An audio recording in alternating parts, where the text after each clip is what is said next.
Hi everyone, this is Asha Singh and welcome back to this channel and to this new series that I'll be starting, which is known as AI ML Roadmap. So it's a very basic if you want to crack into the AI tech industry. So today we'll be starting with Python fundamentals. So Python is basically a holy grail for anything to do in the AI tech industry.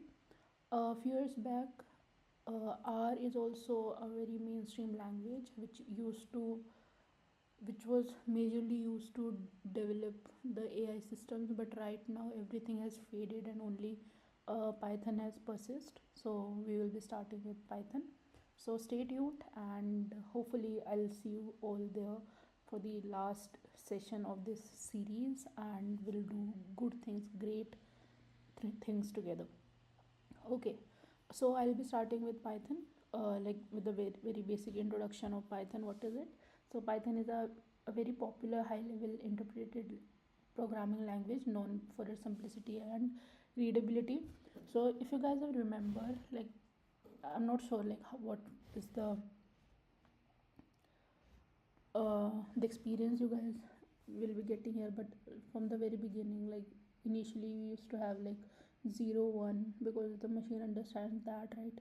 Then we had assembly language, then we created more user friendly language. We started with C, then we had C++, and there were a lot of other compiled languages, and then we had this interpreted languages, which is one of them is Python, and it's very popular because it is English like, how you read English language, because English is a very well known language. It is, I think, it is it is understandable by I think almost 80% of the world population. So Python is a very provides a good readability.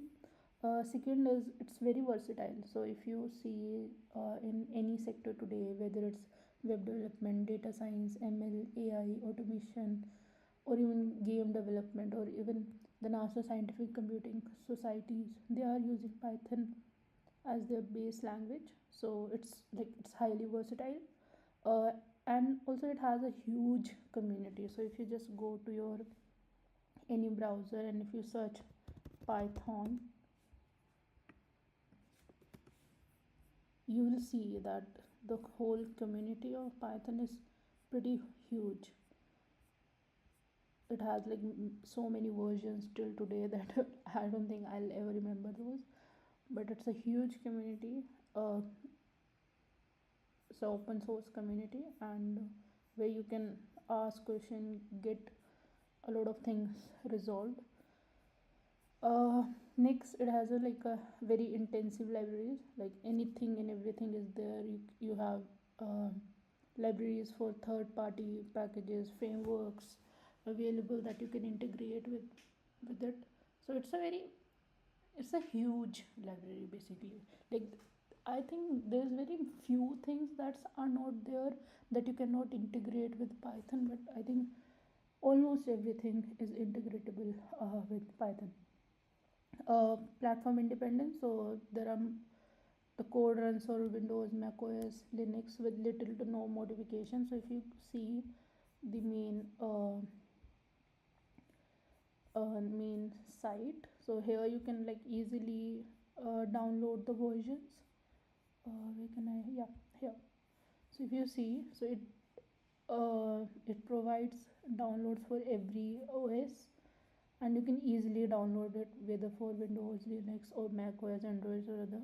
So yeah, and it's high in demand. So it's a language that keeps updating itself. It's keep upgrading for every little tweaks that are happening in the industry. So it's highly upgradable. So it's a always in demand language. Okay. Second thing is about how you can install it on your machine. So if you are whether on Mac OS or on Linux, Unix, Windows, you can like easily it's an easily installable language. So there are multiple ways you can do it. First is like install locally on Mac OS. If you want to install locally, so from here you can just click on this one, and you can download any stable release. Okay, similar for Linux, Windows, Android, and others. Okay, you can do it. I'll share this document, don't worry, so you can like just make use of it. So whether you are on Mac OS, you can, whether you are on Mac OS, Windows, you can like install it locally, or you can use Anaconda. It's also like a well used distribution. Anaconda, you just need to update, download it, and it will like install everything for you, and you can just open an Jupyter notebook. Okay, third is, next method is, you can also like, if you don't want to like download Anaconda or anything, you can directly create, like install a Jupyter notebook. This is like you can directly install it using pip, pip. So pip is basically a package manager, yeah, like we have npm and so on. Next is using Python in Visual Studio. So it's a very well-known distributor, Visual Studio, or maybe you can try PyCharm or something like that. You can also do that. So here, like it gives, like I have mentioned little bit details how you can do it, but any other form or anywhere you can run a Python code is good. Okay. Next is like this Python Google Colab. So this is something that, like, this is the place where we are going to be doing it, like most of the time, like all the work that you are going to see with me, we are mostly going to do it on the Colab, Google Colab. So it's basically a free version. Okay, you just need to have a Google account, and in the drive you could see it, something like that. Okay, and you just need to like open, if you create just like a new notebook. I think I mentioned that here as well, yeah. So the moment you will click on it, so it will create a new notebook for you. And if you see like it has like upgraded a lot since like its first conception.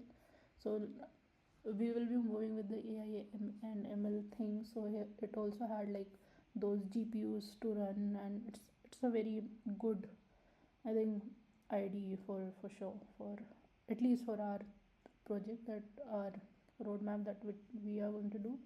Okay, so here I'll give you a brief walkthrough of it if you are not aware of it. Okay, so here there is the settings, you can go through it, AI assistant if you want it, or if you don't, there are also paid versions also, you if you want to take them. I think the free one will be sufficient. If you have GitHub, you can connect to it, and the other things. Mostly we'll be working with these cells. It is almost, this is like same as Jupyter that we like used to do, but yeah, the only drawback with Collab is it requires internet connection to run. But if you want to do it offline, you can install Python locally, or you can use Jupyter Notebook. Okay. Yeah. Okay. So run through here. So if you see at the left hand side, there are a few sections. So first one is the table of content. Whatever you will be creating here, will show you here. Second is if you want to find something. Third is if you want to filter anything. This is about this. I think we won't be using this one, but if we do, like, we'll go through it again together. Yeah, this is an important section. Okay, it is loading. So yeah, so here we will be storing our files that we can use in the in our throughout our coding. Okay. uh yeah, also if you see it, like whenever you create a new cell, so there you will get a option to generate with AI, so you can make help of it. Okay, so right now we are today, the tech industry or the industry in itself, as I think every industry is is leveraging AI, and it's a great tool. So this is Gemini, Google Gemini. If you prefer ChatGPT, Perplexity, or if any other AI you prefer, I think I'd suggest you to go with it, because it's a great help. And if you are stuck somewhere, you can always like message me, but at the same time you can always do a little bit of research here and there, and that will help you. Okay, yeah, so this is the basic walkthrough to this. I think this is almost same as Jupyter notebook. Yeah, okay, I'm closing this one and I'm coming back to here. So like discussed, so we'll be working with Google Colab, okay, most of the time. Okay, yeah, let's come back to the Python thing. So I hope you got the basic understanding, like why we are learning Python instead of some other language. Yeah, and second, the installation stuff. Okay, so once you have like your installation ready and everything, so you can like try to run this command to check whether everything is working on your side or not. Okay, so this is a very basic command. So if it is printing something, that means your setup is successful and you can move to the next step. Okay, yeah, next is Python basics. So think of it, learning Python as if you are learning any other language. Maybe it's Hindi or Japanese or something like that, right? So in every language there's some structure, right? There's some alphabets and things like that. So similar to that, here also we have some syntax, some basic things. Okay, so basic syntax is Python uses indentation instead of braces. So if you are familiar with languages like C, C++, Python, so there we used to have braces like this. So for example, if you are defining a function, so they used to like there we used to do something like this. Okay, sorry. So something like this. If you see here, it will throw an error because it's not needed here. So if I just write a simple function to print hello, okay, so if I run it, it will throw an error because this is unexpected here. Okay, here we can directly just create it like that. Yeah, something yeah, in uses indentation instead of braces for the code blocks. Indentation is basically 4 spaces, or you can use tab also. Okay, second, output in Python we generally use print function. I think in Java we used to have system.out. In C we used to have printf, and similarly here we have print statement. Okay, next is comment. So comment in Python can be created in two ways: single line comment and multiple line comment. So if a single line comment, you can just start with a hash. If there are multi-line comments, you can start with 3 quotes and end it with 3 quotes. Okay, so we'll see this in just a second here. So if you see, this is basically a simple like syntax output and comment. So this is how we define a variable. Don't worry what is x, y, and how it is working here. We'll go into brief later on. Okay, so this is how we define it. So this is a multi-line comment that we have created. This is a single line comment starting with hash. I have defined a variable x which has contained a value 10. Okay, and this is a variable assignment. We'll talk about it later, what is it and how it is working. And this is also there is also a single line comment. Okay, next I have created a variable y which is storing a value of 5. Okay, then I am creating a block. It's a code block. Okay, the main thing here to remember is how we are using indentation, okay, instead of braces. Earlier what we used to do this, but now in Python we make use of 4 spaces, 1 2 3 4, okay, or simply a tab. Okay, and again there is a single line comment. Second, we talked about the output, how we print the values, so we do it with print. Yeah, so if I run this, it will show me hello world. It will show me sum of 10 plus 5 is x plus y. Don't worry about how it's working. So basically it's going to add this 10 because x is 10 and y is 5, so it should print 15. Okay, and there is another print statement which is just saying that my name is John, and when we run it, it will just print it. Okay, so if I run this cell, so you see, so the first section is this one, and what is it doing here? If I think it's very English like, so you should understand it, you should be able to understand it. So x is greater than y, so what is x? 10. And what is y? 5. So 10 is greater than 5, which is true, right? So it should print x is greater than y. Yeah. Second, we did make another print statement which is like simple saying hello world. Next, we made another print statement which says sum of 10 plus 5 is 15, right? Because x is 10, y is 5, so 10 plus 5 is 15. Next, there is another print statement which says my name is John. If you see, like after this print statement, there are multiple lines, but none of them were printed. Why? Because all of these are single line comments. Okay, so that's why it did not print it. Yeah. Okay. Next topic is variables and data types. So variables in Python are used to store data values. Okay, so if you see here, so we have defined like x is equal to 10, right? So x is a variable and 10 is a value. So we need to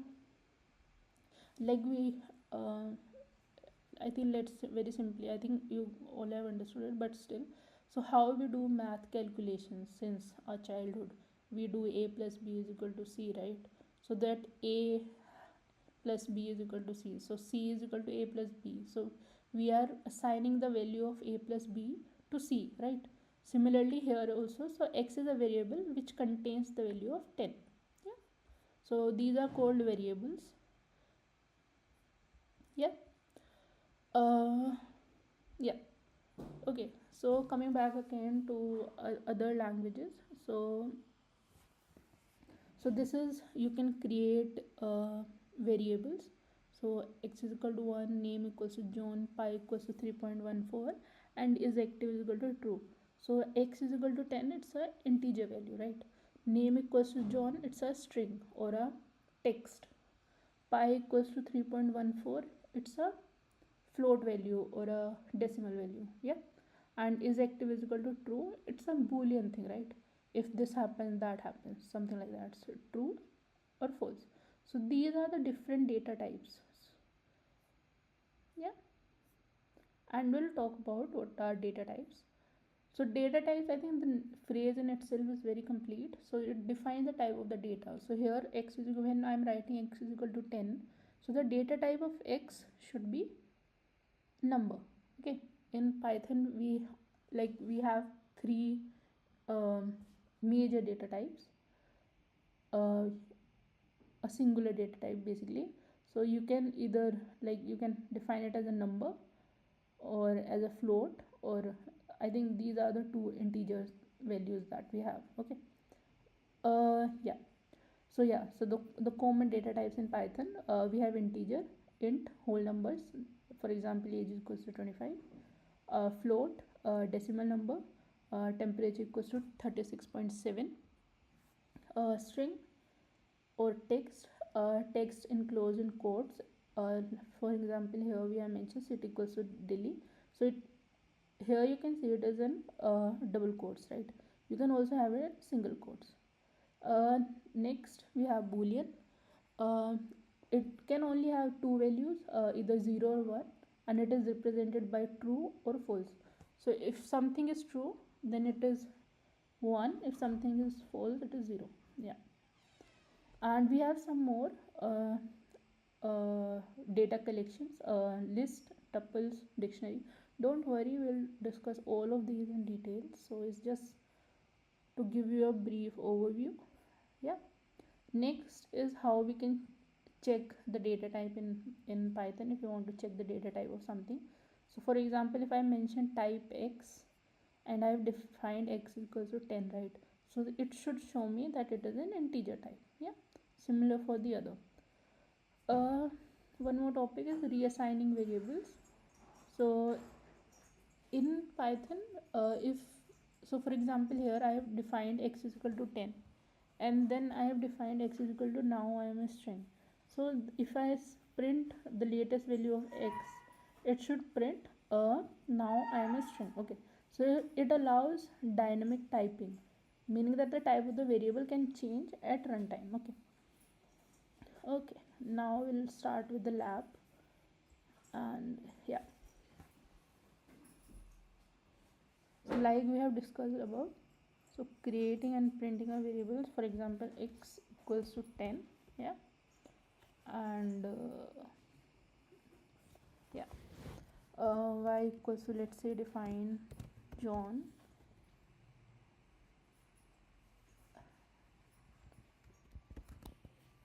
and let's again define another string which is in single quotes. Okay, to just see that whether it's working or not. Okay, now let's just simply print it. Okay, x comma str1 comma str2. Okay, so if I print it, you see it is showing me it is working correctly. So x is 10, string 1 is John, and string 2 is John. So let's make it something John Doe. Yeah, let's try it. So it is again like it's working fine, whether it's single quotes or it is double quotes. Now let's check the data type of them. So like we discussed above, so how to check the data type? It's simply we do type of x, type of str1, and type of str2. Yeah, so if I do that, so it should show me that 10 is an integer type, right? John is a string type, and Doe is a string type again. Let's define two more data types that we have discussed.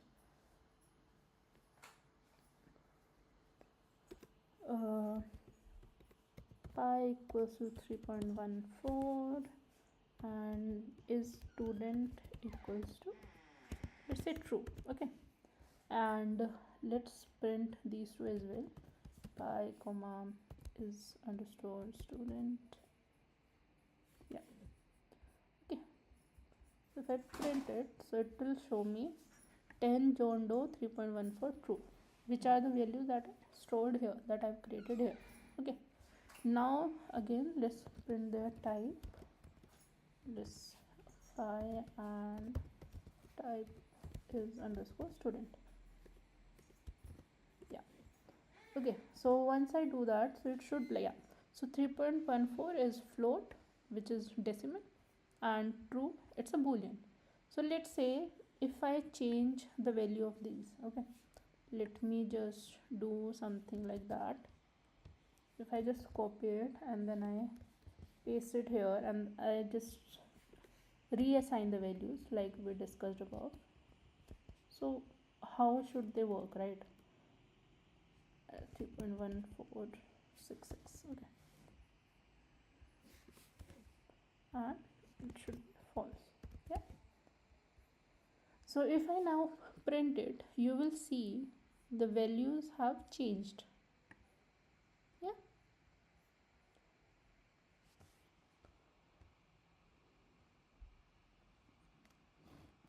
okay. Yeah, next we'll discuss about typecasting. Or so let's say I have a variable defined as num1 equals to 3.14.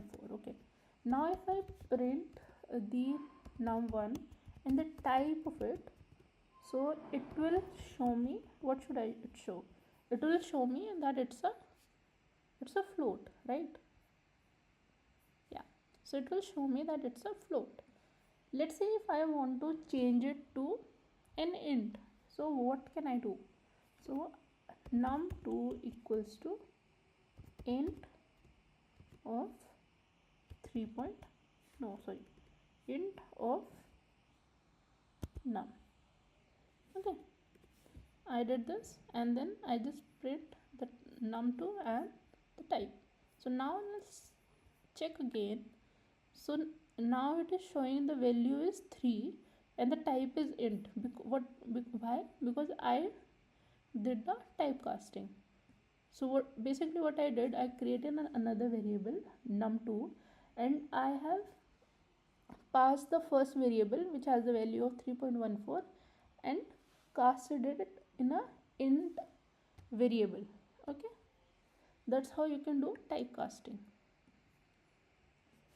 Okay, next is get the type. So I think we have already discussed how we can do that. We can simply do a type and we can pass a variable, for example x, and I think x is something, yeah. So if I just do that, we'll see the type. Yeah, okay. Yeah, next is defining single and double quote string. I think this is also we have covered above, so which is this. So if I simply do this, both are valid, and if I'm, yeah, so both are valid, John1 and Do1. Let's change a little bit.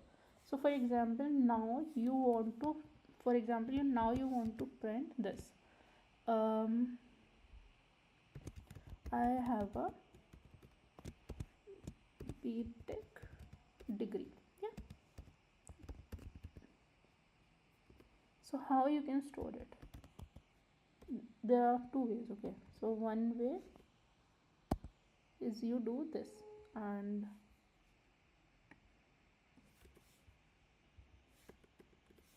okay, let's try it, and yeah, it works.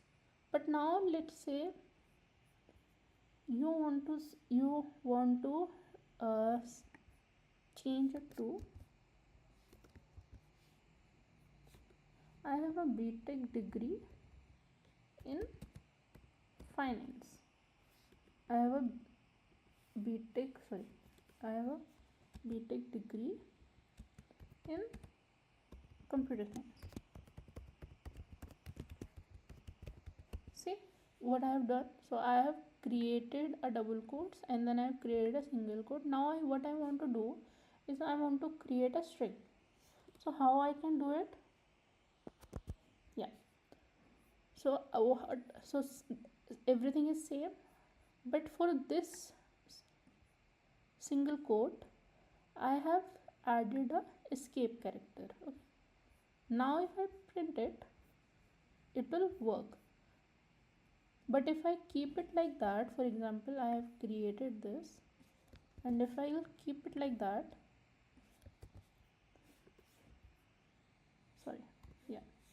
if I keep it like that, it will throw an error because it's an invalid syntax. But if I add the escape characters, it will work fine. Yeah, that's how you can add multiple quotes and multiple single quotes, multiple double quotes, or whatever inside a string. Yeah, okay. Next topic is about the case sensitivity of variables. For example, I have created a variable name with all small letters, which is having a value of John. Okay, and I have created a variable with a capital name which is containing the value of Do.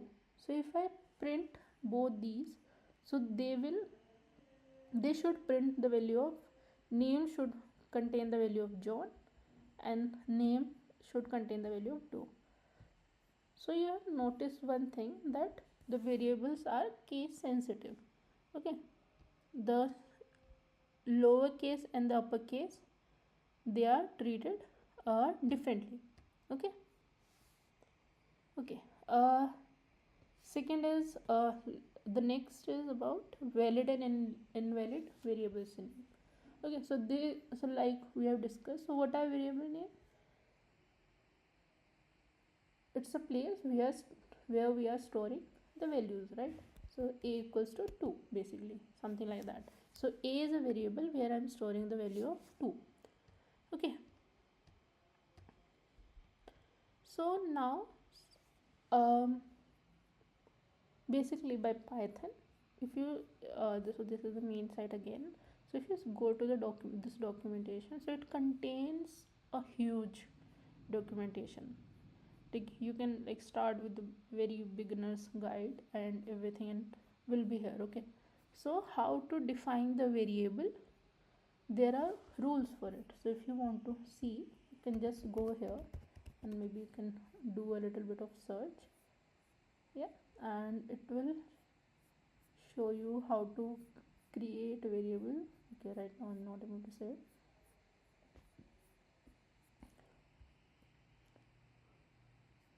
Variable, something like this. Let's search. Okay, it's not working, but that's fine. Okay, so basically there are rules how do we create, because we cannot write something. So we have written a is equal to 2, but we cannot write equals to 2. It's an invalid, right? So if I run it, so it will throw an error that what is it, it cannot decode it. But if you write it as b and run it, it will work fine because it's valid variable name. So there are rules that you should follow. So basically a variable name can like so basically a variable name must start with a letter or an underscore character. It cannot start with a number. For example, if you do 2b equals to 2, so again it will throw an error. So it cannot start with a number. So it can only contain alphanumeric characters or underscore. Okay, apart from that, it cannot contain anything else. For example, if you mention something like be at, so it will work. So it's an alphanumeric. Okay, so yeah, it will work. Variable names are case sensitive. I think we have already discussed this point, that small letters, capital letters, or lowercase, they will be treated differently. Okay, and a variable name cannot be any of the Python keywords. So if you go and check for the Python keywords, so there is a list. Okay, for example, these are the list of the Python keyword. So if we want to define for example, if we want to define none equals to 2, so it's an invalid because none is a keyword. Okay, yeah. Okay, so this is the list. Apart from these, if you have any other valid name, you can use it as a variable name. Okay, yeah. Okay, assign multiple variables in a single line. So right now what we are doing, we are creating a equals to 1, b equals to 2, c equals to 3, and then we are like, let's say we are printing it a, b and c. We can do this thing in a single line as well. For example, a comma b comma c equals to 1 comma 2 comma 3, and it will remain the same. Let's name them different. 1 2 3. Okay, so if I and change the values as well, 4 5 and 6, so it should show me, it should work fine, right? If I define it something like this, or even if I'm defining it something like this, the both are same. Yeah. Okay, next is one value to multiple variables. For example, if I write something like a equals to b equals to c equals to 10, so a, b and c will all contain the value of 10. Okay, let's rename them to something else because we already have these variable defined above. Just a second, sorry for the confusion. Yeah, so the moment we print it will show me 10 because I have did assignment onto assign. So first it will get assigned. So 3c, now c3 equals to 10, right? So b3 becomes 10 and a3 becomes 10. So all the values is 10. Yeah, makes sense. Okay, next is unpacking a list of variables.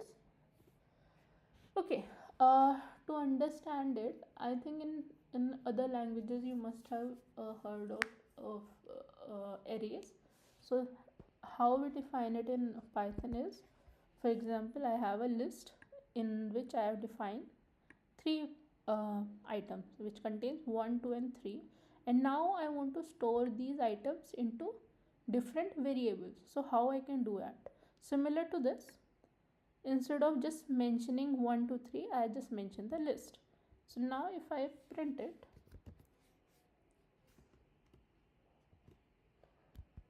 and I do C4 and C5, sorry, C4, it should print me 1, 2 and 3, right?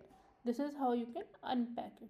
So these are very few, like these are very minute things, but these will be very helpful when you are building a big project because there these things comes very handy, like they're very quick to do. So that's why we're discussing it. Okay, yeah, next is outputting variables. I think this is also this is something we are doing. So we are defining variables and then we are printing it. Okay, so that's simple, you can do it. You have, if for example you have defined, let's take some other variable. Till now we are working with numbers. Let's say there's a variable that I have defined as name equals to John. Yeah, and then there is another variable age that I have defined as 25. Now if I'm printing it, if I'm doing something like print name comma age, so what it will do, it will print name and it will print 25. Okay, yeah, but what if I want to print it something like my name is John and my age is 25? So one way to do it is I simply do this. Yeah, another way is I create a variable string and I create a string variable and I do print string 1 and it will also work. But what I want to do is I want to use name and age. So then how should I do that? So another way I can do it is print my name is, then there's a comma, is John and I am, and my age is,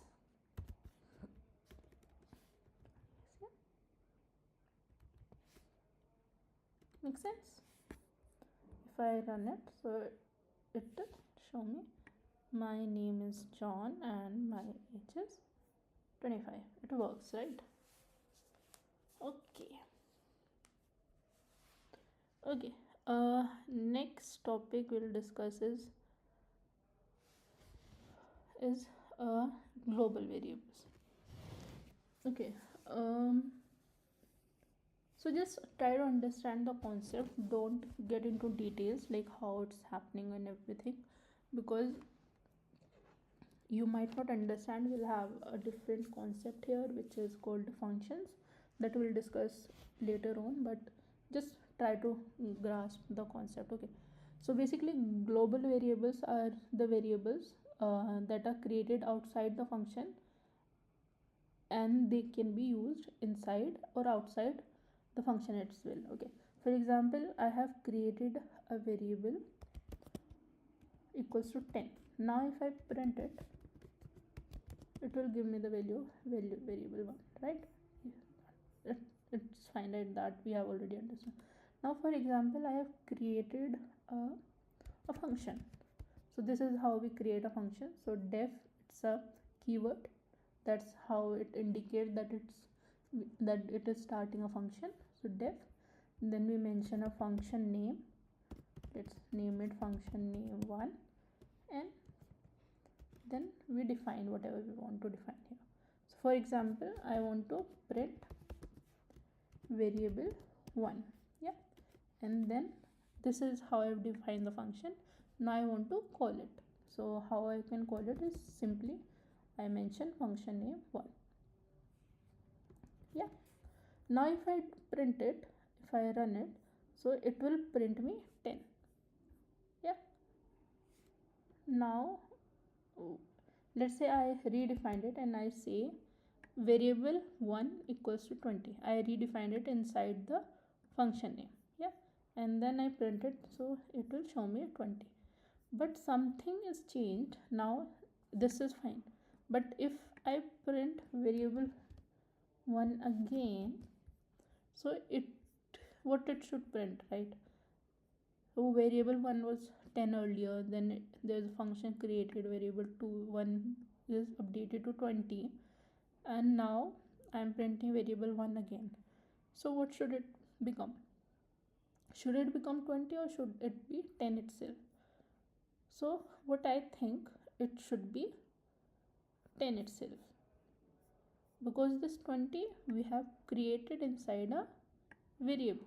Okay, so this is how we can create the global variable, yeah. And second variable is a local variable.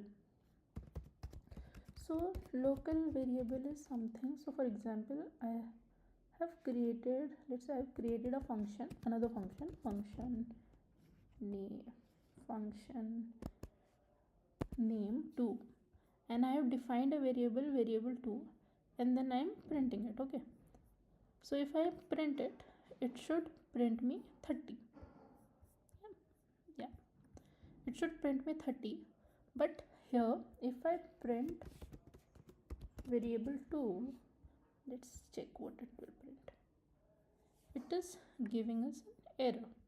And why is that? Is because we have created this variable inside a function, so its scope is limited.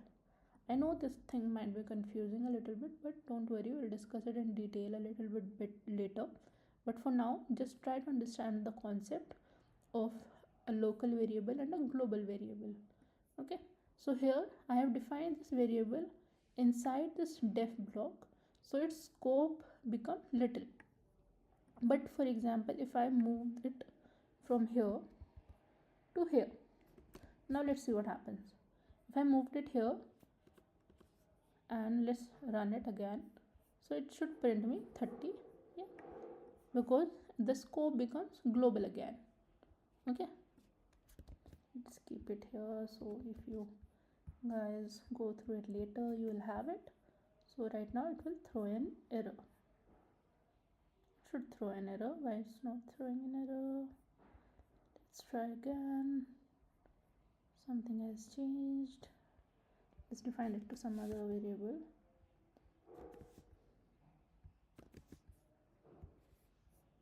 Yeah,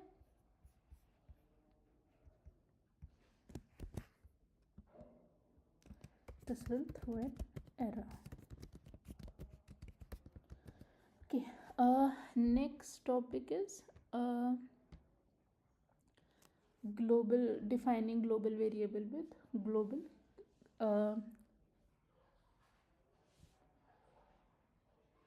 global keyword.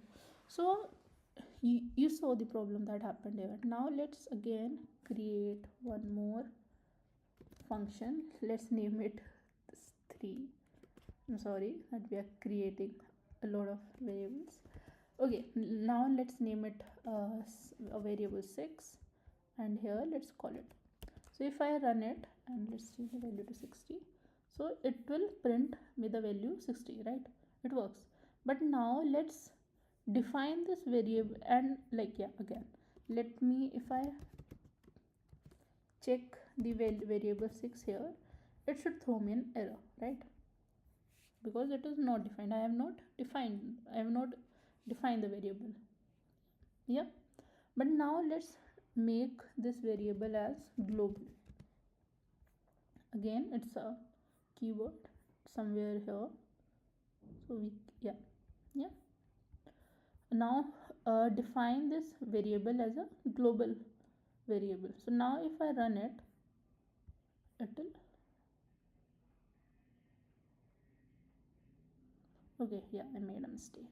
So that's how you define a variable, global variable.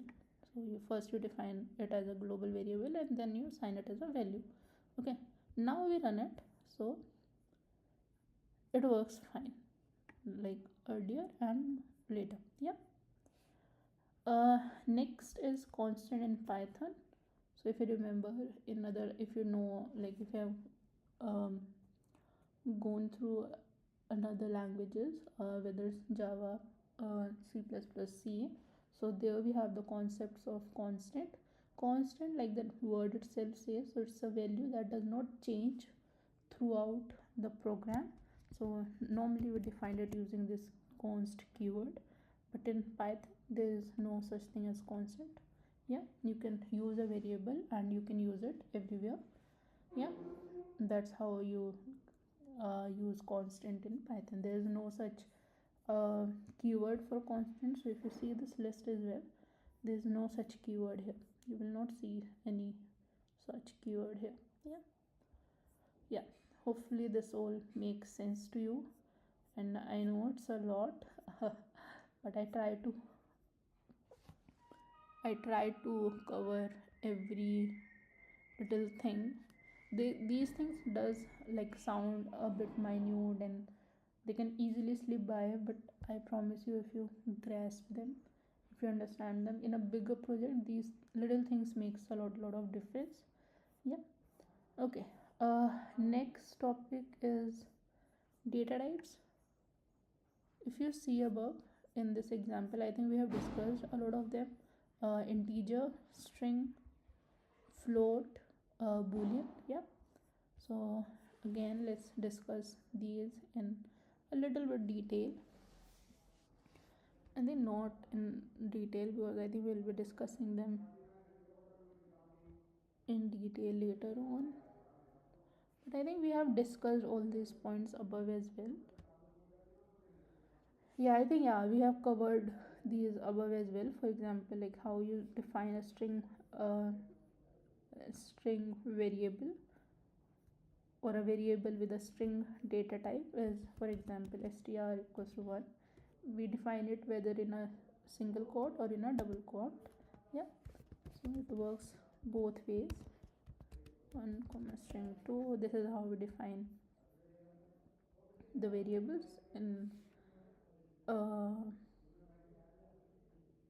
Python. Yeah, string variable. Next is float. Let's define as number 1 equals to, let's say, 2. It's an integer. Number 2 equals to 3.14. It's a float, right? And if I just print it, num1 comma num2, it will show me the value. So yeah, it's fine. Next we have discussed the boolean type. Let's say bool1 equals to true and bool2 equals to false. And if I just print it, bool1 comma bool2, it should print me. Yeah, so one thing, so let's say if I change it to small true and try it again, it will not work. So the boolean are specifically mentioned as capital true capitalize the first letter true, and false capitalize the first letter false. Okay, that's how you define boolean. Getting the data type, I think we already discussed it, but let's try it again. We can get the data type using the type function. Okay, so if I pass str1 to it, it will show me the data type of string1, which is string. str1, it is string. Okay,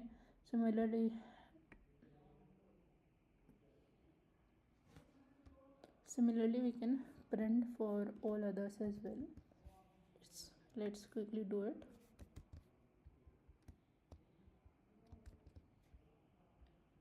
String 2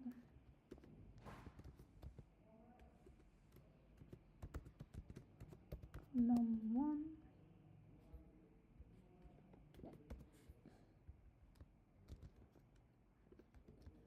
num2 bool1 and bool2. Okay, this will print me the type of everything. So this is a string type, this is a string type, this is a int type, and this is a float type, this is again a boolean type, and this is a boolean type, right? It all makes sense. Now this is also we have discussed how we can set a specific data type. For example,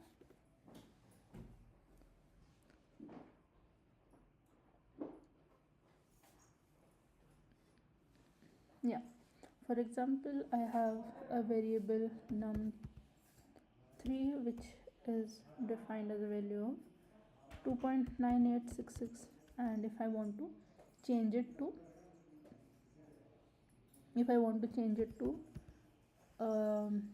integer, so I can simply do it int of num3. That's how I can change it.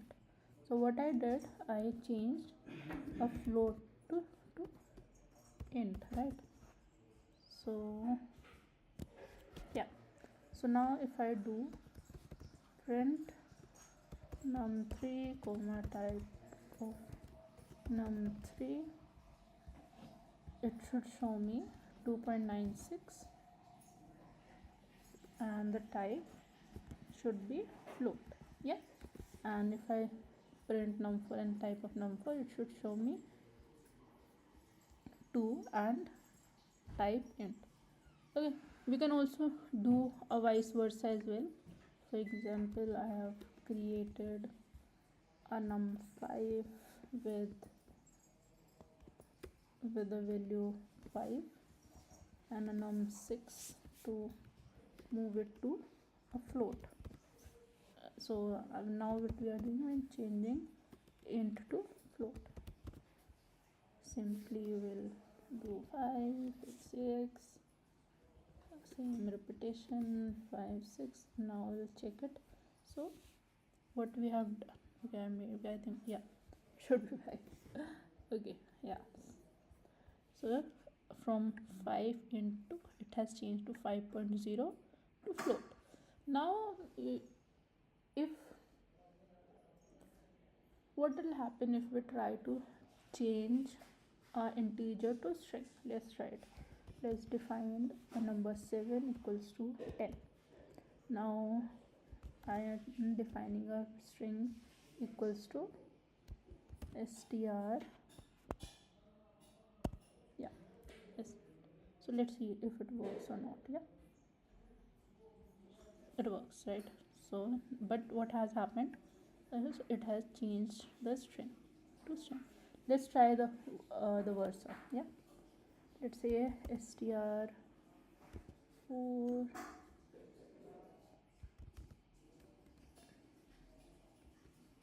str4 equals to hi. Now if we try to make it a number 4 equals to int of str4, let's see what happens. Yeah, it gives a value error because we cannot convert a string to a string to a int. Okay, let's try one more thing. So basically it will throw an error. Let's try one more to change from, let's say, string to, let's say I defined a string 5 which is hello, and let's make it boolean. Okay, what I'm trying to do, I'm trying to change string to boolean. Let's see if it works or not. So again,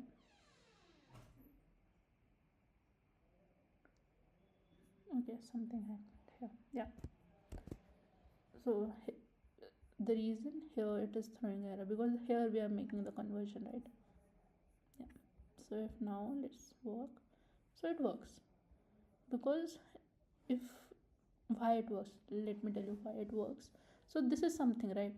So let's say if I replace it with empty, now it should change the value to false. See, you see? Yeah, that's how it works. Okay, I think let's conclude our first class here. I think we have talked about a lot of fundamentals, and these are very basics. I think you guys have already know it, and if you want to skip it, it will work as well. But I'll suggest you to just go through it. I think these are very minor things, but they do make a lot of difference when you're working in a bigger project. So yeah, up to you if you want to go through it. And so let's start with our data types. So first one is number. So I think we have already discussed the two of them, which is an integer and a float. And there is one more which is we'll discuss. Let's start. Yeah, sorry. Okay, so in Python it support different numeric values. So the three main number types are integer, which we define as an int. Yeah, second is float point numbers, which we define as float. The data type is float. Next is complex number, and the data type is complex. And how we define it, a equals to 10, it is an integer. It can be a negative as well, and it can be a 0 as well. Okay, integers are whole numbers, either can be positive, negative, and 0. Yeah. Second is float. Float are numbers with basically a decimal point. For example, 3.14 minus 2.5 and 10.0. Okay. Next is complex number. So complex number are the numbers that are in two part. First is the real part, and second is the imaginary part. I think in mathematics we used to learn about complex number, how to do operation on it, and I think the same remains here as well. Like one thing you have noticed till now, I think we have discussed the variable and few operations. So one thing I have discussed, so this is similar to the mathematics that we have been studying from our academia, right? So the same thing, how we work like with a pen and a pencil, now we are doing it on a computer screen, and how we are doing it is we call as coding. Yeah, so yeah, okay. So complex number, again, how we define it as, for example, 2 plus 3j. 2 is the real part, and 3j here, 3 is the imaginary part. Okay, yeah. Again, how we check the number types. Yeah, so let's start with our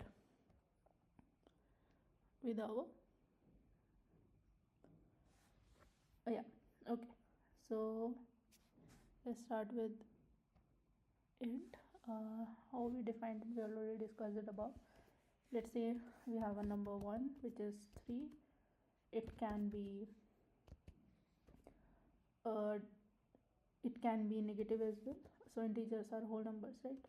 It can be negative, positive, and 0. Yeah, so if I print it, it should print me num1, num2, and num3. It should print me 3 minus 4 and 0, right? Makes sense. Now also check their types. So we know how to do that. Simply do type num1, type num2, to type num3. Yeah, that's how we can check their data type. So all three are integer, like we discussed that the integers can be positive number, negative number, and a 0, basically a whole number, right? Yeah, next is float. Let's define it as float 1 equals to 1.15, float 2 equals to minus 2.5, and a float 3, let's say 0.0.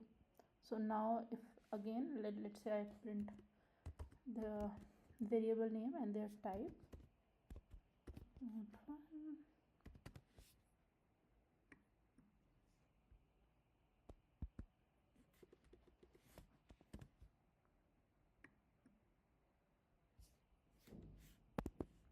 float 2 and float 3. So it should show me the variable first, 1.15, 2.2, minus 2.5 and 0.0, and their respective type, which should be float, right? Now let's define a complex number. Okay, how we define it? So for example, let's try doing this, and we print the type.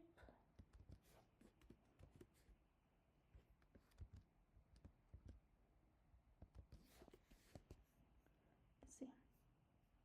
Yeah, it works, right? But now I want to see their real part and their imaginary part. Okay, so this is, here the real part is 2 and imaginary part is 3, right? 3, and here, sorry, alright, yeah, here the real part is 0 and imaginary part is -1, right? Because the reason being, we can write it as 0 plus -1 j. Okay, and now let's just quickly print the number and their the number and their real and imaginary part. Okay, complex one dot real and imaginary, and similar for number 2. Yeah. Like if you are saying it's very it's easy to read, right? The readability factor of Python is very good. So how we used to define it in our academia, in our school time, so 2 is the real number and 3 is the imaginary part. Similarly, that's how we are calculating it as well. Like complex one, this is the variable, and dot real, it will give me the real part, and dot imaginary, it will give me the imaginary part. So now let's run it. See,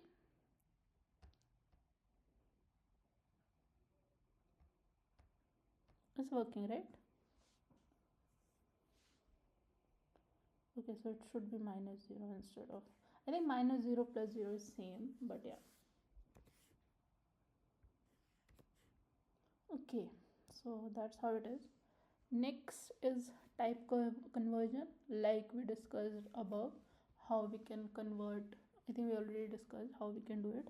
So for example, let's define 3 variable nx, let's say 1, y equals to 3.14, and let's say z equals to 1j. Okay, so I have defined a integer, a float, and a complex number. Okay, now let's try converting first integer to float.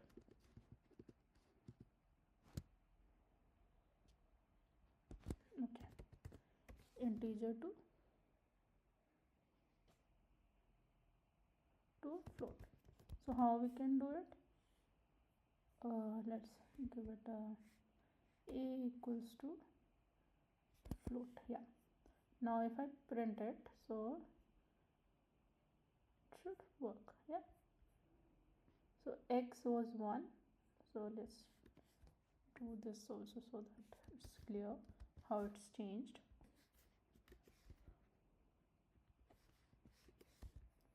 Okay, so the x was earlier, it was int, and after the conversion it is of float type, right?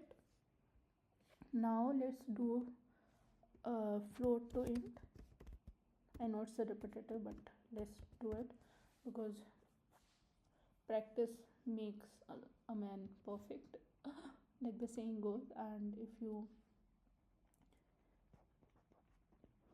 keep doing it, you'll get the hang of it. Okay, so now y we have defined as 3.14, and now we are converting it to an int, so it should be 3, right?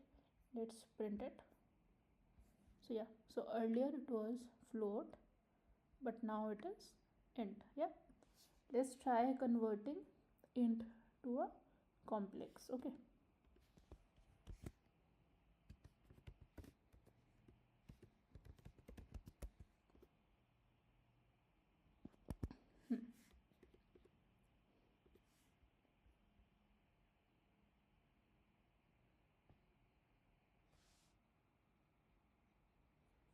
okay, let's see how it goes. Yeah, see, so earlier it was 1 int, now it become 1 plus 0 j complex. Now let's try something. Let me just do one.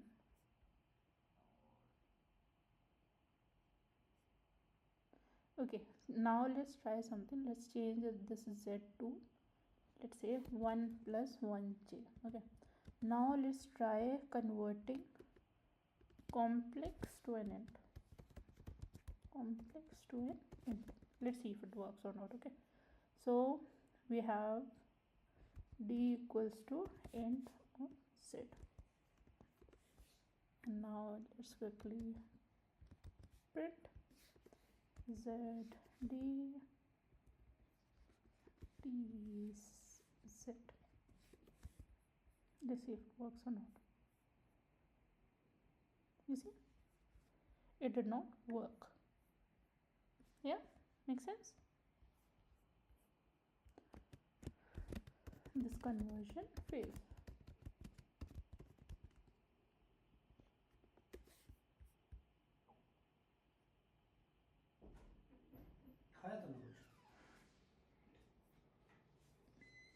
Yeah, okay, I think this is clear. So what we have got from it, that we cannot convert, let's say, yeah, let's try for example, let's try again for, so this is something that happens. So let's again do one thing. So here it failed. Let's try to convert complex to float. Let's see if that works or not. Okay, let's make it e. Let's try this thing also, e, and it should be float. Okay, and if we run it, yeah, so it's giving me a type error. Okay, so basically the conversion fails again. Yeah, so what we have concluded, what we have got to know is that we cannot convert a complex number into another number type, but we can do the vice versa. So let's try. I think we missed one, so we try to do integer to complex. Let's try again, like float to complex. Okay, float to complex,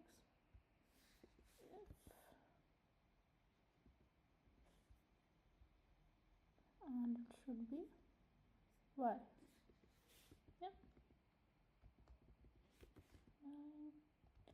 y, f, and f. So I'm really sorry for my naming convention, variable name conventions, but I think it works, right? So let's check. Yeah, where is it? Yeah, so it works. No, sorry, this one. We try to convert float to complex. Yeah, it works fine. And why it is working? Because it is taking the float part as a real part and it's just adding 0 to the imaginary part, right? But for the vice versa, it does not. It was not able to convert it. It is like fixed in the back end somewhere. Maybe we can, like, you can, if you come, let's say if you come across something like that if there's a complex number, something like this, then if somebody is trying to convert this to a integer or a float, then it should take the real part. That's one can derive or create another functionality out of it. But currently Python does not work, okay, like this. Yeah, okay. Next is, we'll talk about one more thing. Here is the random number. So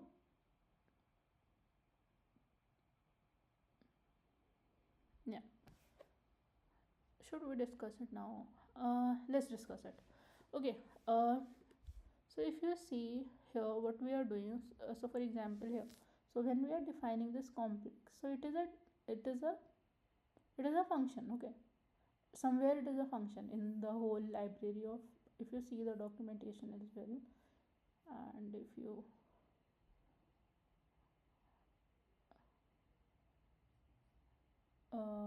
go to the documentation, if you see the module index, there you will see that where this complex is defined. And if you want, so currently it is failing like this with the type error, but if you go into the code and if you change it, like let's say if you tweaked it a little bit to take the real part as the float or the int, you can make that change into the library in itself and then it will work fine. Okay, so basically these are defined somewhere, right, where you can make the changes. And yeah, so the similar way, there is a built-in library which is called random. So this is, don't worry about it, like we'll discuss it later, how, what does this import mean. Import is basically the word itself, that we are taking this library, we are importing this library into our workspace, okay. So this is a package, this is an inbuilt package. Once you install Python in your local library or somewhere, if the Python is installed, then this is an inbuilt library, okay.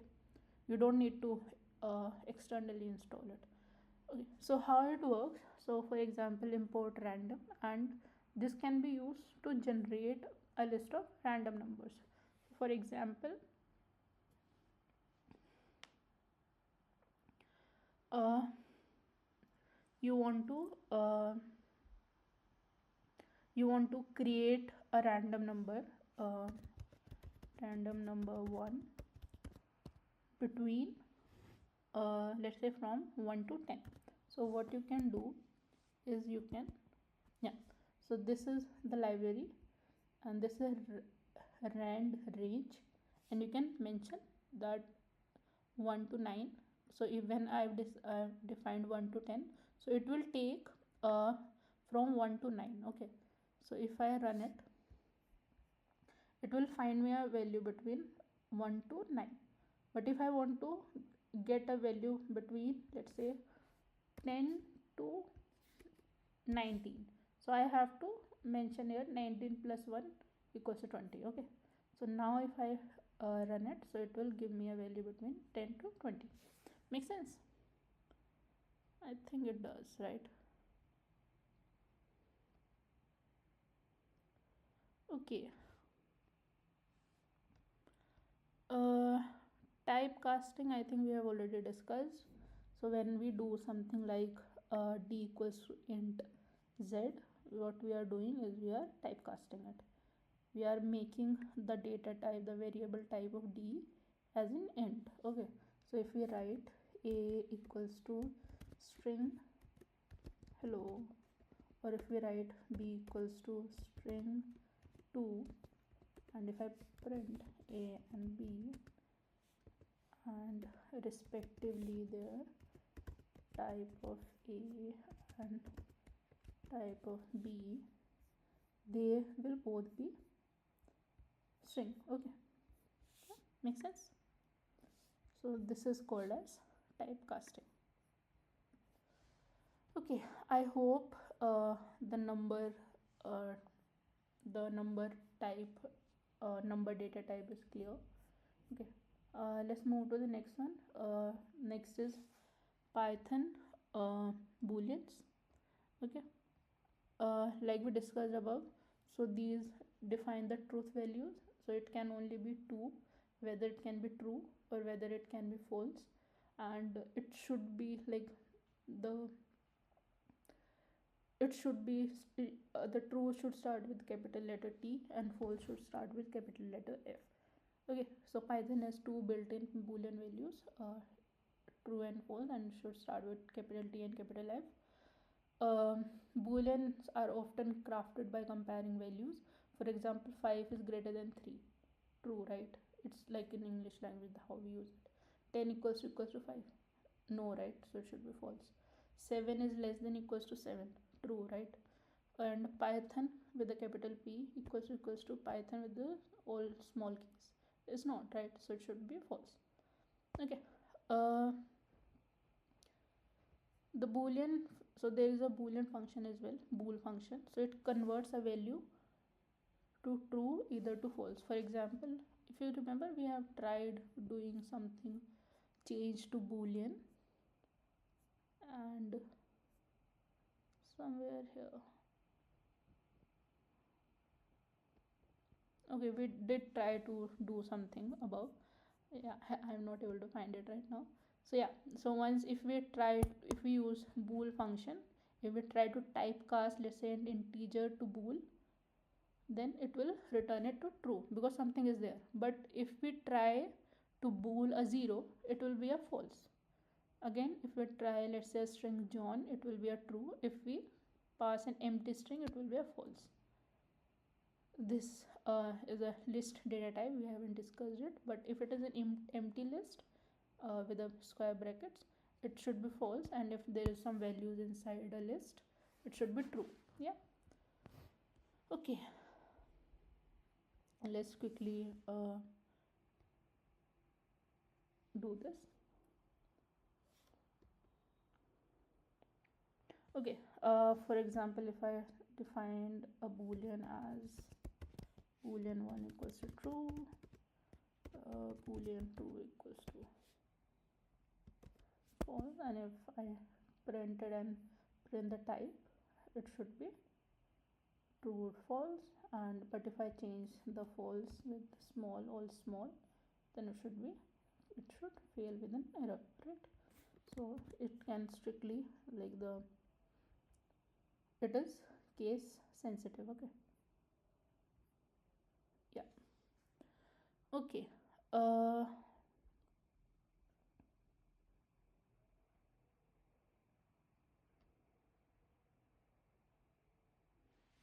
Okay, next is, for example, if we do this print 1 is greater than 2, is it, if I just ask it in a normal language, okay, is 1 greater than 2? No, right? No, right?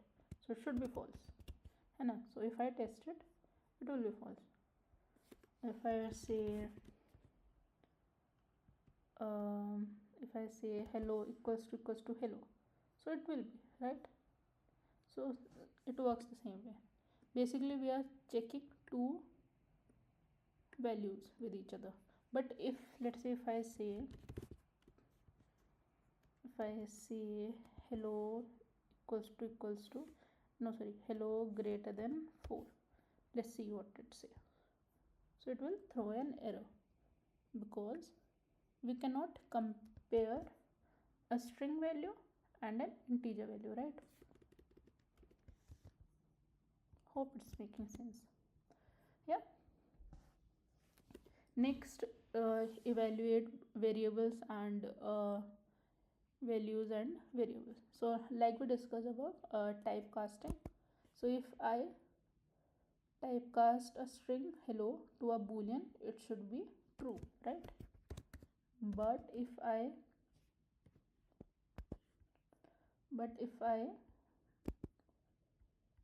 typecast an empty string, then it should be false, like we discussed about. Yeah. If I am typecasting an integer 50 to bool, it should be true, right? But if I am typecasting integer 0 to bool, it should be false. This try it. Yeah. If I am bool casting 0 to integer 0 to boolean, it should be false. If I am typecasting 15 to boolean, false, true, sorry, empty, false, and hello, true, right? It works. Okay. Like we discussed that some values are false, like empty, 0, or an empty list, or an yeah. Okay.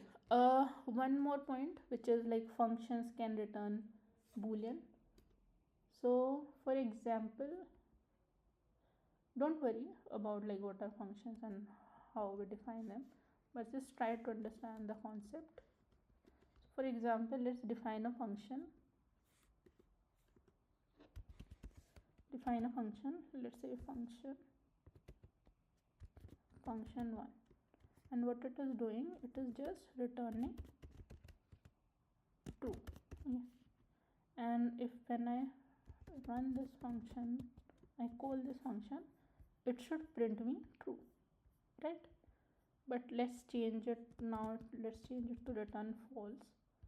So it will return false. So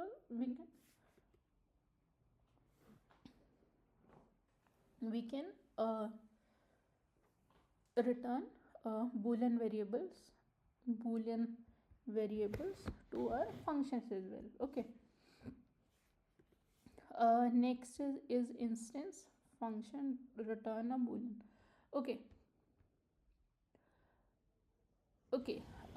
So for example, you have a variable defined somewhere throughout your program. Okay. And you don't know like the data type of it, you don't know what is it, right? So for example, let's do this first. For example, I have defined a variable x which has a value of 200, which is an int, right? So how I can do it, so is instance is a method name, the name itself defined like is instance. So if you hover it a little bit, so it also mentions that return whether an object is an instance of a class or of a subclass thereof. Okay, so x is an instance of int true or false. If it is an instance of true int, it will give true, otherwise it will go false. Yeah.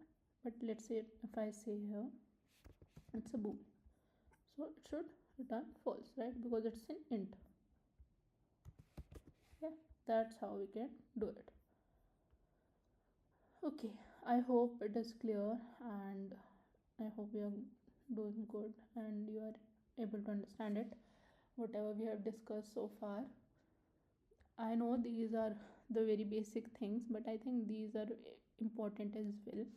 First, about the number data type and the boolean data type, and now we will be discussing Python operators. Okay, so operators in Python are symbols used to perform operations on variables and values. Okay, so there are different type of operators. I think we have 7 type of operators.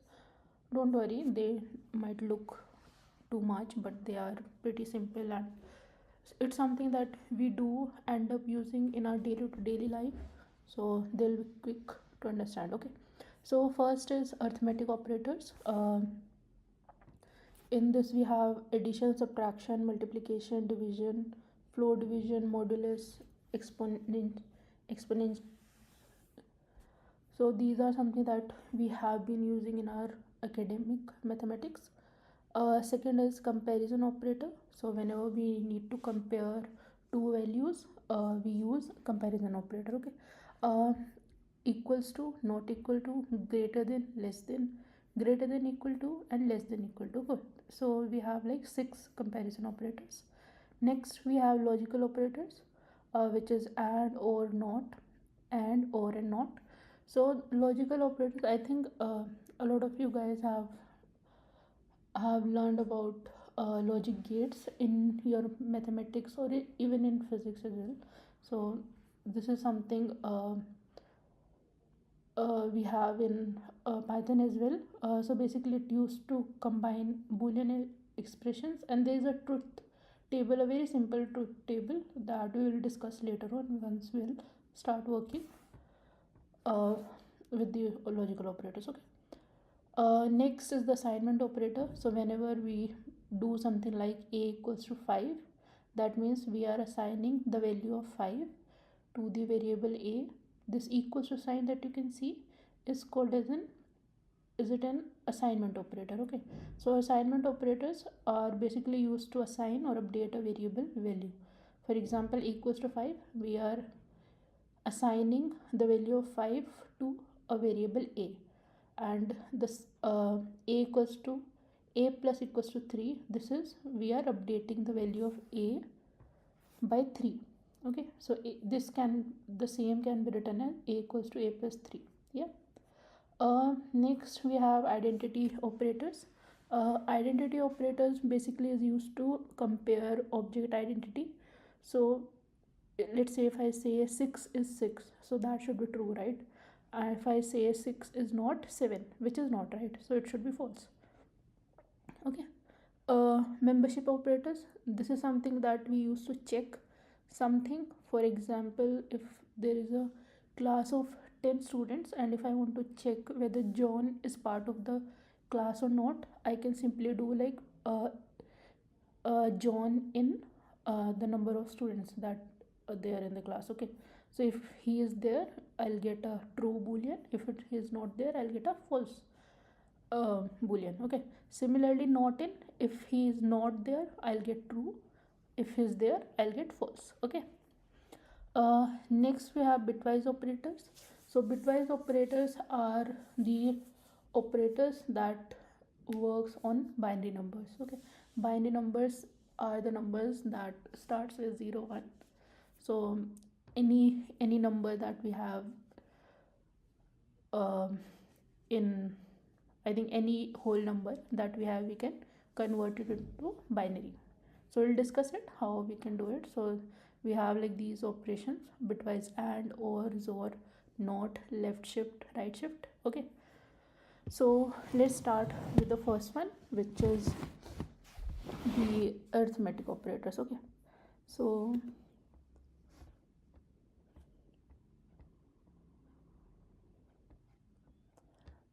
we'll start with very basic.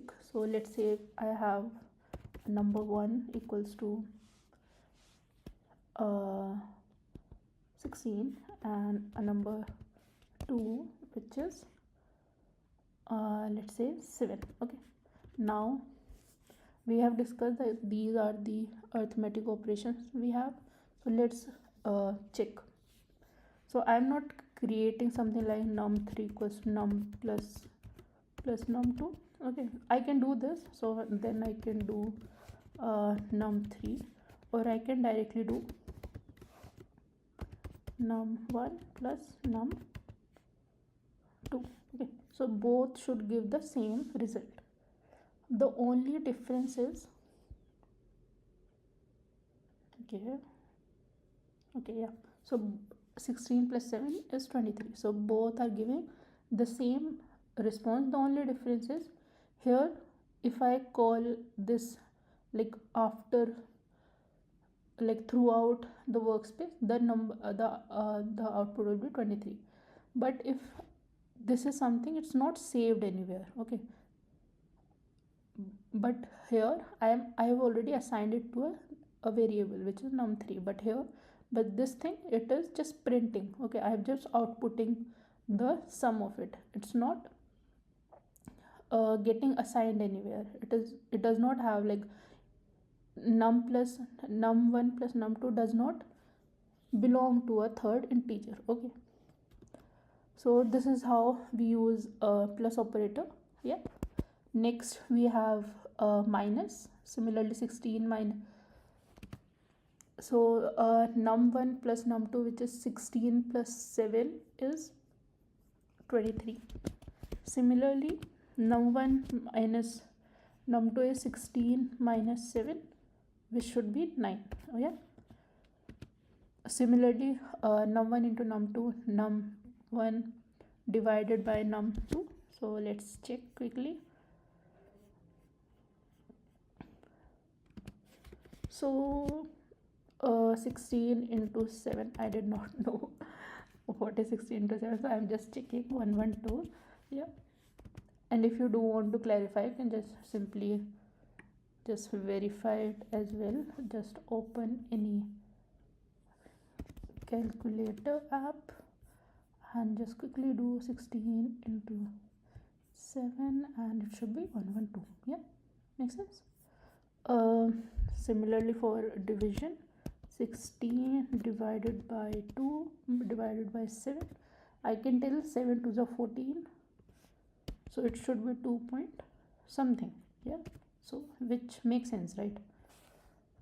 Okay, next operator we talked about is okay, so these are the basic: plus, minus, addition, subtraction, multiplication, division. Okay, next we have modulus. So let's see how it works. Num1 modulo num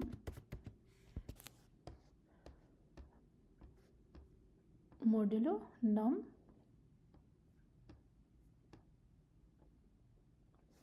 okay num2.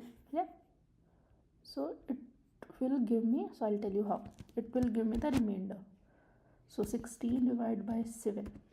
Okay, so 7 into 2 equals to 14, right? So what is left? 16 minus 14 equals to 2. So 2 is the remainder. Okay, next we'll check for the exponents. So num1 num2, so it should give me num1 to the power num2. Okay, so I don't know what it is, so let me quickly check with the calculator app and make sure that it should be same. So 16, okay, in calculator we don't have this operation, no worries, but we can assume that it should be correct. So it is going to be something like this, so it's a bigger number. Okay, next we'll check num1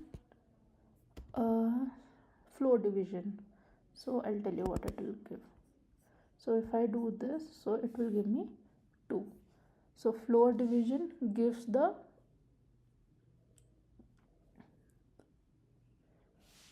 okay, so yeah, so this is how the floor division works. Okay,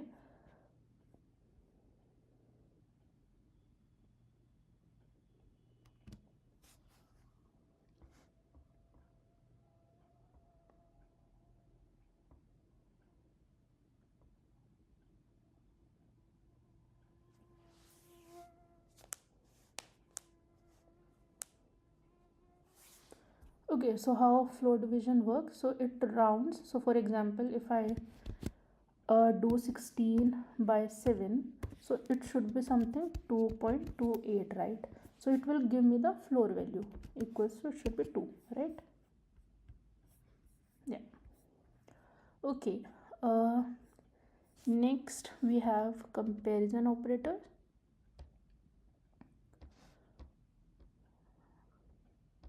Again, let's take two variables. Let's call them num3 equals to 5, num4 equals to 6 or 10. Okay, So if I'm doing num3 equals to num4, so is 5 equals to 10? No, right? So it should give me false. So 5 not equals to 10, which is true, right? 5 is not same as 10, so it should give me true, right? So let's quickly check it. Yeah, next is we have print num3 greater than num4. Yeah, num3 is less than 4. Okay, so now is 5 greater than 10? No, right? So it should give me false. You know, is 5 less than 10? Yes, so it should give me true. Yeah, so if you see, it works, right? And the last two we have is, so is 5 greater than equals to 10? No, right? Is 10 less than equals to 5? Yeah, true. It should give me true. Okay, let's check one more thing. So if I say print is 5 greater than equals to 5, it should give me true, right? Because it is. And if I say print 5 less than equals to 5, which is also true, है ना? So it should give both as true. Make sense? So this is how we can do comparison. This is how we can do comparison, okay, between two variables. Yeah. So one more thing, here we are doing the comparison between two operators, right? Two variables, right? But what if there are multiple variables as well? For example, let's say somebody say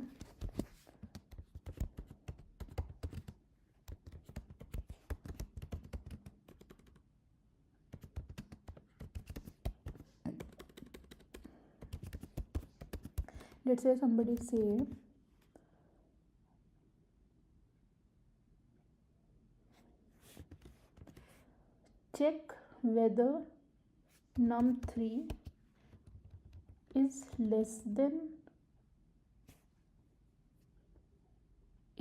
greater than 3 and less than 5. So what should be the answer? So is 3 num3 is 5, right? So if I do is 3 less than 5, true? But is 5 less than 5? No, right? It should be false. है ना?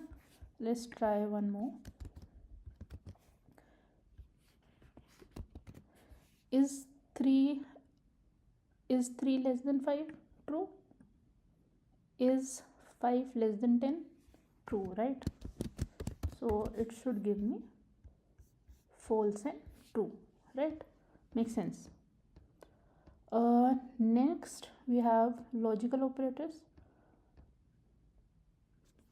Okay, like we discussed, logical operators are used to combine conditional statements. Okay, so for example, and it will give me true if both the statements are true. Yeah, and similarly, or will give me true if any of the statement is true, and not is simply will reverse the result. Okay, so let's quickly check. Let's say a number x is equals to 10.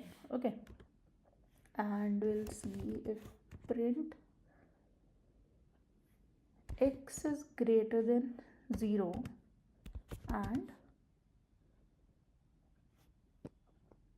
x is less than. Okay, yeah, So let's say if I say print x is greater than 0 and x is less than 20. So I have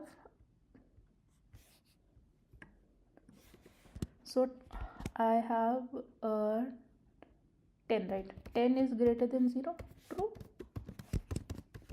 and 10 is less than 20, which is also true.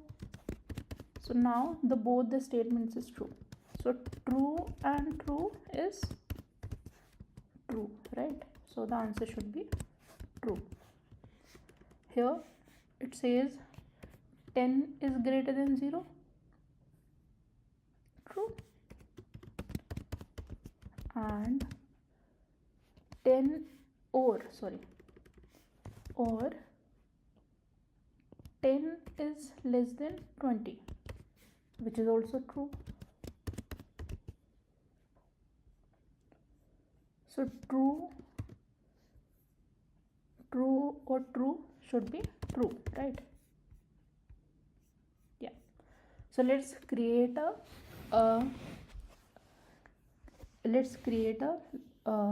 truth table for AND. Okay. So if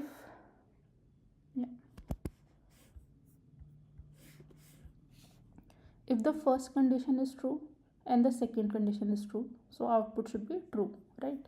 If the first condition is true, second condition is false, then the output will be false. If the first condition is false and the second condition is true, the output will be false. And if both the conditions are false, the output would be false, right? Similarly,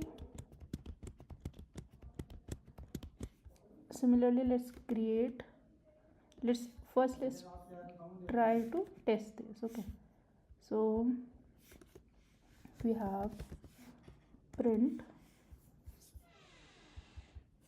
Okay, let's try to test it out. So let's say first condition says x is greater than 5 and x is less than 20. Yeah, so x is greater than 10 is greater than 5, true, 10 is less than 20, true, so the output should be true, right? Next we'll create x is greater than 5, right, and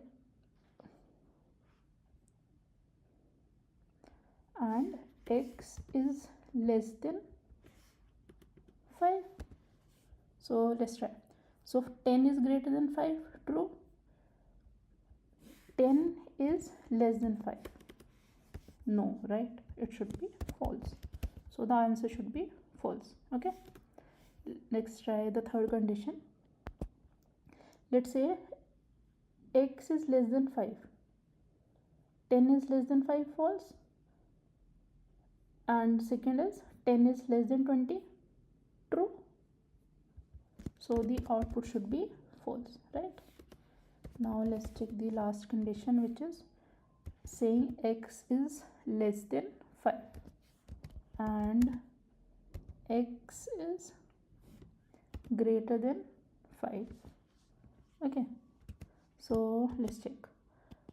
10 is less than 5, false,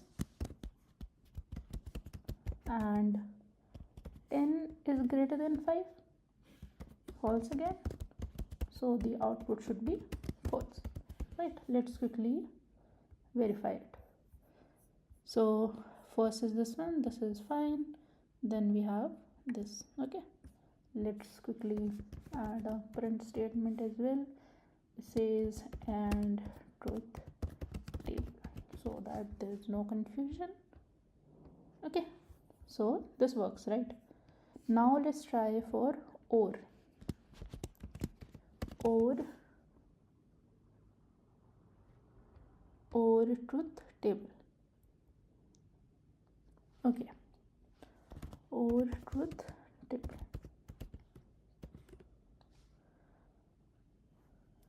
Okay, so if we have true and true, then the output is true. Yeah, if we have true and false, the output would be true because at least one is true, right? And similarly, if the first one is true and the second one is true, if the first one is false and the second one is true, the answer should be true. And if both are false, only then it should be false. Yeah, makes sense? Let's give it a try. Similarly, how we created here, we'll create an over truth table. Okay, let's do this. So 10 is greater than 5, true, and 10 is less than 20, like both the condition is true, so the answer should be true, right? Now let's do this, like let's take the same, but only one thing is going to change. Okay, so 10 is greater than 5, true, or okay, let me quickly change these as well. Yeah, okay, so we are discussing this one. So 10 is greater than 5, true. 10 is less than 5, which is false. But in or truth table, we are saying if the first condition is true and even if the second condition is false, the overall value should be true, right? Next is 10 is less than 5, false, or 10 is less than 20, true, right? So the overall value should be true. Yeah. 10 is less than 5, false, or 10 is greater than 5, true, right? Okay, I think we missed somewhere. Okay, so here it should be, this should be something like this. 10 is greater than 15, let's say. So here 10 is greater than 15, false, then the overall answer should be false. Make sense? Yeah, true, true, true, false. Okay, then last is the not truth table. It's simple. If the output is true, then if the output is true, then the output is false. If it is output is true, then the output is false. Okay, let's quickly. Okay, so here, okay, so we have x is 10 is greater than 5, true,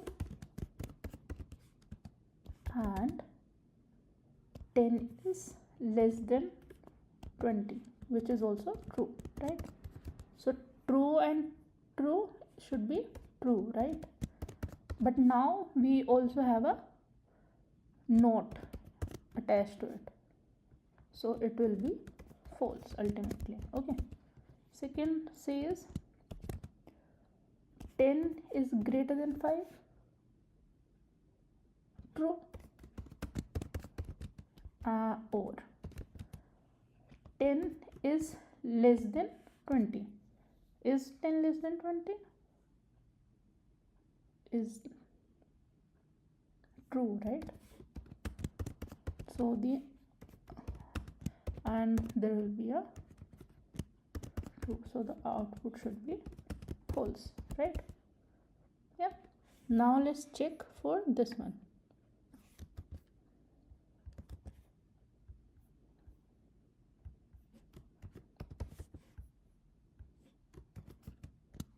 Okay, so 10 is less than 5, false, and 10 is greater than 15, again false. Now we have a and, so the both condition needs to be true, right? So it should be false. Now we have a not flag on top of it, so not of false should be true, right? So the output should be false, false, true. Make sense? So this is how you can define the logical operators. Okay, pretty simple, but sometimes it takes time to just grasp it. Okay, so they also, so in a, so right now these things looks very simple because they are eventually, these are something that has you have been using your entire life, so these are pretty simple. But at the same time, when you are building a huge project, these things comes in handy to work through your project efficiently. Okay, okay, okay. Next is identity operators. So identity operators are used to compare the object. Okay, not just whether they are equal, but it checks that whether they are the same object with the same memory location or not. Okay, so for example, let's say I have this list, which is x is equal to apple banana and y equals to apple banana. Okay, now if I do print x is z, so it should print 2 z, x is z, it will give me true. Can I show you something? So let's say if I add a variable to, let's say if I add a variable z dot append, let's say cherries. Okay, so, and if I do print z, let's print before and after. Okay, print z. So let's see something. So initially z have apple banana, and after I add one more item to the list, it has apple banana and cherries. Now let's check what would be the value of x. Yeah, so now if you see, the x also has the cherries item, but we did not add cherries to x, we only append cherries to z. So how does it add cherries to z x as well? So when you do something like this, it will create a copy of x here. So whenever you make any change to x, whenever you make any change to z, it will automatically get updated here as well. Okay, so basically they share the same element. Yeah, but if I do the same, let's say if I do the same change to y, let's say I say cherries, and if I say print y, it will add cherries to y, but it won't affect any other because y is a different list in altogether, it does not reference x in any way, right? So this is how this works. Okay, okay, okay. Now if I see, if I, let's say if I check whether print x is y, so it should print me no, right? Because these are two different variables that which created two different objects. So if I do this, it should print me false. Let's see whether it does that or not. Yeah, right. And if I do something like print x equals to y, what should it do? What should it do? So it will be comparing the values, because we have gone through this, right? This is a comparison, assignment comparison operator. So this should print true. Yeah, makes sense? True. So we got the difference between is and equals to. So is compares the object, and equals to compares the value. Make sense? I think pretty easy to grasp, but sometimes we get confused. Okay, so don't get confused. If there is an is, that means we are comparing the object. If there is double equals to, we are comparing the values. Okay, second is not. Simply x is y, so it will print me false, right? It should do that. But if I say x is not y, x is y, false. But now I am doing a not thing on this false, which will change it to true, right? How we have done it with the logical similar, or how we did it with the what's there. Okay, we haven't gone there. Yeah, how we did it with the not. Okay, similar. So if I run it, yeah, true and false. Makes sense, right? Okay, I think that's it for the identity operators.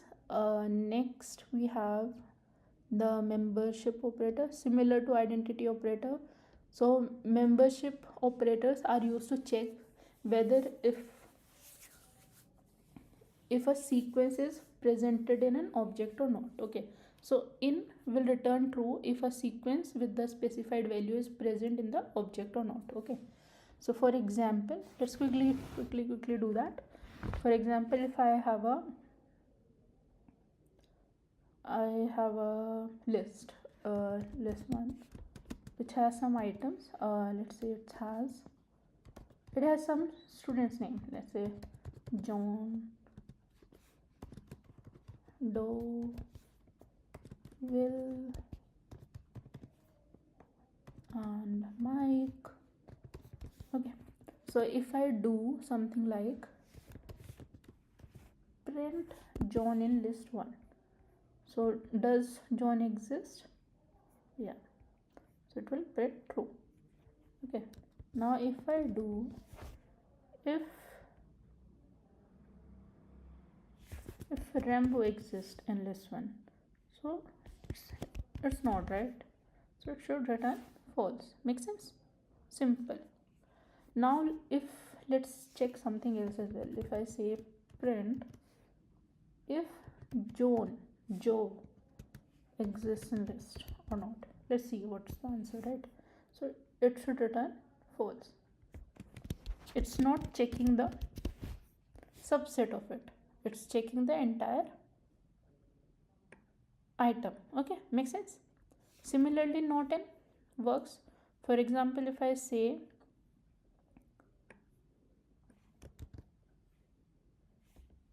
let's take the example similar, it works like a not logic gate. If I say John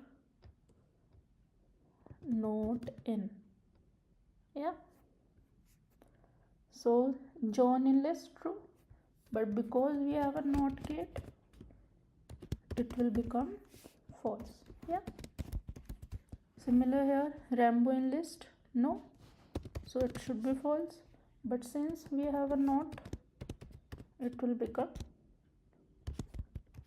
true. Yeah, and similarly for here, Joe in list no, false, but since we have a not, it will become true. Let's quickly verify it. Yeah, false, true, true. Makes sense? Okay, I think this is with the this is all with the memberships. These are pretty easy ones. Okay, but they get very used. For example, if you are searching through a database, or you are searching through some strings, some lengthy strings, then this in membership operators comes very handy. Okay, yeah, okay, next we'll start with bitwise operators. Okay, so like I said, bitwise operator is used to compare the binary numbers. Okay, so let's quickly do. For example,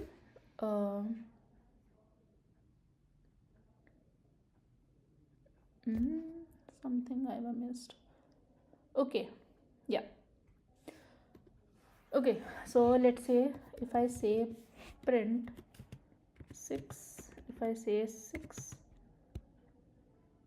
and let's say 3. Okay, so let's see how it works. So for example, this, it is returning me 2. Yeah, let's see how it's working. So if I see the decimal of 6 is 0 1 1 0. Okay, so how you want to check? You can simply search somewhere on Google and mention something like convert decimal to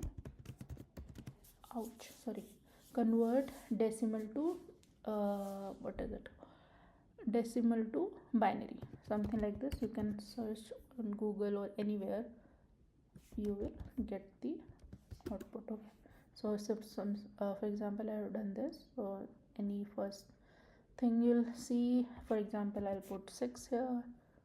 So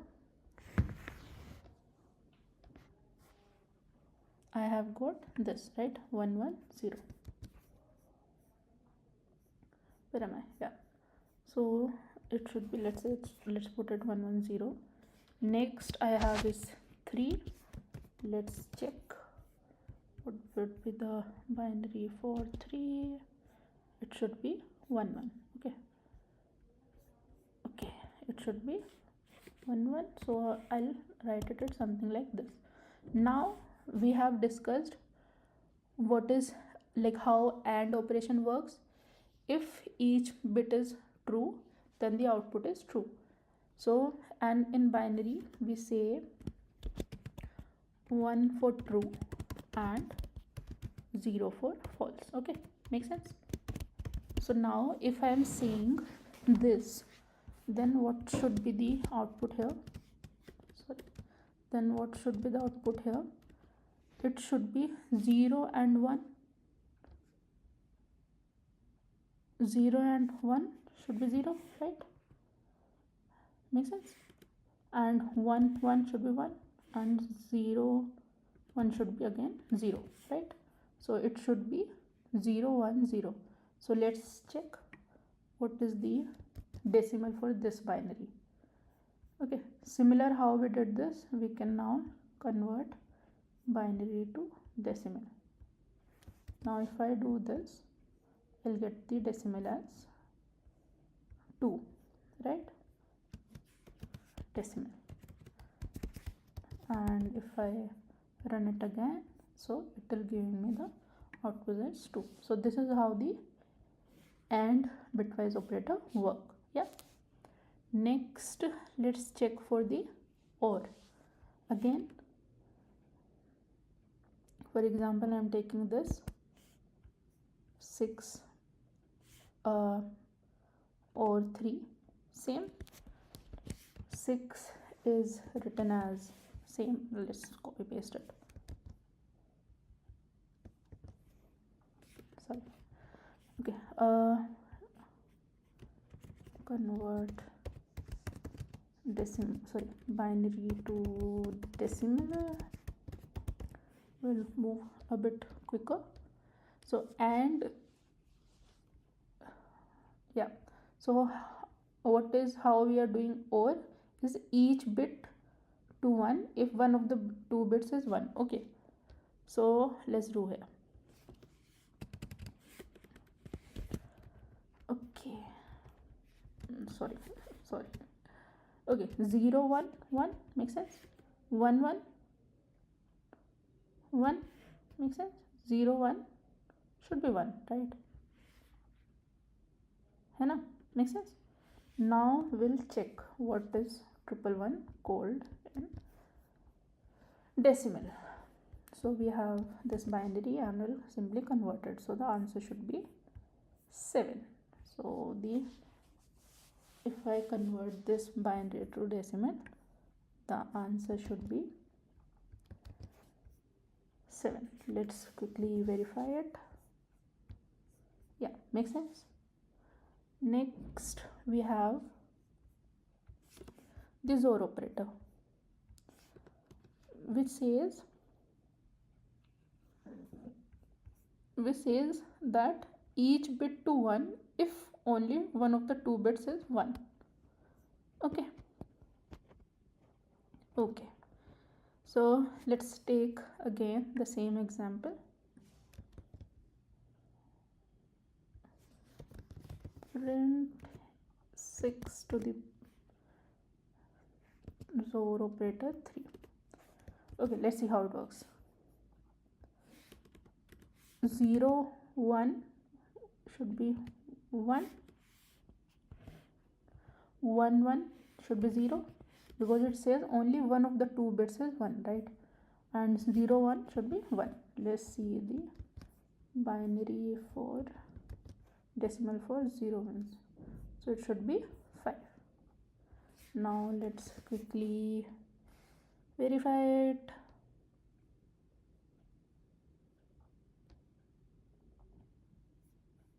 Yeah. Okay. Next is NOT. It's simply similar to the NOT logical gate that we had, and similar we'll do this. Okay, let's say print NOT of 6. So again we'll write the binary of 6 and we will be writing. So let's quickly convert decimal to binary, and the output should be 6, and we'll take the binary in the 16 digits. Okay, so we'll copy paste this here, convert decimal to binary, 16 digits, and now we'll just reverse 1 1 1 1 1 1 1 1 1 1 0 0 and 1, right? Now we'll check this, and binary to decimal, and it should be -7. Yeah, now let's -7, and now let's quickly check the value. Yeah, makes sense, right? That's how you can use the NOT gate. Okay, next is zero fill left shift. Okay, so what it will do, zero fill, it will shift left by pushing zeros in from the right, and let the leftmost bits fall off. Okay, let's quickly verify it. Okay, so for example, let's do for print let's say 3 equals to 2. Okay, so again let's do, if we have 3, let's quickly check the binary of 3. We have this,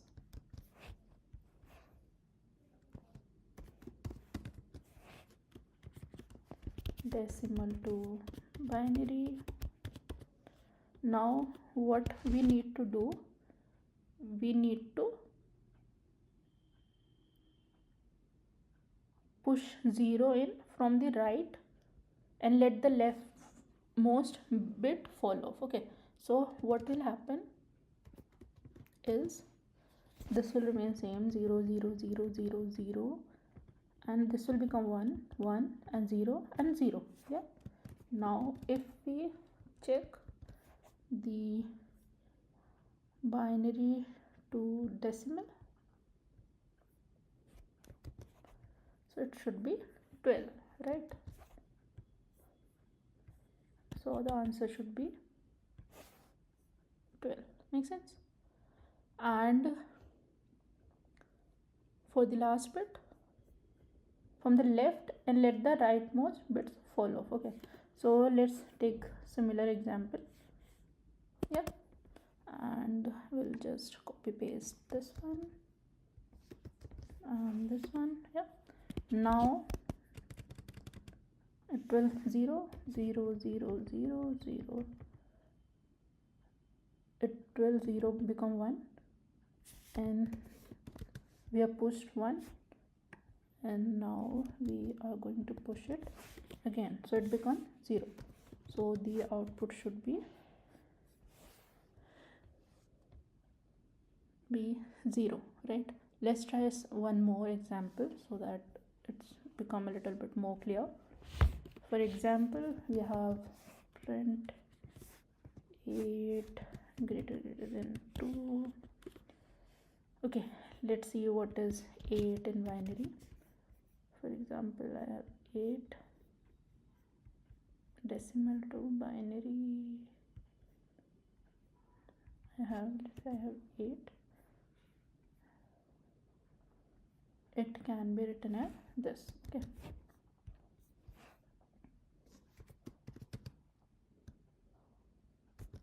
makes sense? Yeah, now we will be pushing it, so it becomes 0 0 0 0 0 1 0 0. Then the second push will happen, it will become 0, and this one becomes 1, right? Now if we check what this is called, it should be called 2. Let's verify it. Yeah, it should be called 2. Yeah, and let's quickly run it. 0 and 2. Let's quickly write this one also a similar way so that there is no confusion. Remove 1 from here and add 1 from here. Okay, let's take one more example here as well. So for example, we have, let's take the similar print 8 less than x than equals to 2, right? So we already know 8 is this. Yeah, makes sense?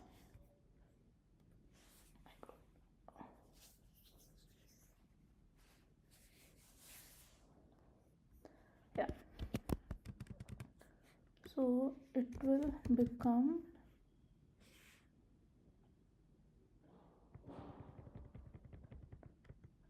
1, and the second push would be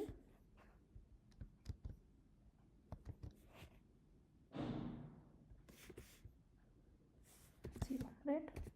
Now we'll quickly check the binary value, it should be 32.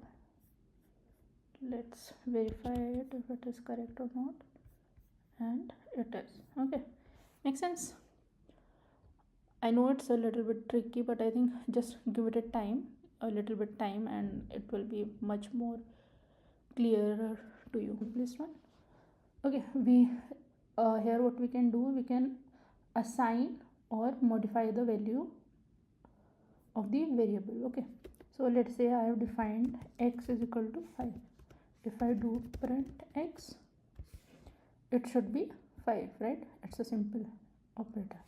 Now if I do x plus equals to 10, and I do print x, so it should be 15, right? Makes sense? Now if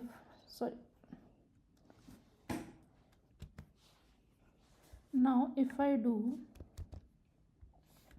so this is how we can write it as x equals to x plus 10, which is 5 plus 10, which is 15. Yeah, now if I say x minus equals to 10, so this how I can write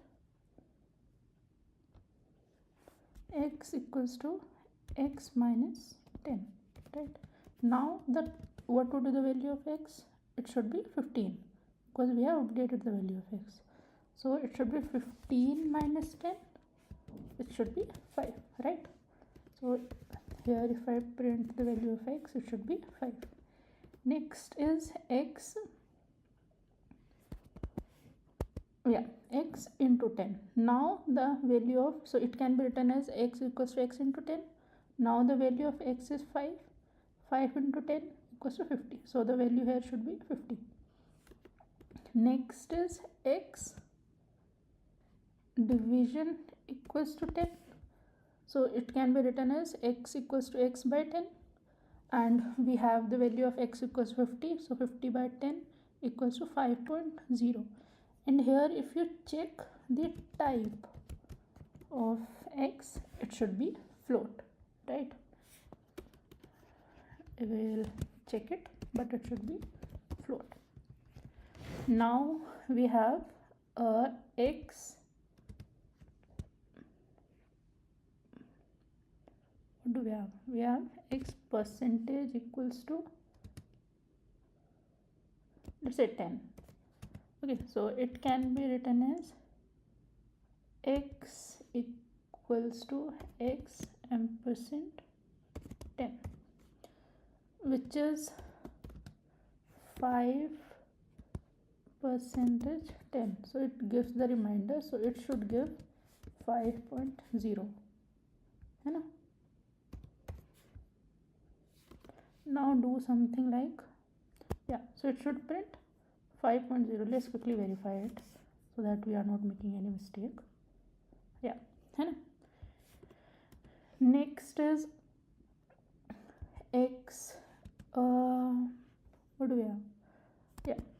So this can be written as, this is the floor operation. So right now we have 5.0. Let's do one thing, we'll quickly make it an int. So if I print here x, it should be 5, and if I quickly print the type of x, it should be int.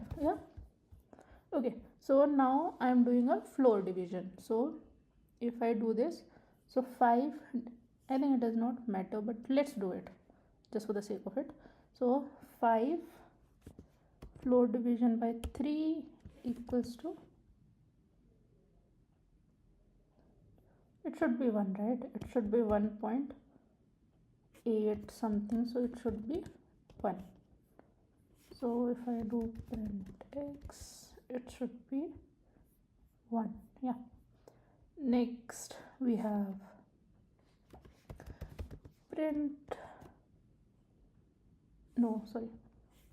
next we have x equals to x exponent equals to 3, let's say. So I have x as 1, because it gave me a floor value. So x equals to 1 to the power 3 should be 3. Let's modify it. X, let's say x equals to 2, right? So 2 to the power 3 should be 2 into 2 into 2 should be 8.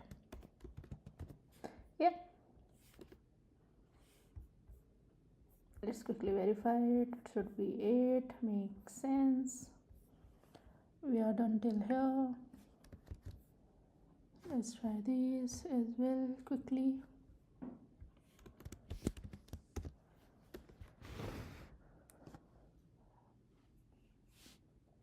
Okay.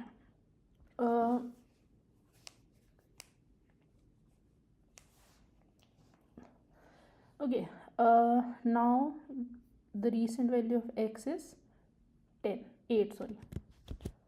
Now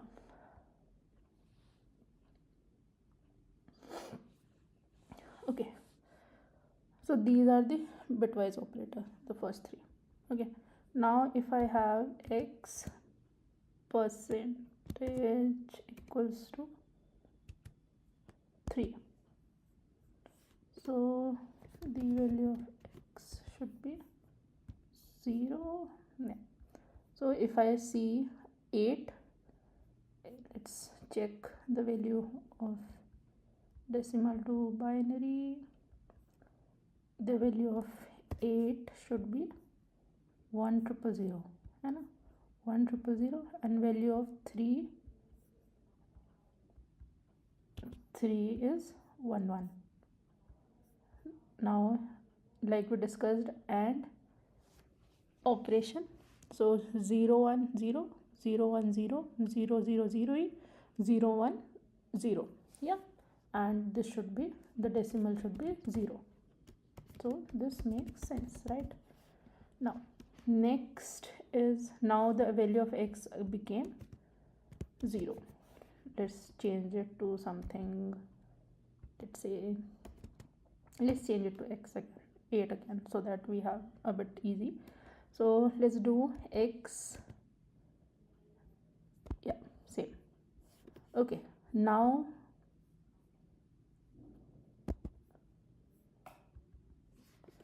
okay, yeah, 8 over 3, so we know this, so 0 1,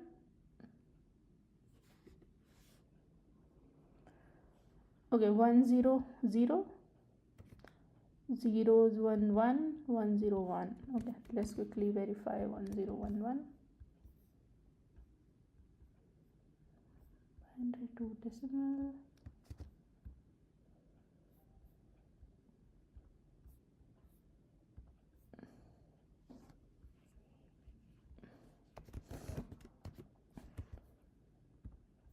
It should be 11, right? Okay, let's again, let's keep it to 11 here. Now let's do again x, what's left, yeah, this one. Okay,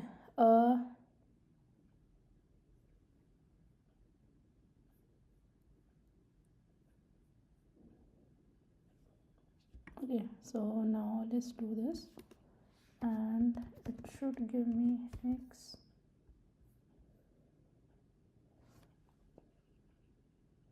Okay, let's see how it works. So we have, okay, so we have x should be 11, right?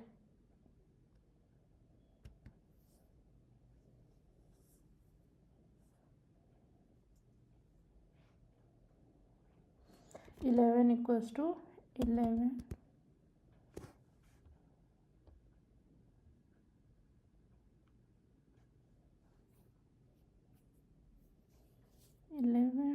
to the equals to 3. Now it should be,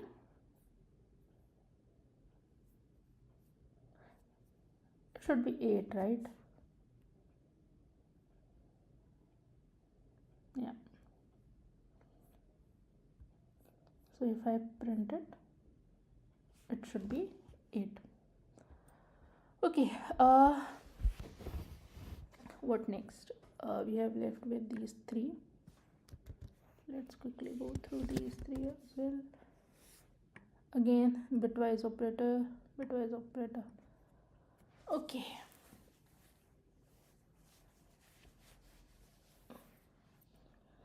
Okay, just for the purpose of like testing. Okay, let's do it. So for example, we have something like this. Okay, so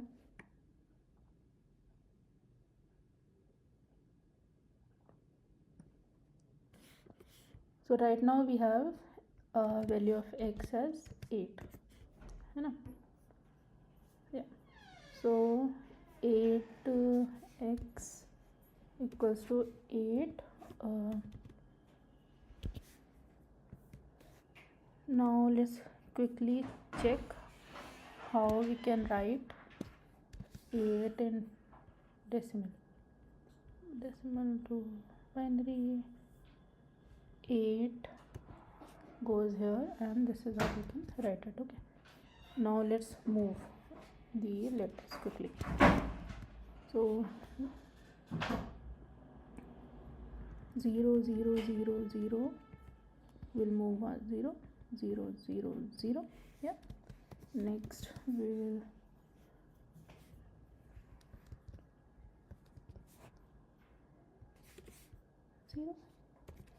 And next we will move. Now let's quickly see the value here, binary to decimal. It should be 64. Let's quickly verify 64. है ना?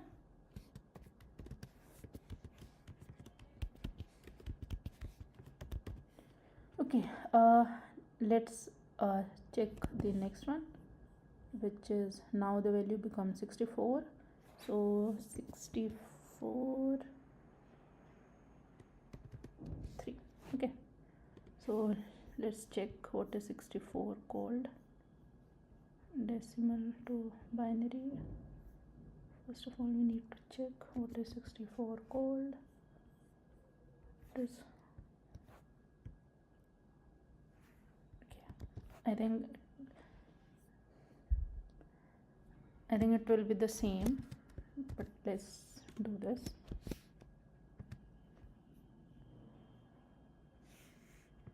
Zero zero zero zero one. Like we are just reversing it, right? So 1 0 here.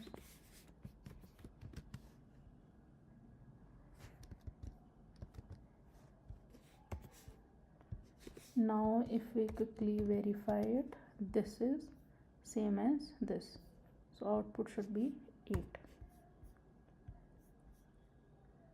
Okay, I haven't printed it. So print x and the output would be 8, right? Because we are just reversing it. Okay, next is print x equals to 3. It's simple, it's 3, right? This, like, it is can be written as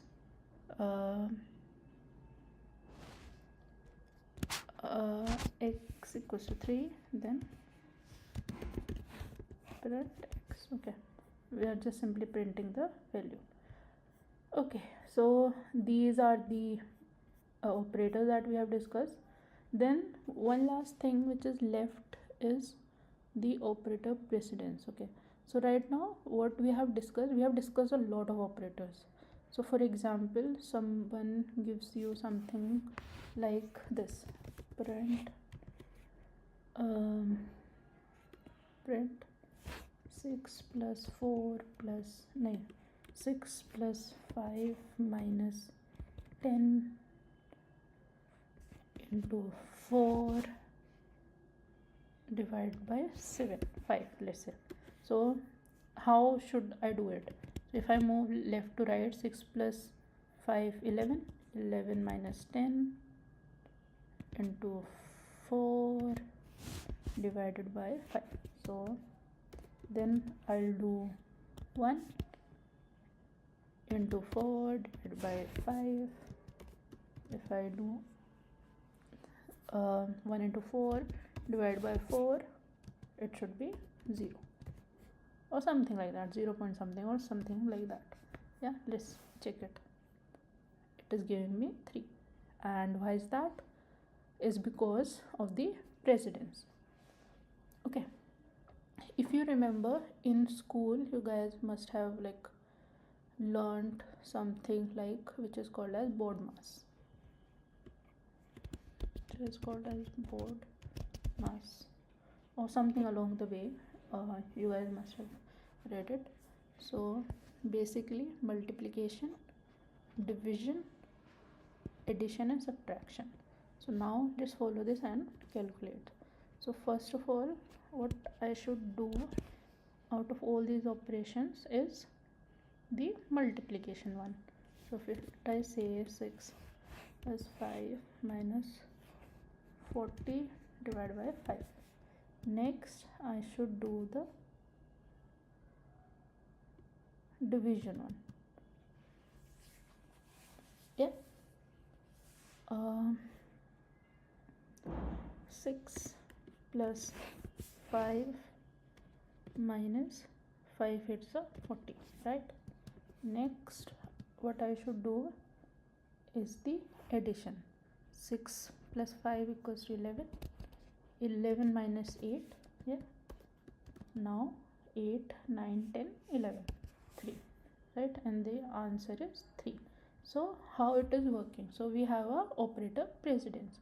So right now I have just used the arithmetic operators. What if there is exponent is there? What if the logical operators or the comparison or the identity operators are there? Then how should the operator precedence work? Okay, so what you can do is you can just simply copy it and you can put it in your Google somewhere and it will show you the precedence. Okay, so this is how the precedence work, and this is very important and it's getting used like almost everywhere, because otherwise your calculation will mess up if you don't follow the operator precedence. Okay, something, if you read here the precedence, it says that plus minus is on the same. Okay, so if it is on the same, then how it should work? So for example, if I am writing something like print 5 plus 8 minus 2 plus 5. So if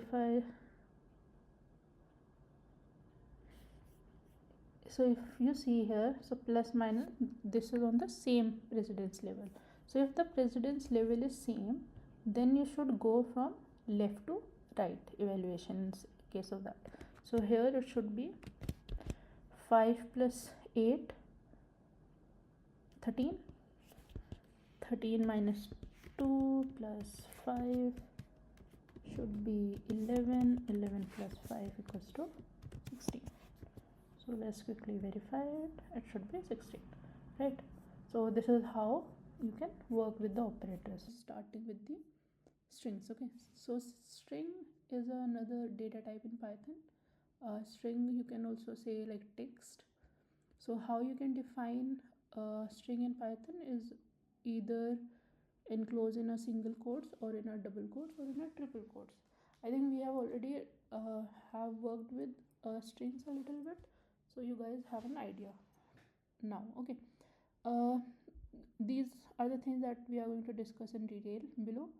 So how we can access the characters within a string, how we can check the length of the string slicing, if we want to extract a different part of the string, how we can do that. We will go through different string methods like upper, lower, capitalized, split string. There are more, but I think we'll stick to these. We'll check for concatenation and repetition in strings, how that works, and we'll check for the substrings whether they exist or not, using the membership in operator. We just gone through this, right? And then we'll see some escape characters. Yeah, okay, so let's start with very basic strings. So how we can define it, like I discussed earlier as well. So let's say so I can mention this or I can mention this, both are same. Okay, so if I simply print string 1 and I simply print string 2, and if I run it, it will work, right? So it is both creating the strings, right? Now if I want to write something like, let's say if I want to write something like my mother's name is Pauline. Okay, so how can I write it? I can do something like, if I do something like, let's say I mention this, so you see the issue. So I can do either this way, if I do print str3, and I can also do something like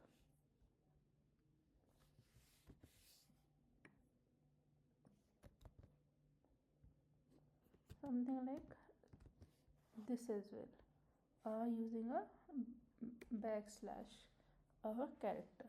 Okay, so this is something, it will work. Okay, so let's quickly verify.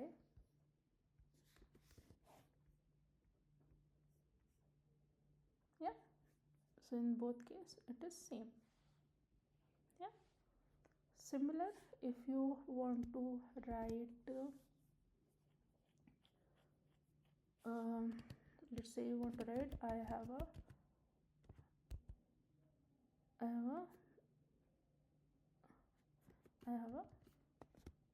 this is BTech degree. Again, similar ways how we can write it. We can mention string 4 equals to, let's say we can mention like this using single quotes,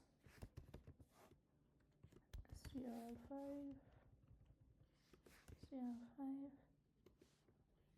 str6 equals to, or we can mention something like create with double quotes, but for this just mention the backslash. Okay, so here this is also same. Yeah, if I just do 6 and the both should be let me quickly run it. Yeah, both is same. Okay,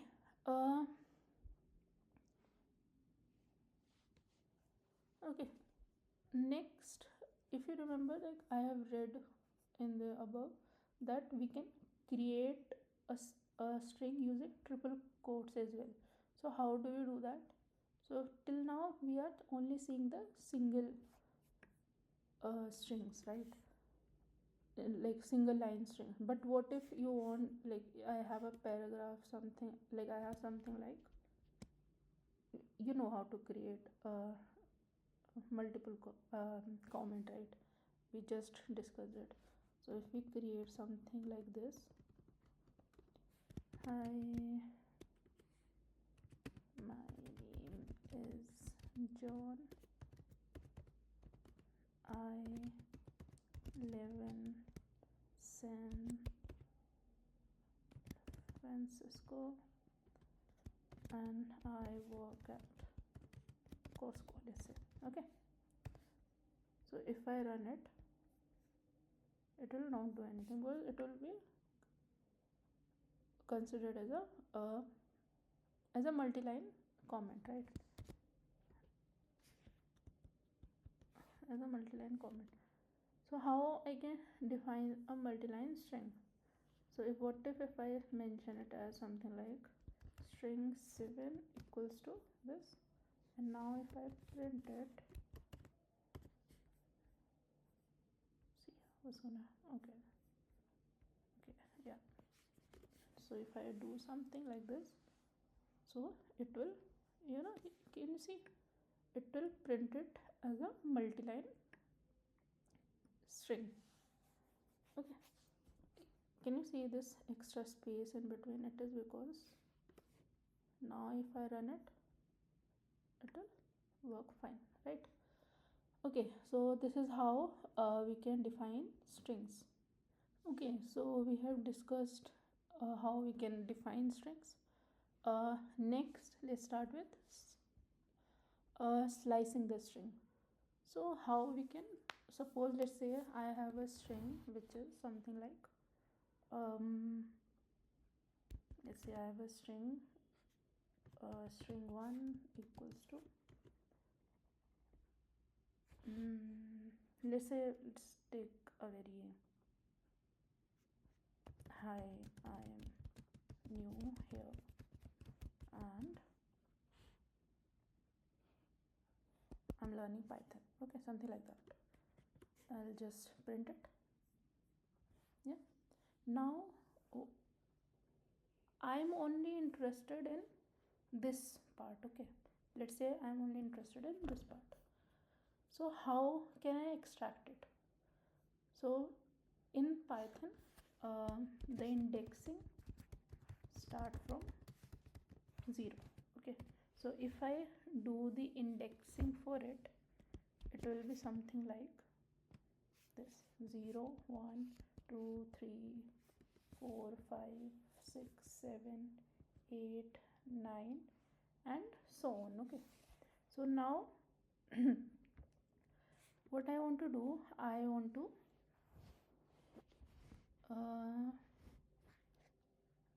like I have discussed, like either I can do something like string 2 equals to, so what I want to get is, I am new here, right? So the index for I is 4. Okay, so I can start from 4 and I want to go till 9 10 11 12 13 14 15 16 and 17. I'll tell you why I'm mentioning 17. So now if I print it, so it will show me, hi, I am new here. So how it is going to work, it will start from 4th and to 16. Okay, so this is basically 17 minus 1. Okay, it will extract. Yeah, another way I could do, like I could simply print this, both will be same. Okay, yeah, both will be same, right? We have discussed it. The only difference is here it will storing the value of this to this variable. Here it's just printing it. Okay, it's just outputting it. Okay, this is how you can perform the slicing. You mention a start index and end index. Okay, now what if I want to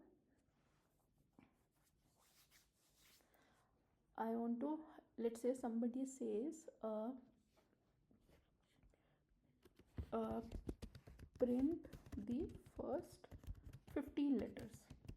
Okay, so there are two ways I can do that.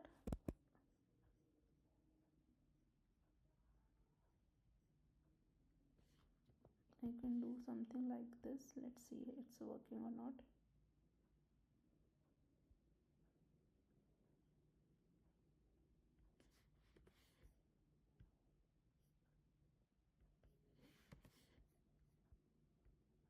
Yeah, so let's say I want to print first 15 letters. So I want to start with the 0th index, right? And I want to go till 15. If I want to go till first 15, right? So 0 1 2 3 4 dot dot dot till 15 14, right? So 14 plus 0 is 15. And another way to do this is, since we are going to start from the we have to start the slicing from the start, we can just mention colon 15. So it will automatically, so if it will reduce it to 0 to 15. Okay, that's how we can do it. Similarly, if somebody says that print the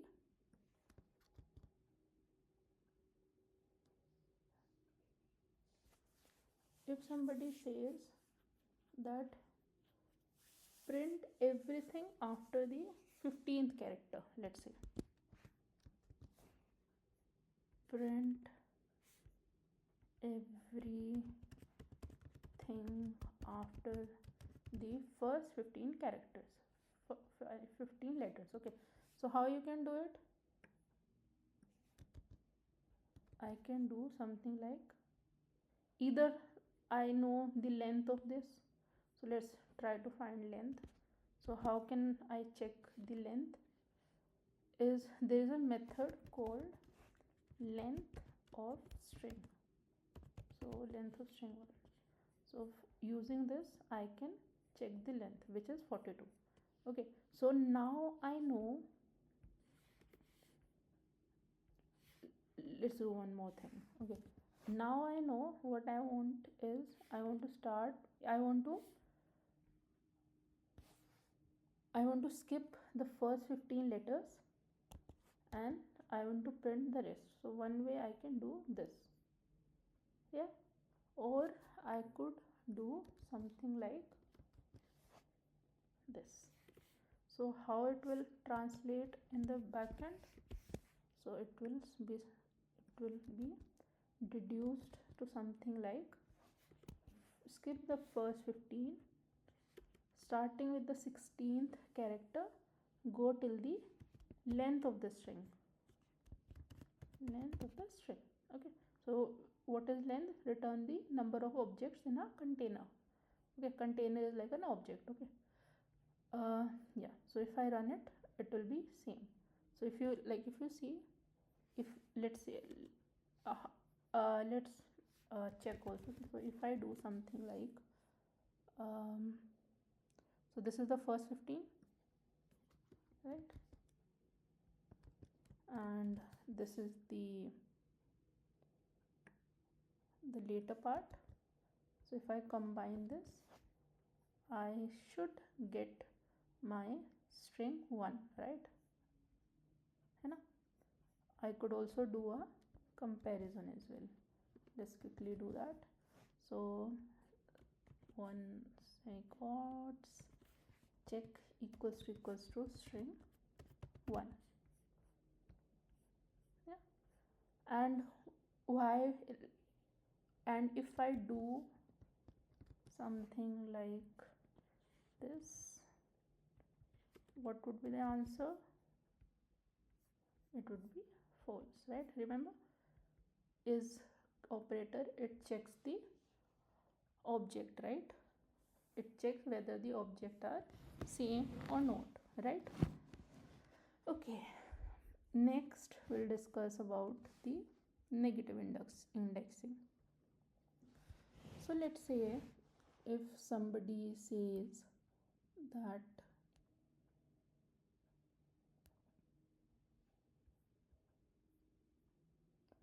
okay, so let's discuss how the negative indexing work. Okay, so let's start. Let me start with a little string. So let's say I have a string 2, which is banana. Yeah, very simple, pretty easy. Now if I am going to do the indexing, so b should be 0, a should be 1, sorry, n should be 2. If I see the length of it, it should be 1 2 3 4 5 6. So yeah, so the indexing should be from 0 to 5. Makes sense? A again should be 3, banana, and 5. Just name it something else. Okay, let's just say B C D E F, just for the sake of A B C D E F. Okay, yeah, okay, so for example, if I do something like print string 2 of 0, yeah, so what it will do, it will print me the first element, right? So it should print me A. Make sense? Similarly, if I do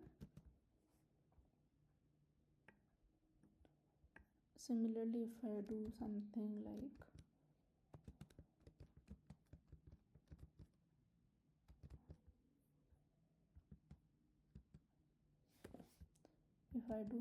like this,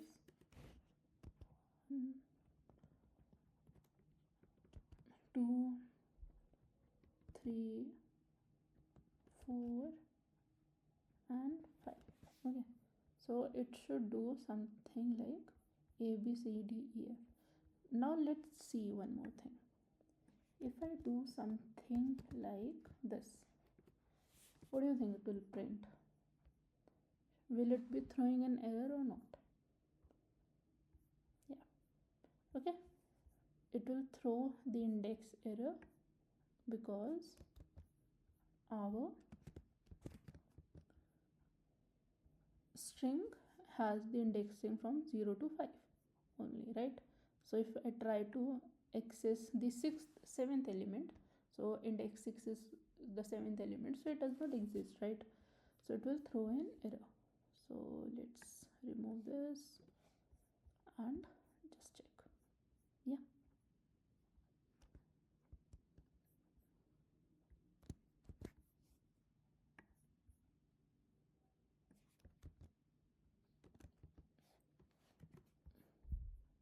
okay, yeah, makes sense. Now we are talking about the negative indexing. So how negative index work? Let's say if I say -1, so this would be -1. Okay, we are starting from the end, so -2. It will be -3. It will be -4. It will be -5. It will be -6. So let's check it if we are correct or not. So if I do string 2 with -1, let's see what happens. Yeah, it is printing me F. Let's verify it.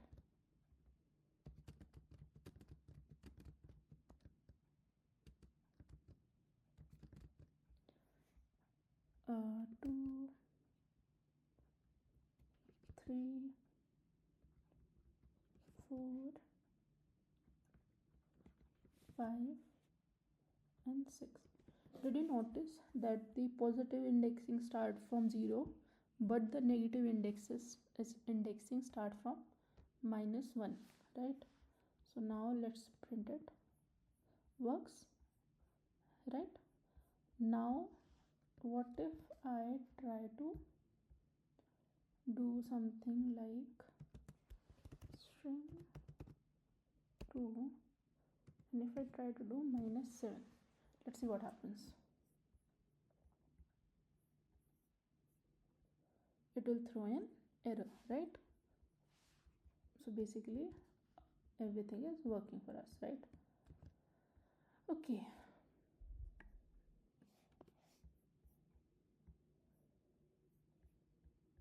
let me just add it here, so if in future you want to check it, you can do that quickly.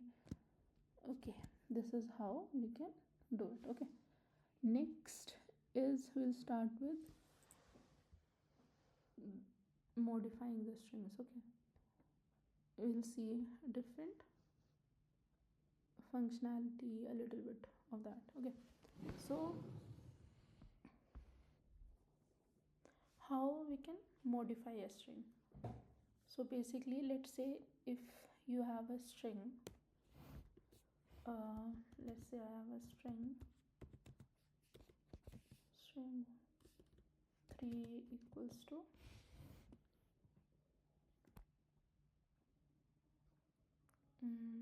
my name is Paul.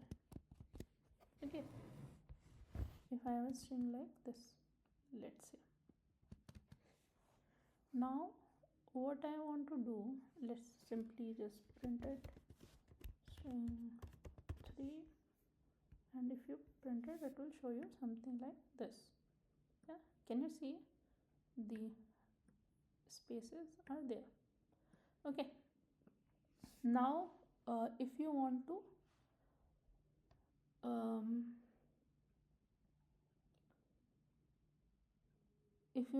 change yours, right now it's some letters are in capital and some are in small. Now if you want to convert your entire string to a uppercase, how you can do that? So we have an upper method for it. So let's print it. So you can see every character is capitalized. Okay, now if I want to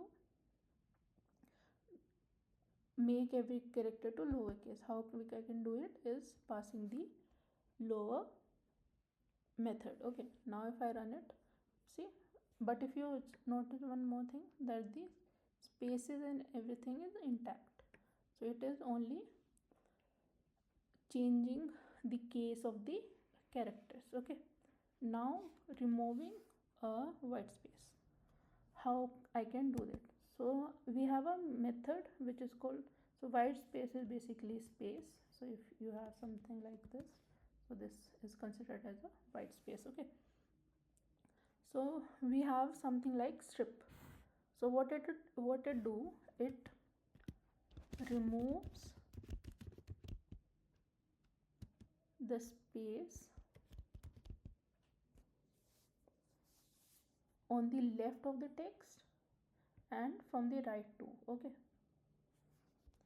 basically it removes the leading and the trailing spaces. Okay, I'll show you how.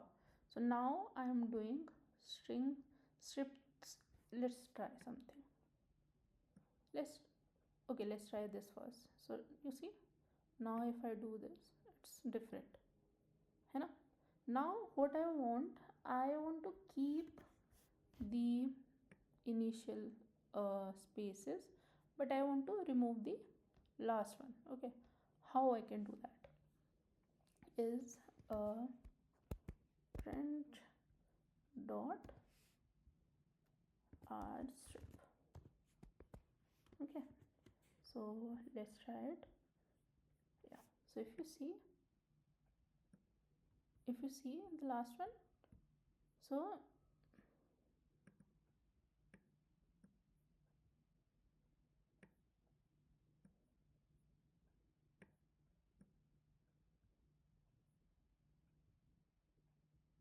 okay, something is wrong. So if you see the last one, so it also, let's verify it as well. So if I do the length of the string,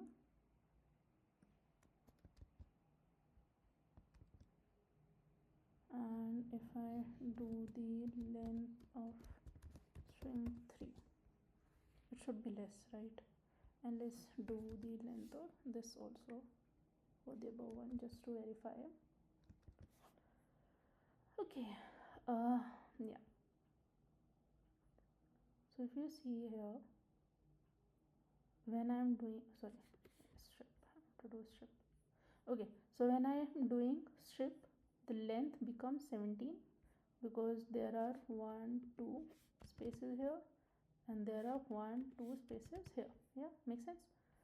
And when I'm doing r strip, the length becomes 19 because it only removes the these spaces. Okay, now if I want to, so what this does is it remove the trailing spaces. Okay, now if I just want to remove the leading ones, I don't want to remove the trailing ones. So how I can do that is I can use the L strip. Okay, so this will remove the leading spaces. Okay, and if I just print it, you will see the initial spaces are gone and the length is same. Now for example, let's keep 2 initial spaces, 2 leading spaces and 3 trailing spaces. Okay, now you'll see a little bit of difference.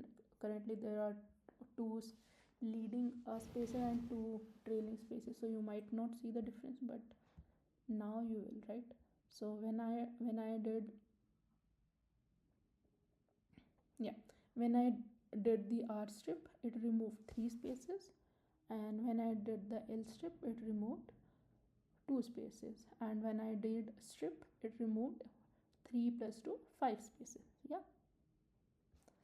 Okay, next is replace. For example, I have a string. Okay, yeah, let's do with that only. So I already have a string. I have a string. My name is Paul. Let's say let's create this. So let's say I have a string which is I like bananas. Now I want to change this bananas with apples, for example. So how I can do that? So we have a method called replace. This is the replace method. Replace method. What it will do, it will find if there is a string existing, like if there is a substring with this in the string, if it found, like if there is, it will replace it with apples. Okay, now you must be thinking, so let's say if, let's say another string is there, string 5, and it is something like my name is Paul and my hobbies are books and travel. Okay, and let's say my family hometown is LA, for example. Okay, now if I say that I want to replace my with your, so what should happen? So it will find the presence of my substring in your string 5, and wherever it finds it, it will replace it. So if you see, so what happened is it replaced every substring my with your, right? So this works. Okay, now let's discuss another method which is a very used method, is called split, and let's see how it works. So for example, you have a CSV data, or you have a data which is separated by comma. Okay, for example, you have a string equals to something like Paul student 25 AI scientist. Now what you want to do is you want to split this string into substrings. Okay, yeah, and you want to separate these using this separator. Okay, so for that we have a split function. So for example, I use string 6 dot split,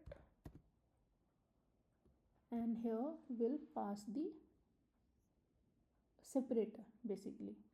So if you see, so we pass the separator. Okay, and let's say for example, let's not pass anything. So let's see what happens. So you see what happened, it tried to separate by the space. So by default it's split by space. Now I want to split it by the comma. So what I'll do, I'll just mention the comma here, and once I do that, it will show me each sub item substring in a list, right? This is how you can do it. Make sense? And there are more string methods as well. So these are the, I think, 3 we have discussed. Let's see if I'm missing something. Yeah, we have discussed. Yeah, so there is one more method which is capitalize. So let's see how it works. So capitalize is something, let's say you have a string 7. Okay, you have a string 7 which says, which is something like my name is Paul. Okay, so how capitalize work? So what it does is,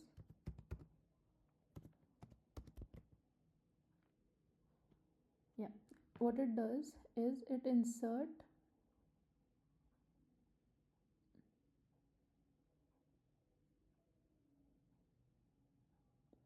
okay, what it does is it capitalize the first letter of every substring.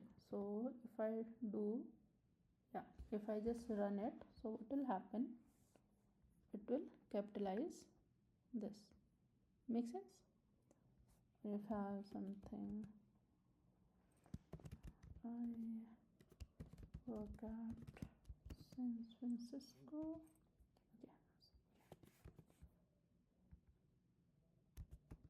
Cisco, so it will capitalize the first letter. Okay, if I have something like, let's, okay, I think let's not do that. Let's try one more, which is title. So what title does is it capitalize the first letter of every substring. So I got confused a little bit between capitalize and title. So title is something that capitalize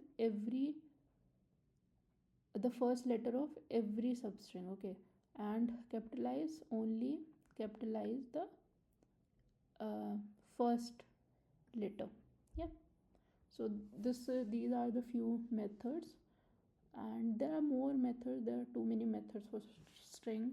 It's a very well known data type, and I think as we'll go into the sessions and everything, I think you will find a lot of methods being discussed. Okay, now we'll discuss something about string concatenation. Okay, so string concatenation is something, I think we have been doing this, but now we are just naming it. Okay, so for example, I have two strings, let's say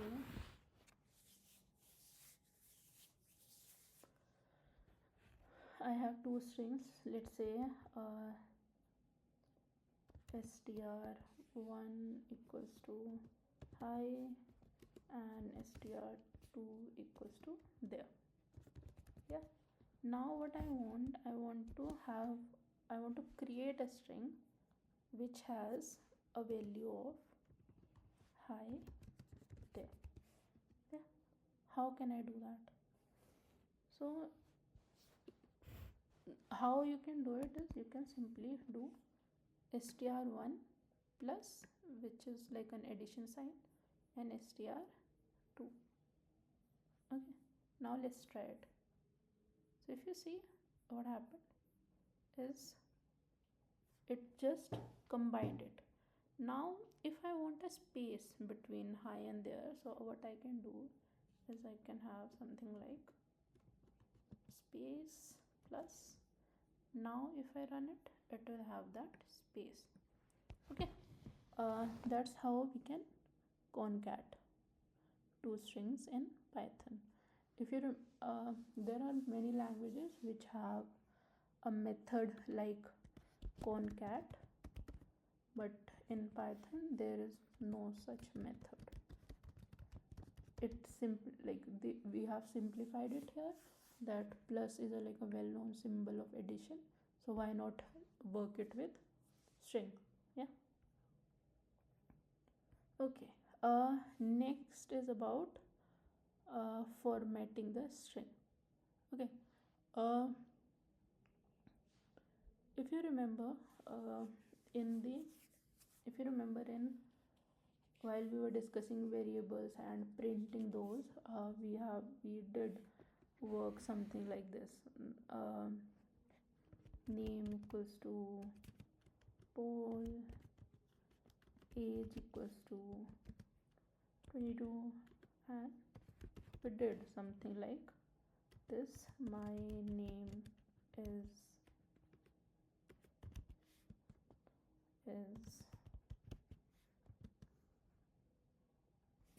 and my age is this, right? If you remember, we have done something like this. Let's try it. Yeah. Also, another way to do it is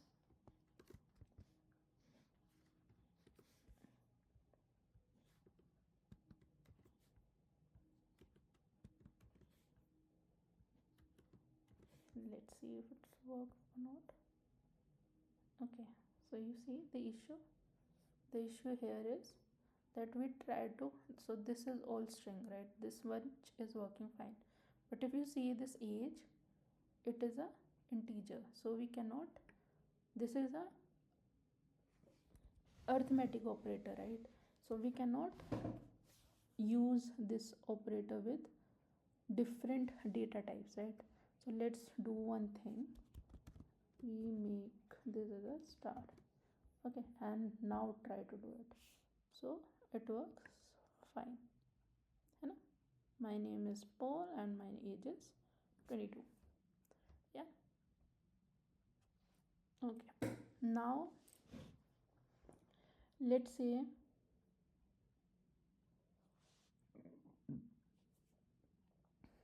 okay.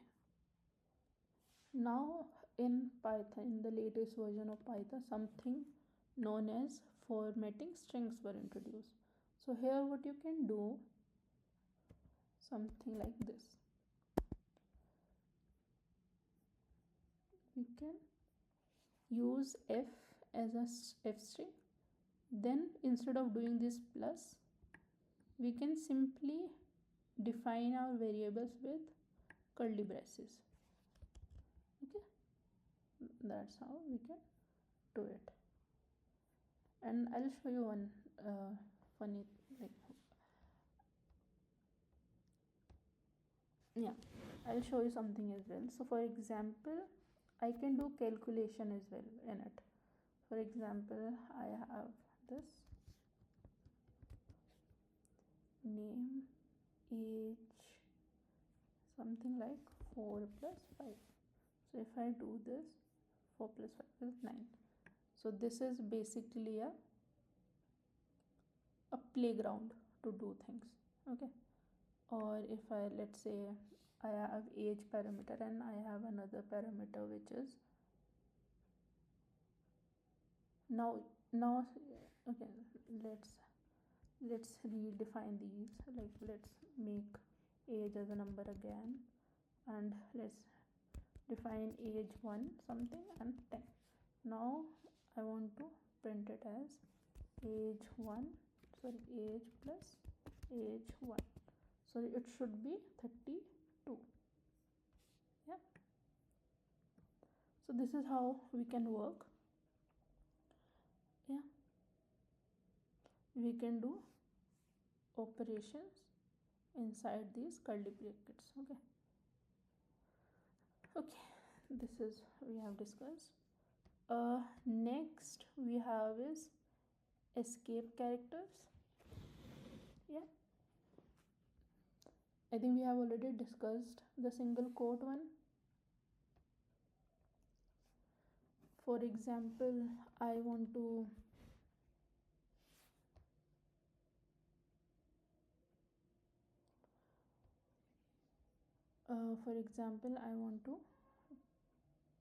print something like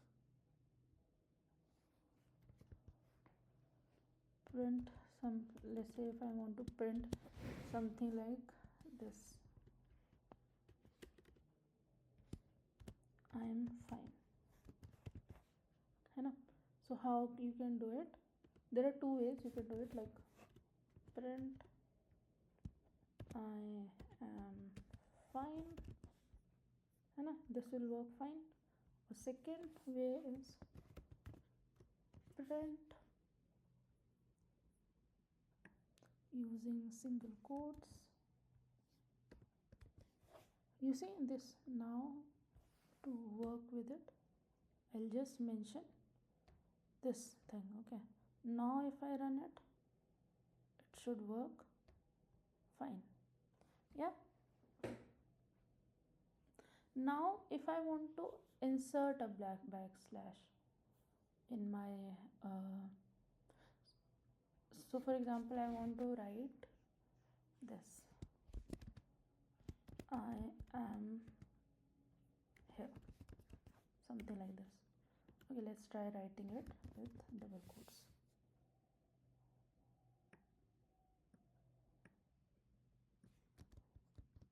Let's see if it works or not. Okay, so you see the error, but if I mention something like this and retry it, it will work fine, right? That's how we can print it. Next is new line. For example, I have a string, I want to write, I have a string. So there are multiple ways you can, like we know how to create multi-line strings, right? But if you don't want to create multi-line strings, you can simply write in this way as well. So let's say print my name is Paul /n, I work at Costco. Okay, something like this.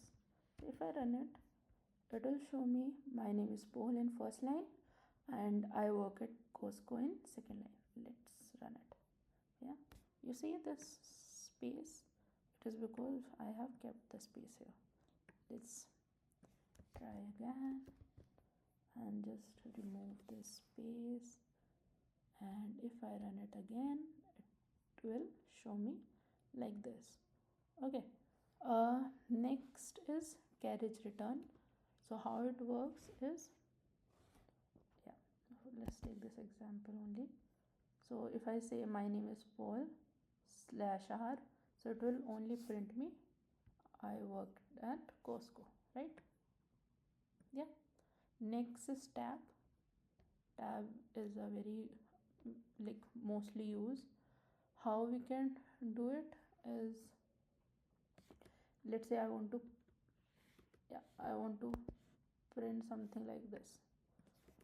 Okay, you see. Yeah, let's do one thing. Let's print the size as well, the length as well.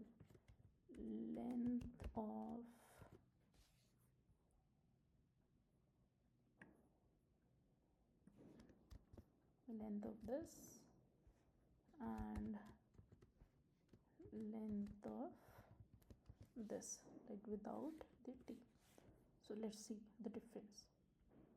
You see 33 and 34 because tab is counted as 1. Okay, next we have backspace, like it says. So what it does, it removes one character backspace. Okay, for example, I have written my name is Paul. So what it will do, it will remove this. So let's check. You see, now let's say if there is one more space here.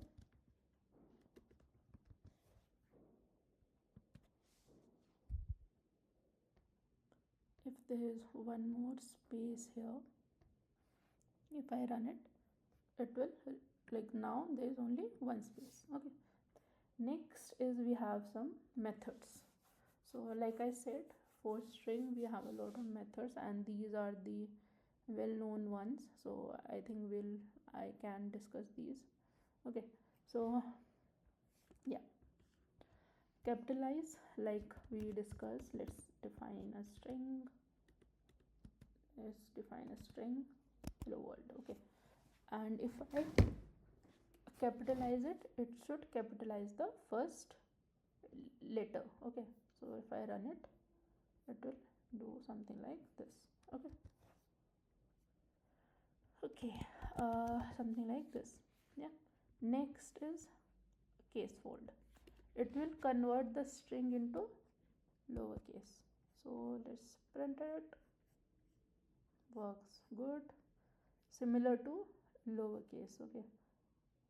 If I do something like, if I do this, both should be same. See? Okay. Next I have return a center string. It will center align the string using a specified character. For example, if I do something like string dot center, let's say I say 20. Okay. So see, it has centralized. Okay. Next we have count.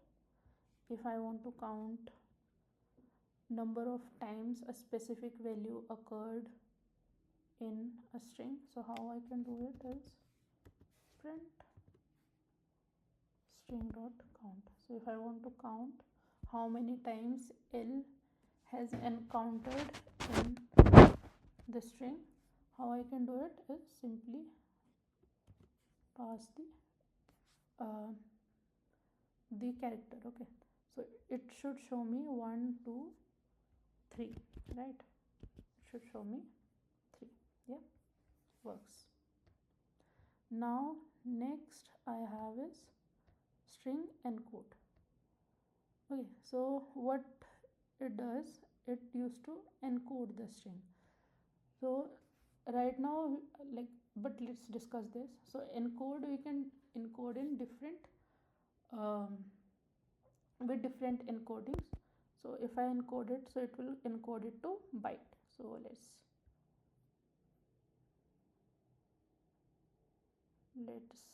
so yeah, you see, if you want to learn or read more about the method, just click on it. Just so it used to encode the string using the codec. Okay.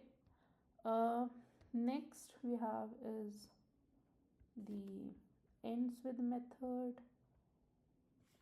Okay, so what it does, if I say whether the string ends with ld or not, so here it does, so it should return true.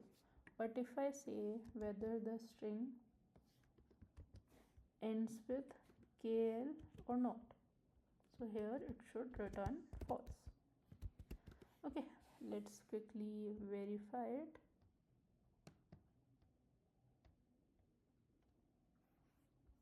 And it should work, right? Next is the expand tabs. Like the the method mention itself, it used to expand the tabs. For example, I have this text and I want to expand the tabs. So how I can do it is use the expand tab method, and if you see, and mention the tab size. Okay, and once I run it, it will show me something like this. See? Okay. Yeah. Next we have the find method.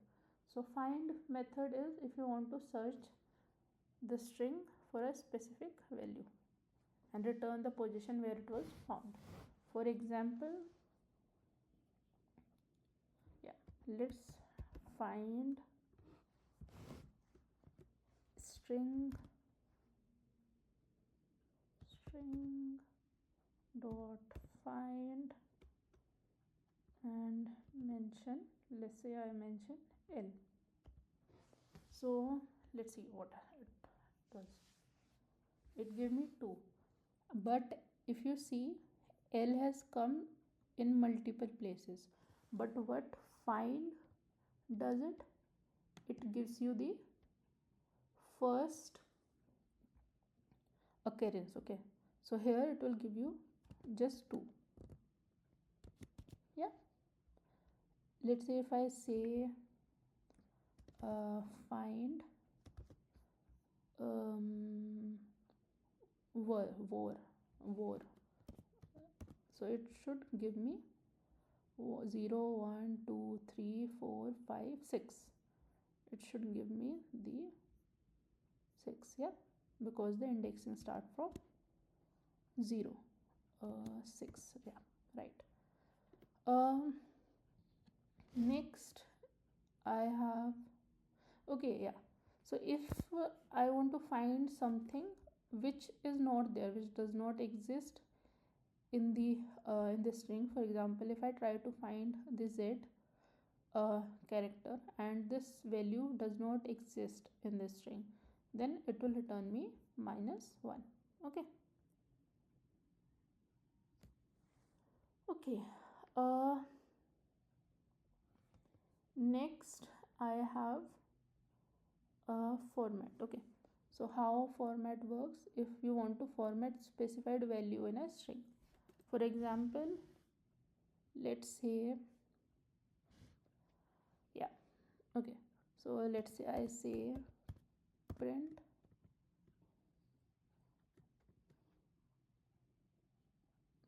let's say print my name is name. Let's define this as a variable, and I work at company, let's say.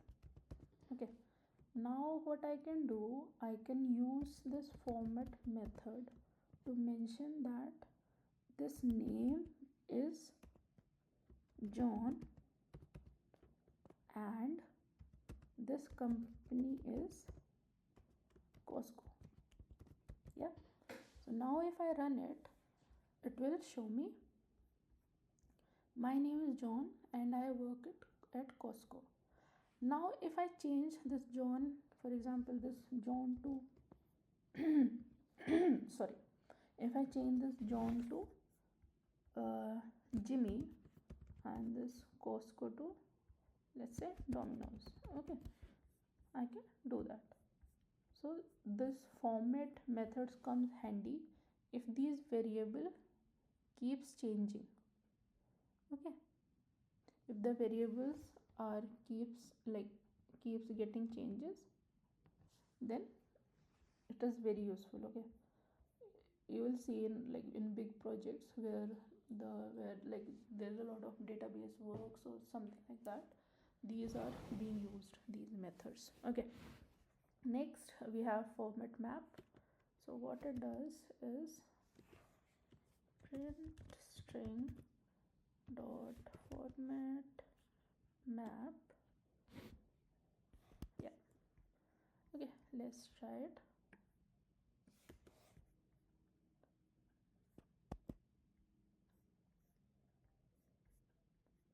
Yeah, it will just print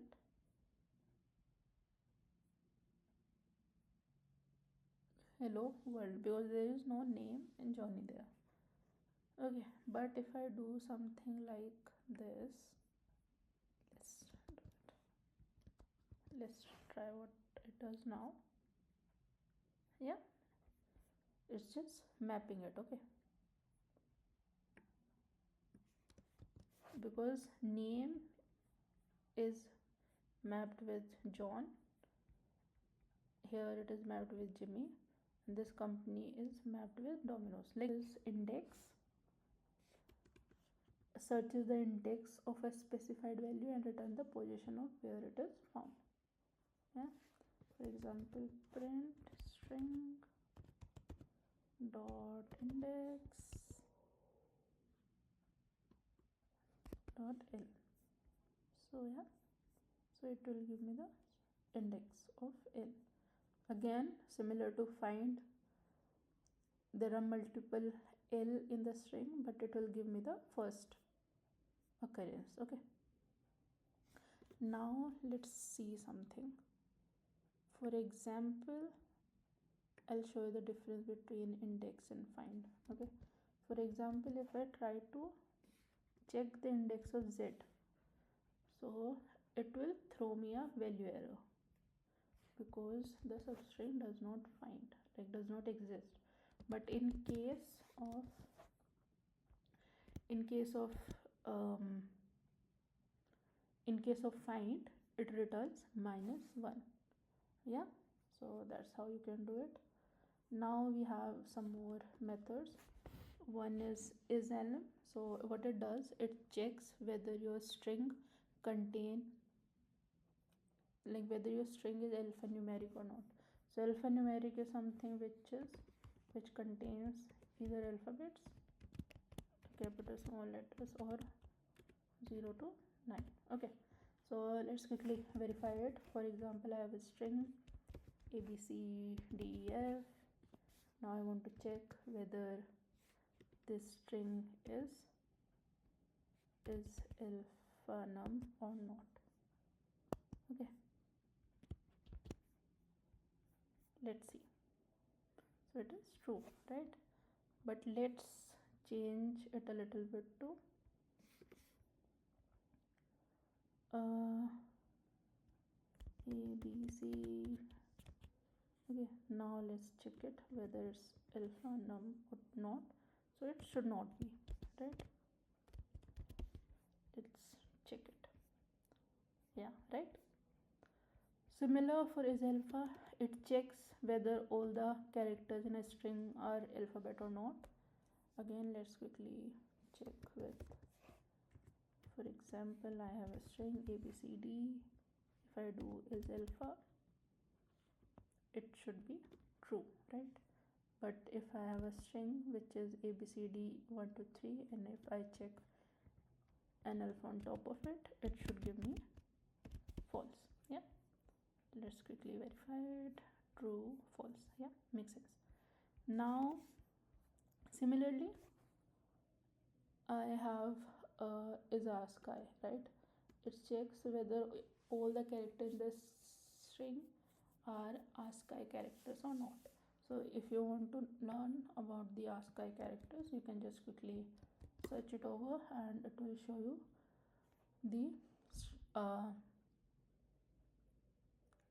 the character encoding, right?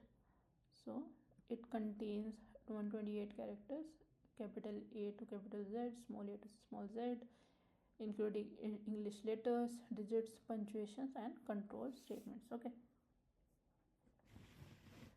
let's quickly say which does not exist.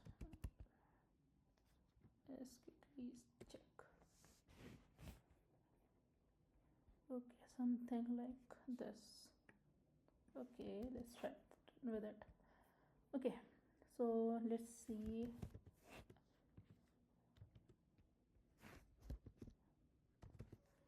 Comma is ASCII.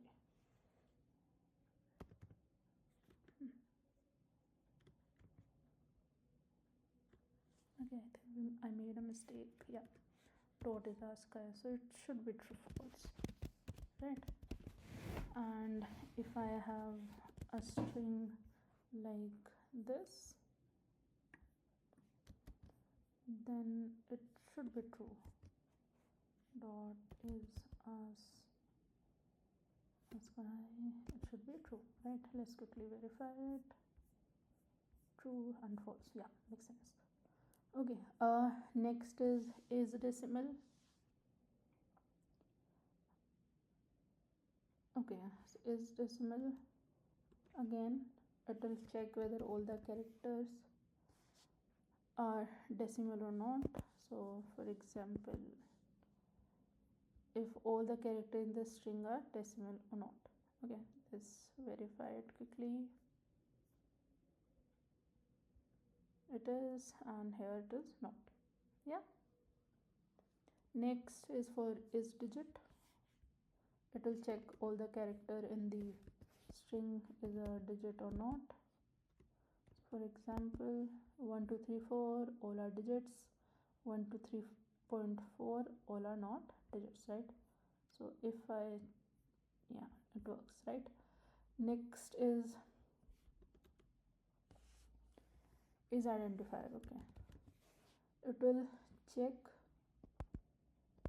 whether the string is an identifier or not.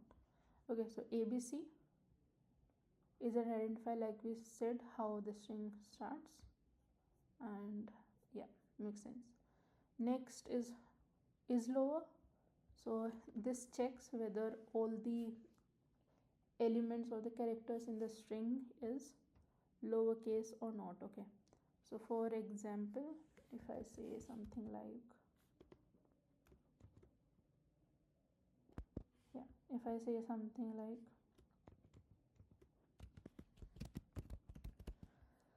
yeah, if I say something like small a, small b, small c is lower, so this is lower, right? So if I convert this to lower, it will remain same, so it should be true.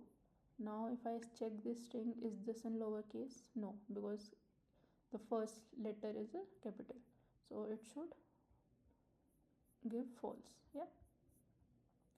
Next is numeric, again similar. So if, let's say a string 1 2 3 4 dot is numeric, it is, because all the numbers are integers. Now if I check for 1 2 3 4 ABC, is it is numeric, it should return false. The first one should return true, because 1 2 3 4 are all numeric, right? So it should return true. Okay, let's quickly verify it, and yeah, works fine.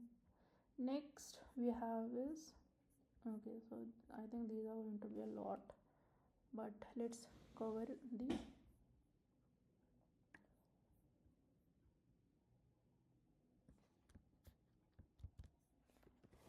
okay, let me just create another.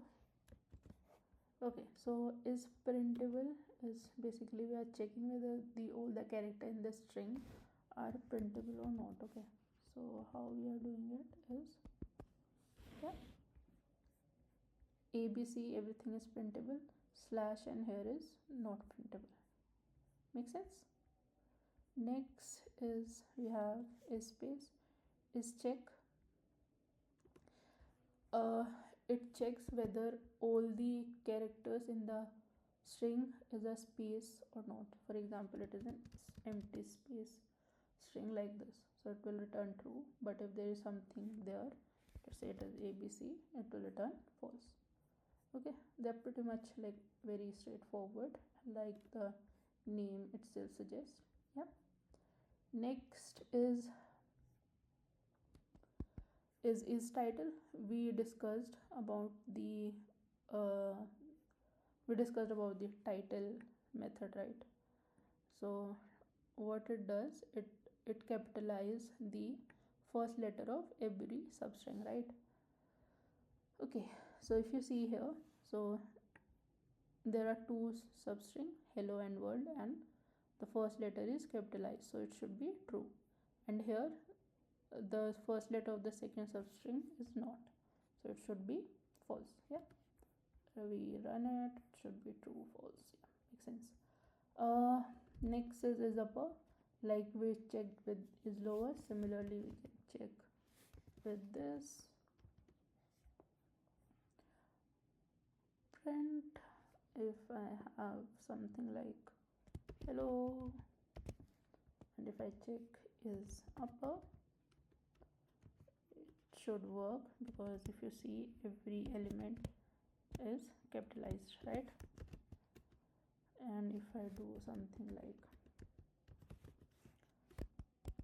hello, it should print false, because only the first letter is in uppercase. Yeah. Okay, next we have join. So if I have something like ABC dot join y hi comma there, if I do something like this, what will happen is will combine these substrings. Okay, now the reason, the thing is, because I have like like there is no space between here. Like if I mention something like, for example, you remember how we did the split, right? Similarly we are joining it back using join. Okay, if I want to join it using space, and if I want to join them using a comma, okay, I can do that. Yeah, hi there, hi there. Okay,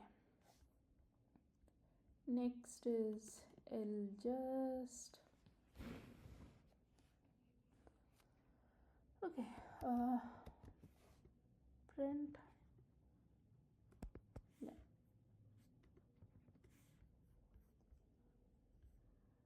okay, it will give me hello hello. Okay, next is lower, pretty simple, similar to upper.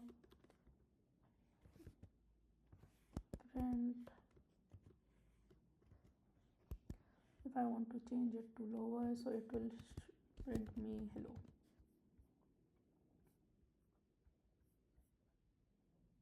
Yeah,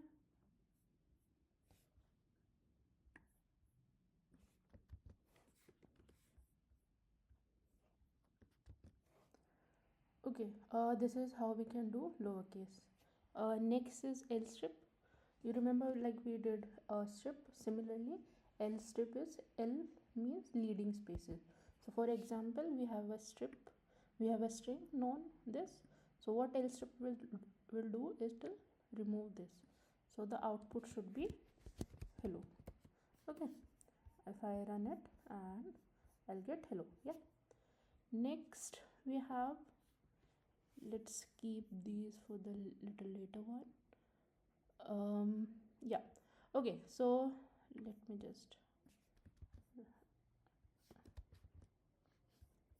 okay, next we have replace. I think we already discussed about, but let's quickly take an example. For example, we have a string, hi my hello, let's say. We have a string hello, and I want to replace occurrences of H with J. So what should I get is jello. Okay, let's quickly verify it.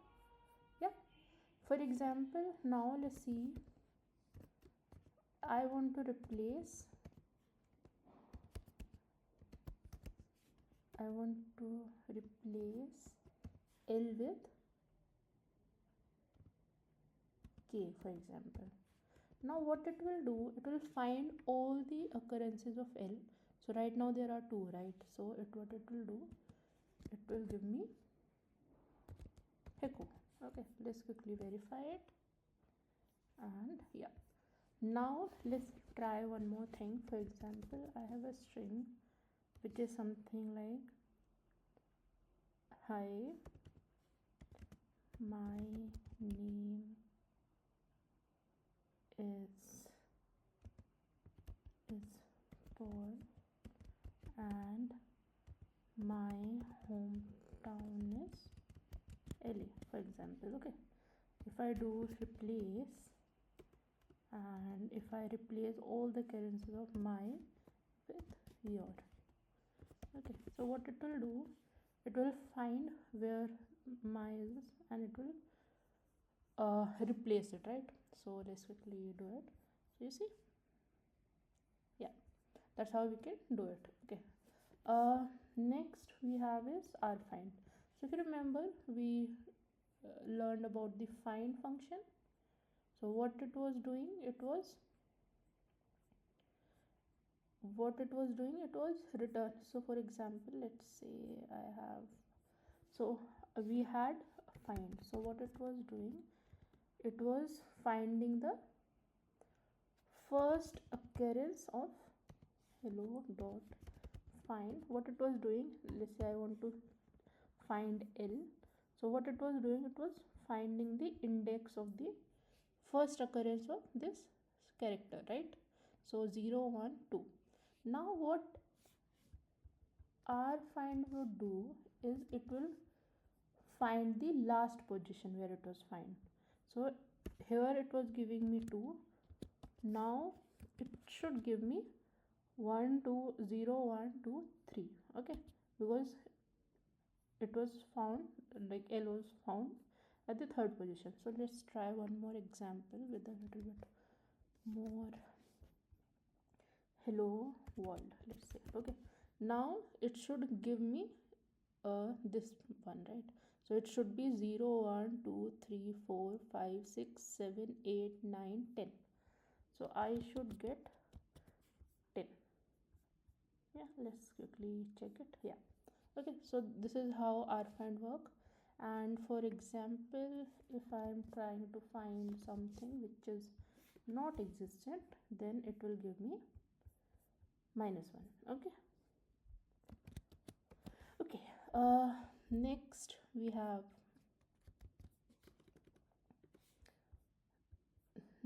have R index. Similar, only difference between R index and R find is, again, if the character does not exist, it will give a error instead of returning 1, right? So let's quickly see how index works. First, hello dot index.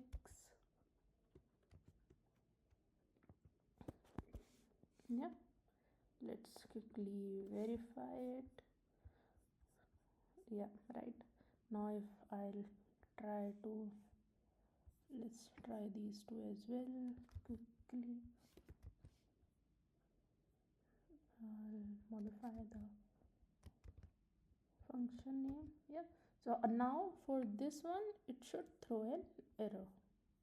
Yeah, right, makes sense. Okay,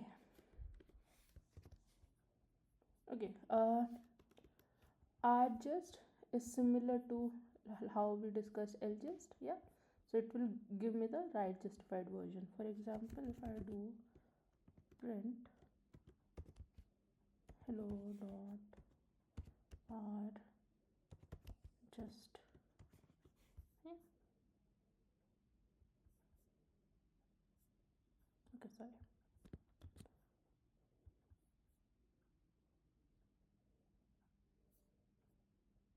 Okay, I need to provide the parameter, let's say 20 or 100, just to have the bigger margin. Okay, you see?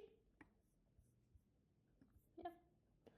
Okay, next we have, let's discuss it a bit later. Now we have r split. You remember how we discussed the split?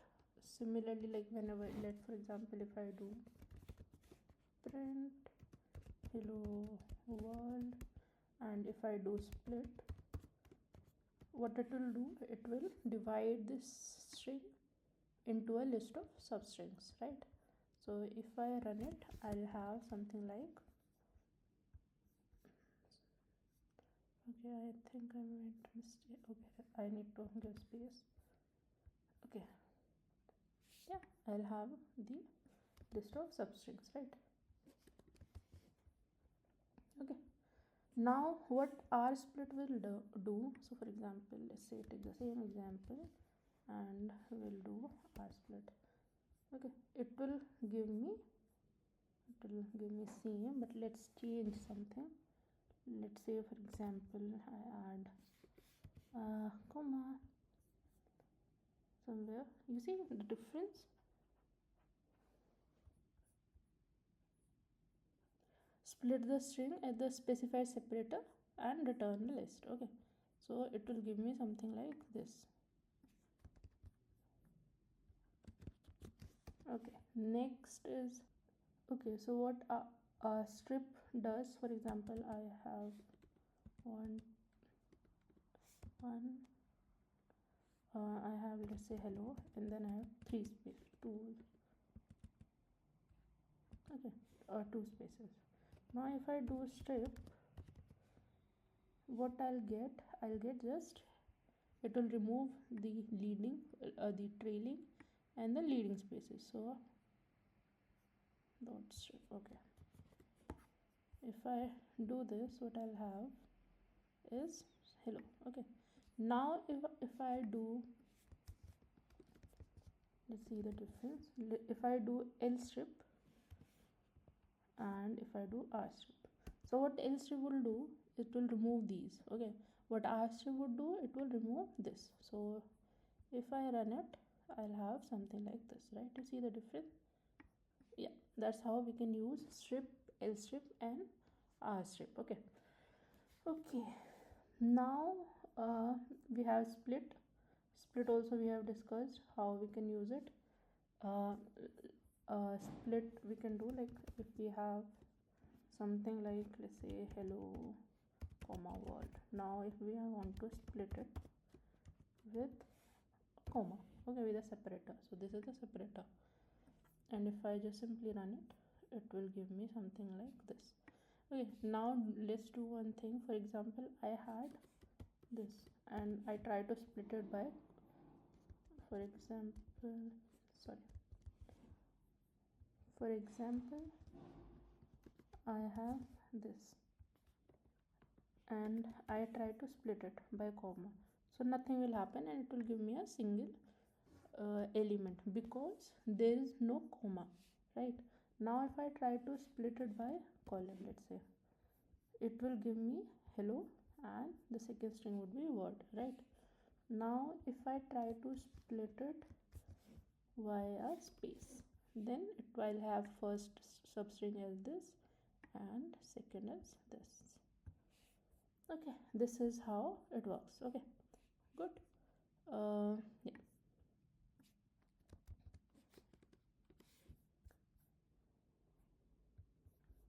Okay, next I have a split lines. How split was doing. Now split line, it split by the next lines. Okay, so for example, I have a string something like this.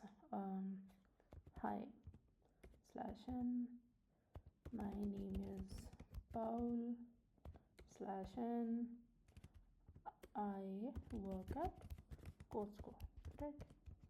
Now if I do split, let's check what split does and what split does not do. So if I do split, for example, so what it will do, it will split by spaces, right? So first I'll have this, second I'll have this, third this, fourth this, yeah, and so on. Now if I split it by, let's say, split lines, what it will do, it will split by /n. So first I'll have hi, next I'll have my name is Paul, third I'll have I work at Costco, right? Yeah, this is how we can use split and split lines. So split lines is mostly used, like for example, if you are reading through some data, like you have some review data or something like that, so there the split lines works. If you are working with Excel data, we usually do split lines. Okay, yeah, that's how we can do. Starts with, you remember we have another method which called as ends with. Similar, we have starts with. For example, if I say hello dot starts with he, so here it's true, right? So I should get true. But what if I say hello starts with ll? That's not true, right? So I'll get, yeah, makes sense. Next I have strip. So how I think we already covered it, but let's quickly do it. So let's say I have hello. So what it will do, it will strip the leading and the trailing spaces. Okay, next we have swap case. I think the method name itself is very complete. Swap case is something, so for example, you have a string like hello, and if I perform a swap case on it, what it will do, it will reverse the cases. Okay, so I'll get H, capital E, capital L, capital L, O. Let's quickly verify it. Yeah, okay. Next we have title. What it will do is, let's, for example, I have hi, my name is Paul. Okay, and if I do title, what it will do, it will capitalize the first character of each word to uppercase. Okay, you see, this was already there. For my, it capitalized the first letter of the word. Okay, name is capital I, Paul capital P. Yep. Next we will first discuss, let's say, upper. Similar to lower, we can have upper. For example, if I say let's say something like hello. No, let's say something like hello.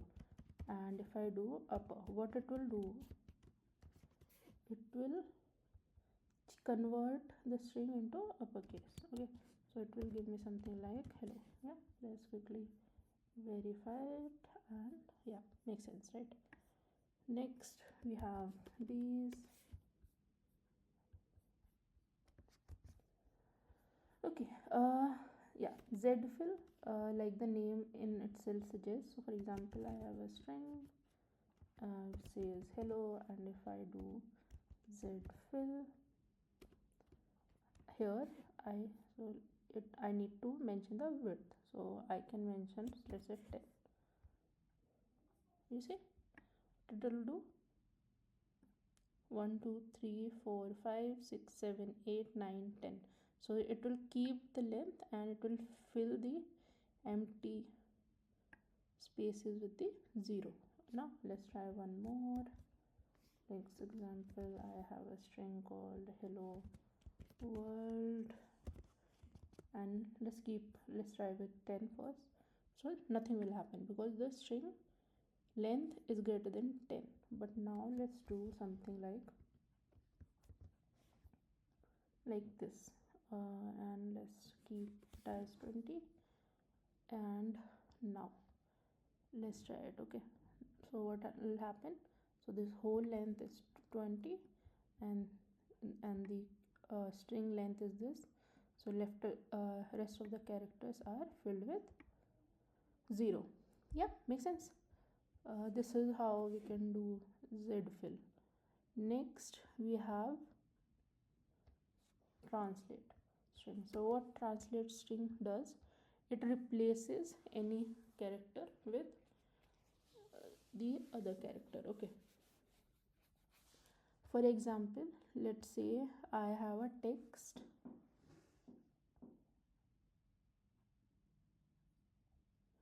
Let's say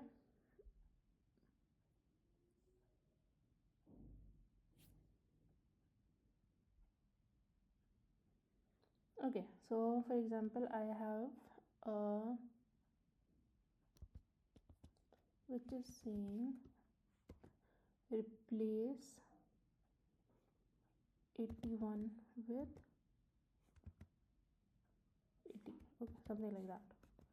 And I have a text, I have a string which says hello world. Now let's quickly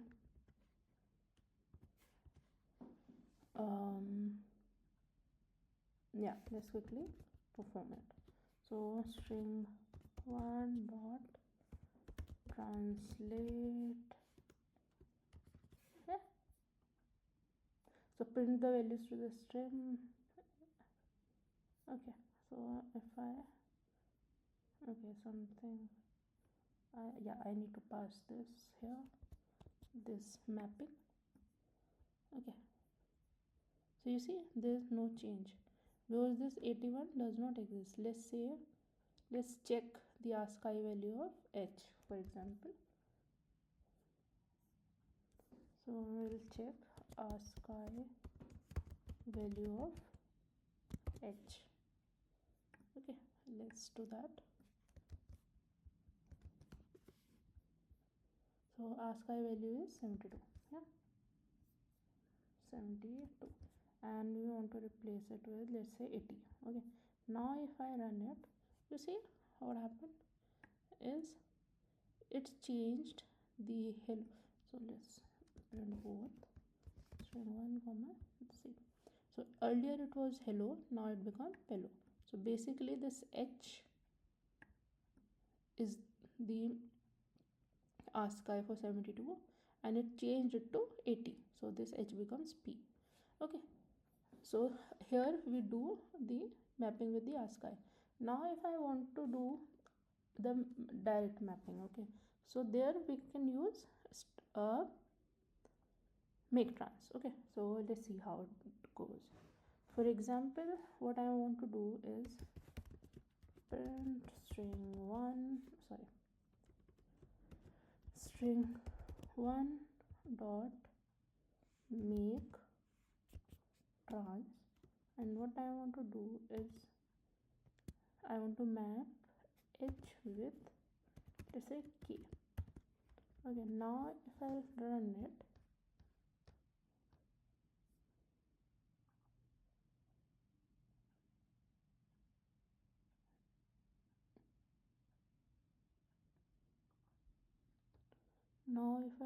I'll have something like this.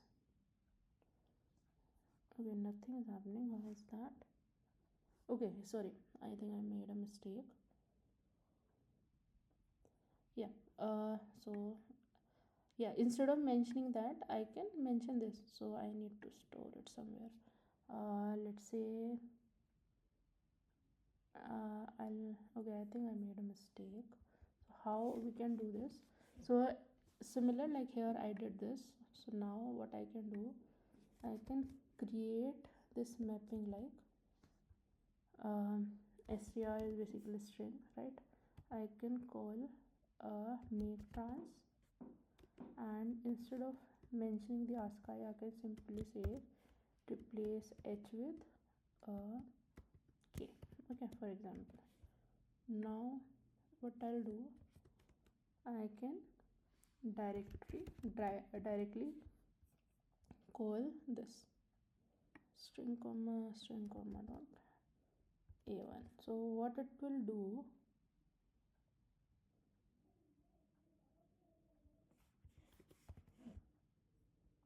yeah, what it will do, it will replace, now it will replace this h with k. Makes sense? The only difference between the first one with the make trans and with the translate, so with translate we can like do with two ways. We can directly do the ASCII one, and second is we can do the direct the string one. Okay, we can create a direct mapping. Okay, next we have partition. So as the word itself say, let's say I have a string which is something like, hi, my name is Paul, and I want to partition it by space, for example. Or let's do something, let's try with space first. So what it will do, it will divide the string into three parts. Okay, the first one will contain the string before this match. It will check from left to right, so where it finds the first space, which is here, right? So the first value of the tuple will contain the value before the match, second value will contain the exact match, and the third value will contain after the match. Okay, now I know it is a little bit confusing. Let's check another example. Okay, let's say if I have same, let's say same, hi, my name is Paul, and let's partition by name. Okay, so what I'll have is, what I should have is the first string should be this, and the second would be name because there is a match, and the third string should be this. Okay, let's quickly verify it. Yeah, makes sense. So I'll have something like this. Now let's take an example where I mention something like Costco.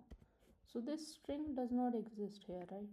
So now what I should have, like what should be the output?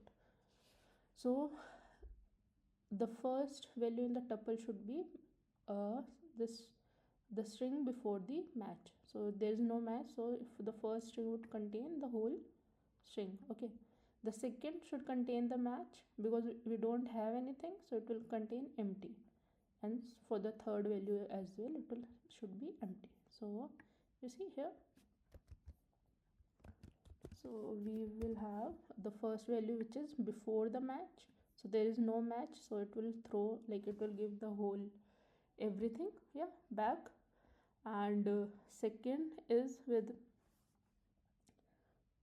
space, and the third with this. Okay, so partition finds the first match in the string. Okay, and similarly our partition, what it does, let's try this example.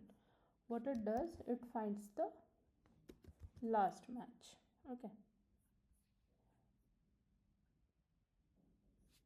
okay, our partition, it finds the last match. Make sense?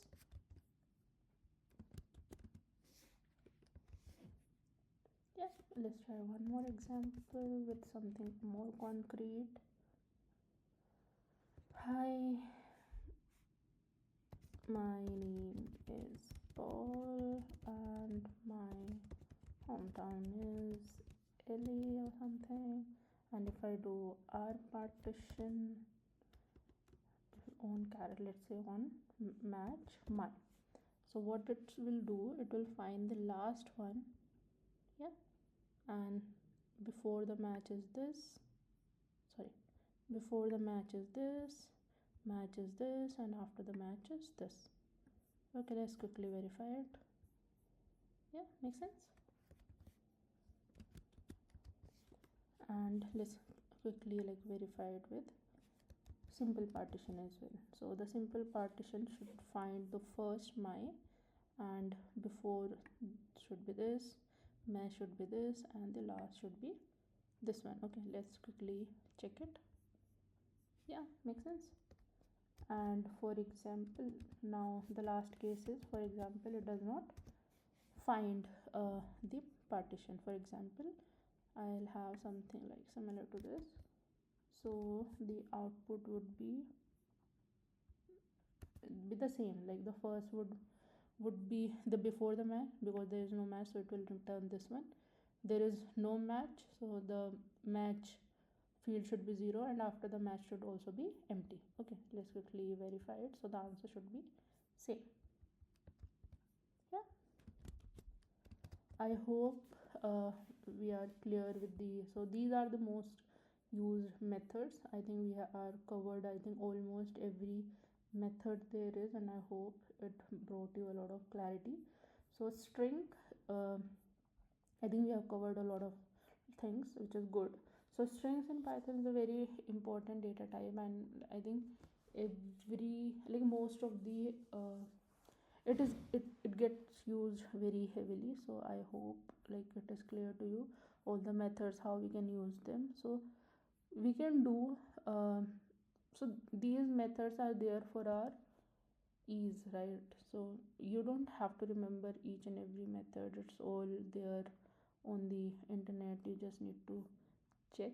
Yeah, so for example for example uh, for example the count method. Okay, so we can do 1 2 3 4 as well, but we can directly use the count method as well.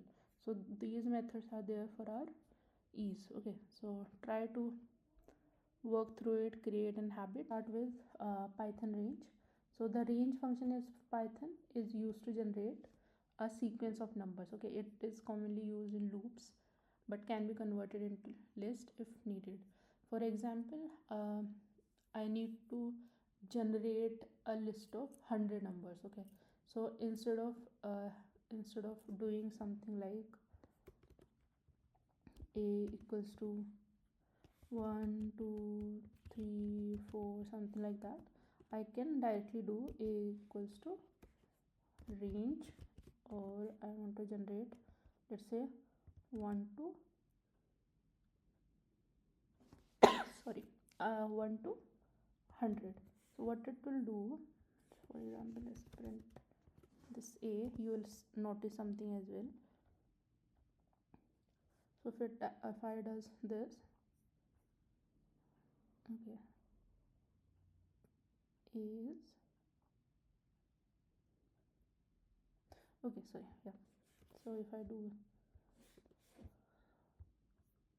so I'll see a range. Now how to print this? So there are multiple ways to do it, but normally we use list to display it. Okay, I can do something like this list, and you remember how we do it. So you're right, we'll have something like this. Okay, if you remember, so what we have done is here is called typecasting. Yeah, we have discussed it multiple times, and I hope this concept retained. Okay, now if you notice one thing, so I have defined something like this, and I want the range of numbers should be from 1 to 100. If you see this list, it starts with 1, which is good, and then it goes up to only 99. And why is that? Is because it, this, if I mention this, so it will count the values from 1 to 100 minus 1, which is 99. So if I want a list of numbers from 1 to 100, I need to mention 101. So the moment I mention that, I'll have something like 1 to 100. Okay, I hope this is clear. Okay, next, call range with one argument. So if you see here, I wanted a list from 1 to 100, and that's why I mentioned the first one, this last one. Now if somebody says get me a list of 100 numbers, for example, so I can simply say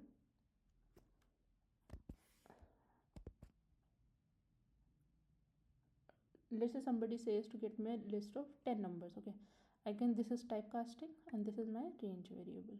So range, range method. Okay, range, and how many numbers I need is 10. So let's say if I run it, so you see what it will give me. It's from 0 to 9. So the, if I am not mentioning the first parameter, so how, let's see how this works. So there are three ways I can define the range function. First is range stop. So what I have done here, I have said that I need 10 numbers, and I have mentioned 10.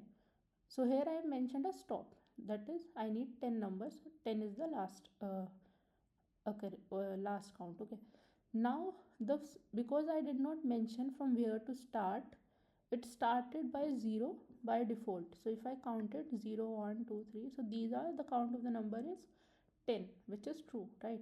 But if I say I want number from 1 to 10, so in that case I need to specifically pass both the starting point and the ending point, which should be -1, right? So if I do this, I'll get 1 2 3 4 5 6 7 8 10. Okay, now I can do one more thing. What I need is in this range from 1 to 10, I only want to print the even numbers. Okay, sorry, odd numbers. Okay, so what I can do, start, stop, and the third one is step. So what it will do, it will give me the even numbers. Okay, now if I say I want to print the odd numbers, for even numbers, so what I'll do, I'll start with 0 and I'll go something like this, right? Or somebody says that I want to print every third letter from 1 to 100, for example. 1 to 100 would be something like this, and I want to print every third digit, for example. So if you see, the first is 1 plus 3 4 plus 3 7. So that is how we can define the step. Okay. This, I think, using list to display ranges, we already discussed how we can do it. We can simply typecast, because if I just print this, I think we have already seen it. Let's try again. If I only do this, it will create a range object. Okay, but I need to make it as iterative, right? I need the data as well, so I'll typecast it into a list type. Okay, this is how I can do. Now if you remember, we did the string slices. We have learned about slicing the string. Similarly, we can slice a range as well. For example, I have created a range, let's say range from 1 to 100 with a step count of 2. Okay, so let's quickly print it. Let's keep it as 51. Okay, 1 to 5, 50, so that we it is easy for us to see. 1 to 51, 1 to 50 with a step count of 2, so it will print the odd numbers. Okay, let's quickly check it, verify it. See, it will print the odd numbers from 1 to 50, right? Now I want to, let's say I want to print the seventh item. Okay, so what I can do, seventh item means the index should be index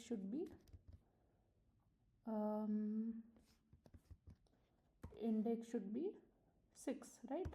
So 6 should give, so if I want seventh item, which is 1 2 3 4 5 6 7, so I need to pass the index as 6, right? So it should give me 13. Yeah, makes sense. Now if I say I want to print anything after let's say 10 to 20, so here it will give me a list of this range. Okay, see, that's how the indexing works. It's similar to string. Okay, almost similar, same. Okay, next is I want to check whether a particular item exists in the range as well or not. So for example, I have created this range. I want to check whether 10 exists in this range or not. The output of this range is this, right? So does 10 exist here? The output should be false. Let's try it. Yeah, now let's check if 11 exists or not. So 11 is an odd number because we are creating a range with odd numbers, right? So it should return true. Quickly verify it and make sense, right? Now we need to check the length. Okay, similar how we do length function with string, we can here also do length of range 1. Okay, so it should give me 25, right? Because 1 to 50 count is 50 and half would be odd and half would be even, so it should give me 25, right? Yeah, makes sense. Okay, this is how we can do range. Okay, so if somebody says that create a list of numbers from 1 to 100, I don't need to manually create it. I can just call this this range method and it will create it for me, right? That's how you can do. Okay, next we'll talk about data collections. Okay, so in Python we have, like, till now we have learned about the data types, right, which is number, boolean and strings, right? Now if you have noticed that in these I have storing a single digit, right? If I'm defining a variable a equals to 5, I'm only storing 5 to this variable a, right? And if I'm doing string 1 equals to, let's quickly see this. For example, if I'm doing a is equal to 5, right? A is equal to 5, and if I'm doing string 1 equals to hello, or if I'm doing num equals to 1.5, so I am storing a single value. Either it could be int, it could be string, or it could be float. But what if I want to store a collection of values? For example, I want to store these three in a single variable. So how I can do that? So for that we have data collections.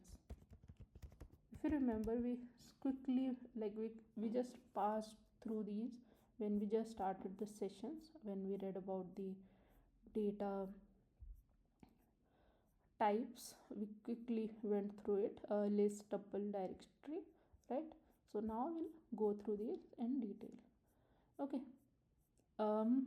Yeah, so to store a collection of data, we have some data collections in Python. Okay, so what are these data collections? So we have four data collections, four standard data collections. So we have list, we have tuple, we have sets, we have dictionary.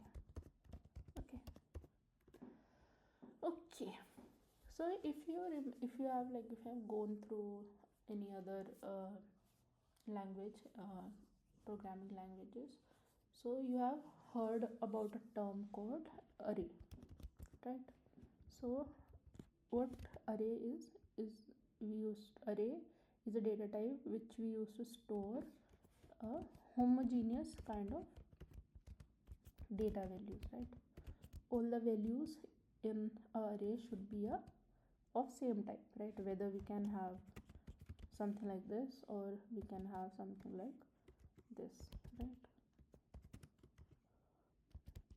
Yeah, something like this or something like this, 2.3 comma 4.5. If we are doing something like this, it was a big no, but in Python the creators thought that why to do that, right? We can have a collections which can store every kind of data. So in Python the data collections are heterogeneous. Okay, you can have a same data collection. For example, list, it can contain a string, it can contain a value, and it can contain a float as well, right? And it is equally valid. Make sense? Yeah. Okay, so we'll go through these one by one, and let's start with list. This is a brief introduction. We'll go with each and everything in detail later. Okay, so what are lists? A list in Python is an ordered changeable collection of items. Okay, ordered, basically we can do indexing on list. So if I pass a list of, I have created a list of items is 1 2 3 4, then I know that 1 is stored at 0 index, 2 is stored at first index, and so on, right? Changeable, mutable, something that we can change it. Now what if I want to instead of storing it as 1 2 3 4, I want to store it as 4 3 2 1, so I can change the values. Okay, list can store different data types such as integers, strings, float. We already discussed that. Yeah. Okay, list, so we can create list, access list, modify them, slice them similar to strings. Yeah. Loop through the list, and there are some functions and methods as well.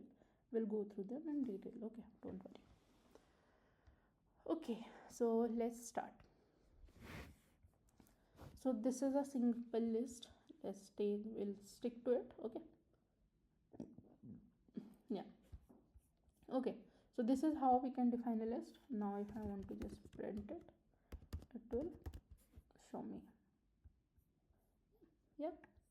Now we are saying that the list is ordered. Okay, so no matter how many time I print it, it will print me the same exact list. Okay, and if I want to check the item of it, let's say on the 0th index, it will give me apple because it is on the 0th, and no matter how many time I run it, it will give me same. Okay, that's what I mean when I say ordered. Second is changeable.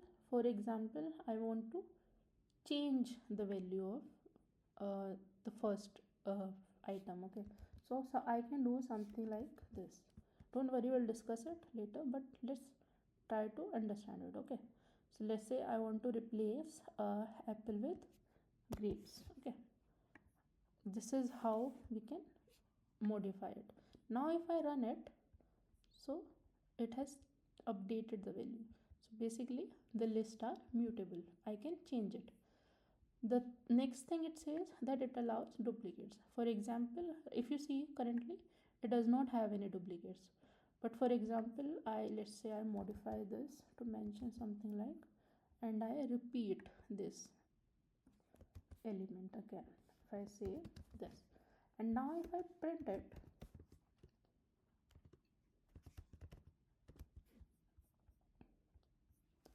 yeah, it will print the apple twice. That means we can add duplicates as well, right? Okay, yeah, so let's keep. Okay, next is list length. Similarly, how we were doing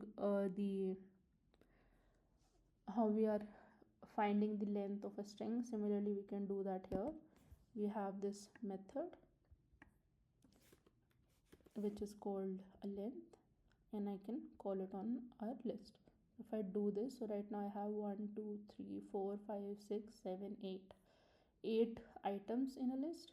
So a list started with this square brackets, and every single specifics is a item, okay, or a value, and they are separated by a column. Okay, this is what constitute a list. Okay, these are important. Okay, now if I want to check the length, so simple, I have this length function, and I'll just call it. Okay, yeah. Now list constructor. If you remember when uh, you remember the typecasting, right? How we were doing, if I want to, we have like string, or we have int, or we have float, right? Similarly for strings we have a list constructor. Suppose I have some, I want to create a list. So how I can do this? For example, list1, and I want to call this constructor, and this is how I define something like, let's say a comma b comma c, and if I run it, if I say list1, so you will see, so this will be changed to something starts with the square brackets. Let's quickly verify it, right? So this is a list. Now how I can check whether what's the type of the list? So it will also remain the same. How we can check the type of the list is simple, is the same how we have been doing, is using the type function. Okay, when I say function and method, both are same. Okay, don't get confused if you think that somewhere I'm calling this type as a method, or somewhere I'm calling it a function. Okay, both are same. Let's check for both. I've created two lists, right? One is list1 and second is list2. So yeah, you see that the class type is list. Okay, we have already discussed Python collections. I told you that we have 4 type of Python collections: list, set, tuples, and dictionary. Don't worry, we'll understand all of these. Okay, now, so till now, how many data types we have? We know. So we know int, we know string, we know something like float, and we know boolean.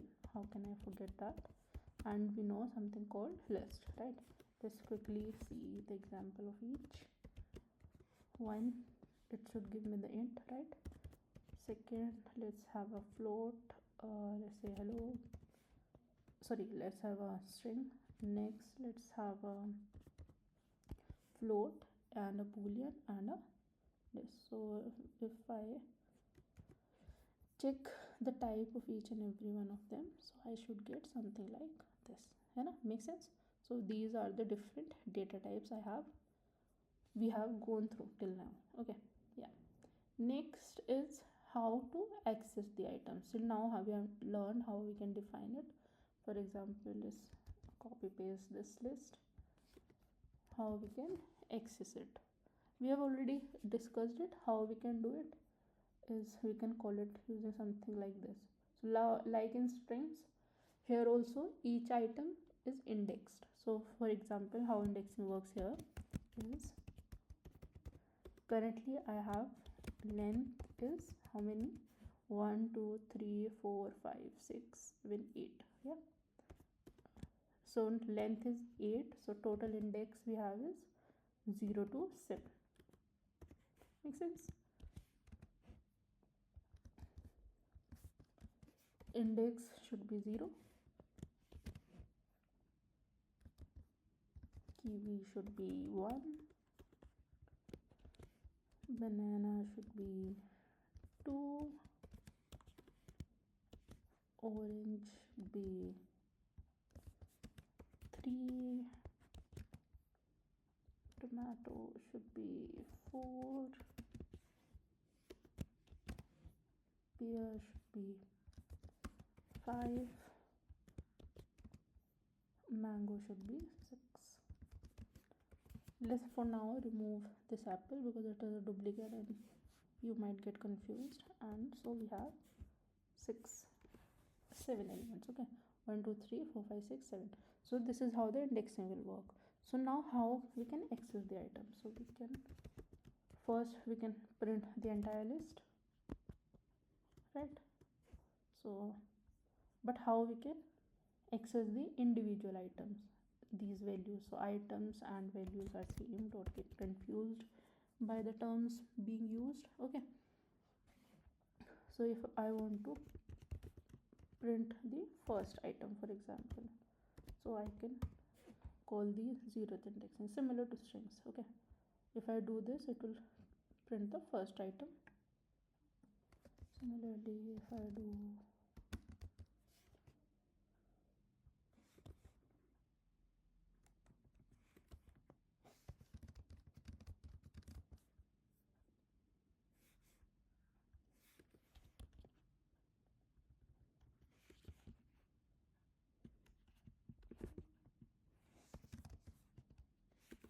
okay, so I'll have apple, kiwi, banana, orange, tomato, pear, and mango. Okay, this is how we can access the item.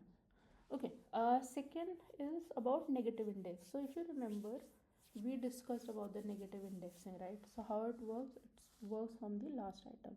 So if it should be -1, for this it should be -2, it should be -3, it should be -6, it should be -7.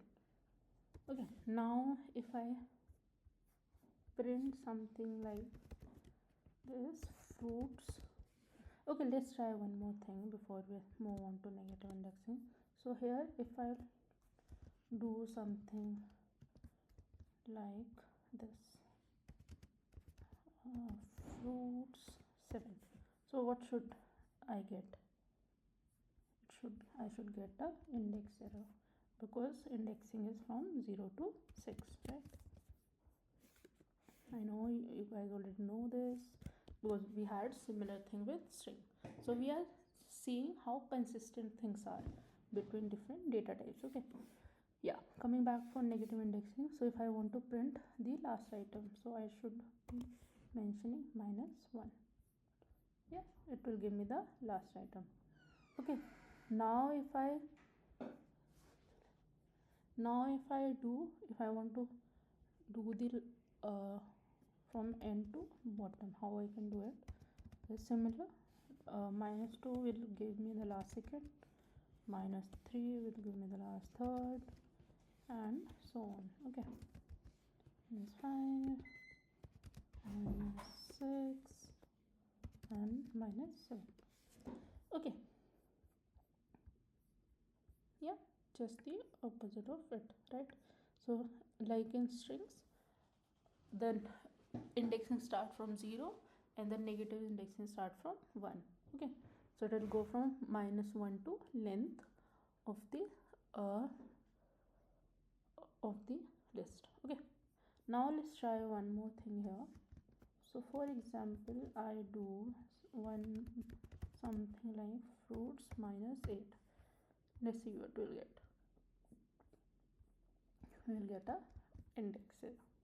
Okay, consistent with strings. Okay, now similar how we were doing on strings, here also we can check the range of indexes. Okay, so for example, I want to a range of indexes, or let's call it slicing, that would be a better term. Okay, so if I just want the second and the third item, how I can do that? I can do that. Fruits, second item is the 0th index, right? And third is 1. So let's do this first. So if I am doing 0 and 1, so if you see, sorry, 0 colon, right? It is only printing me apple, but I want second and third, right? So second and third should be 1, 2. Is it still printing only the second? I need second and the third. So if you see here, I need to mention third, because how this slicing work, it will give me from start to end -1, right? So if I want second and third item, I need to mention the index like 1, 2, 3. So here it will print me kiwi and banana. Okay, right? Similarly, if I want to print everything after second element, for example, so I'll do something like this. So it will print me everything after second, or if I everything after first, or if I want to do everything after second, so by excluding second, it will print with the rest, right? Remember, we have done this. Or if I want to just print the first 5, so I can do something like this, right? It will print me the first 5. Yeah, similar for negative index, how we did with strings. The similar way it works here as well. For example, if I do something like print fruits -4 colon -1, so what it should print is the last 4 items, right? Last 3 items, right? So we'll have orange, tomato, pear, right? Since it will not exclude, so if I exclude it, so for example, if I say something like this, so it will print me the last 4 items, sorry, colon, so it will print me the last 4 items. Yeah, because -1, -2, -3, -4, it will start from here and it will print all the rest. Okay, Now check if an item exists or not. You remember when we talked about the operators, we talked about the in operator, right? In membership operator. So similar we can check here. So I want to see whether apple exists in fruits. So it is, right? So I should get true. And if I want to check grapes, it's not there, so I will get false. Let's quickly verify it. Yeah, makes sense. Okay, next we have is how to change the item value. I think we'll discuss this earlier as well, but let's try it again. So this is, let's keep the same list.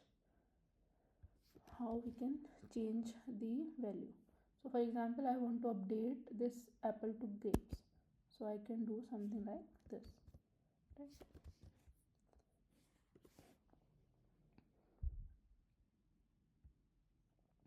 Yeah, it will update from apple to grapes. Now I want to change a range. For example, what I want to do, I want to change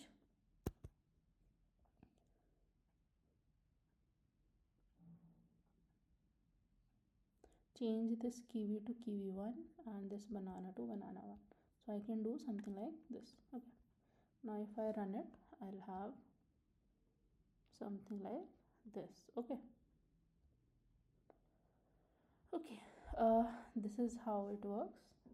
So yeah, okay, next is how, so this what we have updated the existing values. Now how we can add items. So we have different methods for it. First one is the insert method. So suppose I want to add apples at the first position, for example. So what I'll do, I'll fruits dot insert where I want to insert it at the 0th index. Okay, and what I want to insert is apples. So if I run it, it will show me something like apples, grapes, kiwi, banana, orange, tomato, pear, mango, right? Makes sense? This is how you can do insert. Append is something if you want to add to the end. So if I do something like this, if I do fruits dot append, I mention the value. So if I run it, it will add this mango one to the very end. Okay, next we have is extend. For example, I have another list which is something like fruits 2 and it contain blueberry and let's say it contain cherry. Okay, now I want to add this to this. So let's first try with insert. Let's check whether it works or not. Don't insert where I want to end it at the last. So I can do something like length of fruits -1 and what I want to add is fruits 2. Let's see if it works or not. Okay,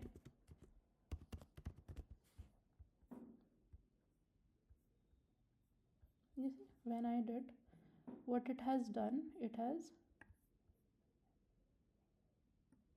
added this, right? Okay, add something, it has done this, but we don't want it, right? We want to add these two. Okay, so insert did not work, right? It was incorrect. Now let's try with append.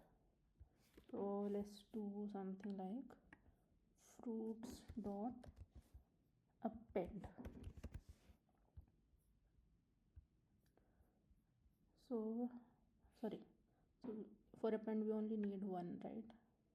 So we'll remove this and we'll do append. And similar to insert, it also appended the list instead of the items, right? So this also did not work.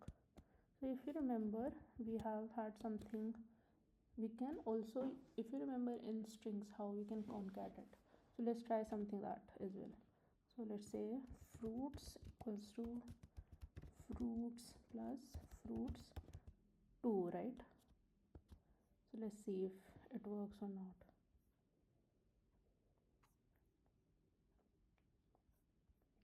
If you see, this works.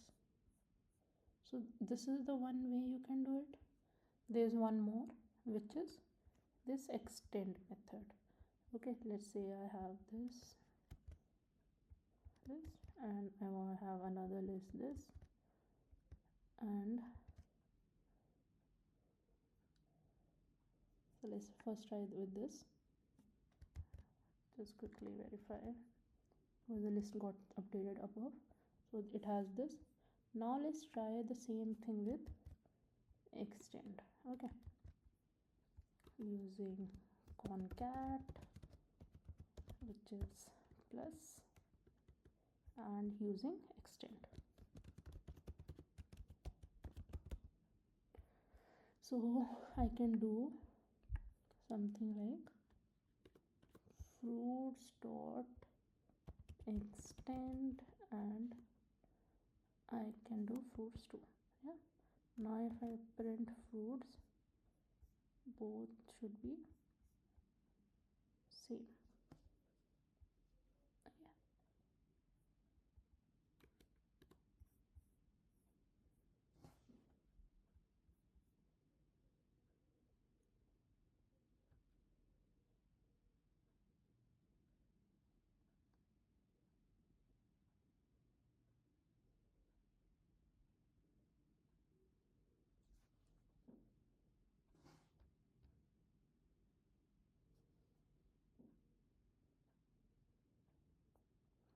Okay, if you have noticed one thing, right now we have none. The reason, because this is a list, but if I change it to, for example, to something like this, and if I run it, it will, okay, I think I missed something.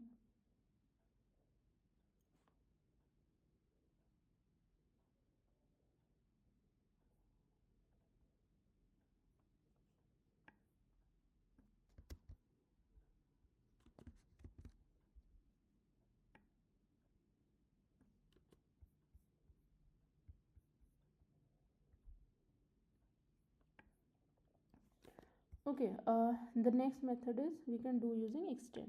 So for example, I have this and I do something like this. Now I'll call fruits dot extend with fruits 2, and I'll simply print, right, fruits. And if I run it, I'll have something like this. Okay, sorry, I have did stew. I should do it with stew, right? I'll get same. So if even if you do it with plus, which is concat, or you do it with extend, both would be same, right? So this is how we can add items to our, or add values to our list. Okay, similar to adding, we can also remove it. So how we can remove it is, first we have a remove method. So for example, let's take this one only. So if I have a fruits, let's quickly print it. Okay, looks good. Now, so for example, I want to remove an item. Let's say I want to remove orange from it. So I'll use fruits dot remove method, and let's say remove banana. Okay, now if I print it, so it will remove the banana, right? This is how we can remove banana, remove an item from a list. For example, now I want to remove, let's say, multiple items. So I can do something like let's say I want to remove orange. I can also add multiple items here, and I want to remove pair, for example. So I can do something like this. If I run it, it will. Okay, if I want to remove more than one item, it will. I need to pass only one. Okay, I cannot do that. Now, for example, let's say, okay, this is, for example, there are multiple, let's say there are duplicates in this list. Okay, yeah. Now if I do, for example, let's print it quickly, and for example, if I do something like apple, so what would it do? So there are currently two apple values. So what will happen? Will it remove both, or will it remove only first? So what it will do, it will remove the only first occurrence of this value. Okay, so if you need to remove apple again, so you need to call this method again. It will remove only first uh, occurrence. Okay, something to remember in case of duplicates, it will only remove one and first occurrence. Okay, second method is to remove an item is mentioning the specific index. Okay, so how we can do it? For example, currently we have this, right? I want to remove the item at second location. Suppose I want to remove banana, so I can mention its index. So index would be 0 1. So if I mention fruits dot pop, and if I say 1, and if I, let's say, print fruit, so what it will do, it will remove the item at the first index. Okay, let's quickly do this. Yeah, now if I only call the fruits dot pop method, so what it will do, so this will remove the item from the last item. Okay, so earlier what this pop used to do,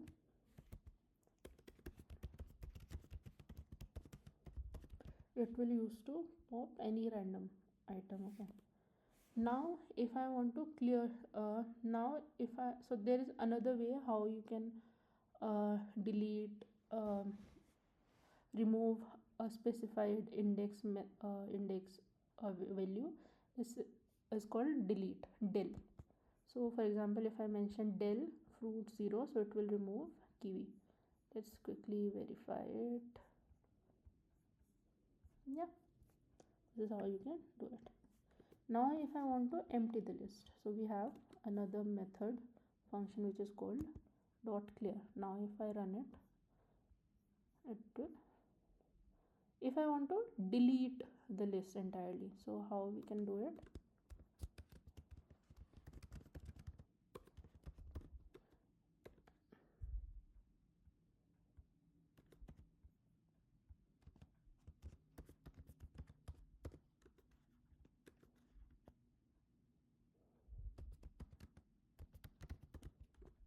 And if I try to print it, let's see what happens.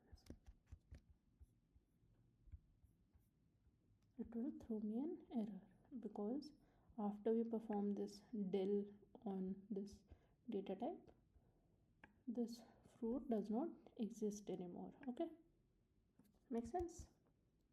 This is how you can perform the deletion operation on list. So till now we have learned how we can define a list, how we can access it, how we can add values to it, and how we can remove something on it. Okay, next is we'll learn about how we can iterate through the items in a list. Okay, so for that we use loops.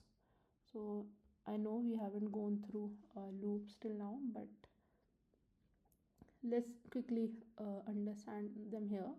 and just try to understand the concept here. Okay, now for example, there is a list. Let's take this list, mention it as 4. Let's mention this, let's create this list and quickly print it. Now if we want to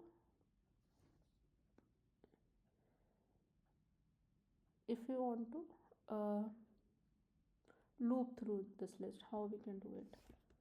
So for example, we can use for loop. So for fruit, it's an item in this list and we are just printing the fruit. So let's see what happens. So it will print me something like that. Now if I want to print only the fruit except apple, okay, so let's not do that because we haven't learned about the if else loops, if else, but yeah, so let's just keep it from here. So this is how you can print or loop through an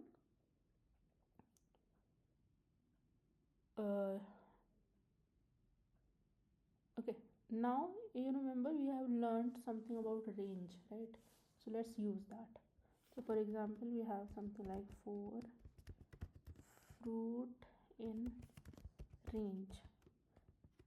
range of what? Length of this. Okay, and I want to print fruit, each fruit. Okay, so I can work something like this. So now if I, let's see what is it. If I quickly do print of this, it will give me a range which is from 0 to 7, 0 to 6, which is 0, 1, 2, 3, and here we are printing the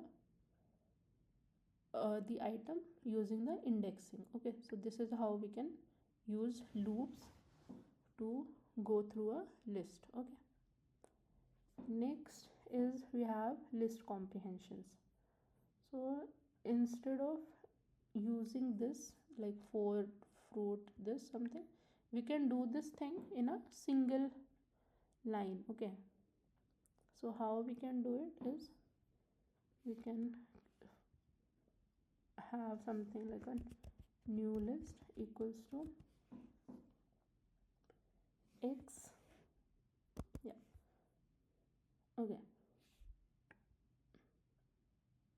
okay, so don't worry, we'll check it. Okay, if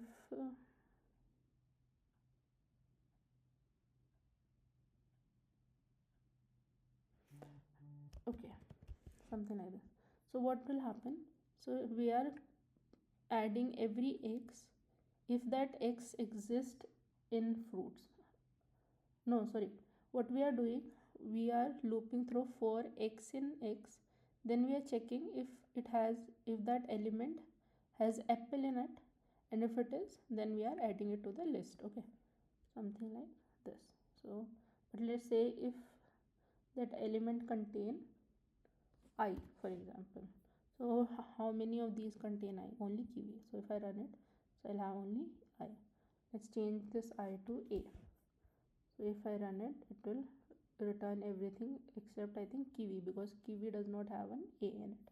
So this is how we can create new list from an existing list using list comprehensions. So this is the expression how we use it. New list expression, what I want to add, item, the iteratable, which is the list, fruits list, and if you have any condition. Okay, let's do one more thing. Let's I want to create a list of odd numbers. For example, odd numbers from 1 to 10. Okay, how I can do it using list comprehension? So I have created a new list, or let's call it odd list, and what I have done is I have looped through for x in range 1 to 11, because it will go from 1 to 10, right? 11 minus 1 is 10. Now if this x is divisible by 2, is not divisible by 2, which means the modulus should be 1, right? So x modulus 2 equals to 1, then add it to the list. Okay, so basically it will add the something like this. So now if I run it, yeah, this is how the list comprehensions work. So now if I want a even number list, for example, even numbers from 1 to 10. Similarly, how I can do it, even list equals to same, just instead of 1 it will be 0, right? And I can quickly run it. So 2 4 6 8 10. Okay, this is how we can use list comprehensions. Okay, now next is about sorting the list. How you can sort the list. For example, I have a list which is this, and I want to sort it. Let's see how I can sort it. So we have a sort method. What it does, if I do something like fruits dot sort, and if I run it, so what it will do, it will sort this list alphanumerically. Okay, so apple, banana, orange, tomato. Let's add something like banana. Let's add something like apricot. Okay, so now you'll see apricot, if you like, let's see 4 and 2, so they both start with 2. The second letter is P, but with the third P and R is greater, so we should have apple, apricot. First we should have apple. Yeah, makes sense. This is how the sorting works.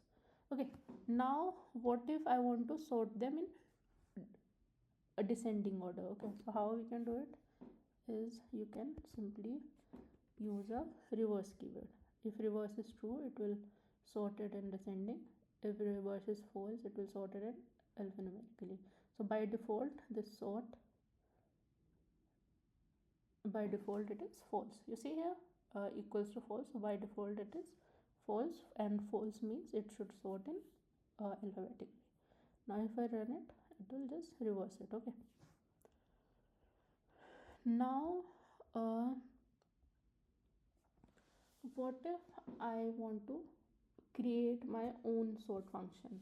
So right now I am using the sort function, which can only sort it in alphabetically or alphanumerically, or in the increasing order or in the decreasing order, right? So what if I want to create my own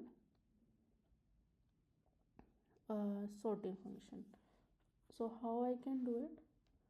So for example, I have something like let's say I have a list which is 10 20 30 50. Okay,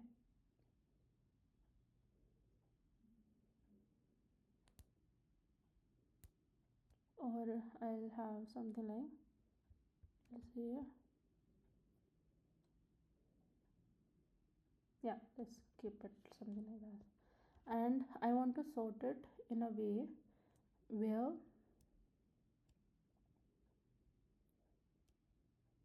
okay, let's create, so we haven't learned about the function, so let's keep it till the end. Okay, to be discussed later, because we are going to create some functions to be discussed later with functions. Okay, I'll come back to it. We'll come back to it. Okay, don't worry. Okay, next is case insensitive sort. So for example, I have something like let's take this,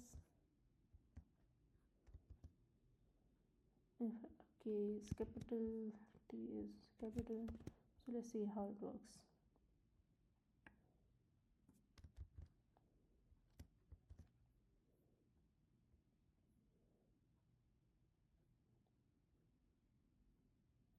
See something? So it is case insensitive. So the items with capital letters will get sorted first and then with the small letters. See? Yeah. Okay. We have one more function is just called reverse. So for example, you have a list something like this. Now you want to reverse it. You just want to reverse it. If I printed it will print me something like this, right? But if I want to just reverse it, so there are two ways you can do it. We have learned about it. So if I do something like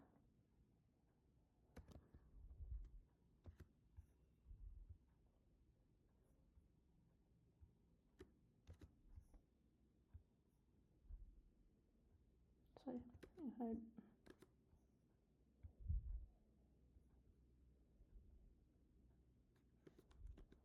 okay, let's stick to the reverse function. So okay, so next is reverse. Okay, so next is reverse. So how, so for example, I have this list. Okay, now if I print it, I'll have something like this. Now I want to reverse it. So right now the first letter is apple, but I want this list to be apricot, mango, pear, tomato, orange, banana, kiwi, apple. I want to reverse it. So how I can do it is fruits dot reverse, and if I'll just call it, I'll just print it, and I'll have something like this basically, right? So this is how I can sort it, I can reverse it. Okay, next we have copying list. So if you remember, we talked about something called is and difference between is and equals to, right? If you remember, so something we are going to see again. So for example, I have a list called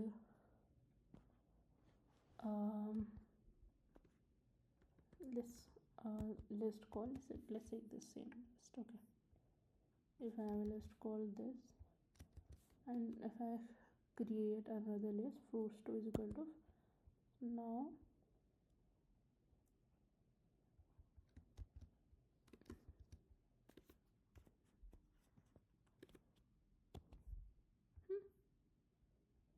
sorry, fruits, yeah, makes sense. Now if I add something to fruit2, or if I make any change to fruit2, let's say if I replace apple with grapes, and if I run both, so what will happen, the change which I have made to fruits2, it will get reflected in fruit1, right? Because in memory they are mapped to the same object, right? Now how I can copy it, like how I can create a copy which is different. Like if I make changes to fruit2, it should not reflect in fruits. Okay, so we have a copy method. Okay, now yeah, so let's take it again, let's print it, and I'll create something like new list equals to fruits dot copy. Okay, so let's quickly print it. You see something? Now I made changes to the new list which is not reflected in the first one, so I can use the copy method. Okay, this is how I can do it. There's one more method you can do, like create a copy. For example, you have a list, this fruits. If you want to create a new list 1, you can just pass it to the list constructor, you can just pass it to the list constructor. Let's keep the name to fruits. Now if you make this change, let's try it. Let's see if something changes now or not. See, let's quickly verify it. Yeah, this is the second method you can do it. Third is you can do it using slice operator. For example, you have a list, like let's take the same list. You create a new list, let's call it list 2, and you just simply do something like this. Okay, fruits, something like this. If you remember, we give the start and the stop, so since we did not give a start and the stop, it will take all the elements. Okay, now if I run it, yeah, so there are 3 ways you can copy a list. Okay, yeah, okay, I hope it is clear and it's not too complicated. Okay, next we have is joining, like how we can combine 2 lists. Yeah, basically how we can concatenate 2 lists. Okay, first, if you remember, we have learned something about extend. Similar here. So for example, I have a list fruits 1 equals to apples, orange, and I have a list fruits underscore 2, which is kiwi is equal to banana. Okay, so first I can do something.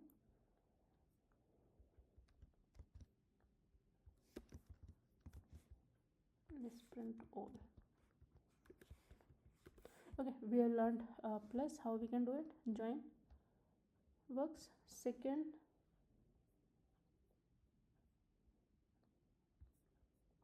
let's try with append if it works or not. Fruit underscore 4 dot append. Yeah, so no, fruit is equal to 4 something. Let's try with, sorry, okay, 1 dot append fruit 2. Let's quickly verify it whether it works or not. See, when I am doing this, it is not working, but we remember using the loops, right? So I can do something like, if I do something like, let's reset them. If I do something like for fruit in fruit 2, and if I add every item to the end of it, right? Apple, kiwi, it's already there in fruit 1. I'll loop through the each element of fruit 2, and first I'll add kiwi to this, and then I'll add orange to this.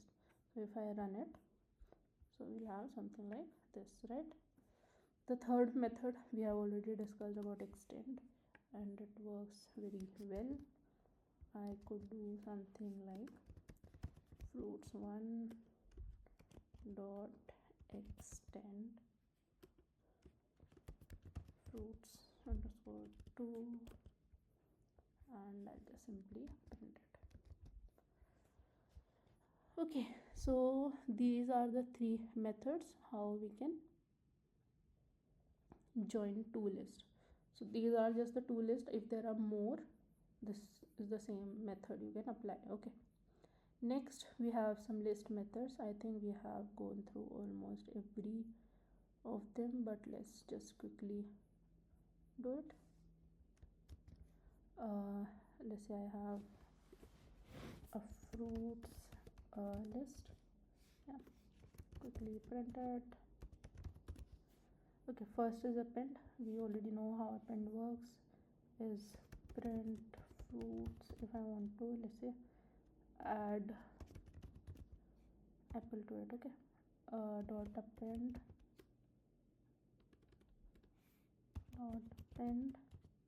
apple. So what it will do, it will add apple as the last element. Okay, so you see none is because I need to, it's a standalone operation. So if I run fruit, it will work, right? Next is if I want to clear the list, so something like this. Okay, it will empty the list. So let's reinstate it. Next is how we can create a copy. Let's say fruits2 to dot copy, and if I make any changes to fruits 2 or 0, the element equals to blueberry, and if I print both fruits and fruits2, they should be different, right? Next is count. Count is something, if you want to count the value of each element. So how I can do it is print fruits dot count. So what it will do, it will count the value of each element. Okay, I need to pass the count the value of the specified. So I want to count how many times kiwi is specified. So I'll have something like this. So it is 1. For example, let's add kiwi here and here again. So if I run it, it will show me 3. Okay. Next is extend. We have already discussed it. How it works is if I have 2 or more list, I can use extend, right? Next is index. Similar how index works with string. If I have, suppose I have this, I want to print the fruits dot index of, let's say, kiwi. So it will give me 1. So you see there are in multiply there are 3 kiwis, but it is only giving me 1. So it will return the first index. So let's see if something like our index exists as string or not. Okay, yeah, it exists. So what it will do, it will give me the last index. So it should give me, so yeah, if you see, so there is no such method here. Okay.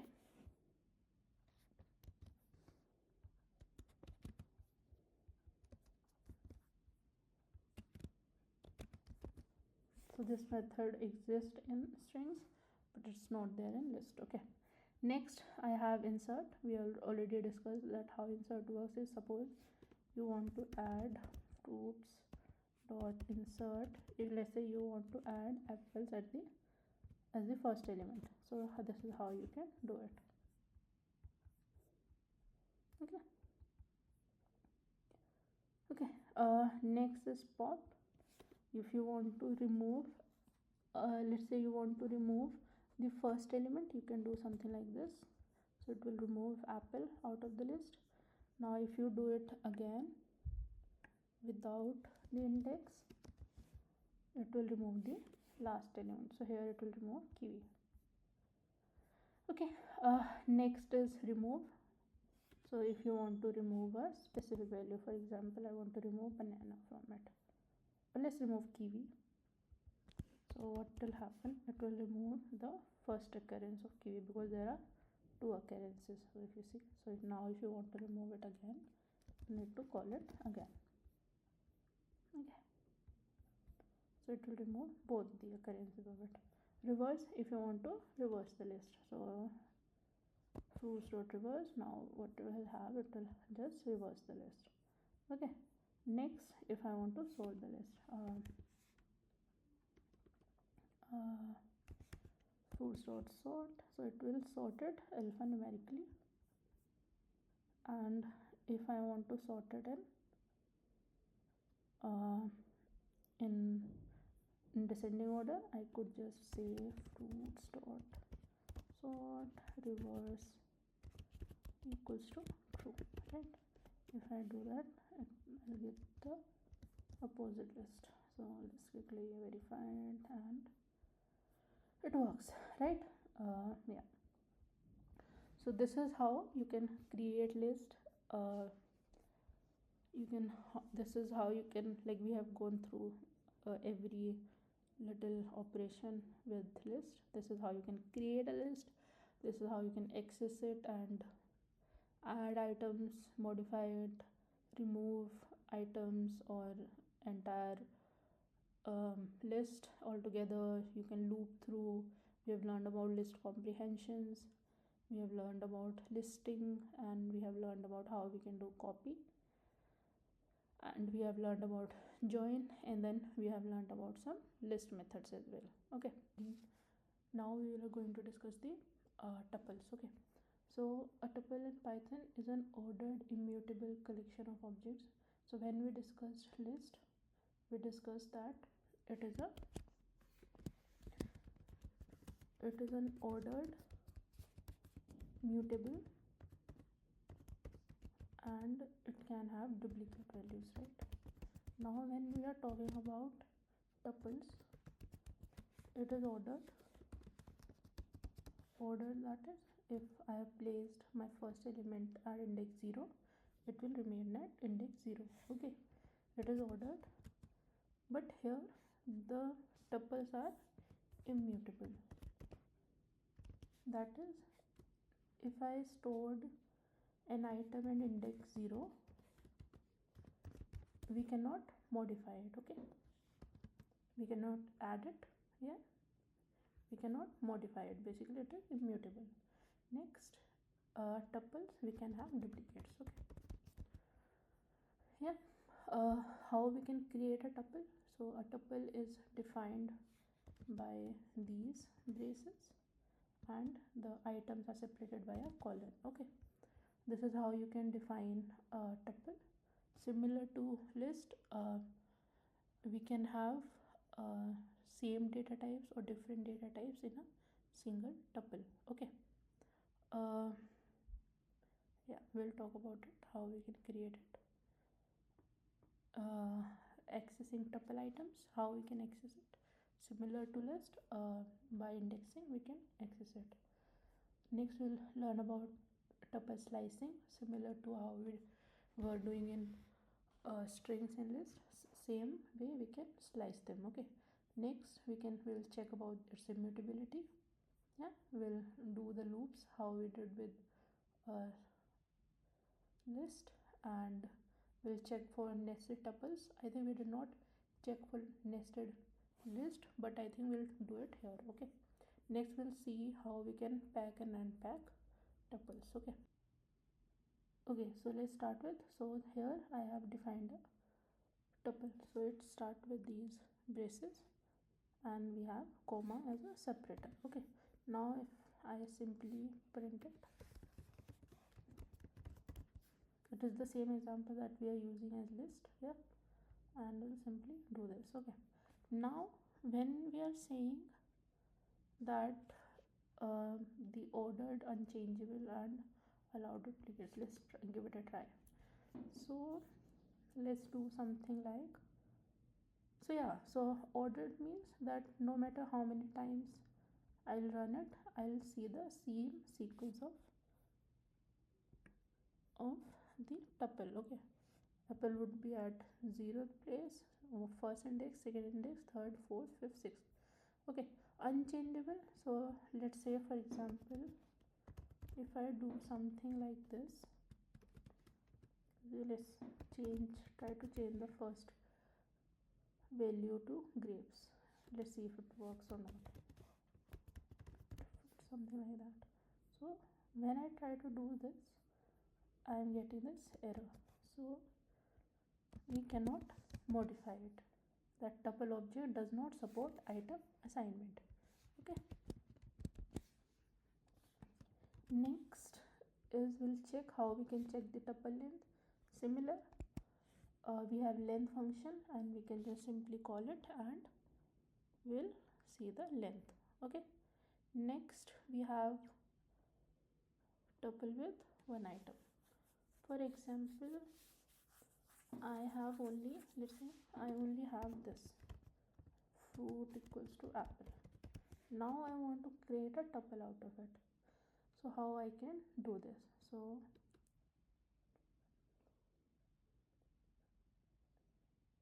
yeah, so let's say I have only single item. So right now if I define it like that, so it is a string, right? I can check it, print fruit comma type of fruit.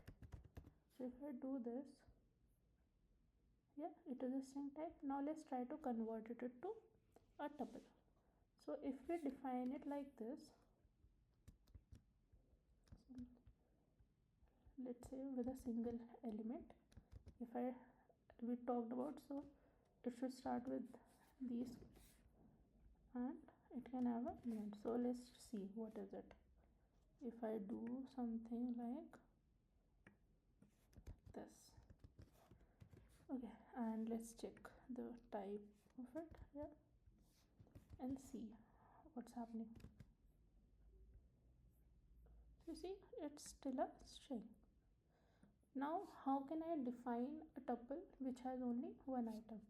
So the way to define it is by simply adding a colon.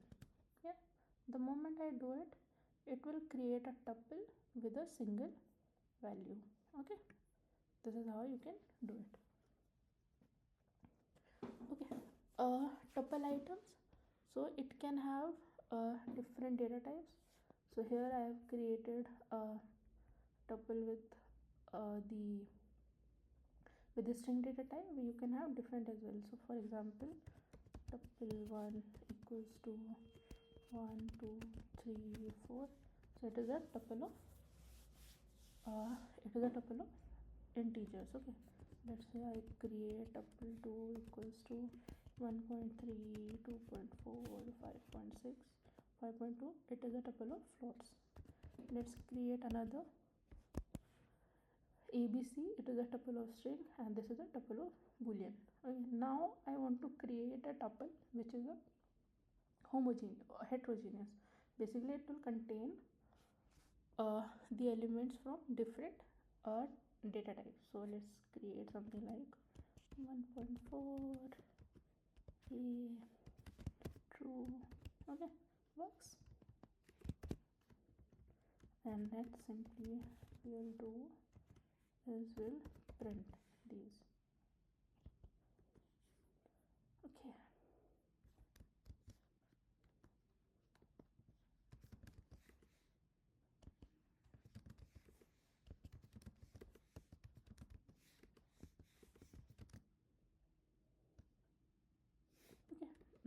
we'll do something like this. Okay, let's quickly print it. So you can see that. Can we do one more thing? Can we add, we also read about one more data type, right? Can we add a list as an element to the tuple or not? Let's try it. So if you see, we can do it, right? Works, है ना? Okay, next is how we can see the type. So if you do something like print type of fruits, so if you do this to fruits, if you do this, fruits is this, right? So it will show you the class is tuple, right? Next, similarly, how we had the list constructor or a string constructor or an int constructor, similarly we have a tuple constructor. Okay, now for example, you have something like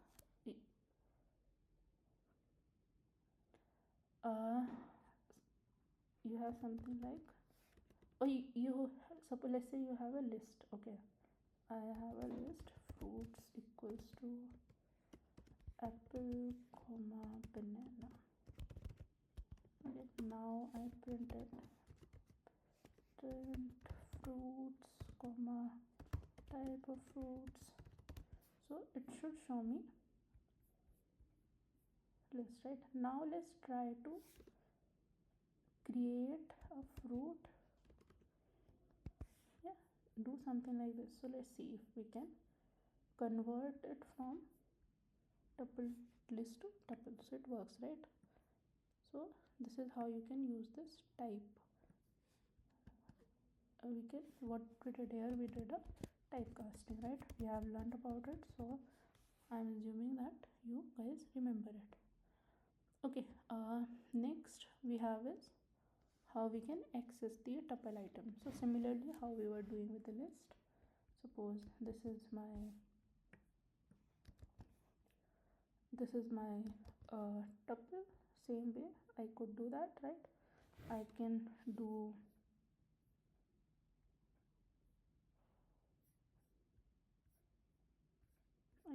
same way I could do print fruits 0, right? If I do this, I can print the first item. So similar, tuple list follows the indexing, right? So we have 0 indexing. Let me just copy paste from above how we discussed there. So similarly we have this indexing here also.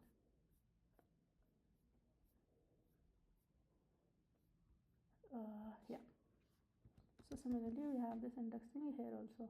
So apple, kiwi, banana, orange, tomato, pear or mango, right? So let's quickly see the length as well. Length of fruit should be 7. Okay, good. So similarly if I want to, let's say, check the 5th element, so I'll pass the 4th index, right? So this is how you can do it, right? 5th element 1 2 3 4 5, which is tomato. Make sense? Next we have negative indexing. Same, let's say I want to print the last element, so what I can do is we can say fruits minus 1, so it should print me mango, right? Now what if I want to print the last 5th element, so I'll do minus 5, so 1 2 3 4 5, so it should print me banana. Yeah, makes sense. Next, similar to the range of indexes, slicing, I could do similar how we were doing earlier, right? So if I want to print the first and the second element, so it will print kiwi, banana. I want to print every element after second, it will print me, right? And similarly if I want to print first 5 elements, I can do something like this. Okay, start from start and go up to 5, so it will print me apple, kiwi, banana, orange and tomato, right? Next is for the range of negative numbers, similar how we did above for the list, similar way we can print it right here as well. Now if I want to see, check if item exists, similar, if you remember we did using in operator, similarly we can do here as well. So if I want to, let's say I want to check whether apple exists in fruits or not, so it does, right? So it should get true. If I check grapes exist in fruits, yes or no, no, right? So it should give me false. Let's quickly check it. Yeah, okay. Second, next thing we'll discuss about the, can we change the tuple values or not? So for example, let's take this one and let's quickly do something like this. Okay, now let's try to do fruits 0 equals to grapes. So if we run it, we'll get something like this, right? We have already discussed it above, that's why we say it is immutable, right? Now how can we do that then? Like how can we add the elements to a tuple? So there are different ways how we can do it. First is we can like we have learned about typecasting, right? So we can convert it to a list, then we can add an element to a list, and then we can convert it back, right? For example, let's check with the first one how we can do this way. Okay, for example, I want to add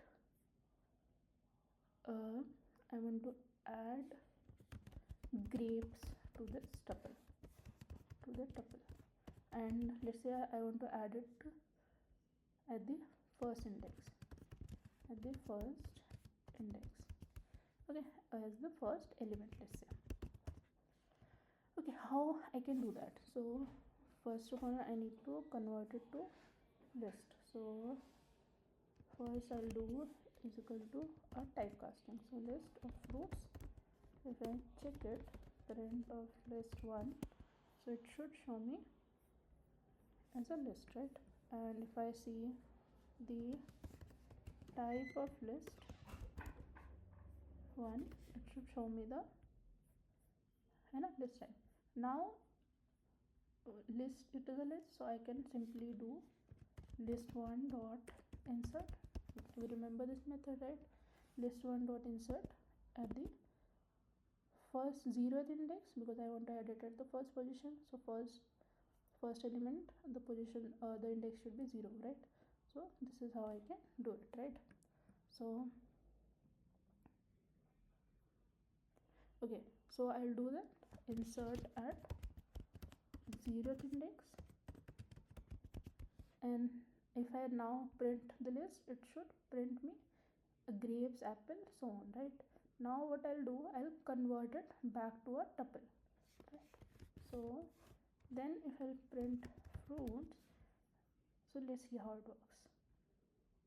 So I have created a list, this is the list, yeah. Then I performed a insert, and then I print the list again. So this is the list, right? Then I converted it to tuple, and then I print it. So now this is a tuple, right? This is one way to do it. Second is I can do add tuple to tuple. So, and by adding tuple to tuple, I'll create a third tuple basically, yeah. So for example, I have a tuple 1 which has let's say apple and kiwi, yeah. Now I create another tuple, let's say I want to add grapes, I want to add grape at the first element, right? Let's say same. Okay, so what we'll do, let's say, yeah, we'll create, yeah, something like this. So now what we'll do, I want to add grapes at the first element, so I'll do tuple 2 plus tuple 1, right? How we concatenate, same method how we were doing it list, similar we'll do it here, okay. When I do that, what happens here, so tuple 1 I have this, tuple 2 I have this, I want to add this new grapes to the beginning of it, so that's why I'm doing tuple 2 plus tuple 1. So let's run it.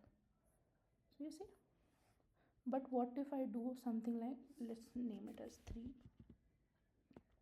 So what if I do something like tuple 4 equals to tuple 1 plus tuple 2. So what will happen here? So it will add grapes to the end, right? That's how you can modify your tuple. So technically we are not modifying it, we are creating a new instance, okay. Next is how we can remove items. Similarly, we cannot remove items from tuple directly.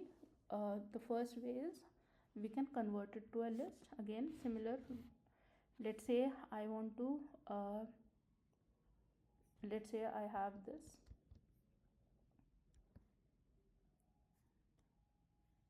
Yeah. Let's try first method, which is convert to the list, and let's say I want to remove orange. Okay, so how I can do that? So first of all, what I need to do, I'll need to typecast. I need to convert it to a list, right? We'll check it now. How we can remove it? We know how to do that. So list1 dot remove, and then we'll mention our element, right, which is orange. So now if I'll check it, this list should not contain orange. Now what I need to do, I need to typecast it back to tuple, right? Once I do it, so I'll get something like this. So initially I converted it to a list. Now I removed this element orange. Now, so if you see here, this does not contain orange, and then I have converted back it to a tuple, right? This is how you can remove items from it. If you want to delete a tuple entirely, so we have the functionality for it, which is we can use delete a keyword. Okay, if you want to delete the tuple, so similar how we were doing there, we can use delete fruits, and when we run it, it will throw an error because it does not exist anymore, right?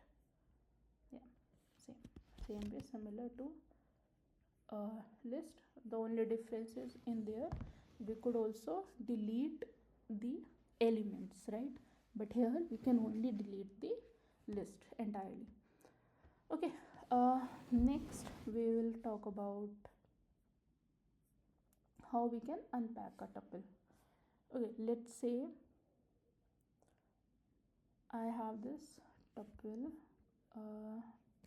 let's say fruits, and let's reduce. So I have, let's say I have 3 fruits only. Okay, and if I print it as fruits, I can see something like this, right? Now what I want is I want to unpack this. I want to store these as 3 different variables, like fruit1, fruit2, fruit3. So how I can do it? I can do something like f1 comma f2 comma f3 equals to fruits, right? Yeah. Now if I do something like fruits, sorry, I'll do something like f1 comma f2 comma f3. So what it will do,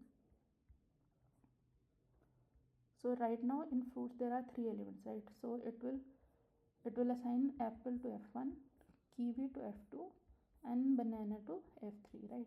Now let's try something else. So for example, if I do something like f1 comma f2 equals to fruits, let's see what happens now. Print f1 comma f2. Yeah, let's see what happens. It will throw an error because you have too many values to unpack, right?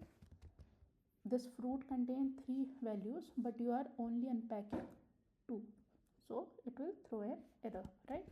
Make sense? So this is how you can unpack. Now there is one more thing, which is using asterisks. So for example, you don't know how many variables this tuple contains, how many items or values this tuple contains, but you do know that first 2 items is like fruits, and then there could be anything, it does not matter. So how you can unpack it? Let's say, let's have this one. Okay, let's recreate fruits equals to this. Now if I do something like this, so what will happen? So apple will be mapped to f1, kiwi will be mapped to f2, and now rest of the things, whatever it is, it will be mapped to f3, right? Let's check. Yeah, it will be mapped to f3 as a list, right? Make sense? This is how you can do it. We can also do something like this as well. So f1, what, so for example, I know that the first element is a fruit, the last element is a fruit, and in between whatever it is, it does not matter. So we can write something like this. So f1 will be mapped to apple, f3 will be mapped to mango, and whatever it is there in between, it will, whatever it is there, it will be assigned to f2, right? So if I run it, it will have something like this, right? This is how you can unpack your tuple. Yeah, makes sense? Now we'll have a loop through a tuple. How we were doing with for loop, similarly we can do here. Suppose I have this similarly how we were doing in list, similarly we can do here as well. For example, we have this fruits, and let's print it. So we can use for fruit in fruits, and what we'll do, we'll simply print the fruit. Okay, so okay, let's see. So okay, sorry, I made a mistake. So let's do fruit. Okay, so let's see how it is working. I think we did not discuss it in detail in list, but let's do it here. So in fruits you have, let's see how it works. Okay,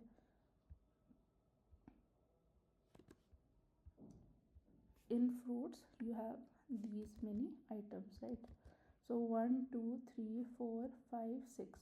So this loop will run for each item. Okay, so first it will run for apple, for second it will run for kiwi, third for banana, fourth for tomato, then for pear, then for mango. So the first time it ran for apple, and what it does, it says print apple, so that's why it is printing apple, right? Next it goes for kiwi, and it says to print kiwi, so it is printing kiwi, right? Next it goes, it says to print banana, and it is printing banana, right? Similarly, next time it goes to print tomato, and it is printing tomato, right? Next it goes for pear, and it is printing pear, right? Similarly, last it goes to for mango, it is printing mango.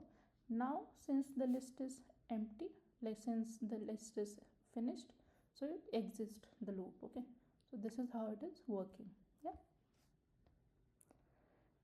next we have a loop through the index numbers. Okay, so we know how the indexing works, right? So for example, print length, we know the length of fruits is should be 1 2 3 6, right? So the indexing should be from 0 to 5, right? So if I do print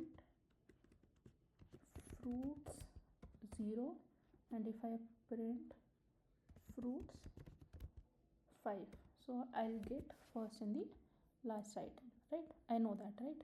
So how we can iterate through it as well.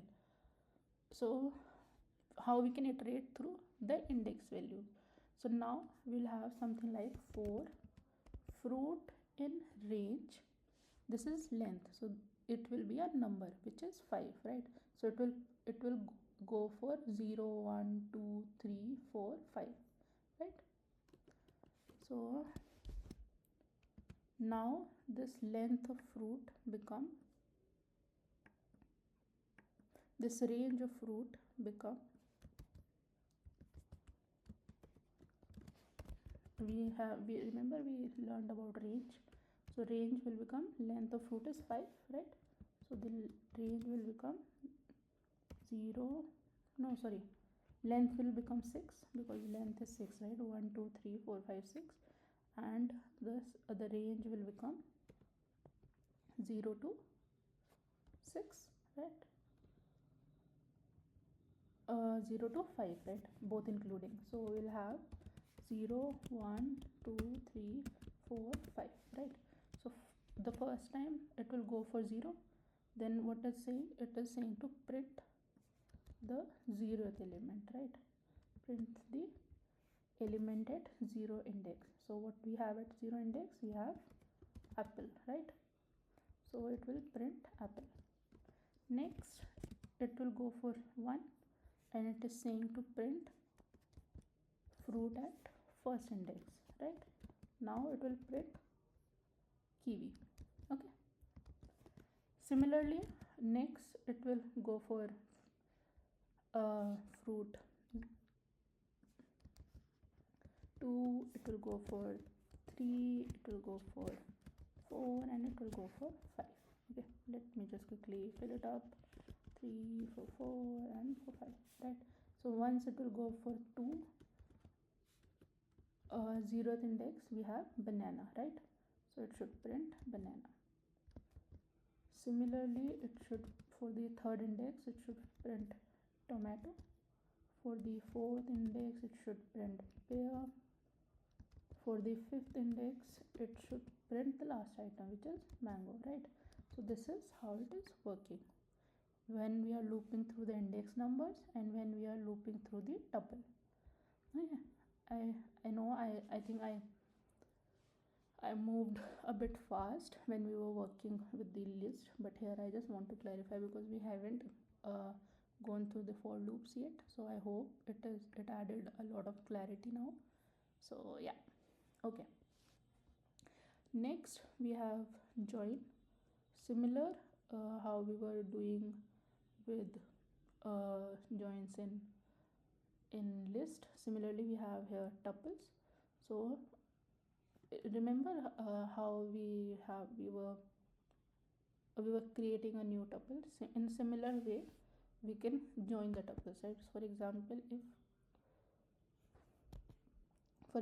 if first tuple has 2 elements, second tuple has 2 elements, and if I want to combine them, I can do something like equals to fruits 2, right? I can do something like that, and I could just print fruit 1. Yeah, it will combine both.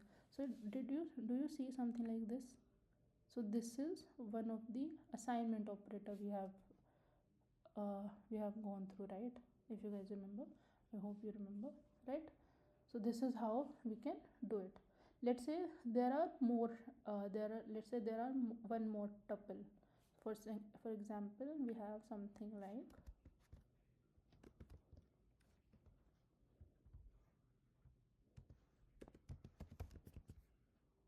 we have 3 tuples. So let's say fruits 3, which has only berries. Okay, and since there is a single element, so we need to do this to create it as a tuple, right? So now we want to combine all 3 to, let's say, a 4th tuple. So what I'll do, I'll just combine all 3's. Basically 1 plus fruits 2 plus fruits 3, right? Now if I print it, it's fruit 4, so it should contain all the elements from fruit 1 2 3 and 4. So let me quickly see it, right? Now there is also a thing that we can do is multiply the tuples. So let's see how we can do that, right? So for example, I have this tuple, something like this. If I do something, let's say if I do something like fruits underscore 1 into 2, so let's see if what happens. So what it will do, it will repeat the amount of elements. Can you see? So basically what it is doing is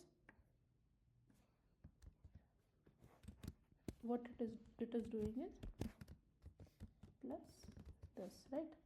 Let's try it for the list as well, because I think we did not do that then. So let's say we have this and let's create it as a list.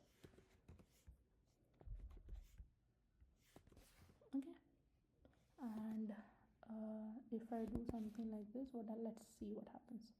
So it will do something like this, right?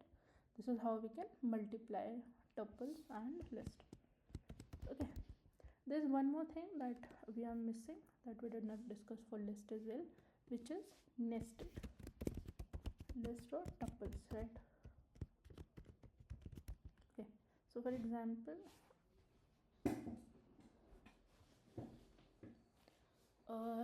example, I have something like this.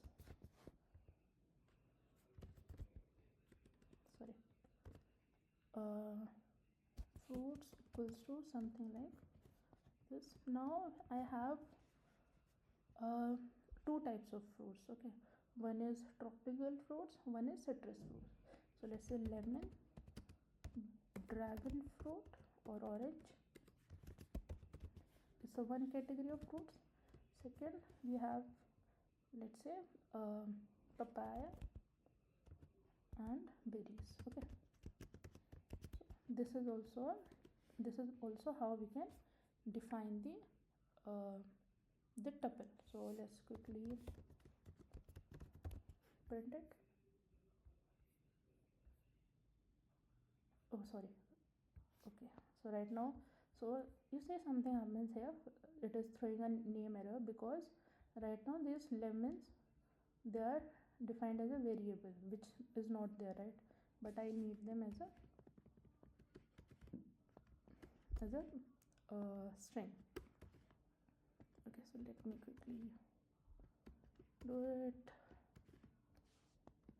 So now if I print it, let's try it again. So see, I'll have something like this. Now how to access these variables? So for example, I want to print only papaya. So how should I do this? So I know that papaya is the second element, right? So if I do something like print fruits, second element, which is first, right? So let's see what happens here. So I have papaya and berries. Now what I want, let's say I want papaya. So I want the 0th index from this. So I can do something like fruits first and 0th element. Okay, so this becomes 1 and this becomes this. So now we have something like this, right? This is how we can create nested tuples, and this is how we can access it. Similarly, for list, for example, we have a numbers list which has, let's say, some even odd numbers and they have some even numbers. Okay, 2, 4, 6. Now if I print it,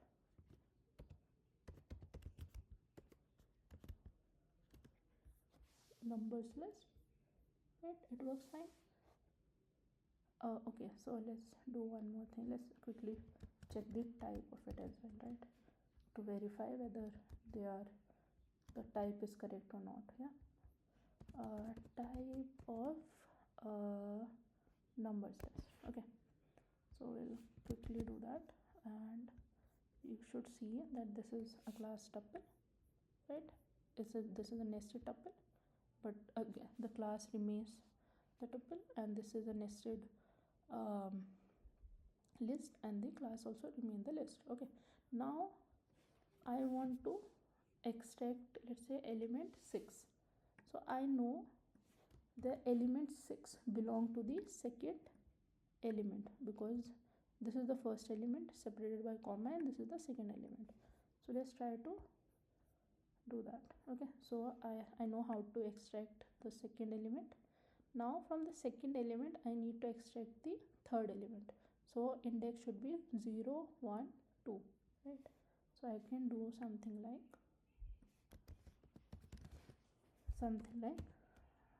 2. Okay, so I'll have something like this, right? So this is how you can create nested list tuples and how you can access those, right? Okay, next we have some tuple methods which are limited.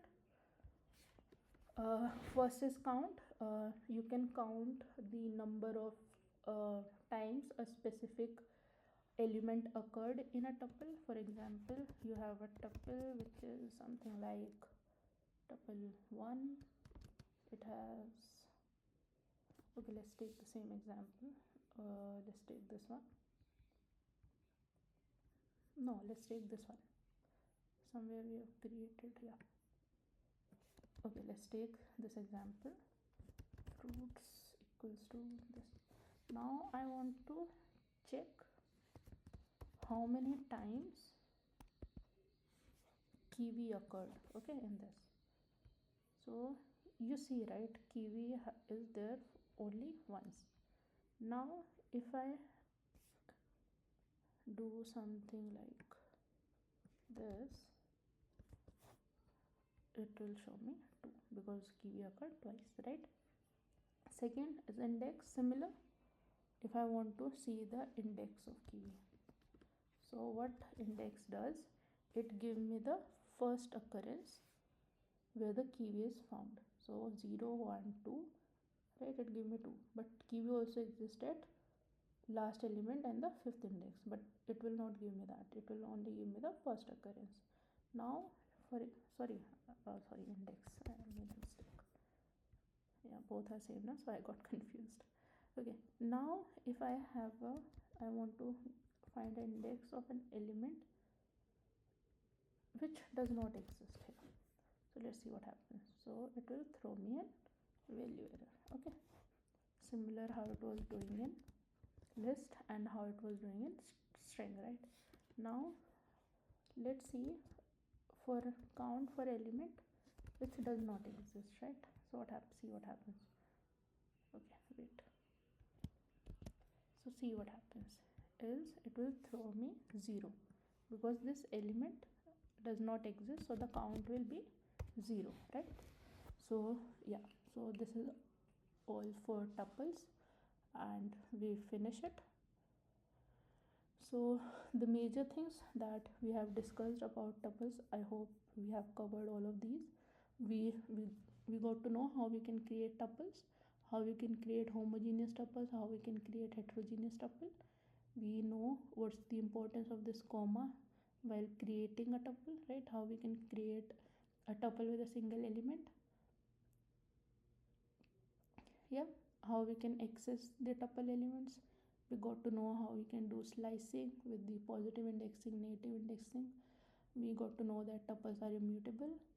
We have looped through tuples from tuples and also with the index values. Next, we also learned about the nested tuples. We have learned about the nested loops, nested list as well, and how we can access the items. Okay.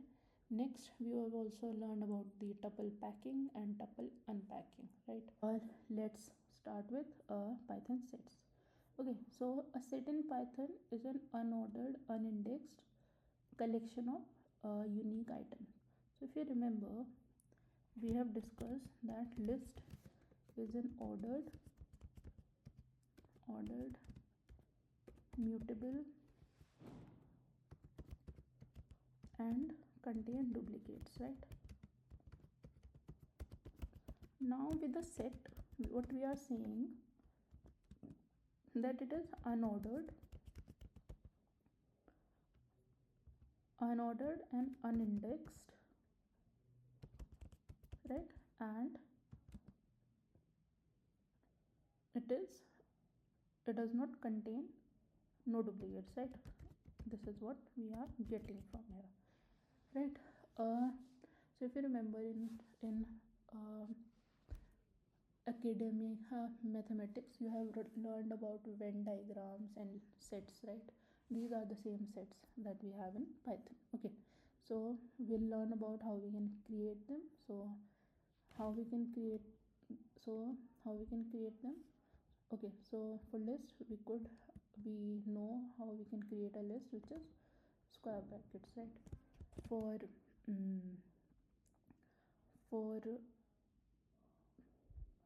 for tuple we can create it by this, and with set we have something like this. Okay, this is how we can define a set. Okay, so how we can create a set, we'll talk about it. A set with duplicate, it will get automatically removed. How we can define an empty set, so you will see something else. Let's discuss it later. Okay, how we can add and remove elements from a set, and we'll discuss some set operations. And yeah, okay, let's start. And okay, let's start. So first of all, what we are saying, that this set items unordered, unchangeable, and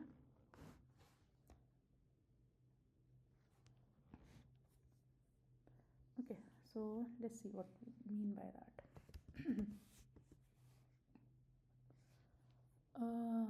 Let's do something. Let's add a duplicate here as well. Let's add banana. Okay, so let's see what happens, what is happening. So when I do something like fruits, if I print it, so you will see something that it only contains 1 2 3 4 5 6 7 8, but it only contains 7 items because this banana was a duplicate. So it removed the duplicate and kept the original one. Okay, this is what it meant when it says that duplicates are not allowed. Now if I run it again, now if I try to access the element of it, for example, if I do something like fruits 0, if I try to do something like this, it will throw me an error that the string object is non-subscriptable. That is, we cannot index it. Okay, yeah, but if I do something like, let's try to do something. If I typecast it to the list, let's say, and then if I try to check the first element, then I can do, right? Okay, let's do this. Then I can do, right? But directly on set I cannot do that. Okay, this is what I mean when I say it is we cannot access it, right? Next is, yeah, also we have one more thing which is very funny, which is, let's example, for example, I have a, let's create a new set. Let's create a set 1 which is a heterogeneous set. Okay, it has, let's say it has some string ab, it has some value 2 3, it has some boolean, and then it has some float. And let's add some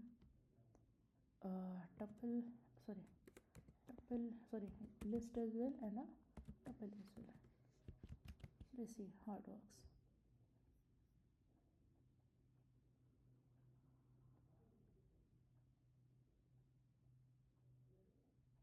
Okay, so we cannot add a list. Okay, let's see. Yeah, but a tuple is allowed. Okay, so this is how we can add it. Now if you see, now let's try to add 1. You'll see something which is that from 1 and true, it only kept true because it consider 1 and true as duplicates. Okay, let's do something similar for false. It will keep only false because it contains 0 as a, because it sees false and 0 as 1. And also if you notice one more thing, that you have defined your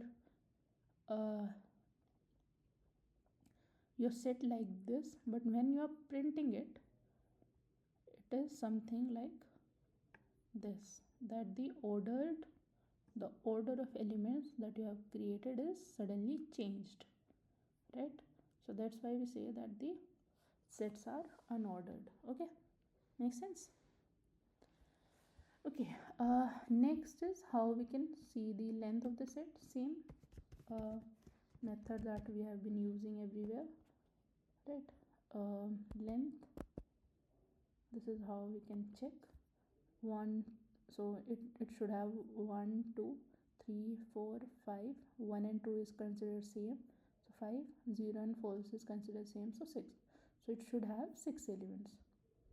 Yeah, makes sense. And let's check for the fruits as well. So 1 2 3 4 5 6 7, because banana is repeated, so it should have 7 elements. Makes sense?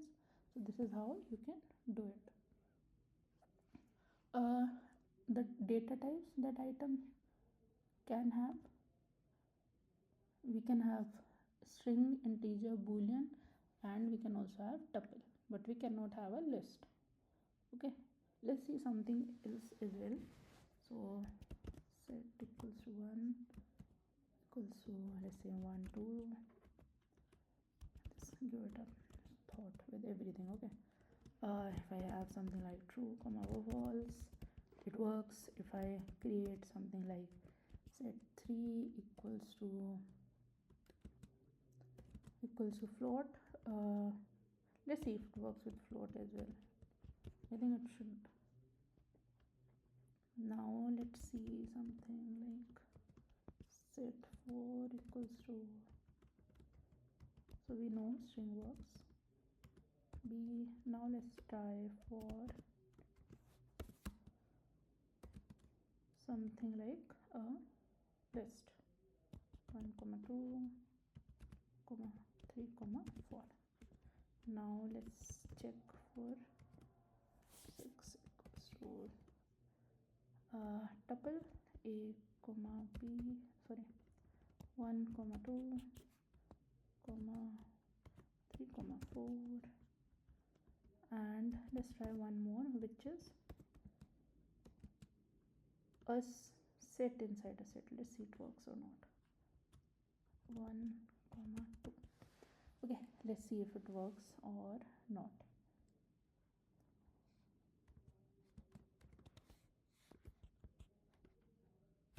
Okay, now let's see if it works or not.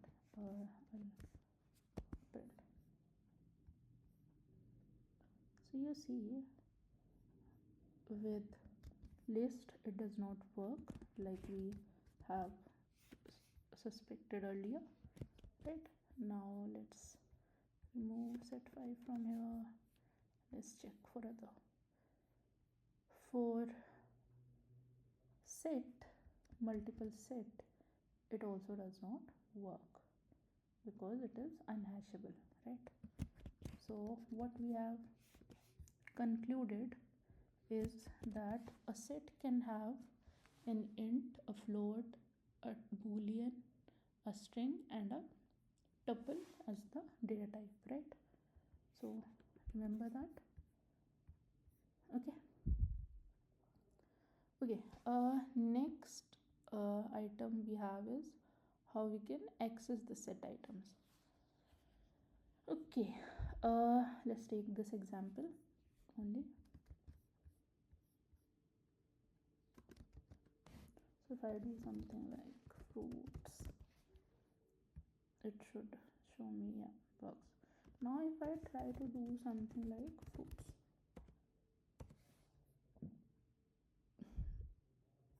okay, something I made something, no, okay, if I try to do something like this, it will, no, I think, okay, yeah, if I will try to do something like this, it will throw me an error, which is that the set object is not subscriptable. So then how can I access my items? So the one way you can do it is by doing a for loop. For example, for fruit in fruits, right? This is how we can do it. Let me, yeah, this is how you can access it. And second, let's say if I want to check whether a particular item exists or not, how you can do it is similar how we were doing earlier. Let's say I want to check banana exists in fruits or not. I'll do something like this. So because it exists, it will show me true, right? And a similar example is take for grapes. Does it exist? No, right? So it should throw me false. Make sense? Now how I can add items to a list. So what we know till now that we cannot modify the element, right? And we also cannot access the element by indexing, but we can add the elements. Okay, so how we can do it? We have like two ways. One is add and second is update.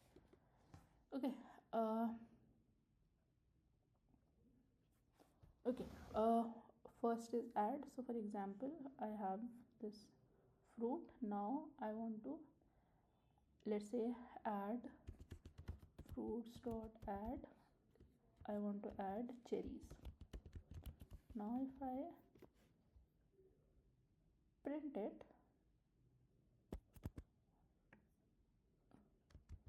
I'll have something like this.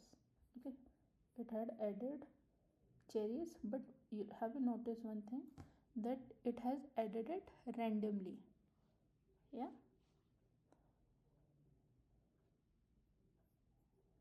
right. Second, let's check with update. So how update works? So if you see, if you just hover a little bit, it, let's try something. So if I do update and I'll try to add a single value. Let's say I want to add grapes. So see what happened. So it added G R A P. So how I should add is as a list. Okay, this is how update work. So it added grapes and berries, and if you have noticed, it has added at random places. Okay, because there is no concept of ordered in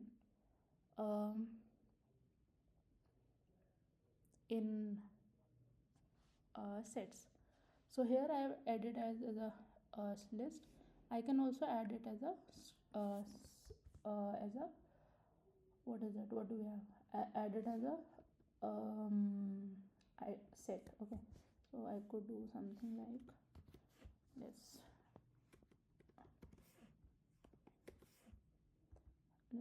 do f1 comma f2 because I have run out of fruit names.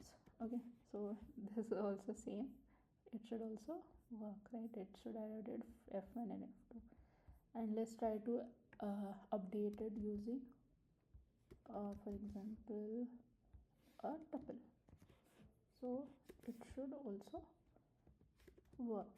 So basically what we have okay, sorry, let's change these to f3 and f4 so that we can verify it. F3 and f3, right? So what we have concluded by it is that using update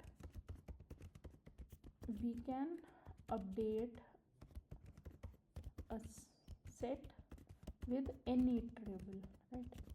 Iterable is something which can be iterated, right? Let's try with string as well. I think we have tried it with the very beginning, but let's try again. Okay, let's try with string as well because string is an iterable. And let's if you do string, so you will see that SR S T R I N G, right? Let's try with number, for example. Let's see if it works or not. So if I try it with, sorry, if I try it 1, it should fail, right? Because int object is not iterable. Okay, so what we have concluded by it is using update we can update a set with any iterable. Okay, now the next topic is how we can remove the items from the set. Okay, till now we have learned how we can add. Now time for how we can remove items. Okay, something.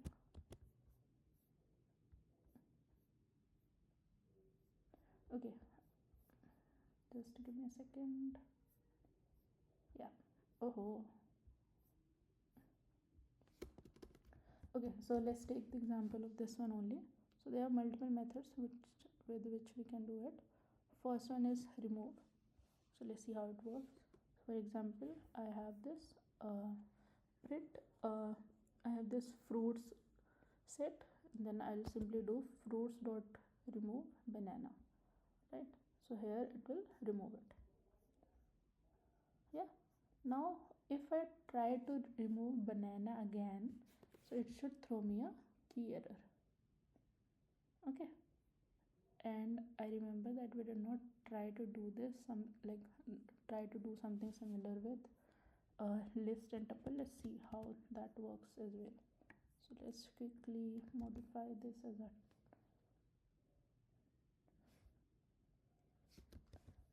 a list first. Let's see if it works or not. Okay, I try to remove the banana first, then I'll try to remove it again and see if it works or not. Okay, I think it should throw the error. Okay, so did you notice something, that if the item does not exist, there is no error in case of list. Okay, let's try the same with tuple as well.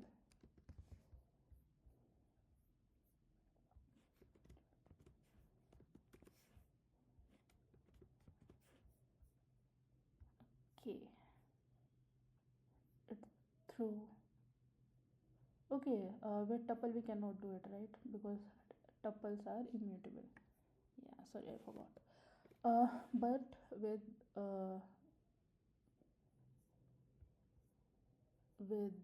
list, it does not throw any error. Yeah.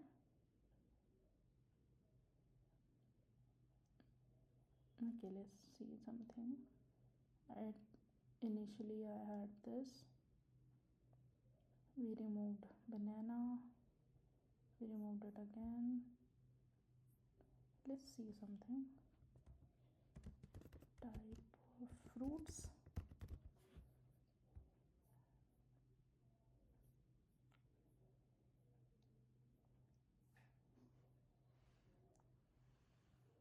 Okay, see something. So banana is twice. Okay.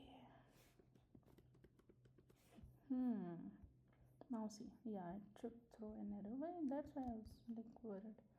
So yeah, it will throw an error because this element does not exist anymore. So you see, the error is different, but it will throw an error. So with list it is a value error. With set it is a key error. Okay, makes sense. Okay, next method we can do. The next method we have is discard. So let's say let's take the example again with discard.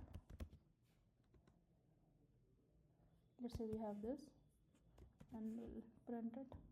Now let me discard. Okay, sorry, let me fruits dot discard banana.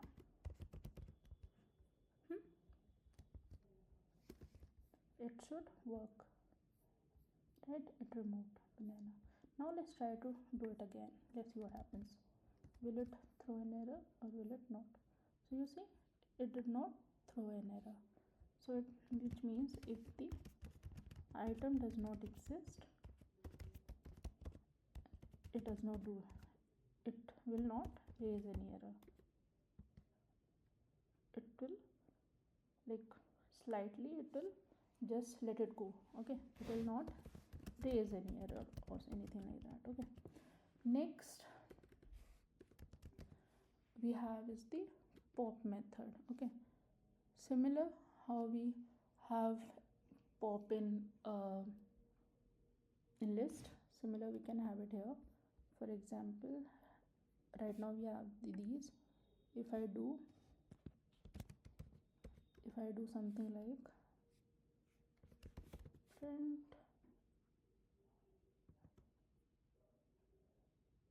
froos.pop, it should remove element, and you will notice something, that it will remove randomly. So when we were doing pop in list, it was removing the last item, but here it is removing randomly. Or is it removing the first element? No, it is removing randomly. Let's try to do it again as well, just to verify it. So if you see, it removed apple, then it removed tomato. Yeah, this is how it works.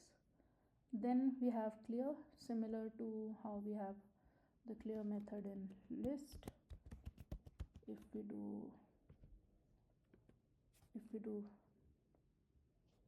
fruits dot clear, it will simply empty the set, right? And with the del, it will delete it, right? So if we try to print fruit, it will just throw me an error saying name error, right? Because the fruit does not exist anymore. Okay, so this is how it is. So there is one topic that we missed. So okay, so for example, let's say I have created a set set 1 equals to 1 2 comma 3, right? And I'll print it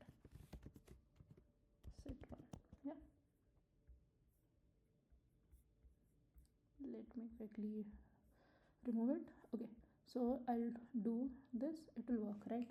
Now how do I define an empty string? Or let's check the type of it. So we can check its data type, right?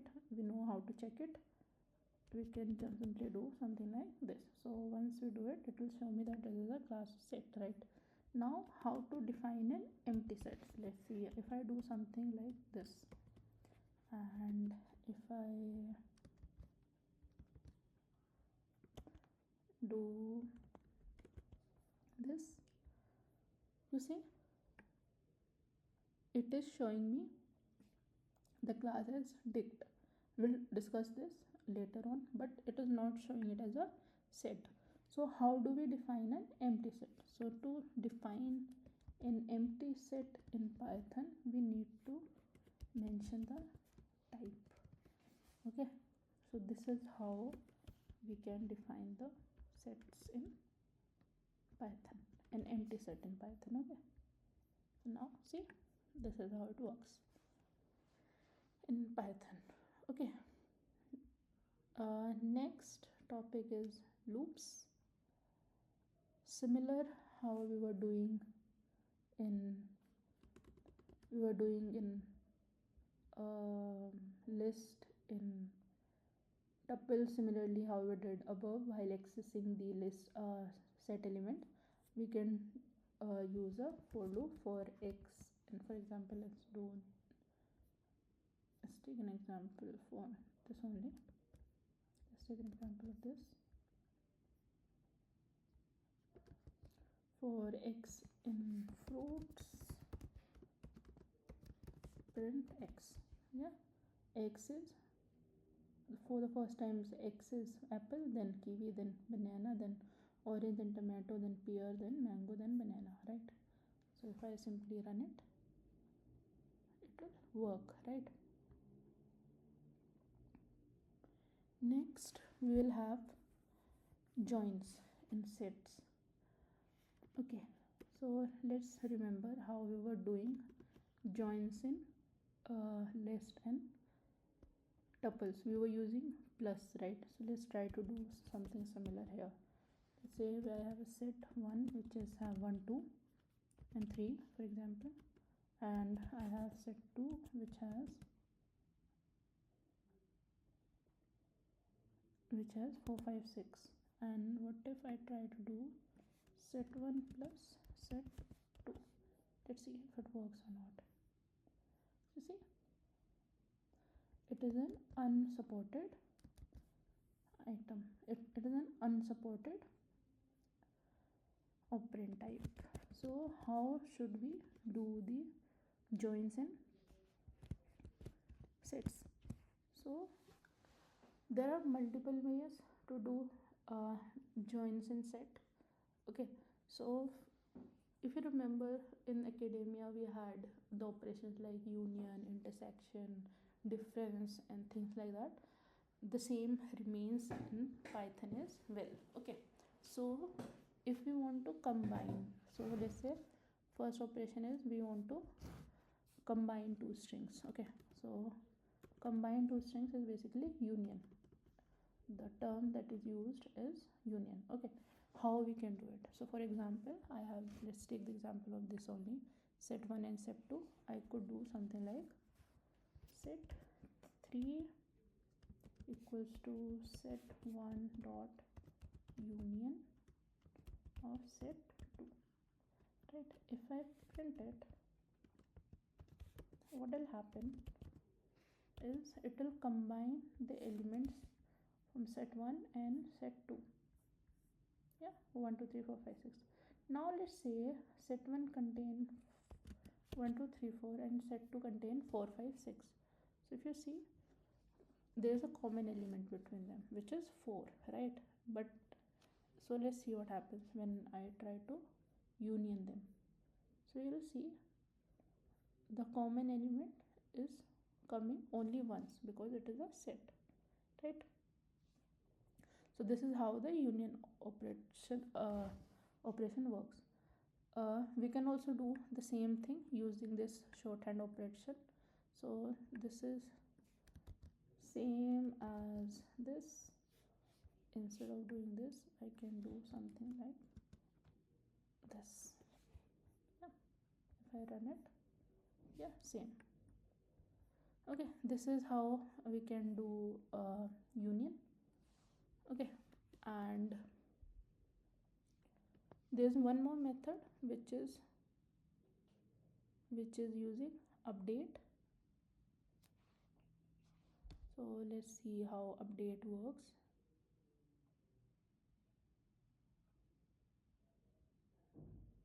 Okay, let's see how update works. So we have, okay, so how update works is I'll have like set 1 dot update set 2. So what it will do, it will union, like it will add the elements of set 2 to set 1. So now if I run it, I'll set 1 becomes this, right? This is how you can do union. There are 3 ways you can do it. Using union, you have to create a new set. You can do it using the shorthand operator, and you can also do it using update function. Okay, this is how you can do a union in you can do union in sets. Okay, next we have is join multiple sets. So how we can do that is, for example, I have many sets. For example, I have something like set 1 equals to 1 2 3, set 2 equals to 2 comma 3, and set 3 equals to 4, and let's say one more, set 4 equals to 2 and 4. Okay, sorry, 2 and 4.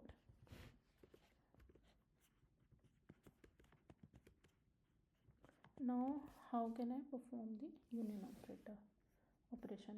So I could do something like set 5 dot union set 2 set 3 set 3 set 4. Now run it. Yeah, this is how I could do it. So the common is 1, sorry, this union would be 1 2 3, 2 and 3 is there as well, 2 is there as well, 4, so 1 2 3 4, right? Now how I can do it with this, with the shorthand operator?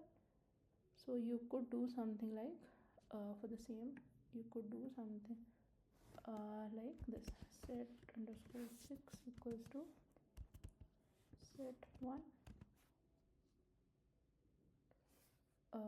something like this. Okay, so you see, with union you need to just mention 1, but with the shorthand operator you need to mention it multiple times. Yeah, so let's quickly run it.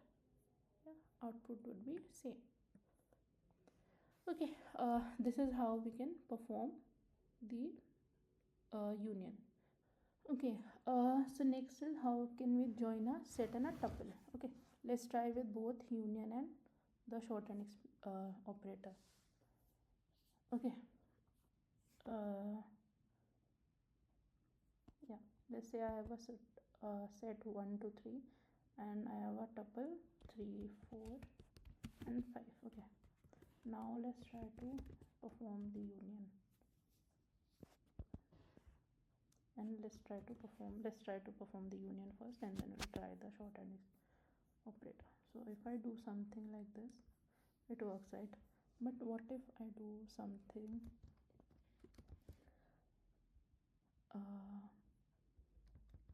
something like this? Would it work? Should it work? I don't think so, but let's give it a shot. It will throw an error because the tuple does not have any attribute as union, right? Now let's try to do it using the shorthand operator. Let's see it works or not. It will not work because for this operator we need both as a as the set. Okay, this is how we can do. Yeah, so we have learned about, in union we have learned about how we can perform add joins. We can have union, we can have a shorthand operator, and we can have an update method.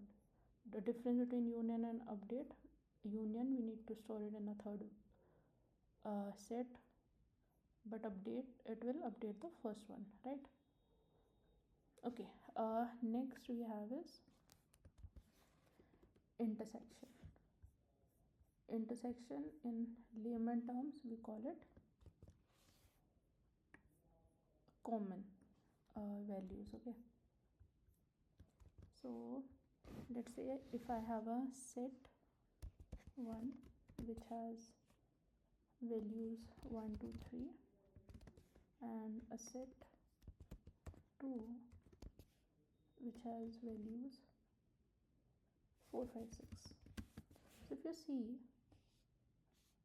So if you combine both these sets, you will get something like 1 2 3 4 5 6.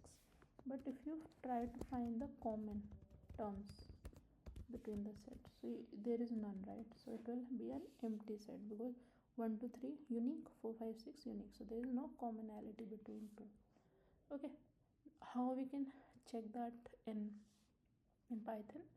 So we have a function called intersection. Okay, so let's do, so let's, if I do print set1 dot intersection set 2, so it should print an empty set, right? But let's say if I say set1 is 1 2 3 4, then it will have an element which is 4, right? This is one way we can do it.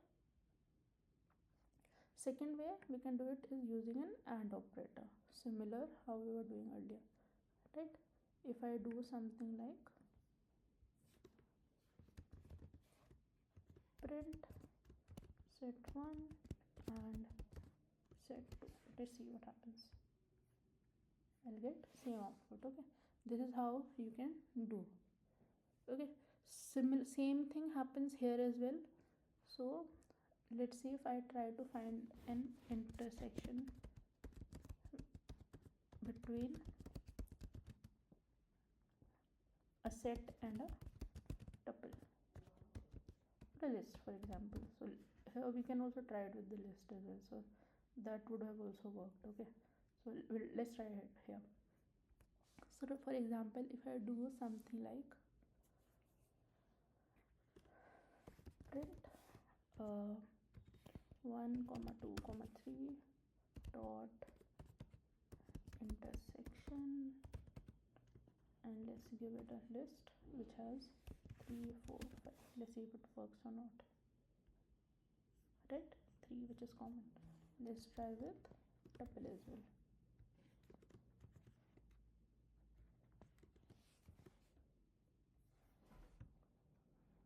Yeah, but if we'll try it with, let's say, a set, and we'll do something like this, it will throw an error because the operand should be same, right? So got it. This is how we can perform the intersection. Okay, so if you remember, like we were doing update in union, similarly we have a method called let's say, let's redefine these, set1 comma set2, and let's say if I do set1 dot intersection, so we have a method called intersection update. Okay, if I do it with set2, set underscore 2, let's see what happens. So it will keep only the duplicates, but it will modify the value of set1. Okay, so this is how you can do, yeah, the intersection. So union is combining two sets, intersection is finding the common difference, and intersection is finding the common elements, and next we have difference, which is if I do a minus b, so it will remove all the elements of b from a, but it will keep the elements from a, right? So basically it will return a new set that will contain only the items from the first set that are not present in the other set. Okay, so for example, let's take the same example because we have common elements here. Yeah, so if I do something like print set underscore 1 dot difference set 2, so what should be the output? What do you think? What should be the output? So in set 1 we have 1 2 3 4, in set 2 we have 4 5 6, so 4 is common, so what should be the output of set 1 is 1 2 3, because 4 is common, so it will remove it, right? If I run it, so yeah. Okay, the same thing I could do with a hyphen minus sign as well. Okay, if I'll do something like this, so this is also same, both are same. Okay, now how we were doing update, intersection update, similarly in here we have a method which is called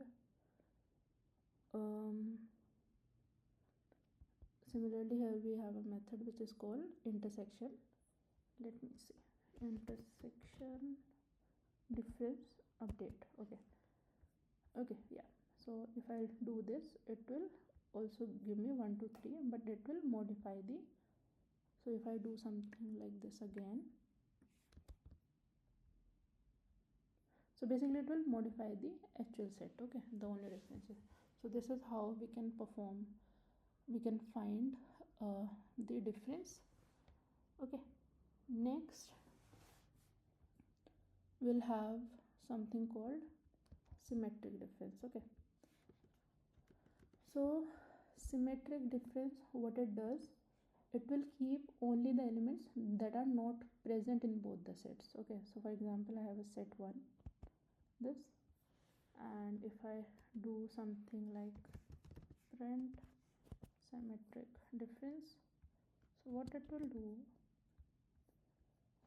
it will remove 4, but it will keep the rest. Okay, and the the way to do it using this operator, and it will both give the same. And similar how we had difference update, intersection update, and update, similarly here we have something called a symmetric difference update. So this will also give me the same result. Okay, so these are the joins. So the joins are completed. So three things. So in joins we have learned three type of joins, right? First is union, second is intersection, right?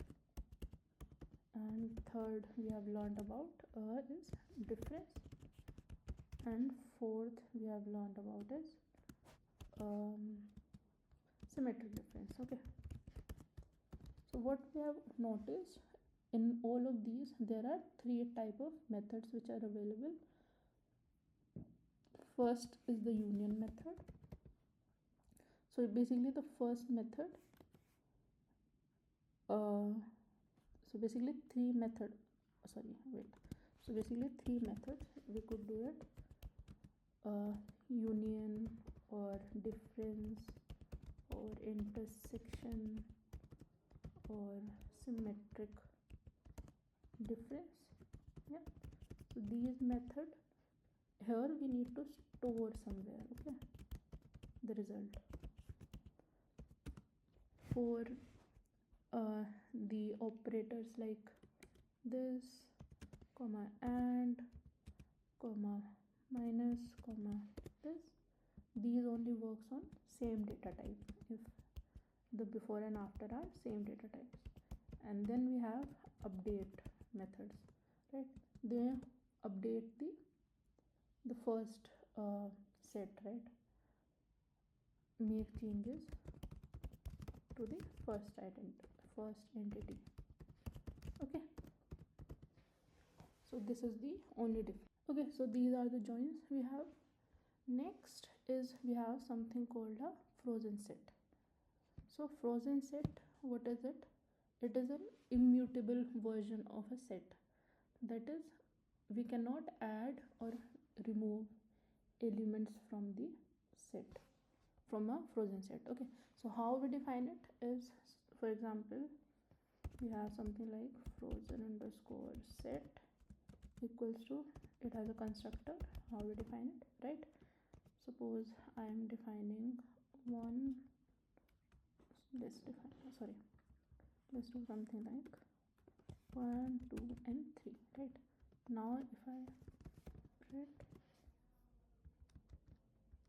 and I'll print the type as well. Okay, I'll have, if I check, it will print me the values and it will print the class as a frozen set. This is how you define a frozen set. Okay, now with the methods, so similar how we were have so it also has like similar methods. So let's see one by one. Okay, let's start with copy. So if you remember, let's do one thing first. Okay, so if you want to create a copy, so you can do something like frozen set 1 equals to dot copy. In a second we'll have some frozen set 1 dot, yeah, we'll have something like this. Okay, so this is how I can define a copy. And if I also quickly check the type of this newly created frozen set, so it should give me the type of frozen set. Okay, makes sense. Now next now similar how we had union, intersection, difference and symmetry difference, the same things we have here as well. So let's start with union. Okay, so let's say I have these two frozen sets, frozen set 1 and I have a frozen set 2. let's have it 3, 4 and 5. Okay, now union, I can do something like Frozensets set1 dot union, right? Frozensets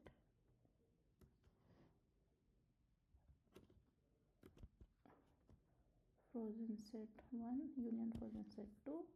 So it should give me 1 2 3 4 5, right? Makes sense. Now we can also do something like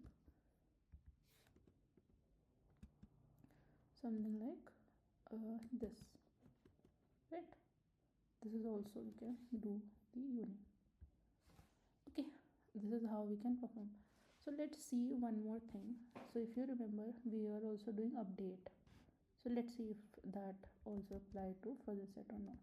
So if I do something dot update, so if you see, let's check. I don't think it exists, but let's quickly verify that. So if I do something like this, it will throw an error. Okay, so the set object does have an attribute as an update, but the Frozensets does not. Okay, yeah. Next we'll have the difference. Let's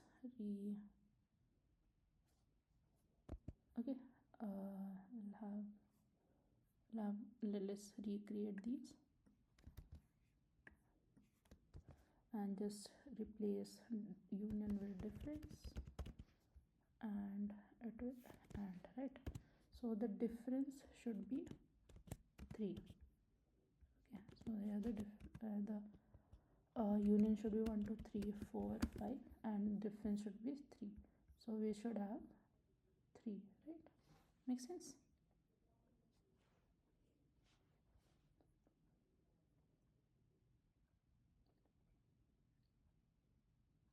No, sorry, intersection, not difference. Sorry, I made a mistake.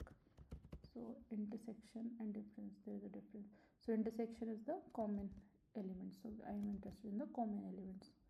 Okay, so this is how we'll get it. Next, let's see the difference.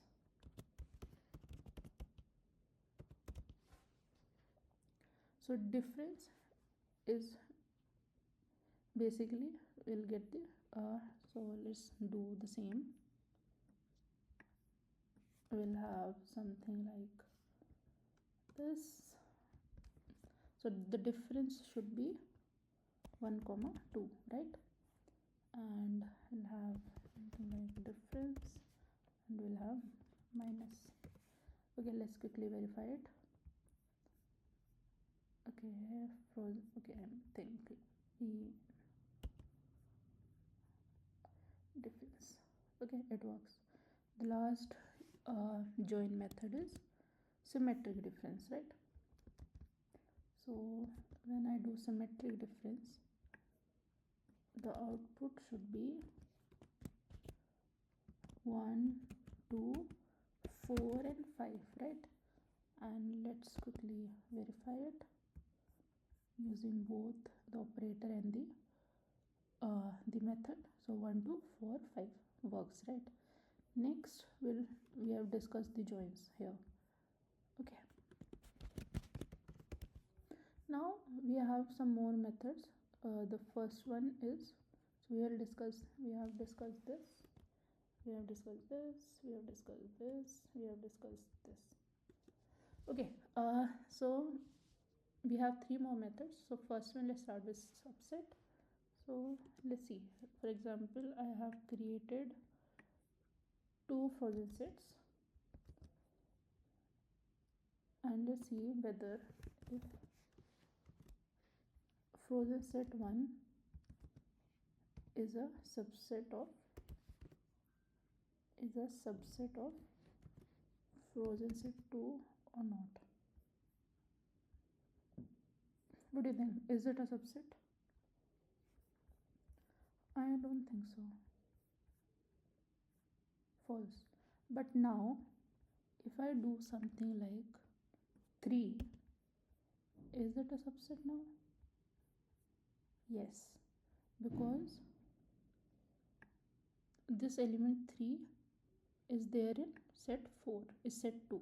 Okay, now similar we have superset. So if I do is superset, is it? It's not, right?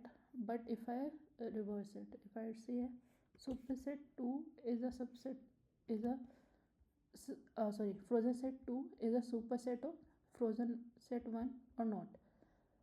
Is it? Because it is, right? Because the frozen set 2 contains all the items of frozen set 1, right?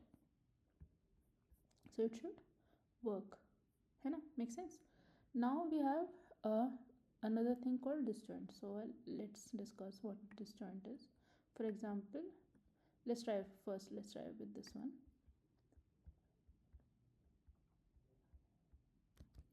Let's try with this one. So let's say if I have something like this, and I'll check if it is disjoint or not. So the output should be false. Okay, but now let's say I have the frozen sets which are defined something like this. Let's remove it. Then the output becomes yes, because there is no common between two sets. So basically they are disjoint sets. Okay, they don't have any intersection. Okay, so this is something. These are the methods of frozen joints, and all these methods, so I think the join methods we have already discussed for sets, and similar is for these methods. They do exist for the sets as well. Okay, next we'll have the set methods. So a lot of them we have already covered, but let's go through them here again. Okay, just to build that muscle memory. Okay, let's start. So let's define two sets. Set 1 equals to 1 2 3 4, and set 2 equals to 3 4 5 and 6. Okay, add is, we know that we, so let's quickly print it. Set 1 comma set 2, quickly print it, works. Now we know add is basically if we want to add an element to the set, but when we perform an addition we do not know where it is going to land. So if I do something like set 1 dot add 7, so what it will do, it will add a value to set 1 which is 7, but the position is still unknown. So if you do, so it added at the end, but it can change. Okay, next is clear. If I want to remove all the elements from a set, so for example if I do set 1 dot clear, it will empty the set, right? Now let's reset it. Okay, copy method is something we do if we want to create a deep copy of a set. Okay, so right now set 1 has 1 2 3 4. If I create a set 2, it will, both the set will have same elements 1 2 3 4. Okay, so let reset our set elements. Okay, difference we know. So for example if I do something like print set 1 dot difference difference set 2, I'll have 1 2 3, right? It should be 1 2 3. It should be 1 2 because 3 and 4 is common. Okay, next we have difference update. So difference update, how it works is it will update one of the set which is included in the operation, right? So if we have, if I could do something like set 1 dot difference update set 2, so it will update set 1 as well. So it will only contain, set1 will only contain 1 2, right? Now discard, we know how to remove an element from. So for example, I want to right now my set1 contains 1 2. If I want to delete 2, I could do set1 dot discard, right? So it will work. So right now I'll set1 has only 1. Okay, let me just recreate my set again. Okay, now intersection are the common elements. So if I do something like this,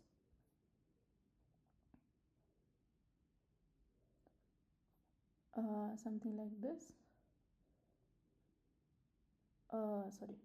like this, it will give me output as 3 comma 4. Okay, yeah, makes sense. Intersection update, like we discussed for difference update, it will it will update one of the item, okay, sorry, one of the set. So if I do something like set1 dot intersection update, so it will update the set1 from 1 to 3 4 to 3 4. Let's quickly verify it. Yeah, now my set1 contain 3 4 and my set2 contain 3 4 5 6, right? So now let's do something.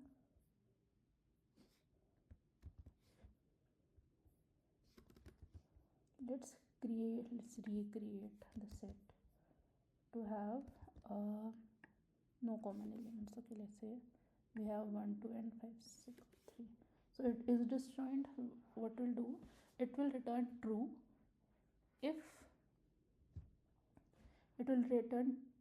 there are no common elements. Okay, so if I do something like print set1 dot is disjoint set2, so it should return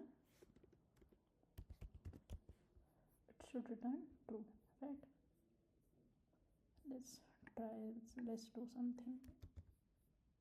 So let's try to keep them in place. Okay, so if I have a set called 1 2 and if I have a set called 3 4, it should return true.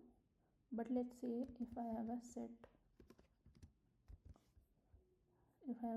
called 1 2 3 and if I have a set called 3 4, then the output should be false because they have a common element which is 3, right? Now is subset, let's see. So if I am saying 1 2 is a subset of 3 4, it's not, right? Because 1 2 is not there in 3 4, so it should be false. But if I'm saying 1 2 is a subset of 1 comma 2 comma 3 comma 4, it is, right? Because all the elements from this set 1 and 2 are there in the other set, right? So it should be true. Okay,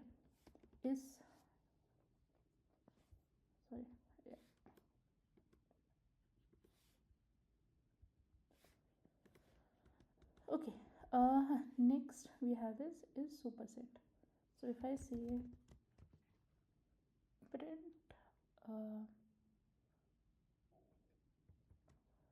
2 3 is a superset of 4 3, it's not, right? If I let's just print it, it's not. But if I say 2 3 is a superset of 3, it is, right? Because 2 3 the set with the elements 2 3 contain all the elements from the set 3, right? So this is how it works. Now pop, we discussed how pop works. It removes an element from the set. So 1 2 3 4, so if I do set1 dot pop, it will remove a random element. Okay, so it left with 2 3 4. Remove, it will remove a specific element. from a set. So if I do 1, it will throw an key error because this pop has already removed this error, this sorry already removed this element. But if I remove, let's say if I remove something like 4, it will work because yeah, 2 3 works. Then we have symmetric difference. For example, I have these two sets. Let me have it again. So if I have these two sets and if I do symmetric difference, it will give me 1 2 5 6, and let's quickly verify it. 1 2 5 6 symmetric difference update. It will create the symmetry difference, but it will update the one of the sets. So how I can do it? So set 1 dot symmetric difference. So set 1 should be 1 2 5 6. Okay, now let's see the union. So union is basically combining the sets. So if I do something like print set 1 dot set 2, so it will give me 1 2 5 6. Okay, it will give me 1 2 3 4 5 6. It will combine all the elements and just remove the duplicates, right? And second, we have update. So what it will do, it will set 1 dot update. It will, so right now set 1 has 1 2 3 4, but after doing this, set 1 will have 1 2 3 4 5 6. Okay, so yeah, so this is how sets work in Python. So I think we have discussed all the major things about sets. So sets is something which is very useful when we are working with mathematical equation, which is a lot while you are doing the ML algorithms, when you are implementing those or working with those in Python. So it is very important to understand how set works, how the joins work, and how the Frozensets work. Okay, so we have discussed how to create the sets, we have discussed how to add and remove elements, we have also discussed how to create an empty set, we have discussed the set operations in details, we have discussed union, intersection, difference, symmetric difference. We also checked how the membership, how to check whether the element exists in a set or not. We have checked how to loop through a set. We have also checked how to convert list to string, list to set, and vice versa, right? And we have also learned about the Frozensets. Yeah, makes sense. Okay, this is good. Till now we have learned about list, tuples, and sets, right? How we can define those. Okay, now the last and the next data collection that we have is Python dictionaries. Okay, so dictionaries are unordered. These are changeable, so you can change them. The one difference is that they are in a key value format. Okay, and the keys should be unique. They can change, but they should be unique throughout. Okay, now the data types can be of any data type. It can be any data type, string, number, tuple, list, or anything, right? So, and how do you define it is using this. Okay, so we need to have a key, then we have a colon, then we have a value. This is how you define a dictionary. Okay, now let's quickly go through some text, which is a dictionary. Python is an unordered changeable collection of key value pairs. Key must be unique and they can be of any immutable types: string, number, tuple. Okay, next we have like how we can create the dictionaries. This is how we can create it, how we can access it, modify it, loop through it, check the membership, dictionary methods, nested dictionaries, and the dictionary comprehensions. So don't worry, we'll go through it one by one. Okay, so let's start.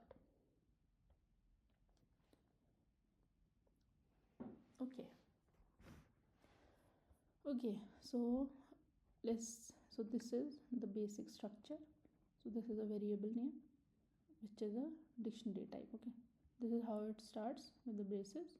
Then we have a key, then we have a column, then we have a value. So basically it is a collection of key value pairs. Okay, now when we say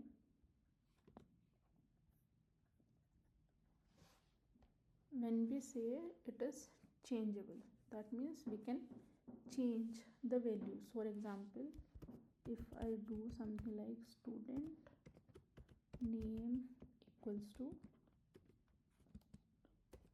let's change Ruhi to something like Paul.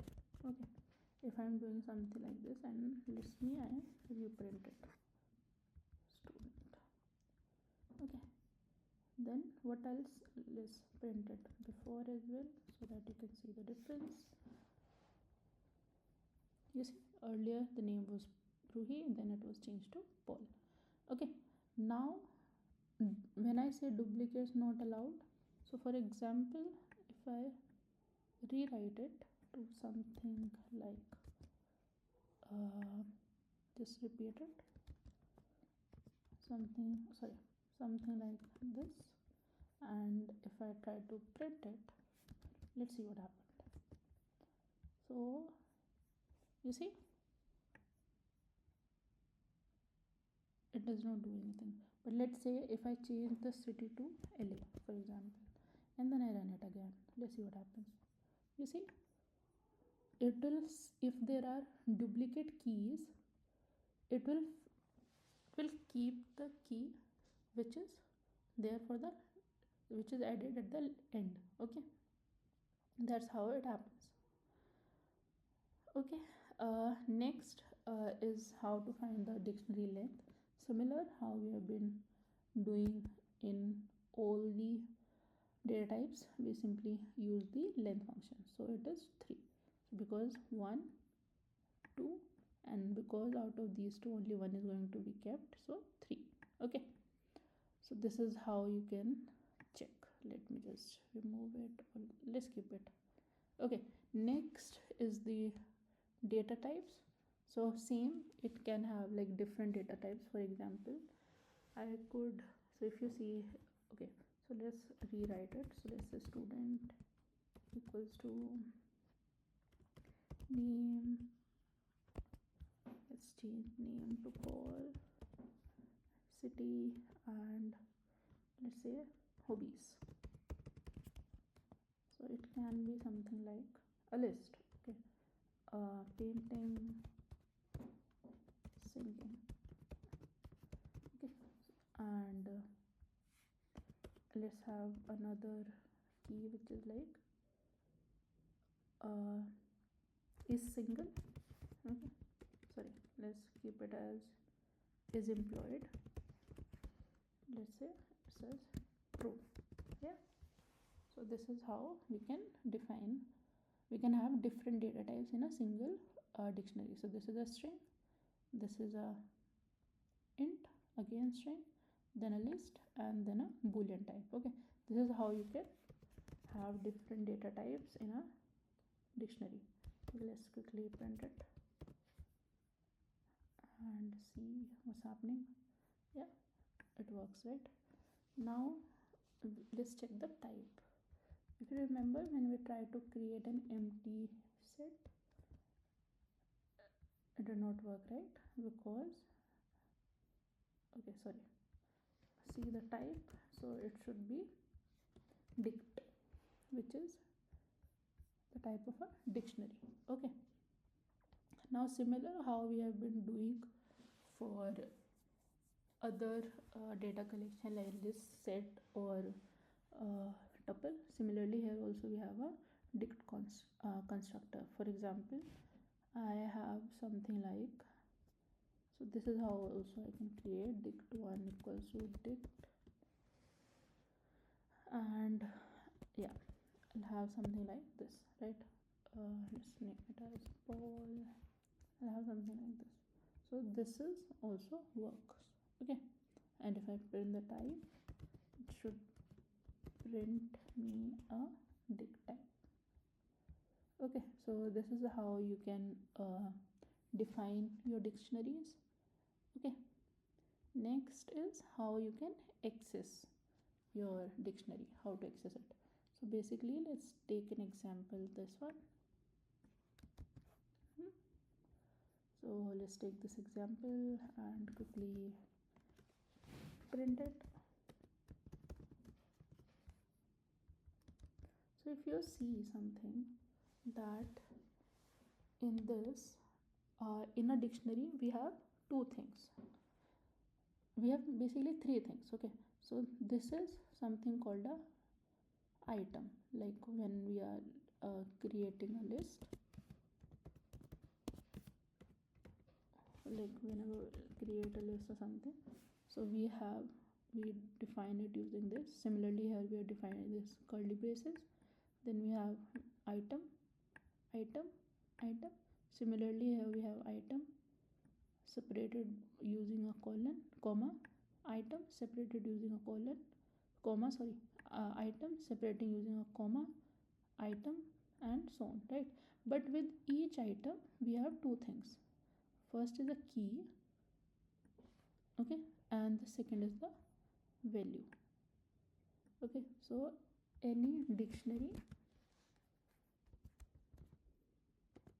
contains of three things: items, keys, and values. Okay, now let's go one by one. Okay, how can we get the keys? Okay,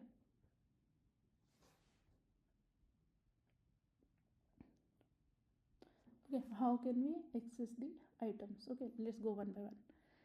Okay, so there are two ways you can do it.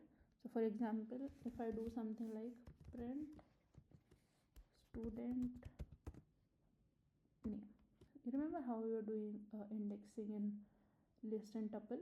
Similarly here the indexes are replaced by the keys. So if I do name, so it will print me Paul. Okay, second is something I could do something like print student dot get name. I'll show you the difference as well. So if I do something, it will also return Paul. Now if I do something like name1, so it will throw me an error and will say that key does not exist.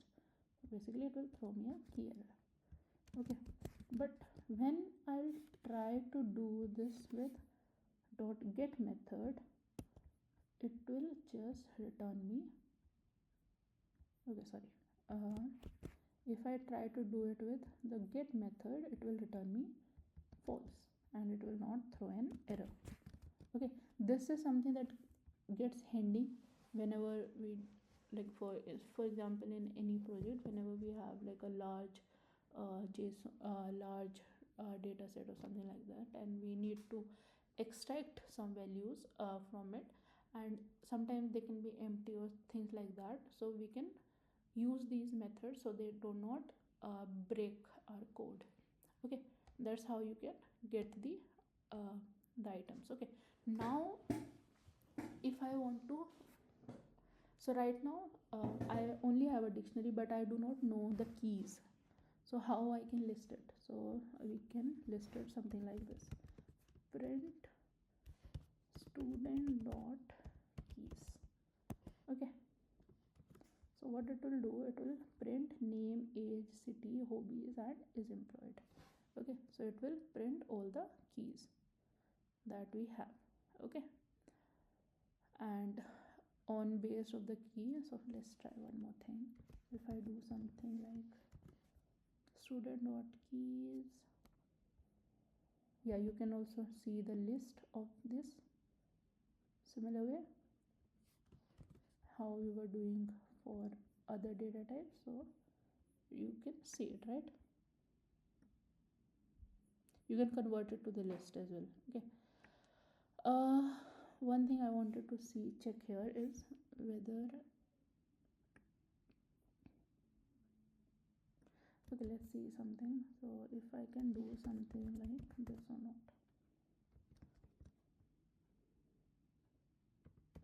Let's see if it works or not. Okay, yeah, it does not work because this dict key is unsubscriptable. Okay, but if I do something like this, so what I'll do is I'll do a typecasting here. I'll do list,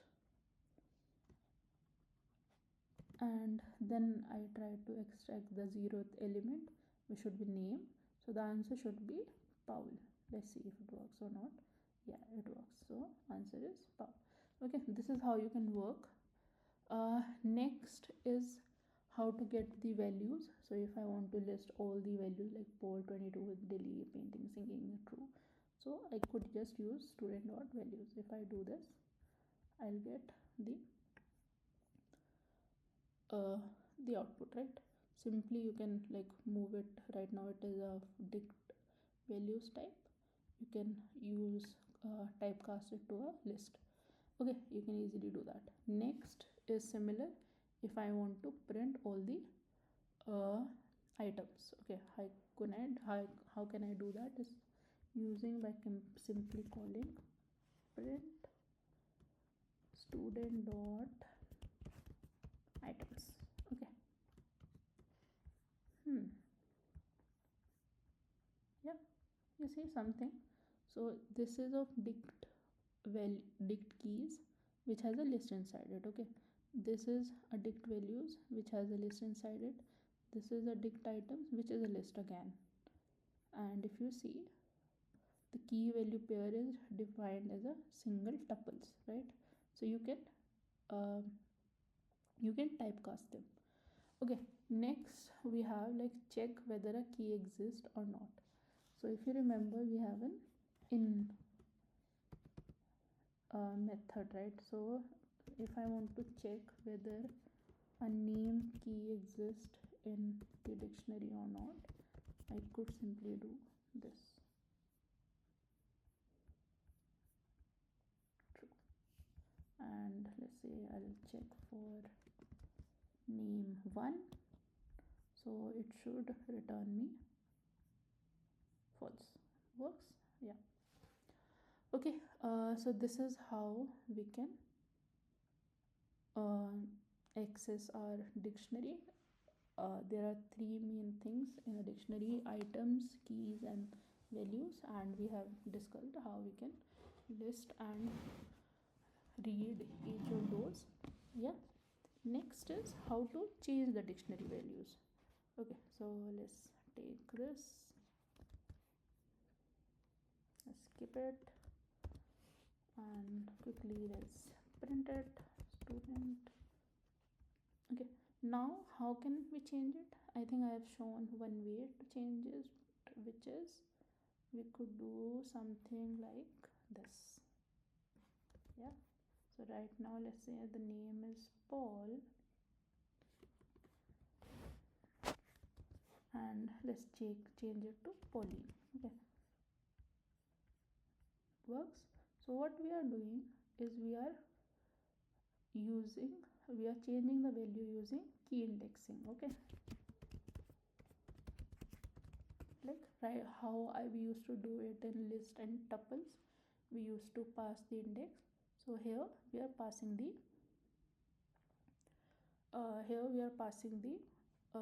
key. Okay, so these are the keys. Okay, second way is we have a update method. So what it does is, for example, I want to update the key and I need to pass the value. So now that the name is Pauline, now I want to change it back to Paul. So this is how I could do it, right? And I could also pass multiples. For example, I want to change city to LA, for example. Okay, so I could do this.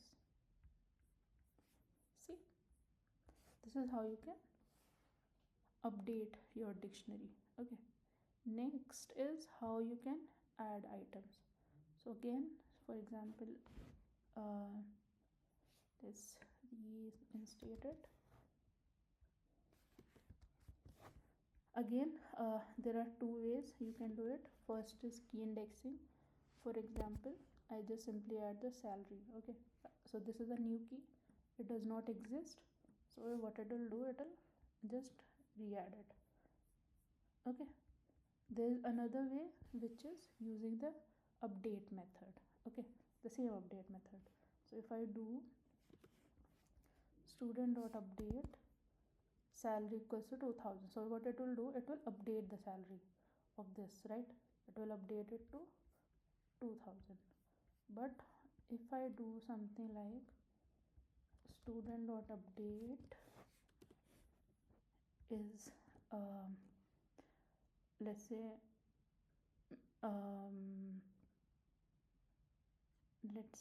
is single. Okay, so if I pass it as true, so it will update, it will add another key which is single, which will have a value of true. Okay, so this is how we can add values to our dictionary. Okay, similar, how can we remove? So for example, now that we have these many keys, so how can we remove it? So there we have many methods. So first one is the pop method. So if I do student, let's say if first one is pop, like how we were doing in sets and earlier. So let's say if I say something like student.pop salary, so what it will do, it will remove this key. So I'll have something like, it just removed this key, so I'll have something like this. Okay, now if I say, if I just do this, for example, I'll just do this. Instead of passing a specific key, I do this, it will throw an error. Okay, if you remember in set, it was removing an item randomly. If you remember in list, it was removing the last item, right? But here if you pass the pop as empty, it will throw an error. Okay, now next we'll have is a pop item. So let's see how that works. So for example, if you do something like student dot pop item, okay, you will do something like this and you'll just simply print it, and what it will do, it will remove the last item from the dictionary.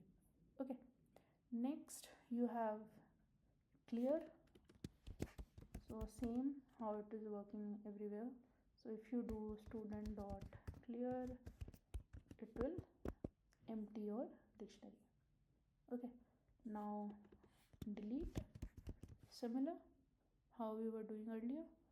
So if you want to okay, so if you remember in list, we can delete the individual items, right? So similar here, you can also delete it. So for example, let's recreate it first. Okay, something like this, and we'll have something like this. Okay, let's just rerun it first.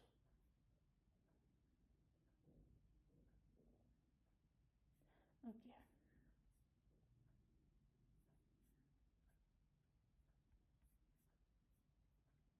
let's rerun it.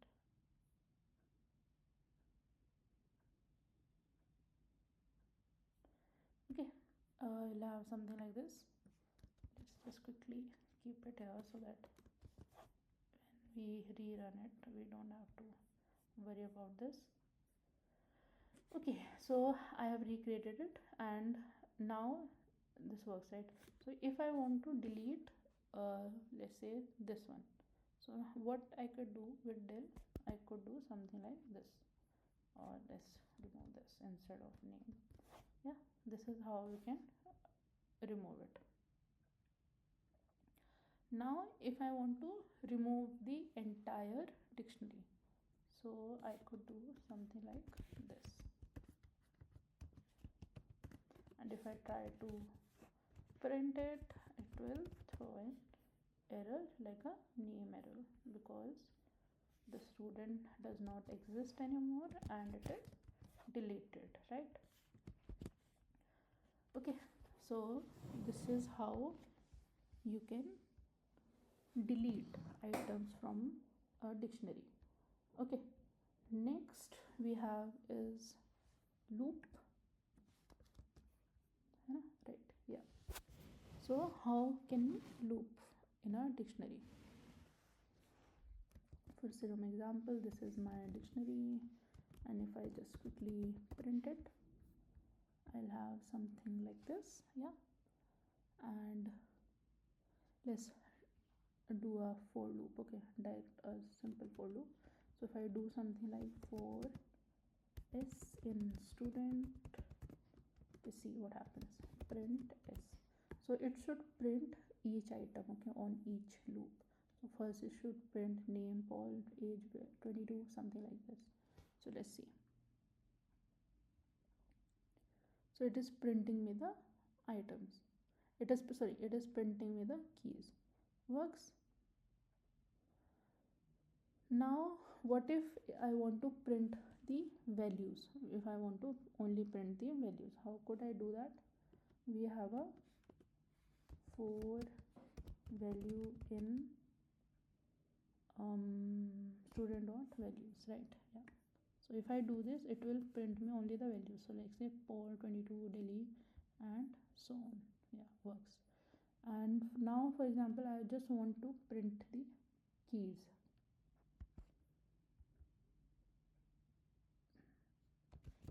See the keys. Okay, if I want to only print the keys, so what I'll get is keys. Okay, and now what if I want to print each item? Okay, how I can do is for key comma value in student dot items, right? It will give me each. So if you remember, while at the very beginning when we were discussing about, yeah, these are the methods that we discussed in the beginning. So because if you see, when we printed this, so we get something like this, right? So these are the iterators, so we can work with it. Okay, so this is how you can loop through them. Now next topic is copy dictionary. So how can we copy it? So for example, let's again we'll have how we were be discussing the difference between equals to and copy. So if I do something like, so for example, I have something like this, it works, right? It will work. Now if I make any change to student 2, so let's make student name change to Pauline. Now let's print both. What happens? Let's see. So if you see, the changes happen in both. This should not happen, right? Now what we can do is, we can, let's create it using the method copy. So when we do copy, it creates a shallow copy, and if we make change to one, it does not reflect in the other. Okay, so for example, if I make, yeah, so for example, if I update name to Pauline, so it should only take place in the second dictionary. It should not change the name in this dictionary as well. So let's quickly verify it. See, it does not. Okay, next we have is nested dictionaries. Okay, like we discussed, how we discussed about nested list, nested tuples. Similarly, we have nested dictionaries. So basically, for example, let's create a result. Let's create a student, same, right? So it will have a name, say Paul. It will have an age, let's say 16. Let's say it will have some hobbies, let's say this, and it will have some address, right?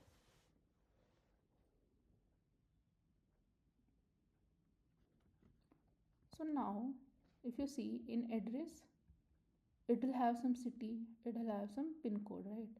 So this can be stored as a dictionary of its own. So this becomes a nested. This is what we call a nested dictionary. Okay, if I print it, it will, sorry, I think I'm okay, equals to, I missed equals to. Okay, so this is how we can create nested dictionaries. Okay, now what if I want to print the pin code? So how I can do it? So I know, so this belongs to this key, right? So print student address, and I know then it belongs to this key. So this, I'll have something like this, right?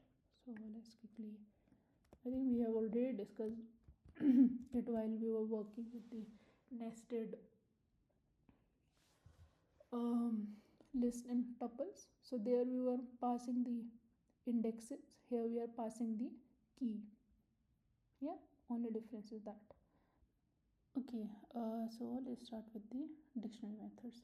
So a lot of them we have already covered, but some are new.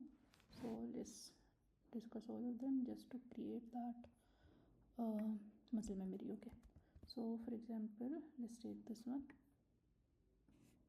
We have something like this, right? Student, I have created the student and just quickly print it, right? Clear, we have talked about that it will empty the dictionary. So if I say something like student dot clear, and then I'll just print student, then it will show me an empty dictionary, right? Now let's reinstate it. Copy, we talked about that it will create a copy of it. So let's say if I create something like that, and I'll make some change to student one,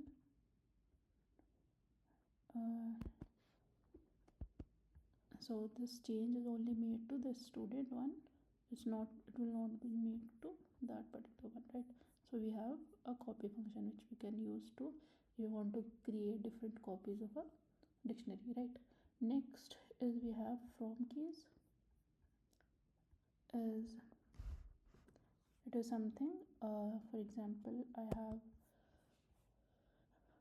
I have X, I have defined some keys here, then I have some Y which I have mentioned Y. So what it will do, it will create dict. So what I am doing here is I am creating a dictionary with keys key1, key2, key3, and with value 0. Okay, so this is something how we can do it. Okay, so this is X is the keys and Y is the values. Okay, next we have get. For example, I want to get the value of the name key, so I could do something like this, right? Next we have items. It's pretty simple, so it should be something like students dot item. Yeah, if I run it, sorry, items, and I think there is one more mistake. Yeah, item. Okay, it will work, right? Similarly for keys.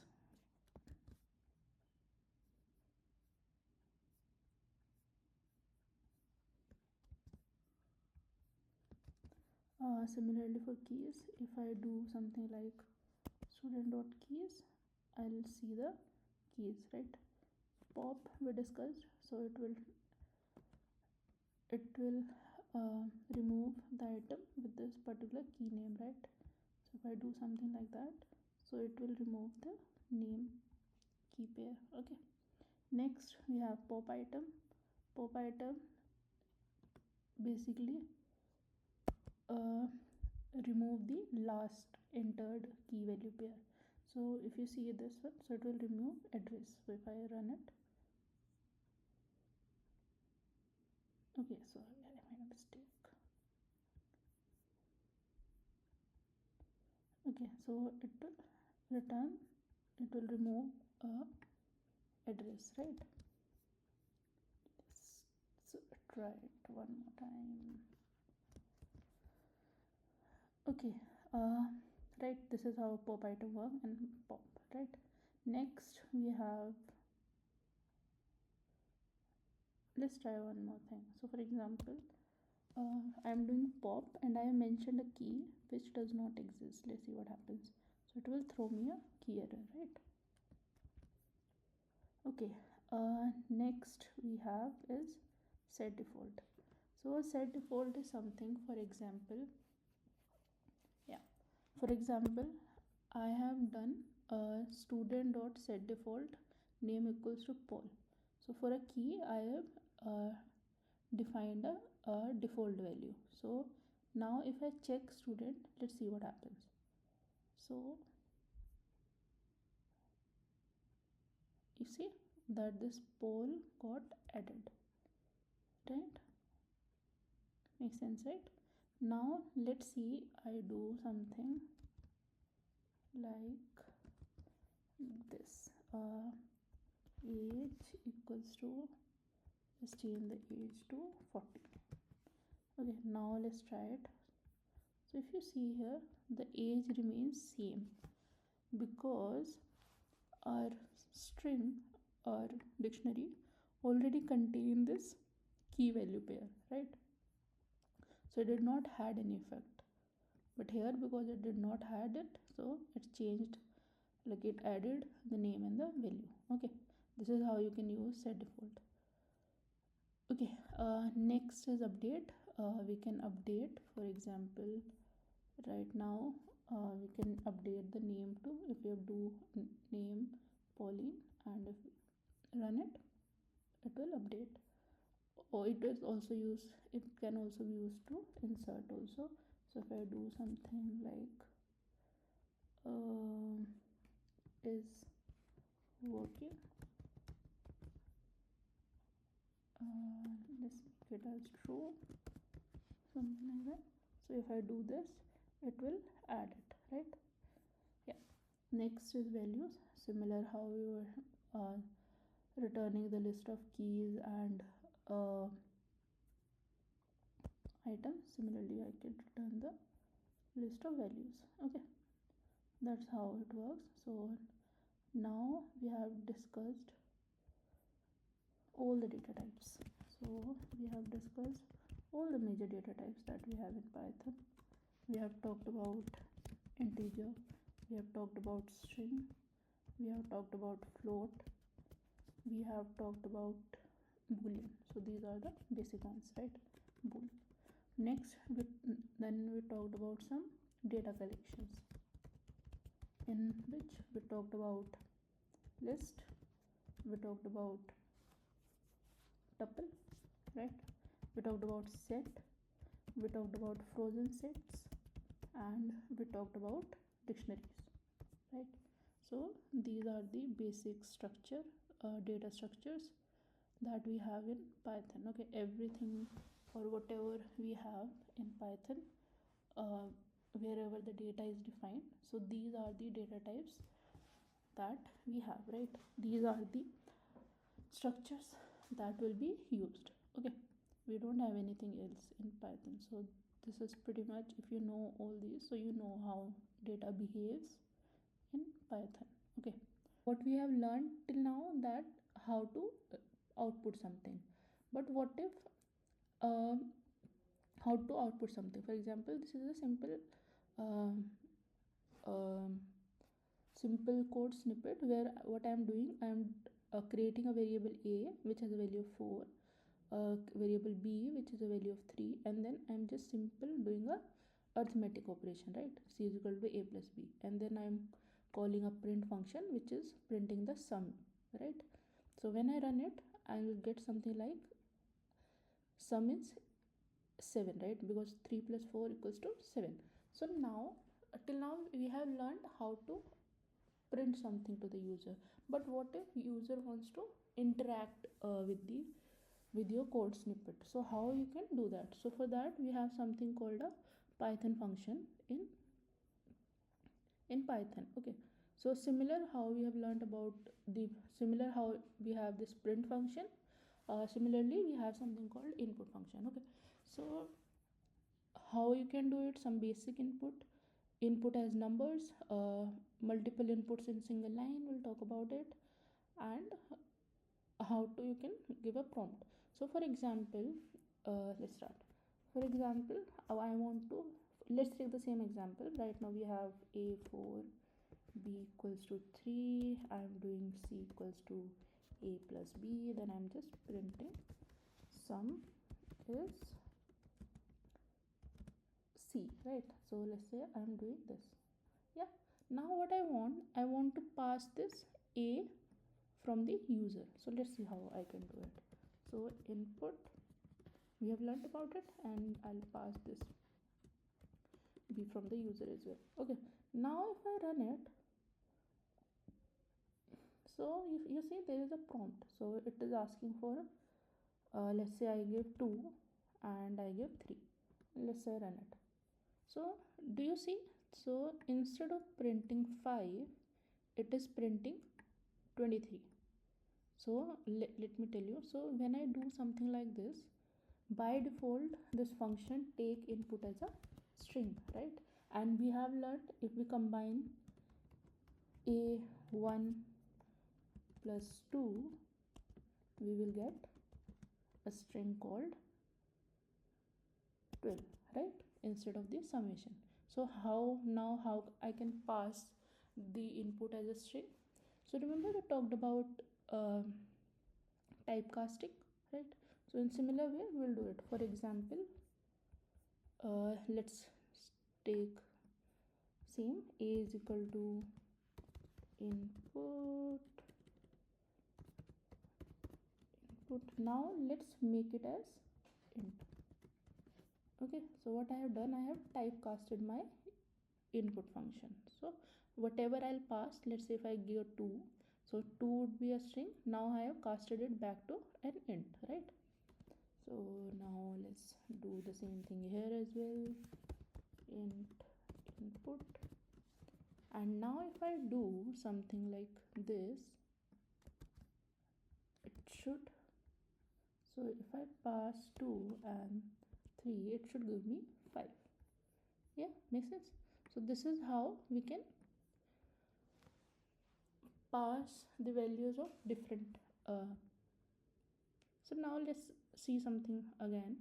So for example, I pass something like 2.3, and so you see when I'm passing a float value, it is giving me an error, invalid literal for int with base 10, because I am typecasting it as an int, so it will not work, right? So how I can pass the floats then? So like we talked about, similarly we could do a typecast with float, right?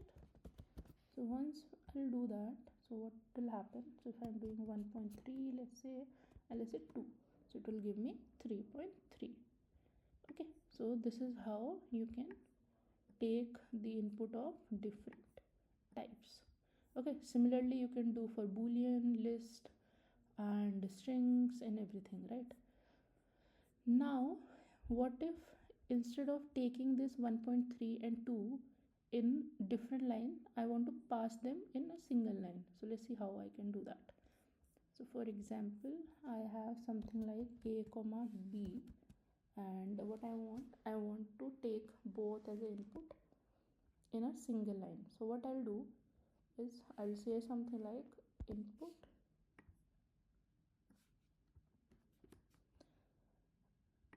this.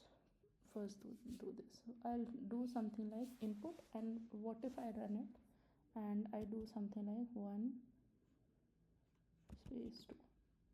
You see there is a value error. We talked about how to unpack, and we talked about how to pack and unpack, right? So we need to do something like we need to split it basically. So what we need to do is, if I'm passing a comma b equals to, let's say I'm saying input dot split. So if I'm passing, let's say 2, I'm passing 1 comma 2, what will happen, it will pass 1 comma 2, then it will split it, because I'm not passing anything, it will split by a space, right? So it will just print me. Okay, this is how you can do the inputs. Okay, different ways you can do an input. And if you see something right now, whenever I run it, it just give me an empty like a empty box to fill the input, right? But what if I want to pass some prompt as well? For example, I want to say something like, let's take this one. For example, I want to say something like input enter first number and something like enter second number. Okay, now when I run it, you will see it will prompt me a message. So enter first number should be, let's say 2, and then it say enter second number. So let's say I'll say 3, then the output should be 5, right? So this is how inputs work in Python. Okay, it is important because sometimes you do end up taking, because that's the basic, right? So you need input from the user, you need to have that interactability. So that's how you can interact with the user. Okay, next topic we have is uh, the next topic we have is Python if else. So let's talk about what it means. For example, I have a list. For example, we have talked about list, right? I have a list which contains 1 2 3 4 5 and 6. So I want to find the numbers. I want to find the numbers which are divisible by 3, let's say. Okay, so right now, because the list is small, I can tell that 3 and 6, right? These are the only two numbers. But what if it is a list with 100 or more than 1000 items? Okay, and they are randomly distributed. Right now it's a sorted list, right? But let's say it has like more than thousands items. So then how I can do that? So in Python we have something called if blocks. Okay, so how I can do it is, we have learned about loops, right? So if I do something like 4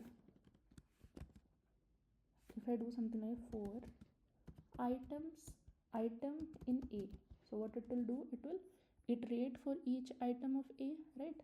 And I only want the list of items which are list of numbers which are divisible by 3, right? So I can do something like this, right? So what will happen, let's quickly see. So it will only print me 3 and 6, right? Now what Yeah, this is how the if blocks works. Let's quickly go through the some text about it. So a basic if statement. So let's say I have a number x, I want to check whether this number is greater than 5 or not. So this is how you can define it. Something, and the second thing, I have something called an if else. We'll talk about it. We have something called if elif ladder, nested ifs, and some logical operators and condition. Okay, so let's start with basic. Okay, so when we say if uh, so if condition only works with logical conditions. Okay, so if I'm saying if a is greater than b, yeah, or if b is less than a, right?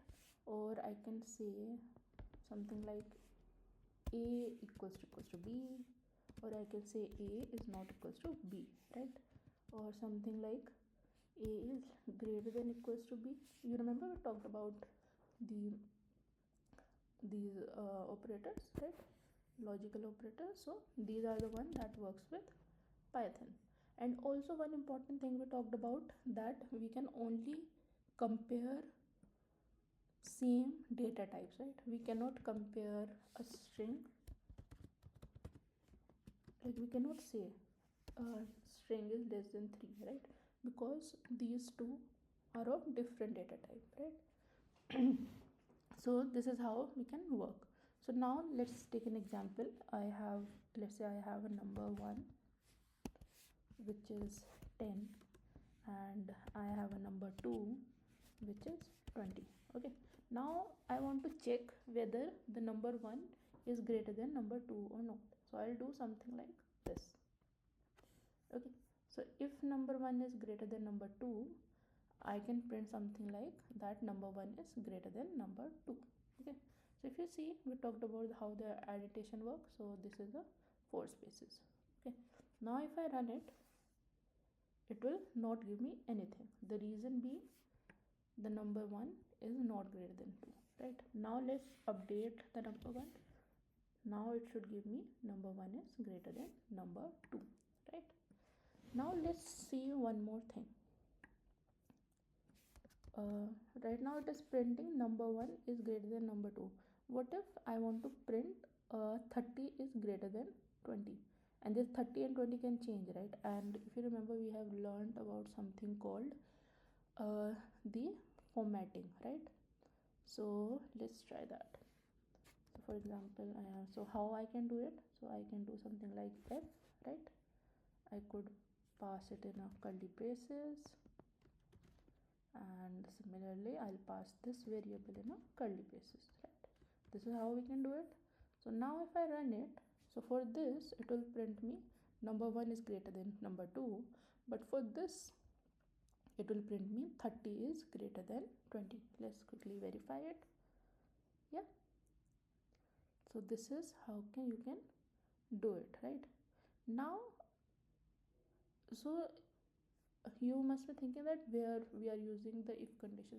So we can, like, in big projects or even in small projects, so what if you want to check whether today is a football match or not, or if you are logging on a site, sometimes when you enter your credentials it does not let you log in, right? Because there is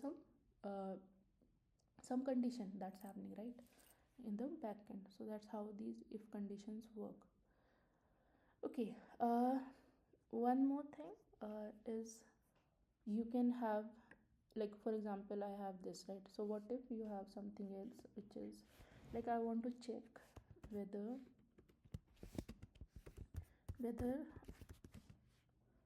a number is greater than 10 or and smaller than 20. Remember in the operators we talked about logical operators, right? So how we can do that is we can have something like, let's say I'll have let's combine the input. Okay, let's say I have a number 3. What I want is I want to take the input from user, that enter a number. Now what I want to see whether this number is between 10 and 20 or not. Okay, so if it is, then you should print that number 3 is greater than 10 and less than 20, right? So let's quickly see how it works.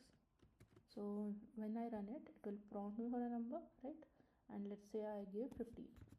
So 15 is between, right? 15 is greater than 10 and 15 is less than 20, right? This is how we can pass multiple conditions, right? This is something we have talked about earlier as well, but just wanted to clarify here as well. So this is how you can combine your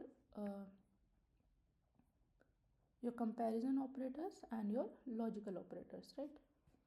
Now we have something called elif. So elif is something that allows you to say that it's okay that this condition does not work, but let's check for some other condition as well. Okay, for example, let's say I have something like number 1 equals to 10 and let's say number 2 equals to 20. So I want to check whether this number is greater than number 2, then you should print number 1 is greater than number 2. And if this number is not, so let's say I have 3 conditions. Okay, if number 1 is greater than number 2, it should print that number 1 is greater than number 2. Okay, something like that. If this number, if num1 is less than num2, it should print something like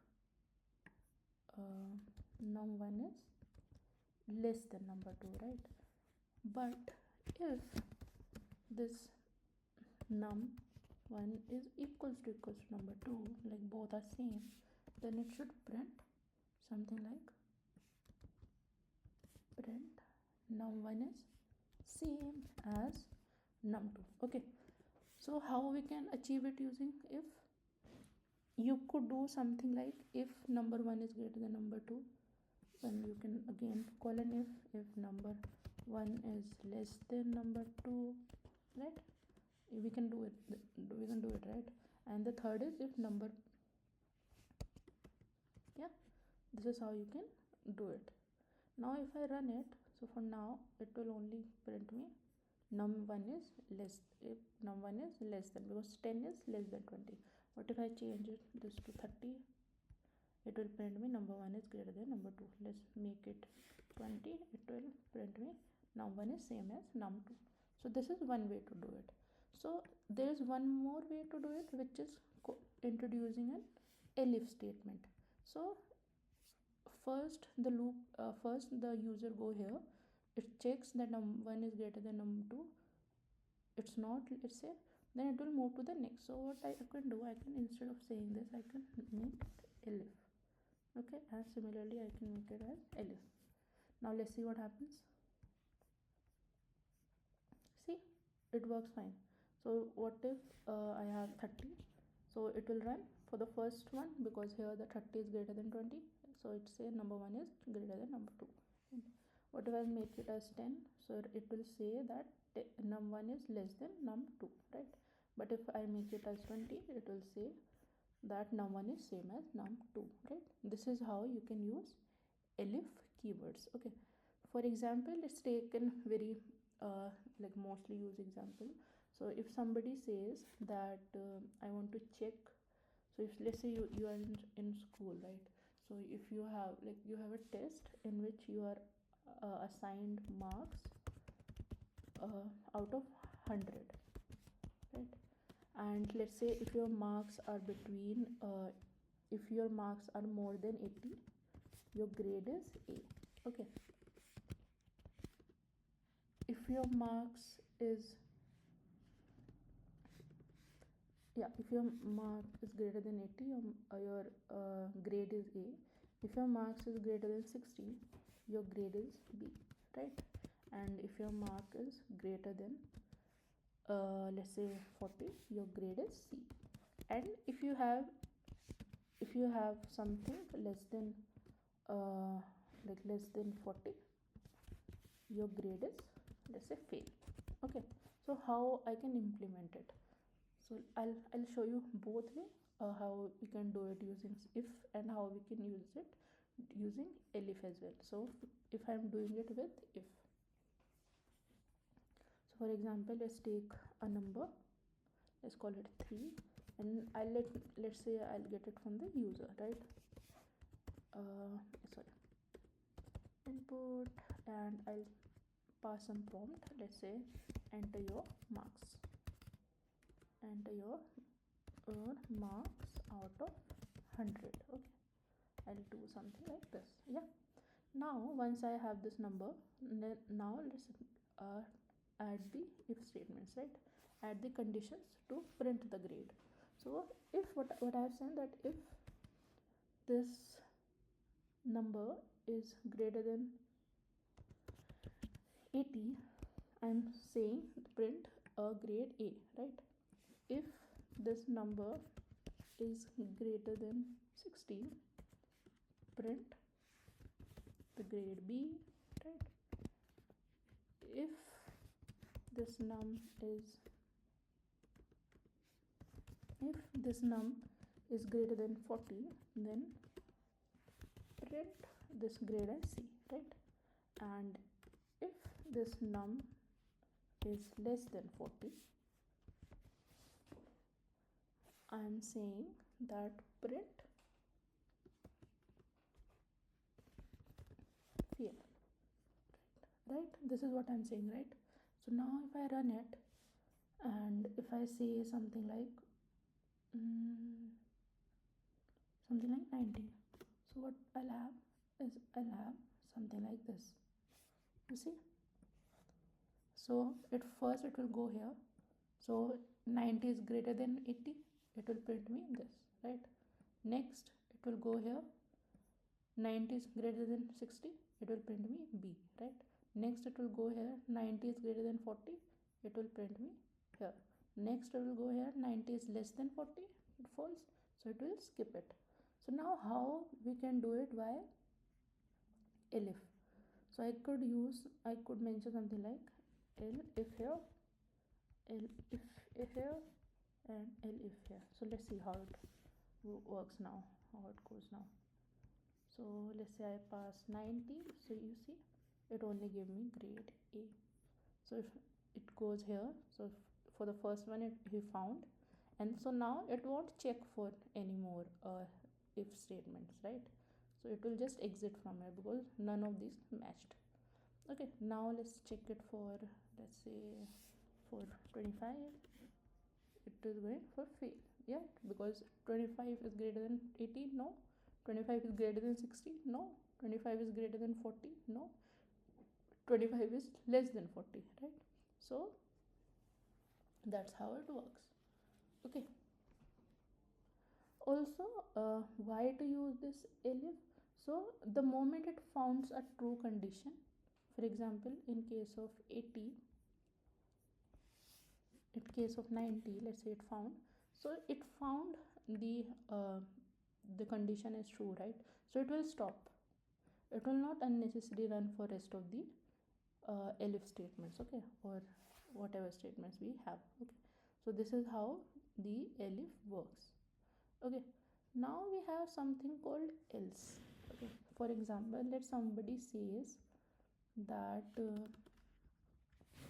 let's say somebody says if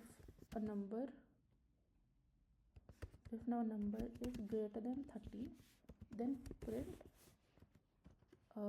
you are in, right? And if it's not, it does not matter what the number is now. Okay, if not, just print that you are out, right? So how we can implement it? We could have something, let's say the number is 40 for example. So I could do something like, if number is greater than 30, I can say something like this, that you are in, right? You are in. Now he says that for everything, so if number is greater than 30, basically what it is saying, that if number is less than equals to 30, right, then you should print it. So if this works, but so I need to add another condition, which is for, let's say elif, which is number is less than 30, so you are out. So if I run it, so it will give me you are in, but if I change this number to, let's say 30, it should show me you are out, right? But instead of doing elif, I could simply say something like else. Okay, so if I don't know the condition, so here I know that if number is less than 30, you should say something like you are out. But the user is only interested is that if the number is greater than 30, you should print it, and otherwise you should just print anything. Okay, then you could simply use else. So this else does not require a condition. Okay, so this is basically a default nature, like if something above is not working, then this else block will work, right? Yeah, this is how it works in Python. Okay, now let's see how we can combine our if, elif and else, how we can do it. Okay, so the way we can do it is, for example, let's take a very simple example of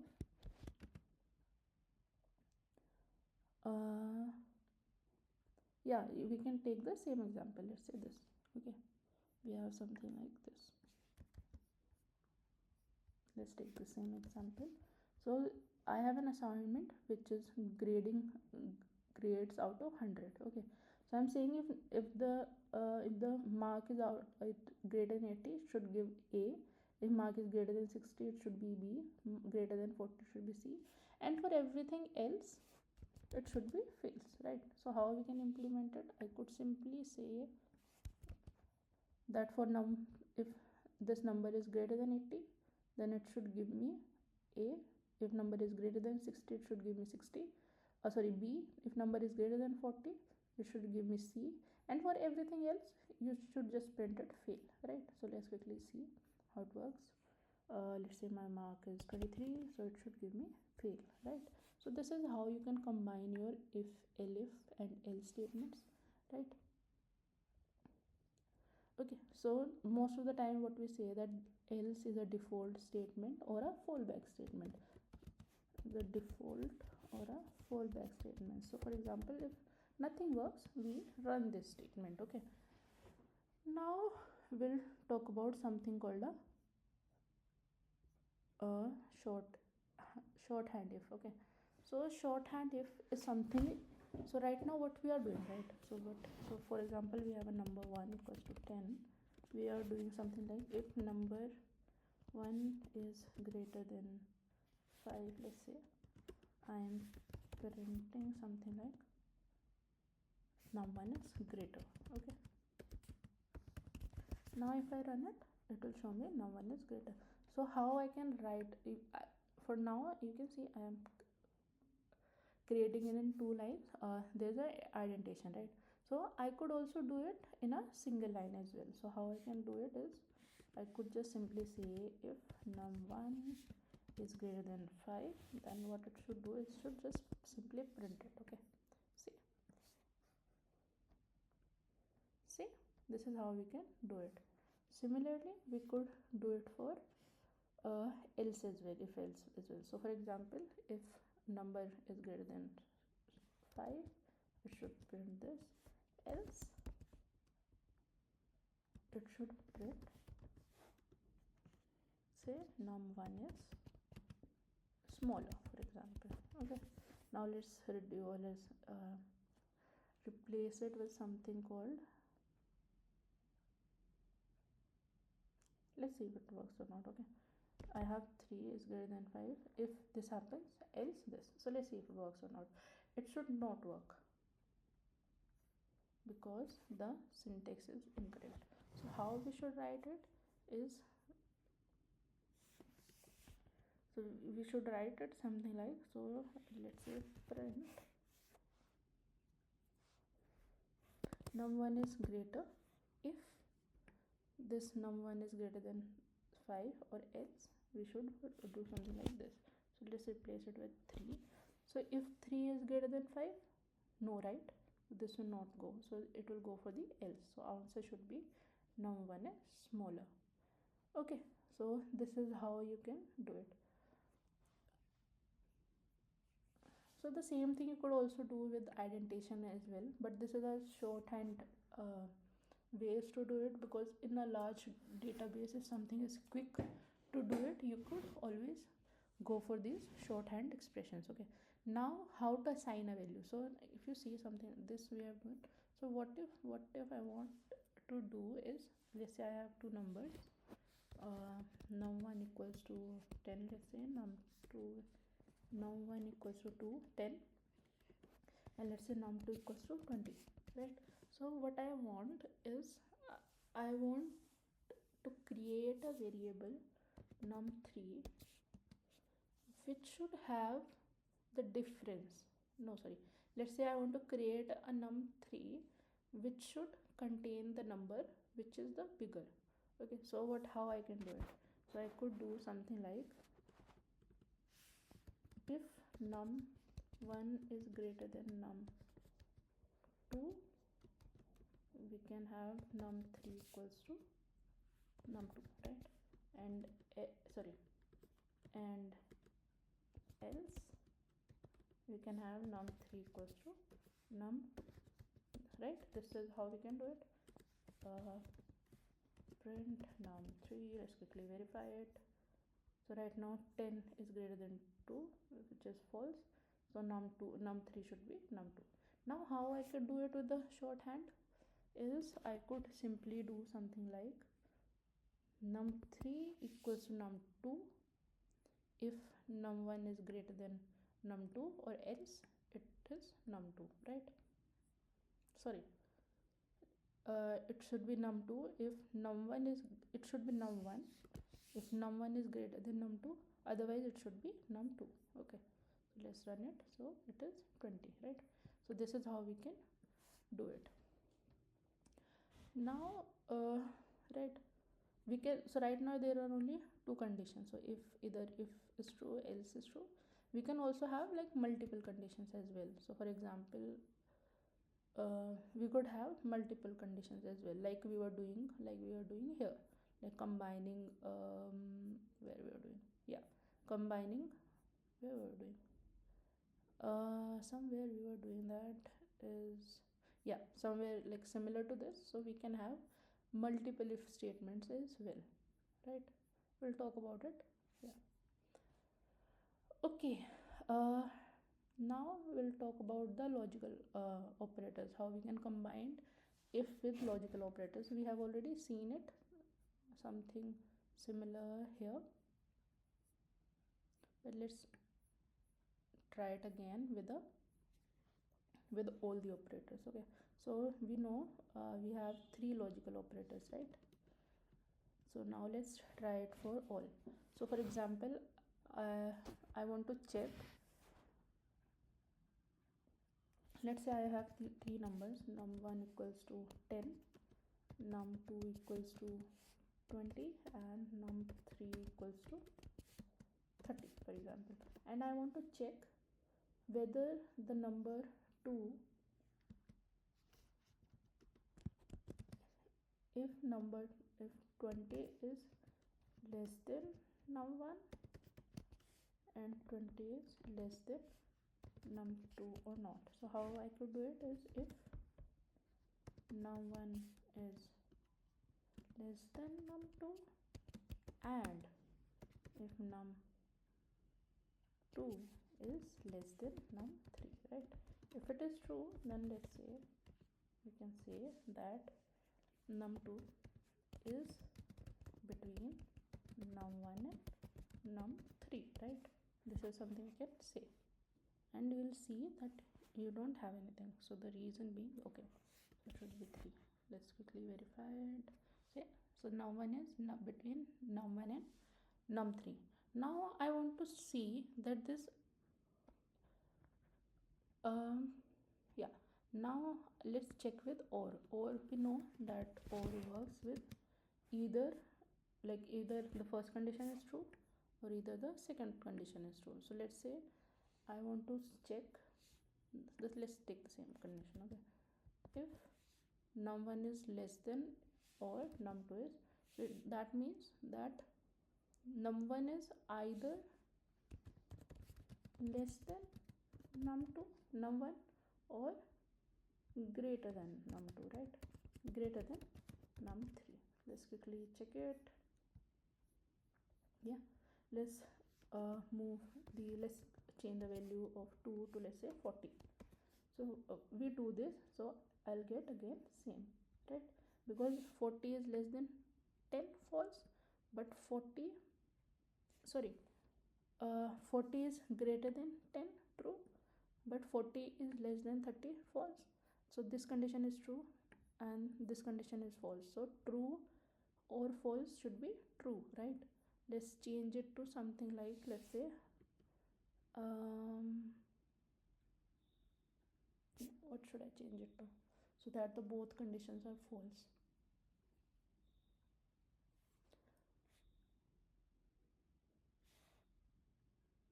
Okay, let's change it to 10. So 10 is less than 10, false. 10 is less than 30, true, right? So this will work. Okay, next we have not. So not will just reverse it, right? So for example, if number 1 is greater than number 2, so which is num1 is greater than num2, right? So this should be it. Okay, so because num1 is not greater than, let me just redefine them. Num1 equals to 30 and num2 equals to 10. Okay, so 30 is greater than 10, true. Now if I just add a simple not here, so let's see if it works or not, right? So because this is true, now this whole will become false, right? So if it is false, then it will not work. But let's say I change it to something like 40, and now see, so this will work. So it should be num1 is not greater, right? Makes sense? This is how you can use your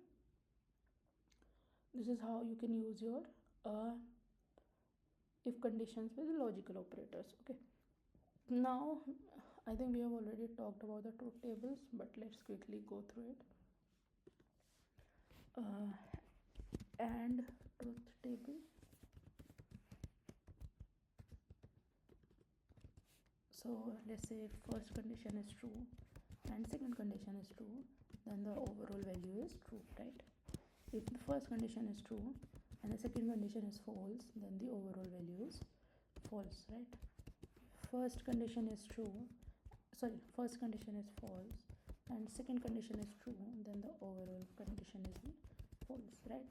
If the first condition is false and the second condition is false, then the overall value should be false, right? This is how the AND works. And similar for OR truth table, we'll have something like, if first condition is true or second condition is true, then the output is true, right? If first condition is true and second condition is false, then the output should be true, because at least one condition should be true, right? And next we have the first condition.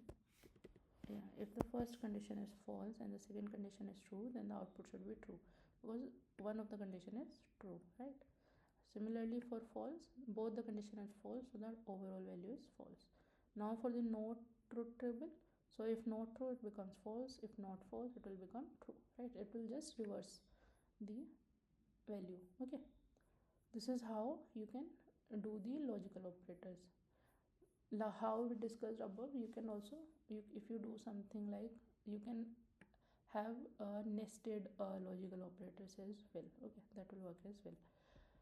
Okay, next we have something called if, nested ifs. Okay, so for example,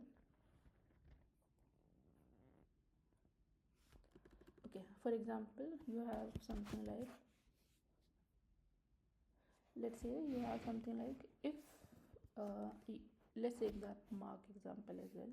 You have marks out of 100. Okay, so if the student get marks greater than 80, then grade is a, but if he has also scored, let's say scored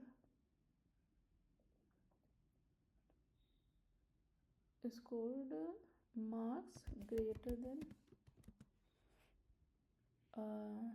90 in maths, then his grade becomes A with maths specialized, something like that. Okay, so how we can do it is, we can do something like, let's say we have marks equals to, let's say 90, and we have maths marks equals to 95, for example. Okay, so you can do something like, if marks is greater than 80, we have the grade A, and if maths marks is greater than 90, we could say something like, the marks is greater than 90, we could say something like A specialized, right? Makes sense?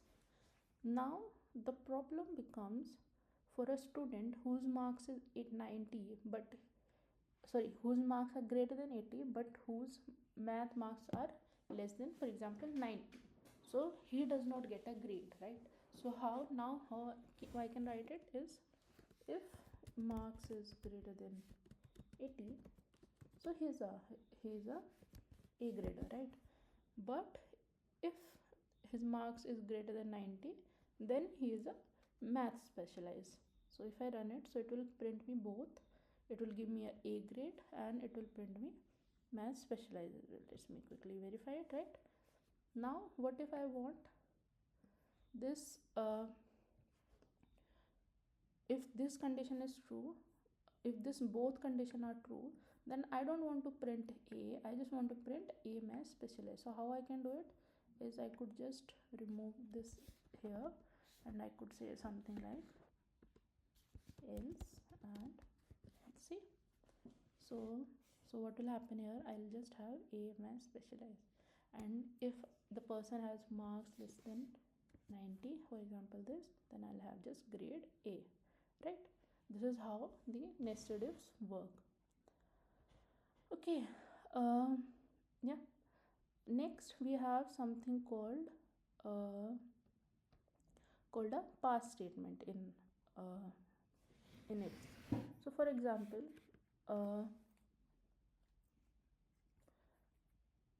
okay, for example, you have two numbers, num1 equals to 10 and num2 equals to 20. Now if num1 is less than num2, no, let's say if num1 is same as num2, you know what to do. You want to just print and say that num1 is same as num2.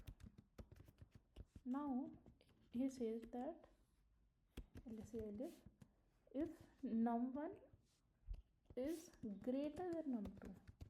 Okay, so I don't know right now what to print, so I could just say pass. Okay, so if I run it, and let's say for the rest is num1 is less than, so that will work, right? So let's quickly check it. So here the num1 is 10 and num2 is 20, so it is saying num1 is less than num2. So for example, let me just change it to 30. So 30 is greater than 20, so it will go with this condition. So here it will print nothing, right? It will not do anything at all. So the pass statement is, it will just exit this if condition and it will not throw any error. So it is considered as a null operation, okay, as a null operation. So it will not fail. But what if you do something? Let's see. If num1 is greater than num2, so I don't want to do anything, for example. So if I run this, I'll get an error. So because this expects something, right? So I could pass a null operator, right? So yeah, this is how it works. Okay, now you must be thinking that why we have this pass. So sometimes when you are building a project, any project, and you know the structure that you want to do something when num1 is greater than num2, but you don't know what to do, right? So you put a placeholder there. So this pass is like a placeholder, that it will not fail it, but it will not do anything as well. So in the future you can update it. Okay, so this is how it works. Okay, next thing, if you remember, we have something like comments as well. So what if I do something like here? So let's say if it works, so it also will not work, right? So we need to pass the pass operator. Okay, you got it? Why we cannot leave it empty, or we cannot just put a comment? Okay, we need to make it as a section basically. Okay, so this is how we can use if. So we have talked about how to create a simple if statement, we have talked about if else, we have talked about else if ladder, we have talked about nested ifs, how we can do it with shorthand ifs, we have talked about, and we have talked about logical operators, and we talked about the pass statement and the if and the nested ifs, right? Now this next thing we have is for loops. If you remember, we have already discussed these, but now we have a section for it, so let's quickly go through it, right? So loops is something that if you want to repeat something, right? So so for example, you have something like,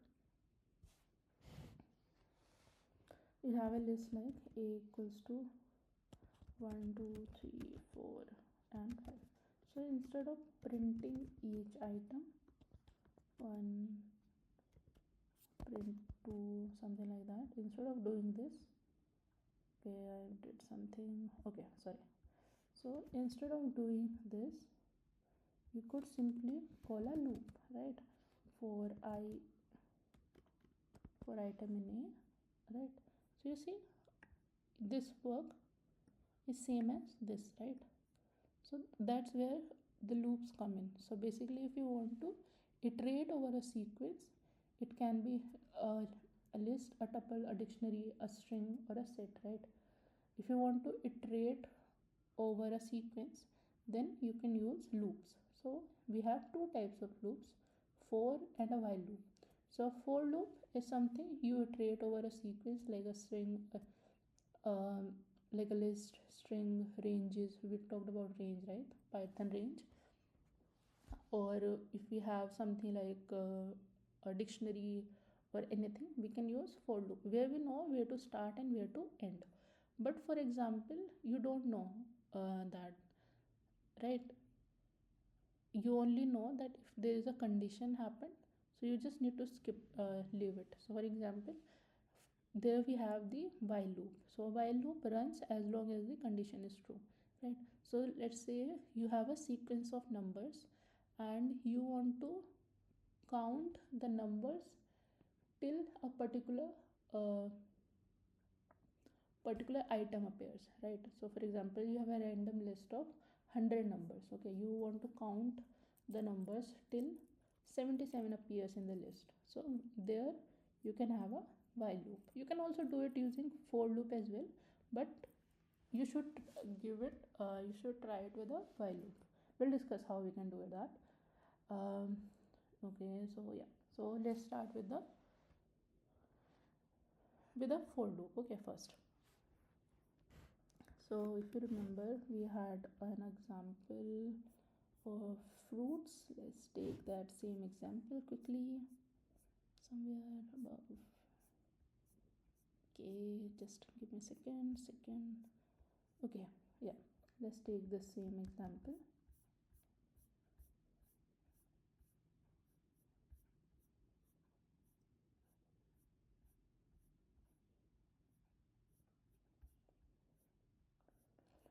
Okay, so let's take the same example. Let's make it a list. So for example, let's quickly print it. Let's quickly print the type of it as well, right? So it should be the list, and then the type of the list should be list, right? Now if I want to loop through it, you already know how to do it. So for fruit in fruits, right? So it will run for each element, right? You can do something like this. I just want to print the fruit, right? This is how it works. Yeah. Now what if I have a string. For example, I have a string a equals to string, and I want to print each element. So how I can do that is, so for example, a equals to string.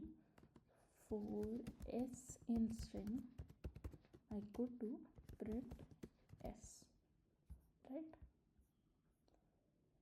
Okay, something is wrong. Okay, sorry. Sorry, this should be something like this, and it should be a, right? This is how I could do it. If you remember, while working with list, we also talked about how we can loop through using length and indexing, right? So we could do something like for I in range length of fruits, right?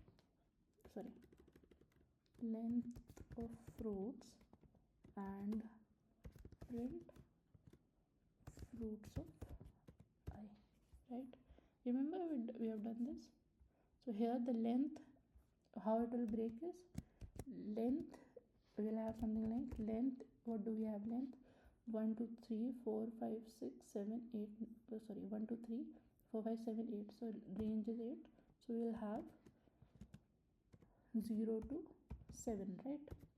And we know indexing, how indexing works. Fruits of 0 is apple. 1 2 3 4 5 6 7, right? This is how we can do it, right? Now we have something like call a break statement. Let's see what happens, what it does. For example, let's take this same example, and and somebody is saying, let's take a different example, so that, yeah. Okay, so let's say I have something, a very simple list, which is list 1, which is a list of 10 numbers. Okay, 1 2 3 4 5 6, let's say list of 6 numbers, and I'll have some, for example, what I want is, I want to print the numbers until it find, let's say, 4. The moment it finds 4, it should just break it. So how I can do that? So for we know how to loop through a list. For item in list, what I want is, I want to print, but the moment this item becomes 3, I should just exit this loop, right? So let's see how it works. So for example, it will loop through 1 2 3 4 5 and 6, right? So the first time the item becomes 1, right? So it will just print, 1. Next it goes, item becomes 2, it will print 2, right? Next it goes, item becomes 3, Now it will print 3, right? Now there is a condition which is saying that if item equals to 3, which is, right, then it will just break out of it. Now the loop ended. Okay, this is how we can use the break statement. So we can stop the loop before it has looped through all the items. So what if it is not there? It will simply print all the items, right? But I only want the items which are till 3, right? So that's how you can use break statement in Python. Next, I have something like a continue. So what if I want, so I have a list this, what if I want to print all the items except 3? So how I can do it is, just let me just copy paste it. How I can do it is, instead of saying break, I'll just mention a keyword called continue. So let's see what happens is, so I'll start with 1 2 3 4 5 6. So item becomes 1, so it will print 1 equals to 3. No, for go it will go for 2, item becomes 2, it will print 2, and item equals to 3. No, again, now it will become 3, right, and it will print 3. Now it will check if item 3 equals to 3, it will should be yes, right? Then it is doing continue, which we don't know right now what is, right? Now this again it will go back, and I'll have something called 4, it will print 4, right? And it will check here 4 equals to 3, no, right? And similarly for item 5 and 6, right? So for 5 also it will go and it will print 5 and 6, but the second condition remains false. Now let's see what happens here. So when I run it, so it will print me all the, okay, wait, let me just add something like,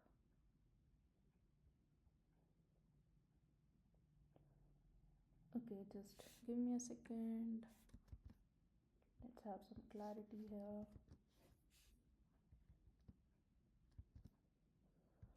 Okay, so let's run it, print continue, just to have that difference. Okay,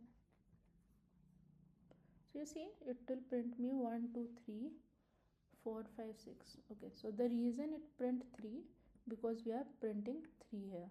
Let's remove it from here and put it here. So what will happen now, for 3 it will go to 3, it will check the condition which becomes yes, so it will not print it. Now let's check it. So I should have 1 2 4 5 6. Okay, so this is how the continue works. Okay, next I have something called a range, which you guys already know how it works. So for example, I have something like for x in range 10, it will print me numbers from 0 to 9, right? Makes sense. Now if I have something called for x in range 1 comma 10, it will print me numbers from 1 to 9, right? And now if I say something like this, it will print me odd numbers between 1 to 9, है ना, 1 3 5 7 9. Now we'll have something like nested loops. So the name in itself is pretty much complete. How we have been checking for nested list, tuples, directories, dictionaries, or the if-else. Similarly, we have nested loops as well. For example,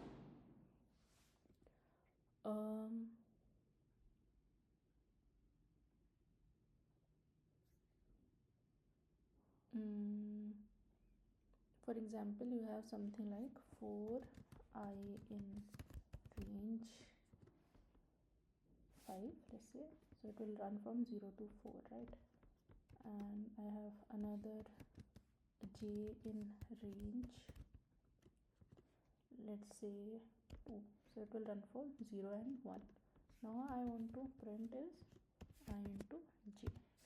Okay, so the first one will run for 0, 1, 2, 3 and 4. The second one will run for 0 and 1. So in total, how it will run? So for initially this loop will go for 0, so let's see how it will run. When I equals to 0, it will go inside, it will run for both 0 and 1. Okay, and for 0 it will print 0 into 0, which will be 0, right? And for 1 it will be 0 into 1, which will be 0 again, right? Now it will go for j equals to 1, right?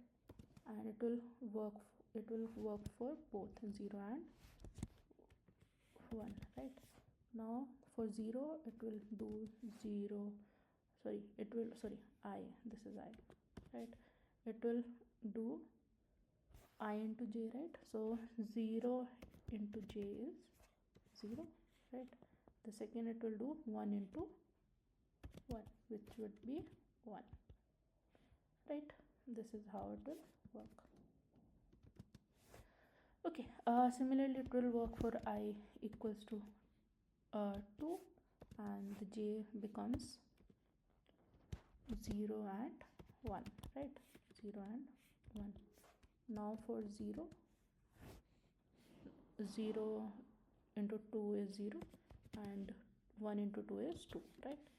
For I equals to 3, j remains 0 and 1, right? And the values will have 0 into 3 0 and 1 into 3 is 3, right? Similarly for I equals to 4, we'll have, it will go with 0 and 1, so 4 into 0 is 0 and 4 into 1 is 4. Now let's run it and see how it's working. You see, 0 0 1 0 2 0 3 and 0 4. Okay, this is how the nested loops work. Basically a loop within a loop, right? Now we'll have something called a pass statement here as well, like similar we were having in a similar way like we were having in if. So pass statement is like an empty operator. So for example, let's say for example you have a 4I in range 5 and you don't know what to do inside this, so you can simply do pass, and the moment you do it, it will not do anything. Okay, so this is how the pass statement works in pass and loops. Okay, sorry, the pass statement works in loops. Okay, similar to if. Okay, next we'll have a while loop, right? We talked about how the while loop works is we can execute a set of statements until a condition is true. Okay, for example, I have a number is equal to 0 is equal to, let's say, 1, and I want to run it till it is less than or equals to 5, for example. Okay, so it will, I want to print basically 1 2 3 4 and 5. Okay, so how I can do it is I can define a while. This is a keyword again. I'll define the condition, which is num is less than equals to 5. What I want to do, I want to print the number, and I need to mention a condition, an increment also. Okay, so let's see if it so it will give me, so for example, I missed to add this num plus 1. Okay, let's remove it for a second, and if I do it now, so you see, okay, so the reason, because num, let me reinstate num as well, num equals to 1. So now if I run it, so you will see that it is running forever, if you see, because there is no increment or decrement condition. Okay, so let me just stop it. Okay, So this condition is required, otherwise it will go into a forever loop. And this is something which like you should be very careful while working with loops. Okay, next we have something similar like we did in for loop. We have something called a break statement. For example, the same, I'll start with 1, it will go till 5. So if 3 occurred, it should break, so it should print me, okay, something happened, okay, because I missed the increment condition. Okay, it should be something like this. Okay, so you see 1 2 3 stopped at 3, it exits the loop at 3. Okay, next, similar how we did for loop, we have something called a continue here. So what if I want to print everything except 3? So how I could do it is, let's redefine it, and I could do something like, let's me just change it from here, right? And what I want to do, if num equals to 3, then you should just skip it basically. Okay, so the continue is something to skip a condition basically, so it will only print me, okay, something has changed, it will num equals to okay, something has changed, wait, okay, it's running.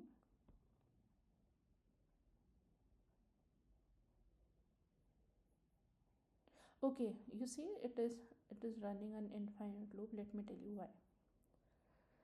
Okay, so you see something happened.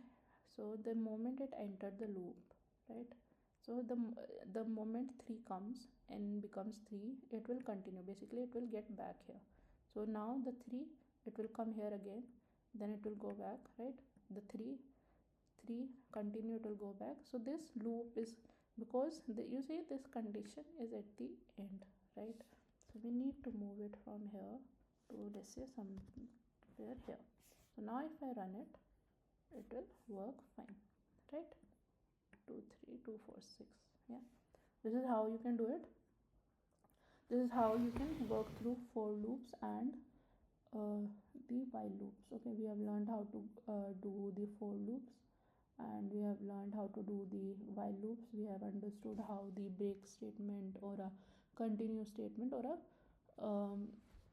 a pass statement works. Okay, so we have understood the for loops, how they can iterate over a sequence. We have understood that for while loop we need a if condition, we need a condition till the loop will work. We have understood how we can break out of loops. We have understood about continue. We have also seen how the infinite loops work. Okay, look what we have learned till now. So we have learned about the basics. We have also learned about the different variable and the data types. We have talked about the number data type, booleans, operators. We have discussed strings in Python. We have discussed about the range function in Python, and we have talked about the data collections like list, tuples, sets, and dictionaries. And then we talked about how we can take input from the user. We have talked about if else statements, if, elif, etc. Then we talked about the loops. There are 2 types of loops, which is for loop and the while loop, and we have discussed how to create them, how to work with them. We have discussed about the break statement, continue statement, and the pass statements, how we can use those in the loops. Okay, now today we are going to discuss another topic and maybe more topics, so one of which is Python functions, right? So we have been using this. I think I remember somewhere we did make a Python function, but let uh, go into details. So what are functions? So functions in Python are usable block of code that performs a specific task. Okay, so let's say you want to do a sum of 2 numbers. Okay, let's say a plus, so for example, let's say you have number 1, b equals to number 2, and you want to do c equals to a plus b, right? And you want to print c, for example.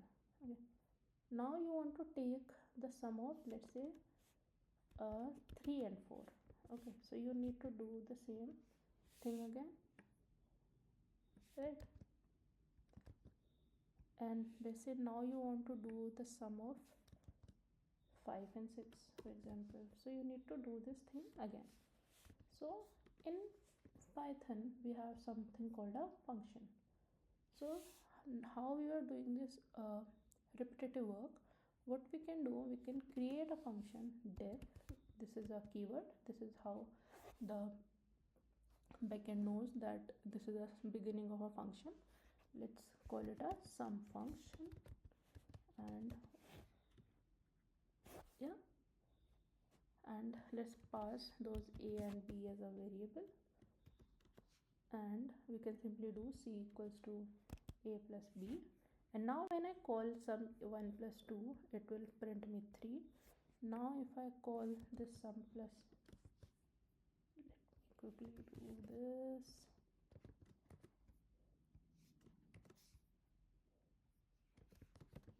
If I do something like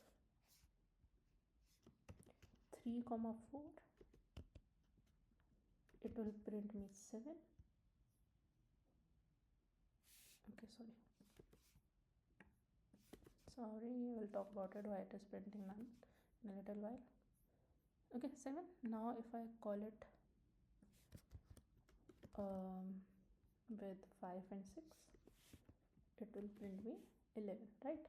So this whole thing, which is taking like 1 2 3 4 8 12 13 14 line of code, this can be done in simple 3 line using a function, right? So what is a function? It is a reusable block of code that performs a specific task, right? So yeah, so basically it helps to make the code modular, organized, and easier to maintain. So for example, in future I want, instead of doing a plus b, I want something like a plus b minus 10 or something like that, right? Instead of printing c, I want to print something like this. So I just need to make the change in the function, and when I run it, it will automatically, it will automatically get changed for all of these because it is calling this, right? So I don't need to go and update each, right? So this is how these functions are modular and organized, and they are easier to maintain basically, right? So how we can define a function, we have already seen here, right? There are a few more things. Functions with parameter, function with no parameter, function with return values, default parameters, keyword arguments, variable length arguments, nested functions. Okay, let's see how we do it. And just remember one thing, whenever you are working with functions, try to understand them, because this is something which gets used. So this is the functions. When we say functions, this is a modular entity that will define your every project you'll work in or everything you'll created. And if you want to see the the libraries that the Python 3 package, so it is also written in Python. So if you see it, so it also has like all the functions, and when you combine these functions you become modules, then it became packages, right? So it's very important to understand how how functions work in Python. Okay, so let's start. So how to create a function, we have already learned that. For example, def, we can create a function func, and let's say it is only doing print hello, let's say it's doing hello world. Okay, now how to call it is, we can simply call this func, right? No matter how many times we call it, it will print me the output, right? Now you see this function name, so there are some rules to it. So you remember when we were learning about variables, to create a variables, we talked about some rules of creating a variable, that a variable cannot start with 2, right? We cannot have something like 2 c equals to 10, right? we cannot have something like start with a keyword. So similar way, in functions also we have some rules that our function name should start with a letter or with an underscore, and it cannot start with a number, right? So yeah, so these are the rules that we have, and you should follow it obviously, right? Next we have that why we want to use functions. We already talked about it, that because it is modular, because it is easier to maintain. If there is a change you need to do throughout, you can just make the change to this particular. So for example, here I want to, instead of hello world, I want to print hello nation, right? If I want to do hello nation, so I'll just make this change here, and every time I'm calling it, it will print that only, right? So that's how you can use functions, right? Okay, then we have something like called a return values. So let's see what happens here. So for example, I create a function which is doing sum of numbers. Let's say sum numbers, and I have two numbers, and what it is doing is printing the sum of two numbers, right? So now let's call it. So what it will do, it will print me. Okay, something is wrong. Okay, so some number is a kind of a known function. So let's change it to something else. Some function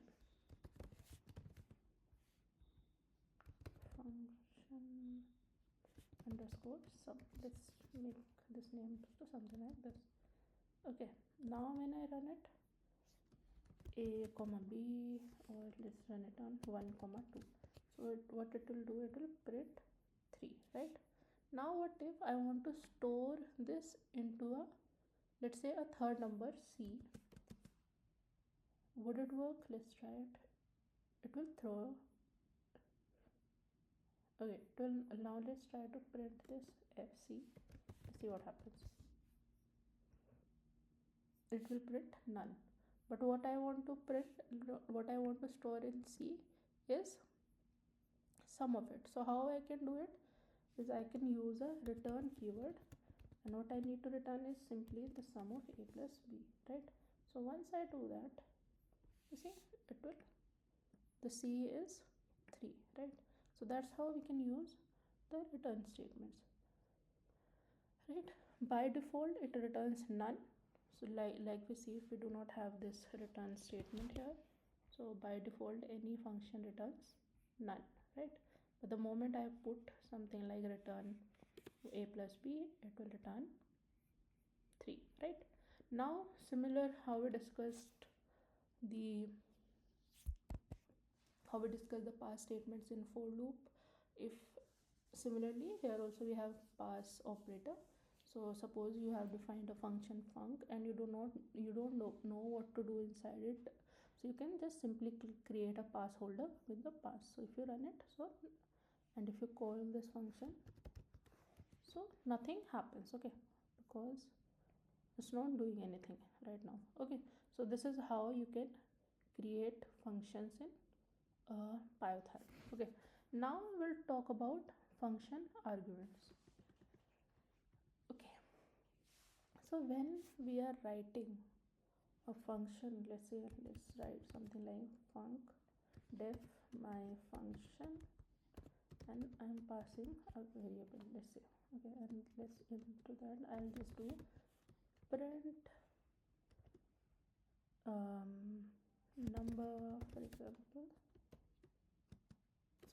number, for example, a. Okay, so this def is the start of a function, then this is my function name, and this a is called as an argument. Okay, so basically everything which is passed to a function is called an argument, right? So this is how many we can pass many arguments inside this function. So whatever is passed inside these parentheses is called a argument. Okay, right? So let's quickly call it, run it, So let's call it with, let's say 1. So it will print me number 1, right? Next we have is parameters versus arguments. Most of the people think they are same, but there is a little difference between them. Okay, so the parameter is something which is listed inside the parenthesis in the function parameter. So this is the parameter, and now the value which is actually sent to the function, this is 1, so it will be an argument. Okay, now let's see here. So here this 1 is a argument, right, and this a is a parameter. Okay, so this is small slightest difference, but just try to remember it. Like, it's not a big deal, but yeah, try to remember it. Okay, now right now we have passed one argument, so you can pass multiple arguments as well. Like, you can pass as many arguments as you want. For example, I have a function which is, let's say, a plus b. I can pass 2 arguments, and sometimes what happens that let's say I pass 3, one more, and I pass here 3, but I don't want to do anything with it inside, so it's okay, like you can have something like this. But for example, you have defined a function like this, and sorry, if you define a function like this, and if you are running it with something like 1 and 2, let's see what happens. So it will throw an error because your function expects 3 arguments, right? See, that's the difference. Okay, now we'll talk about the default parameter values. So we know what is a parameter mean is this is a parameter, right? So for example, I have something like a for example, I have a function like my function, and I have two parameters, a and b. Now what if I don't want to pass the value of a every time I'm calling a function, right? So what I can do is, so if I do something like 2 comma 2, so what will happen is, okay, wait, 2 comma 2, what will happen, it will give me 4, right? What's wrong?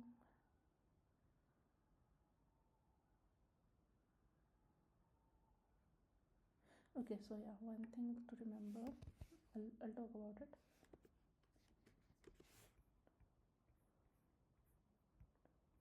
Okay, yeah, so 2 plus 2 is 4, right? Now what if I just want to pass the value of a, and I just like the value b has some default value to it. Okay, so I don't want to pass it as an argument. So if I pass just 2, so how it will get mapped, so I should get an answer of 3. So how it will map, so it will map to 2, it will be mapped to a. Now there is no parameter afterwards, right? So it will just take the default value of b, right? But let's say if I have something like this, and now if I run it, it will throw an error with that one positional argument is missing, right? So you need to define it as b equals to 1. So if I run it, so it will be something like 3. Okay, this is how we can do it. Now next we have is keyword arguments. So for example, same, let's have something like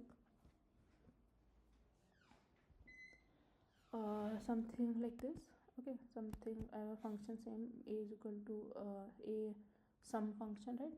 So now instead of, like, if I call it something like this, it will give me 2, right? The same way I could also call it as my function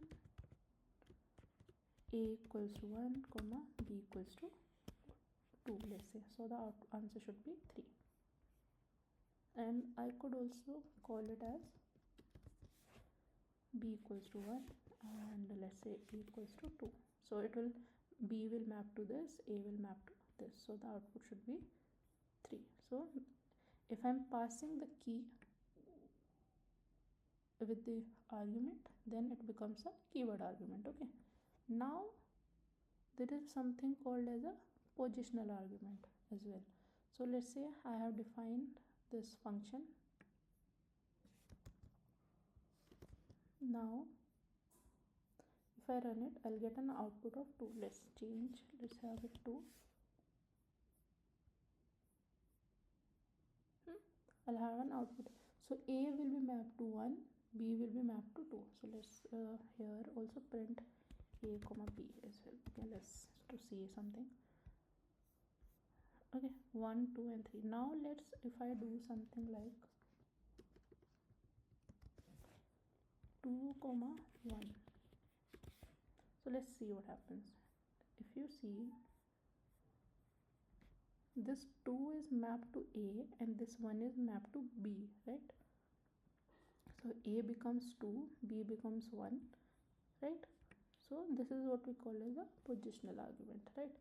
Now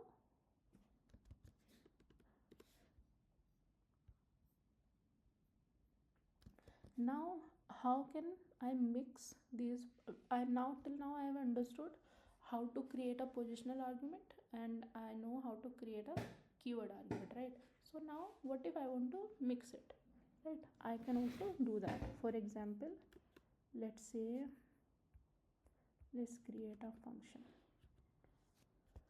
Okay, def my func is, let's say, pass A, B and C, and let's just print print. And now when I call it A, I call it B, C.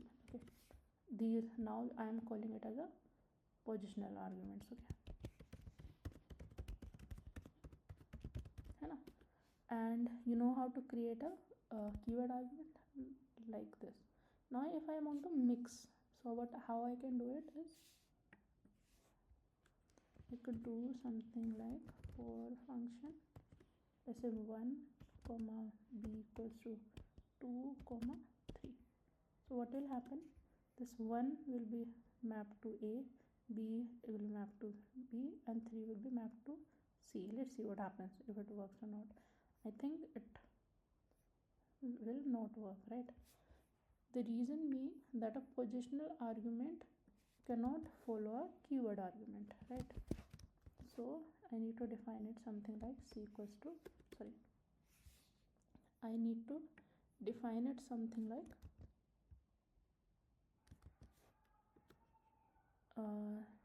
C equals to 3.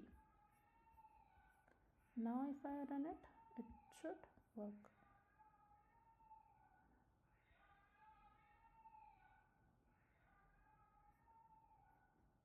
Something wrong. Okay, yeah, I forgot to. Now let's see, right? What if I want to pass only the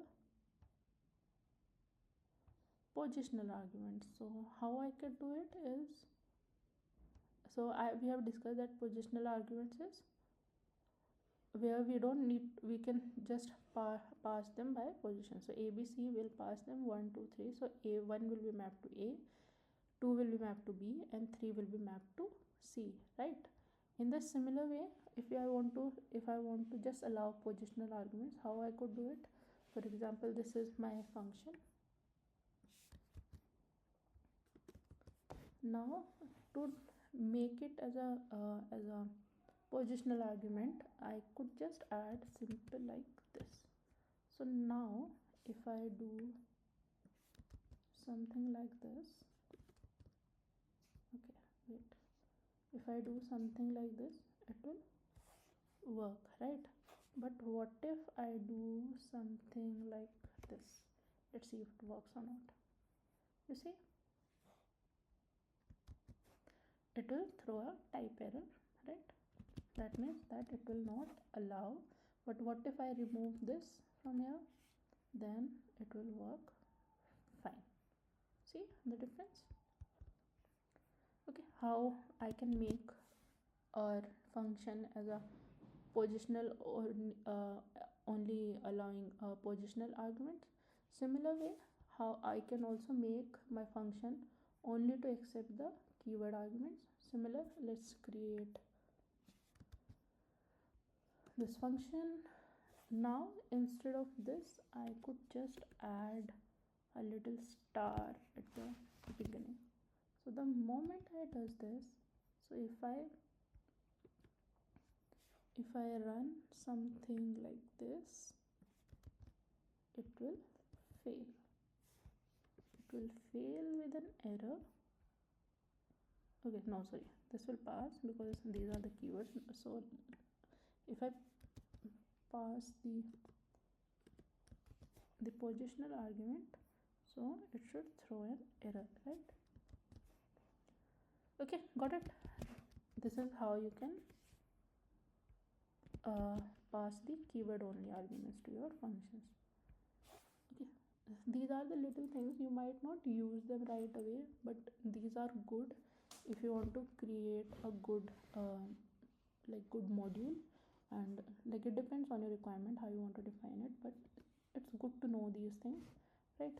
Next is if I want to, let's say, combine the positional arguments and the keyword only arguments. Let's see how I could do it. For example, I have created a function, again same function, which has some a b c d e f.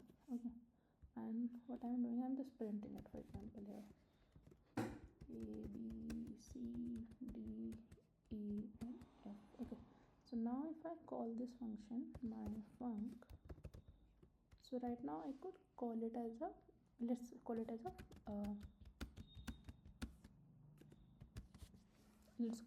positional argument. Okay, I could also mix it with positional and the keyword only, positional and the keyword. So I could do something like this. F. Okay, I could do something like this as well, and it should also work. Now I want to combine my positional only and the keyword only. So what I could do, so let's say I want to make C and D as a positional only,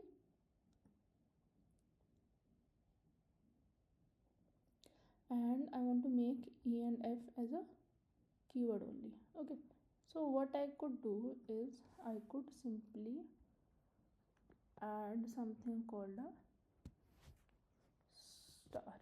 Okay, so this will make all the whatever we have after as a keyword only, and what I want to make these as a positional only, so I'll add the hyphen.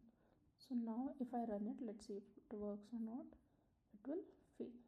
See that my function takes 4 positional arguments but 6 were given, right? So this will fail. Let's try for the next one as well. Let's see what happens here.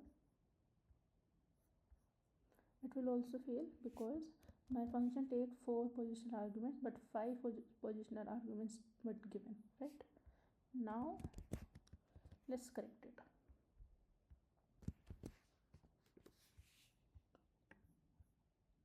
If I do something like equals to 5, let's see if it works or not.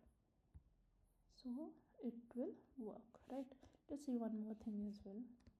You see the error we are getting is my function will take 4, so let's make this as 5 and do d equals 4. Let's see if it works or not. See, it will not work, right?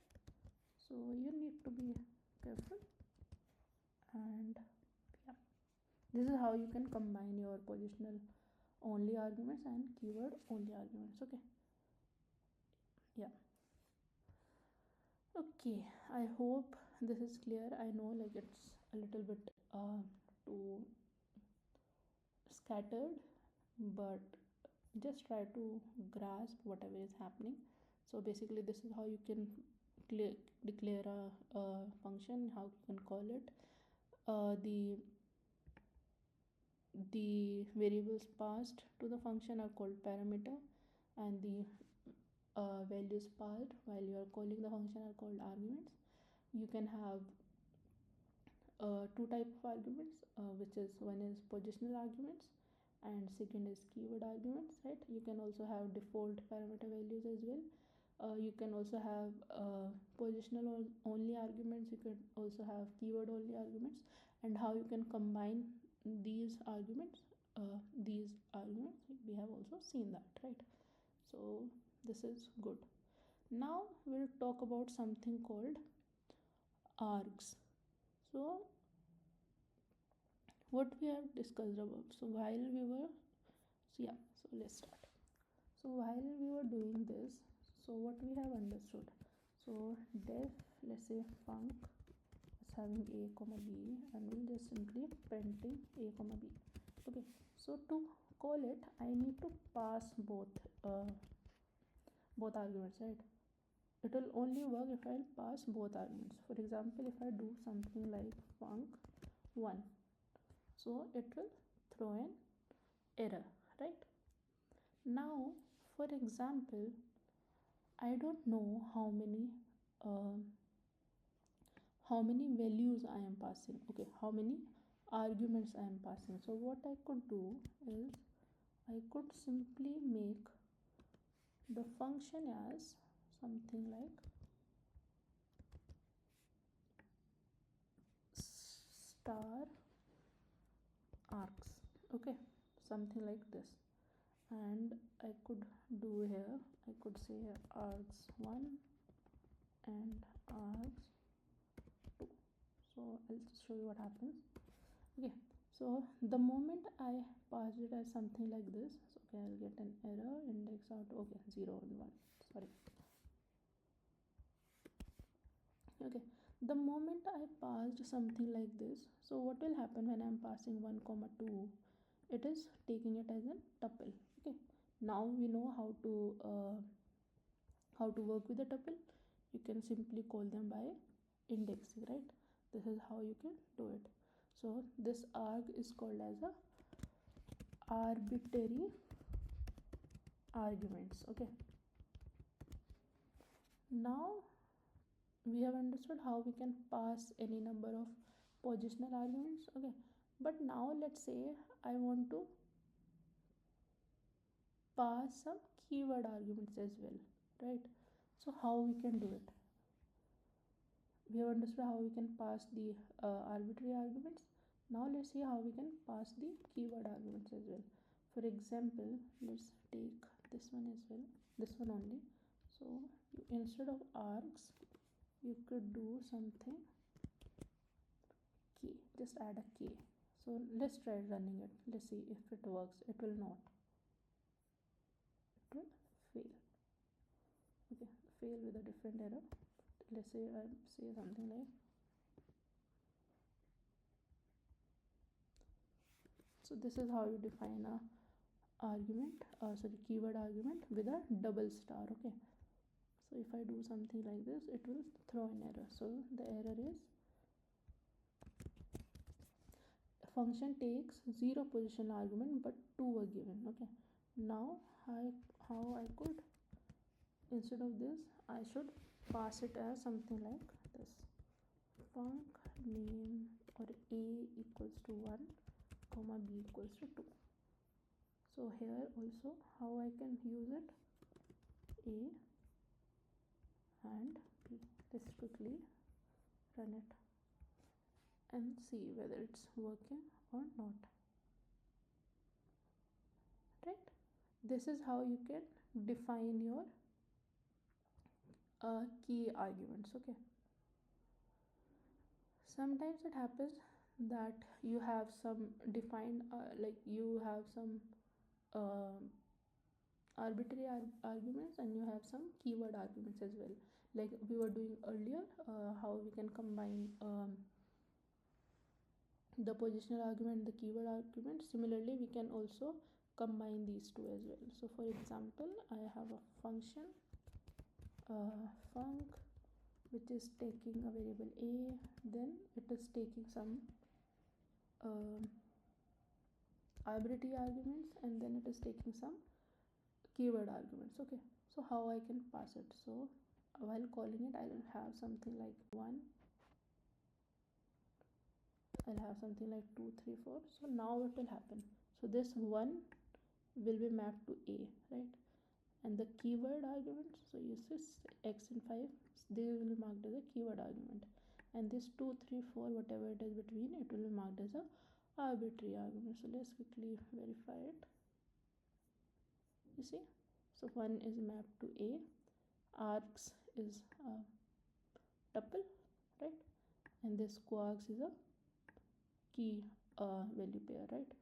X is the key value, is the 5, and y is the key, and 6 is the value, right? This is how you can do it. Okay, now one more thing that we'll talk about is how we can unpack list with star. For example, we are defining a function def func. I am passing the three variables a, b, c. Okay, and I'm just printing print a comma b comma c.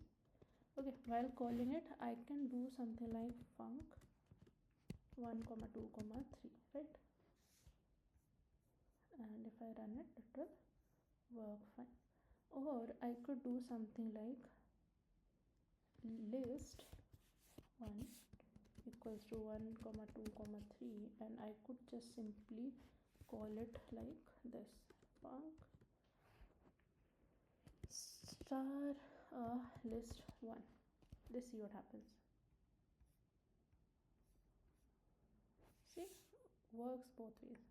So this is how you can unpack your list with arguments. A similar way, you could unpack your keyword, you can unpack your dictionary with double star, because double star is keyword, right? So this is how you can do it. For example, you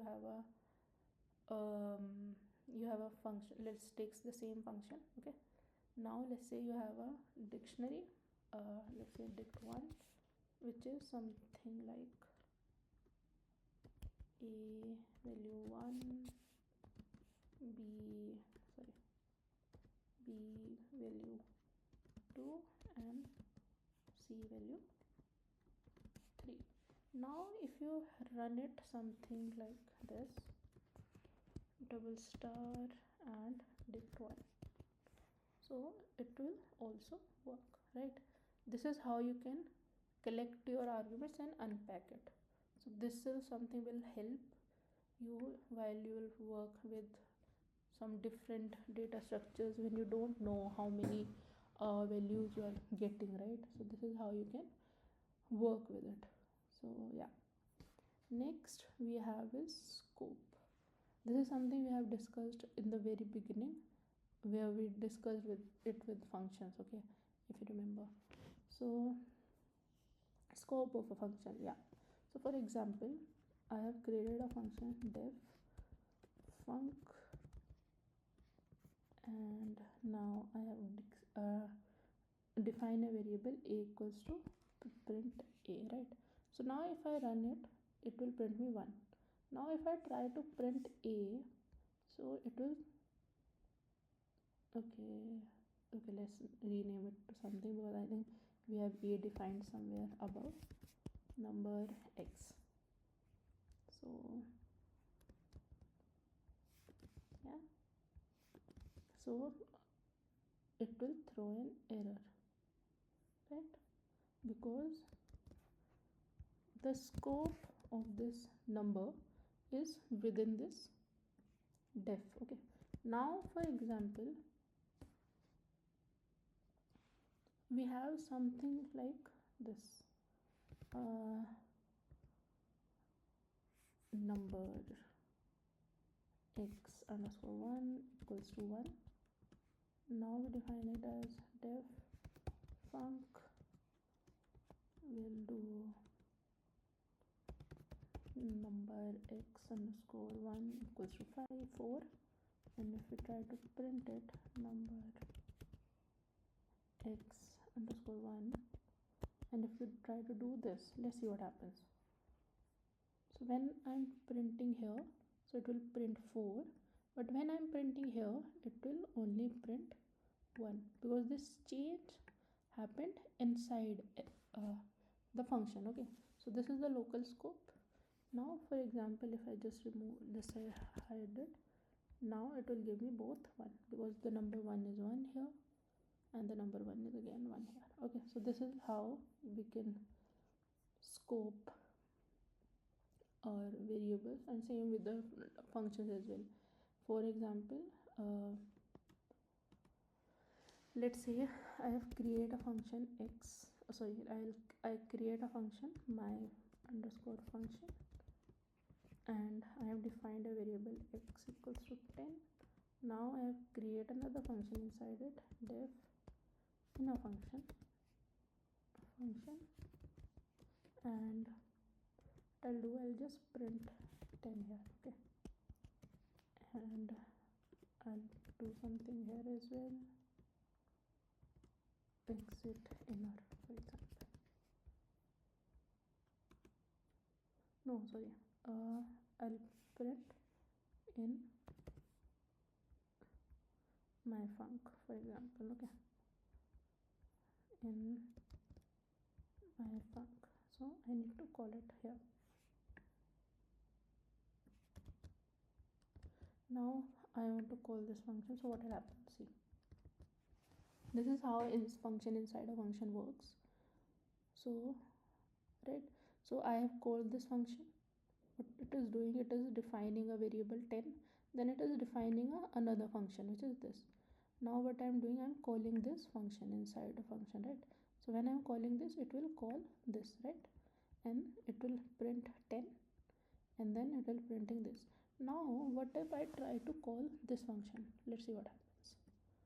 So it will throw an error, right, because the scope of this function inner is between this, is inside this function only, right? So this is how it works, right? Okay, next we have talked about the global scope. We have already discussed it above, but let's take another example, same example. So for example, I have created a variable known as variable underscore 1, which value is 100, let's say. Now I create a def I create a function called func, and what it is doing is just printing this variable, for example.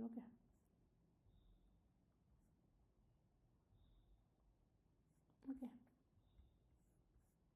so you see this variable value is same here and here.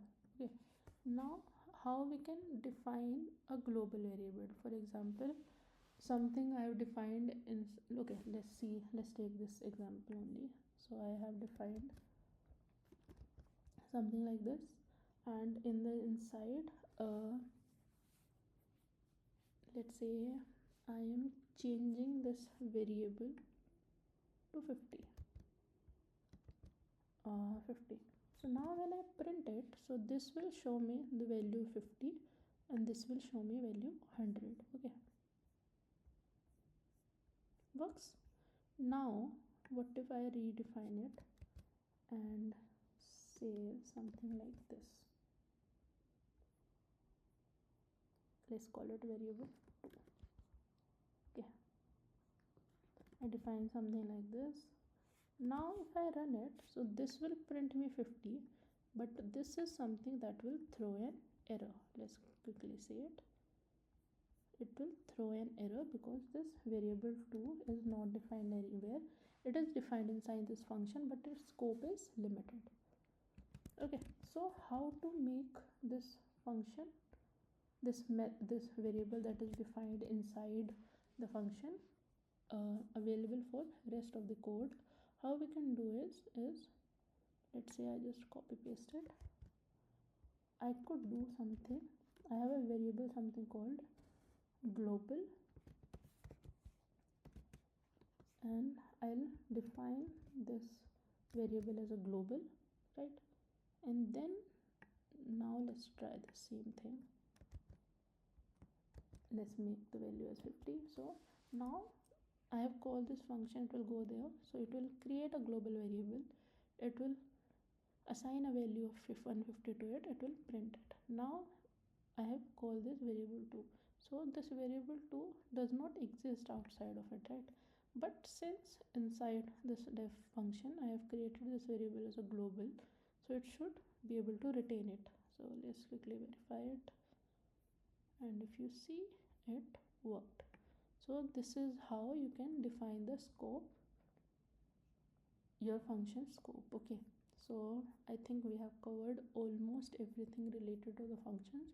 We've understood how to define a function, how to call it, we have understood the functions with parameters, how to get a return value, we have understood what are default parameters, we have understood what are positional arguments, keyword arguments, how to combine those. We have also learned how to pass only positional only arguments, keyword only arguments, and how to combine those two as well. Then we learned about the variable length arguments, passing star args and with passing double star args, right? How that works. And then we have also learned about the nested functions. We have learned about the function scope, how you can do it, how you can create global variables inside it, and how you can retain it outside your functions as well. Okay, so this is what all functions is about. Next we'll talk about very important things, which is decorators, lambda functions, recursions, and generators. So these are the things as you will go more into writing code or modules, you'll see that these are used very frequently to ease everything. Instead of writing hundreds and thousands of lines of code, we can use these, you can use function for the reusability purpose. Similarly, we can have decorator, lambda functions, generator, and etc. to ease and to reduce the number of lines. Okay, so we'll start with lambda functions. So lambda functions are small anonymous functions written within a line. So you don't need to define like a def or define a function, like creating a def, then defining a function name, and so on and so. You can simply call the lambda functions. Okay, so let's start with it. So how we can define it? Basically, you this is a keyword lambda, and then you define some arguments, whatever you want to pass. Let's say I want to pass a, b, and c or something like that, and then you want to what you want to perform, basically the expression. For example, let's say I want to do a sum of two numbers. Okay, sum of two numbers. So one way is to do something like def func a comma b print a plus b. One way to do is this, right? Now when I call this function with, let's say, 1 comma 2, I'll get something like 3, right? The other way to do it is we can call a lambda. So how we can define it is lambda, we can pass the arguments, which is here is a comma b, right? And we can mention the expression, which is what I want to do is I want to do a plus b, right? This is something I want to do, right? Now you need to store it somewhere, so I'll just quickly name it as a x lambda equals to, okay, lambda, I missed the d, so this is how you can define it, right? Let's quickly see if it works or not. So now how to call it? So we'll call it something like, we'll call this where we have defined it, so lambda. And now what does it require? It requires two parameters, which is a and b. Let's pass that 2 comma 3. So let's see what happens. So what it will do, we'll call this x lambda, which is a lambda type. Okay, so I'm passing two parameters, 2 comma 3, which is a will be mapped to 2, b will be mapped to 3. Then what we are doing is we are making an expression which is doing just addition of these two. So we are just adding 2 plus 3 equals to 5, right? So this is how you can define the lambdas. Okay, so why to use lambda? So basically, instead of creating functions and things like that, you can just simply define. So if you have something you want to like do small, then you should use lambda functions, right? This is how we can do it. Now lambda has some built-in functions. So what are these? So why to use it? We discussed that they are anonymous, and you don't need any reusability with it. You just need it for some calculation for some short amount of time, right? So if you have something like this, you can go for the lambda functions. Okay, next, with lambda we have some built-in functions. Okay, so what are these? We have three. One is map, second is filter, and third is sorted. Okay, so let's see one by one. So let's say I have a list num1 equals to 1 comma 2 comma 3 comma 4 comma 5. Okay, now what I want is I want to create a mapping. For example, let's do something like I want to add 1 to each number. Okay, so what I want is I want a list with output 2, 3, 4, 5, 6, something like this. So how we can do it? So I could do something like lambda 1 equals to, let's define our lambda first. Lambda x equals to 1, right? And I could just map it.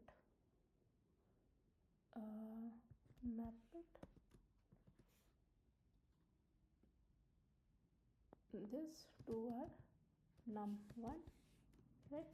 And let's see what happens if I do this first. Lambda 1, it will create a map object. So I need to map this object. Let's say I want to convert it to a list. So I would do something like this. Okay, see, this is how we can use the map.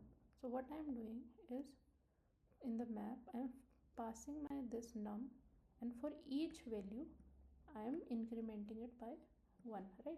This is how you can do your map function with lambda. Okay, now next we have filter. Similarly, let's say I have the same num list and I want to find the even numbers. Okay, so I want a list of even numbers, so I should get 2 and 4, right? So how I can do it is lambda 2 equals to, let me first create the lambda, which is lambda, let's say x. What I want is it should give me x if x for each value if it is divisible by 2, right? So the remainder should be 0, right? This is how my lambda will work. Now on what I want to work it on num, right? And what I want, instead of map, let's see what happens if I do map, and let's see what happens if I do filter. Let's see for both. Okay,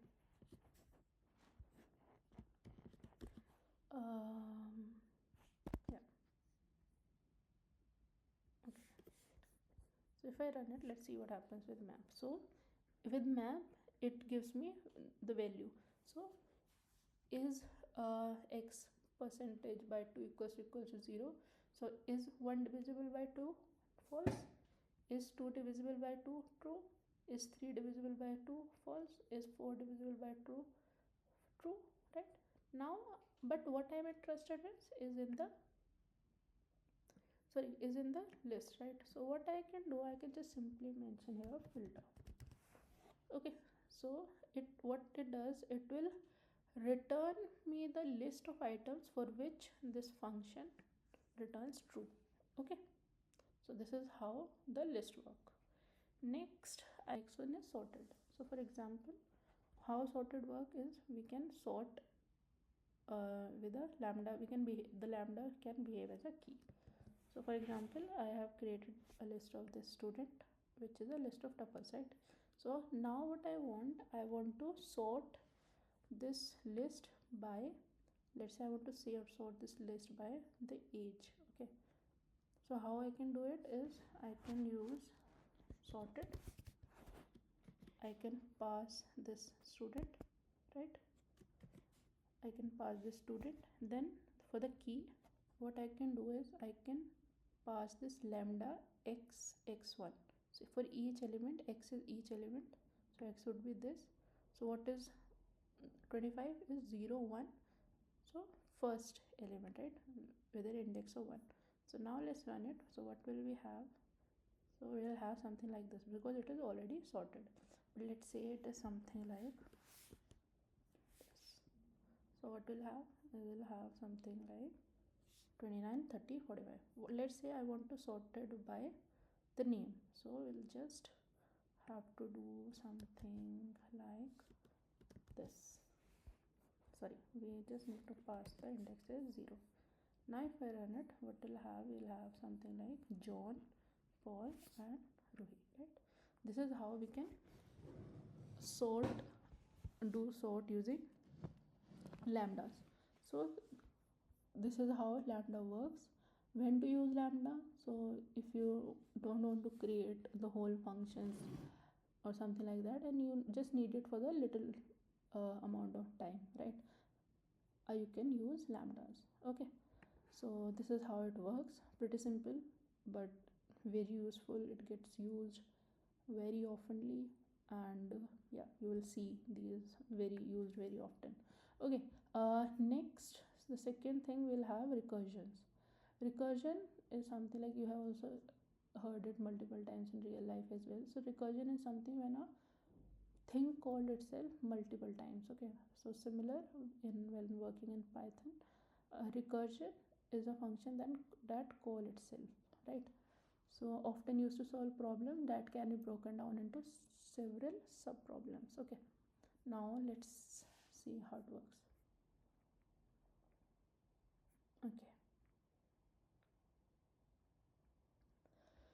Okay, so let's see how the recursion works. Is, for example, so let's take a simple example. So for example, I need to I have a list. For example, let's say I have a list. Okay, let's say the list is something like this: my underscore list equals to, or I can have something like list 1 equals to 1 2 3 4 5 and 6. What I want to sum of all elements. So there are multiple ways to do it. So with list, I also have a direct function, which is something like sum, and I could just pass my list and it should work fine. Let me just run it. So it will give me the sum. Okay, this is the one way. Another way is, you could do something like a loop, right? For element in list 1, what you can do is, you can create a C, which is just adding element, right? Sorry, element, and then you can just print it. So let's initialize the C to 0. So this will also give me the same result. Okay, something is wrong. Type, okay, list 1. Okay, let's run it. So it will also work. Now the third way you can solve this is using a recursion. So let's see how you can do it. For example, you have defined a function def. You have created something like sum of list, and what I'll pass in this are numbers, right? So you need to define a base condition, basically when to exit. So you can say something like this: if length of numbers equals to 0, basically all the numbers are summed, right? so just return 0. Otherwise what you should do, you should add the first number and then you should call the list on rest of the number. Okay, let's see how it works. So we'll simply call it on sum of list 1, right? So let's see how it works. So what will happen, yeah, so let's print it here only, print numbers. So let's see what happens. So initially it, when I call this, it will pass all the list, right? It passes the complete list 1 2 3 4 5 6, right? Then it will check whether the length of the numbers is 0 or not. It's not, right? It has 6 numbers, so it will go to else. So what it is doing, it is adding the first number and calling this function again, right, with the second and the last of the from second to last element. This is how we do slicing, right? So now it get called on 2 3 4 5 6. So when it goes again, so it is called on 2 3 4 5 6. It checks again whether the length is 0 or not. It's not, right? So now it will, what it will do, it will add the first element, right, which is 2. So it will become 3. So let's see what happens. So initially when I called it, it will work with this, right? Okay, just to give a second, it will go with this. Now is it's the length 0? No, right? What it will do, it will add the first number 1 plus, and it will call this sum on the list with this, right? Make sense? Now second time when this it calls the function, the list become this, you know, and now it will check the length. Is length 0? Again it's a no, right? What it will do, it will take the first number, which is 2, and call the sum list on rest of the list, right? It will call the sum on 3 4 5 6, right? Now again the third time it will call this function. So we'll have the so the list we have right now is this, something like this. Okay, we'll check again, is length equals to 0? No, है ना? So what it will do, it will again 3 plus, and it will call the sum, this function again, and on list with 4 5 6, right? Now it will call this sum again and with something like this, right? And length equals to 0, again it's a no, right? So it will go to the else block, which is doing 4 plus, it is calling the sum list on the rest of the list, which is 5 6, right? So again the sum got called, so we'll have something like 5 6. Now this length, is it 0? Again no, again no, right? So it, what it will do, 5 plus, it will again call this sum list method on 6, है ना? Now again it will go here. So 6, is length equals to 0? Again it's a no. Then it will do 6 plus, it will call sum list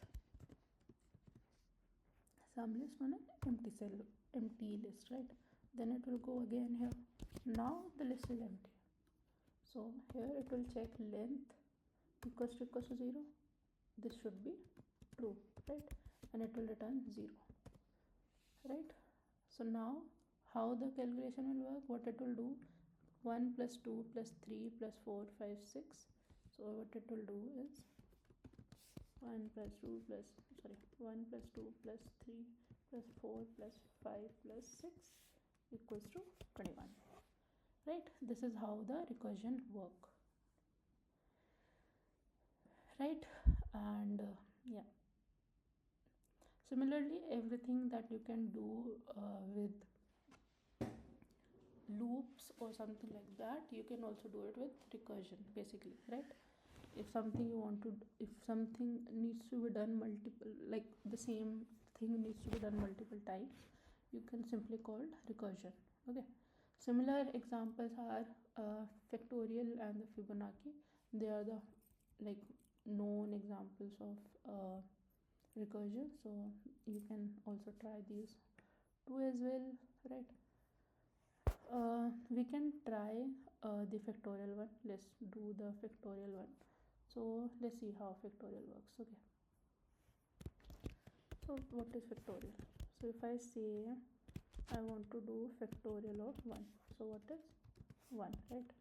If I want to do factorial of 0, so factorial of 0 is also 1. Okay, remember, not to remember. Okay, if I want the factorial of 2 is 1 into 2 equals to 2. Okay, I want to do factorial of 3, it is 3 into 2 into 1, which is 6. And similarly, if I want to do factorial of n, it is something like n into n minus 1 into n minus 2 into till into 1, right? This is how the factorial works. Okay, now if I want to write a recursion for it, let's first write a loop for it. Okay, so how I can do it? So for example, if somebody says get the factorial of 4, for example, so how I can write it in a loop? For I in range from 1 to num. Let's see if it works or not. If I do from 1 to num, so what should be the factorial? Let's quickly see. 4 into 3 into 2 into 1. Okay, so what we have? 4 to the 12, 12 to the 24. Okay, so if you see, this is how we can do it, right? Using loops. The second way we could do it is using factorial. Let's create a factorial for it. So this is how we can do it, right? The same way how we were doing earlier. So let's see how it will work. So let's do it for print, let's write for factorial of 4. Okay, similar way how we have decoded for here. So here also, so it will start with 4. First it will check the base condition. Is 4 equals to 0? No, right? So what it will do? It will do 4 into, it will call factorial again with 4 minus 1 is 3, right? Now it's called with 3. It will check whether 3 equals to 0. Again it's a no, right? So it will do 3 into factorial, it will call factorial with 2, right?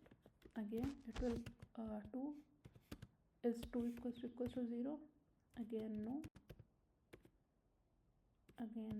right? So it will do 2 into, it will call factorial with 2 minus 1, which is 1, right? It will call factorial 1, it will call with 1.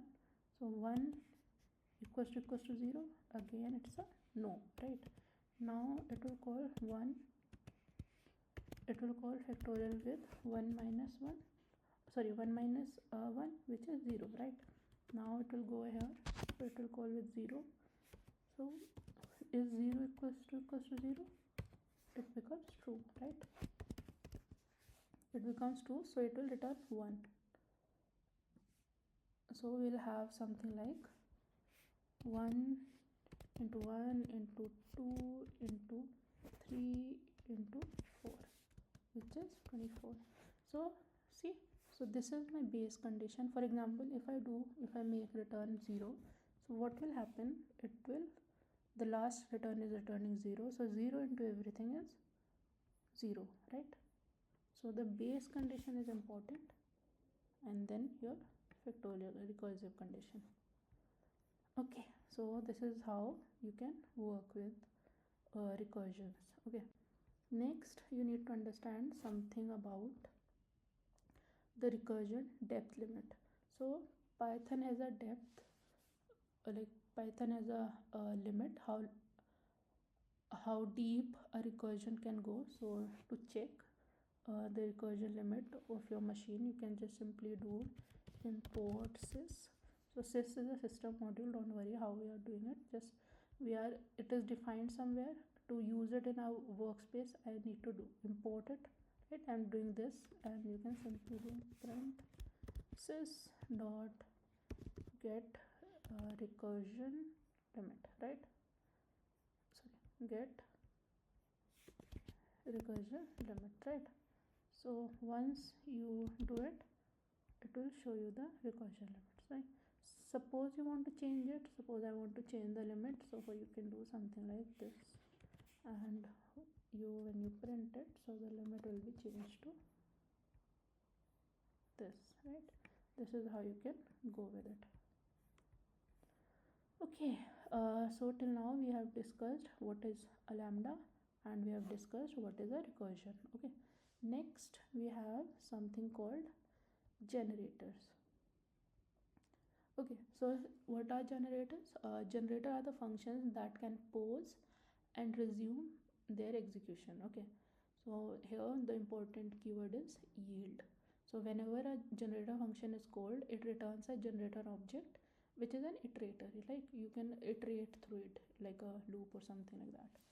Okay, so let's quickly see how we have it. Okay, yeah, for example, how you define it, similarly like a function. For example, you have something like def my generator, something like this, and instead of doing this, you can just simply mention, okay, let's define a simple one. So you define a generator, and you can simply mention yield, let's say 1 yield, right? So if you print g, it will just print that this is a generator object. And how to loop through it, you could call something like a loop. So if I do something like for I in g, and I do something like that, so it will print 1 2 3, right? So this is how the generator work. It allows you to iterate over data without storing the entire data set in memory. So that's the difference between generators. Okay, if you have noticed something, that here instead of using a return, it is using yield. Okay, so if instead of yield you return, if you mention return, so it will become a function instead of a generator. Okay, so this is how the generator work. Okay, let's see another thing. So if you let's say I define a function def func, it is doing, it's returning 1, let's say. So if I call this func, it will return 1, right? But if I do something like return, let's see if it works or not. So if you see, it will not work, because return can only return one thing, and after that it will just exit the function. But with yield, it just pauses it, and it can be called multiple times, right? Okay, so this is how you can use generators. So why we use generators is because generators are memory efficient, as they generate values on the fly, and and they do not store it they do not store it in the memory, right?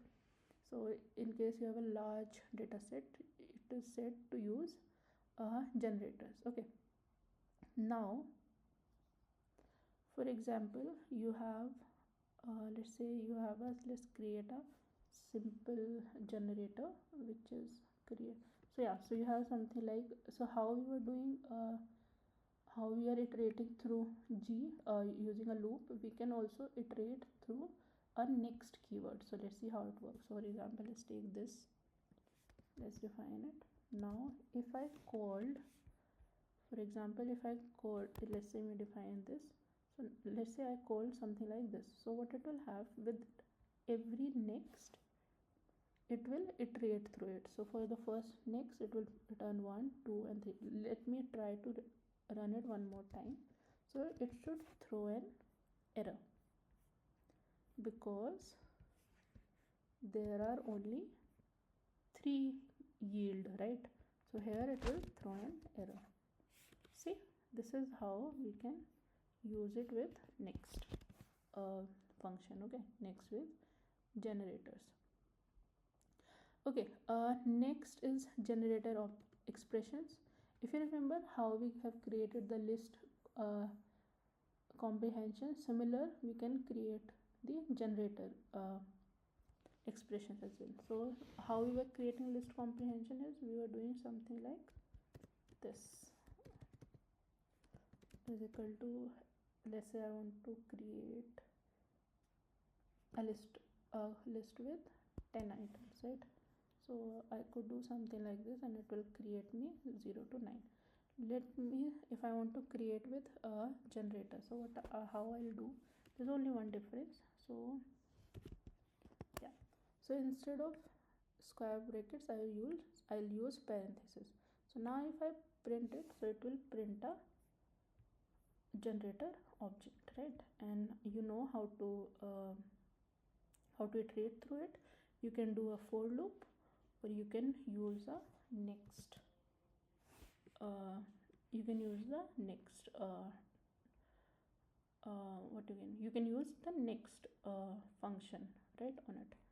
Okay, so this is how you can create generator expressions. We have understood the difference between two, and then we'll have something like we also have generator methods. So in that we have two methods. Okay, for example, send, which means you want to pass something to a generator from the user. If you want to pass something to the generator, for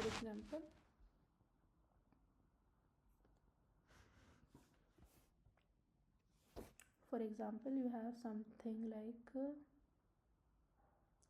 yeah,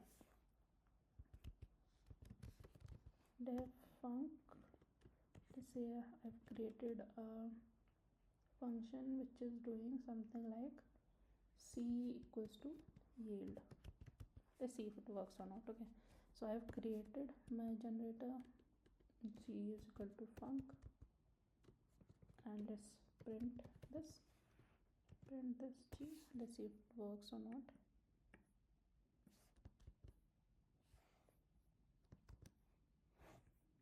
So it has created a generator object. So let's see what happens if I call a next method on it. So it should give me none because there is no yield, right? But now let me do something like g dot send. Let's say I send 1. So let's see what happens. So it will show me can't send none value to a just started generator.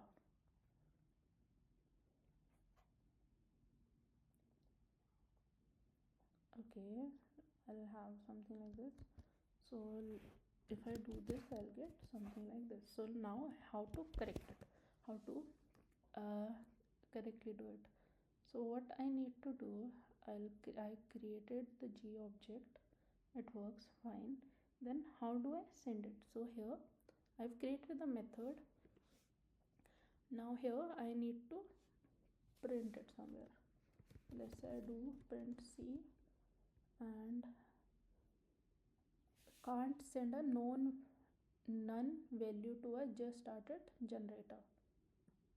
So I'm not sending a none value, I'm sending 1. So let's see again. Okay, sorry.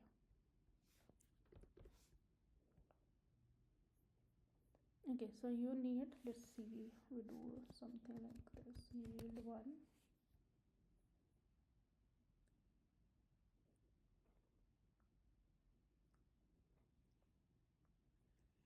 Okay, yeah, you need to do something like this.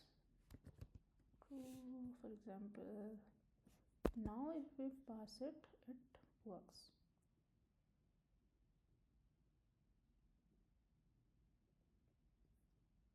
We have created a func. Okay, so I need to do this. Yeah, see, it works now. Also, if you don't want to, let's try one more thing. Let's say I create a def func. I just do yield 1 and I do c equals to yield and I just simply print this c. Okay, and I'll call this with a generator with the function. So if I do this, let's see if it works or not. So again, it also works, right? So we know how it works. Okay,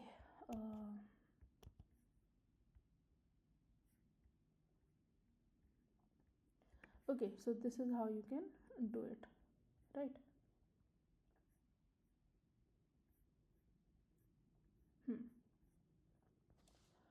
Okay, next method we have is the close method. So close method is something like the word save is to stop the generator.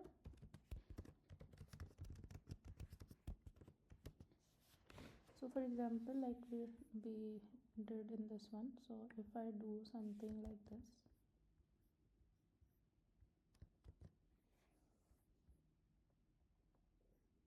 so it will print me 1 2 3, but if I try to do this again, it will do something like this, stop iteration. Okay, so instead of this I could do something like g dot, so if I do g dot close,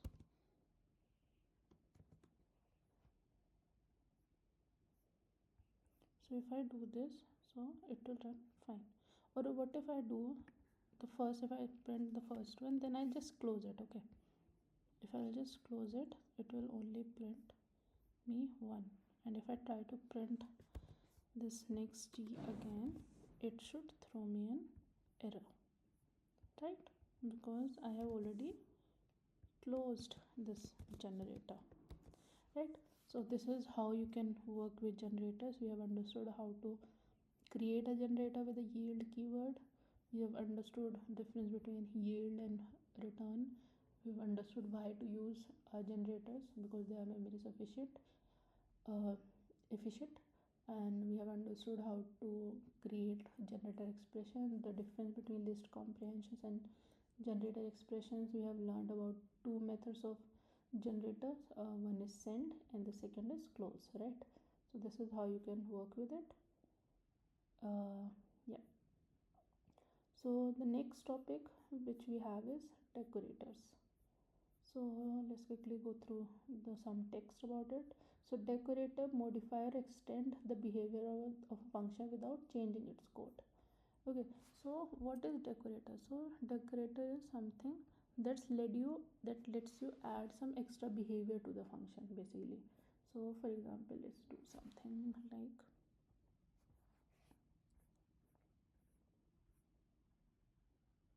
okay, yeah.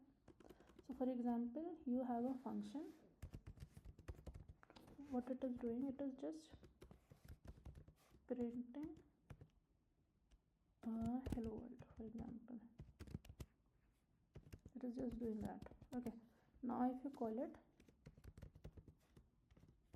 func, let's say if I call it, it will just print me, sorry, it will print this. Now it is printing none because it is returning, there is no return statement, so the default is none, right? So if I just print it, it will print hello world.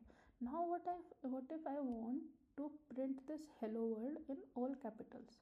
So one way I could do is we can just update this function to say something like this, right? It works. But what if let's quickly just give me a second. Dot upper.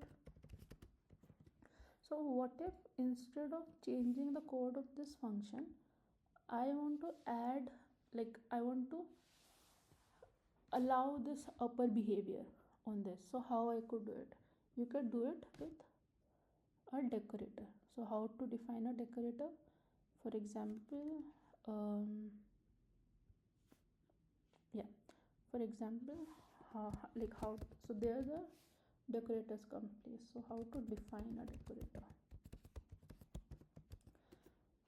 Simple, it will be defined as a function. For example, def convert uppercase, name it something like this, and just here we need to define an inner function which is doing which is doing this. Okay, something like this, and which is wait a little. Okay, which is doing something like this. And how to run it? So I created this function, and how to attach it to our existing function is just to do something like underscore convert uppercase. So let's see what happens. What is happening? Okay, there is an error. Convert up when it takes 0 position but 1 was given, but 1 was given. Okay, yeah, sorry, I need to pass this to here.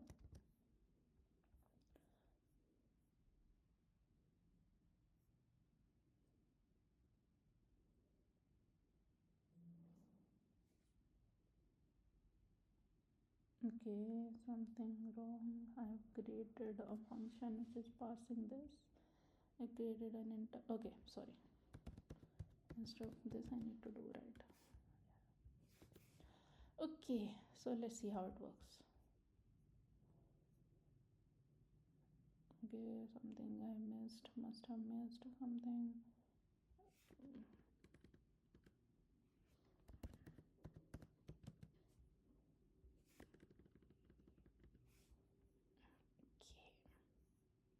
Okay, so let's see how it is working. So for func I have created this, and this func is just returning hello world. Okay, now I have added a decorator which is convert uppercase, and how I have defined is I have passed this function as a argument, right? And in there I have created an inner function where I am making some changes. Okay, so for example, what if I just do this, right, instead of this? So let's see what happens. So it will throw me an error because this string object is not callable, right? So you need to define it something like this. Okay, so this is how you can define your decorators, right? You can call the single decorator on multiple functions. For example, you have defined a function func something like this, then you define another function func1, let's say, and you attach this decorator on top of it. Okay, and here you are saying hello nation, for example, and now if you run it, it will also work. So basically you can have one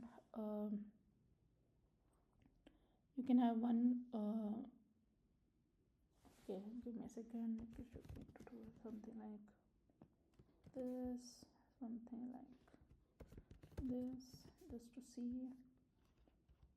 Okay, so if you run this, it will print you hello world and hello nation. Okay, so basically you can attach one single decorator on multiple functions. Okay, and you can also pass your arguments in this decorated function as well. For example, let's take the same So let's take let's take this. So what if I want, so let's see, I have created a function func which will eventually call this, but yeah, let's say I've defined something like this, right? And this func, I'm passing a variable x. So I'm saying something like my name is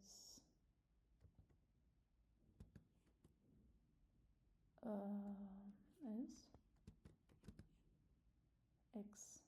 Okay, something like this. I'm doing something like this. Okay, now I want to call it. So let's see what happens right now. It will throw an error because the name is not defined. Okay, while you are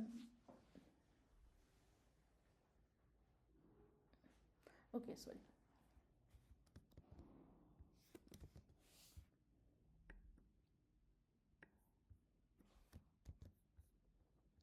Okay, so let's do it again. So here you see it is throwing an error. The reason being this name is not defined. Now the reason being because you have added this, but this name is not passed so many ways, so you need to pass it here. The moment you do this, it should work, right? Name, okay, sorry, we need to mention something like, let's say Paul. Okay, so this is how you can work with, like how you can pass arguments to a decorated functions. Okay, next we have, again, like we discussed about the arbitrary arguments and the keyword arguments. Similar, if you don't know how many arguments you are passing, you can simply pass it using args keyword and the quarks keyword. Okay, so for example, I am doing something like this: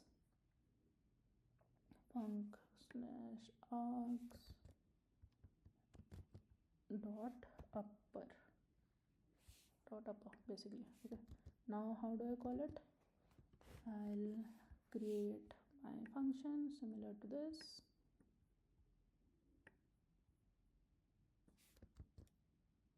and I'll just call it. So this will also work fine. Now let's say if I have one more, do this. For example, now I want to pass two parameters, let's say name and age, for example, and sorry, let's say I want to pass 25. Okay, so my name is Paul plus list, and my name is string age, right? Something like this. So if I do this, so this will work, right? But let's add one more, like location, and I pass here LA. Okay, and I'll add something like plus I live in plus, let's say location.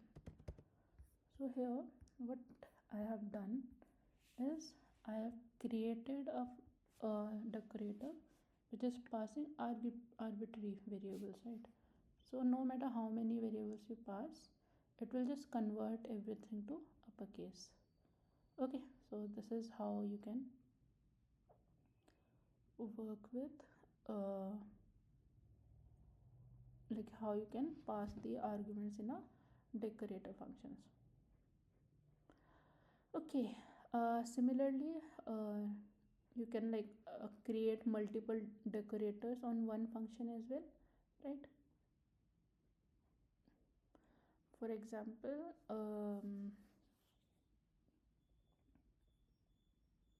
yeah, you can add multiple decorators on one function as well.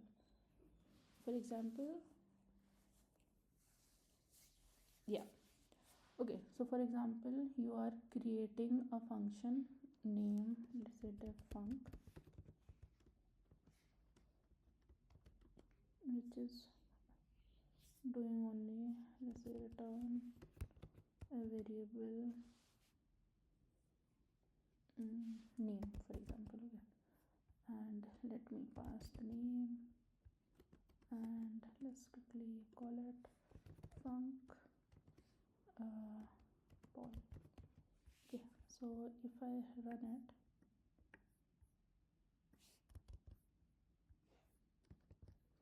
I'll get Paul, right?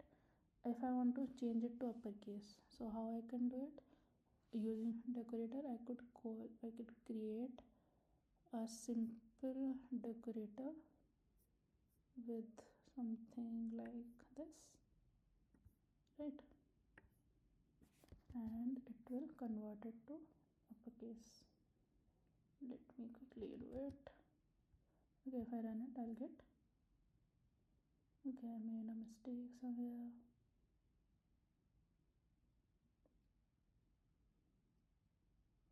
Yeah, I need to pass this parameter here. So once I do it, it will work, right?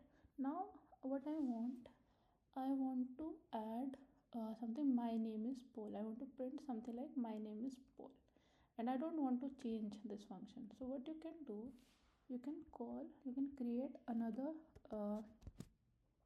let's say decorator, which is adding a greeting, basically add greet. Okay, something like this. So how you can define it is something like def, and this is how you can add it. So I'll do something like this, and if you see, run it, it will do something like this. Okay, so first it will call the convert tuple. So what I want to convert is, I want to convert this name to upper, it will convert it to capital Paul. Then I'm calling this add greet on top of it, and it is just returning something like this. Okay, so this is how you can add multiple decorators on a simple function. Now if so, preserving the function, so when you create a function, there are some metadata attached to it. So for example, I want to see the metadata for this. Okay, so for example, I do something. So if you see the function metadata, you'll see it is calling the function name is inner function, which is incorrect, right? Because the function name should be func. And if you want to see, like, if you can similarly see other metadata as well, dot and there must be more. So you see there are more, like annotations or something like that. That's how you can see the metadata. Okay, now we are interested in the name. So how we can preserve the function metadata? So what we can do, we can use function tools dot wraps. So for example, here where we are defining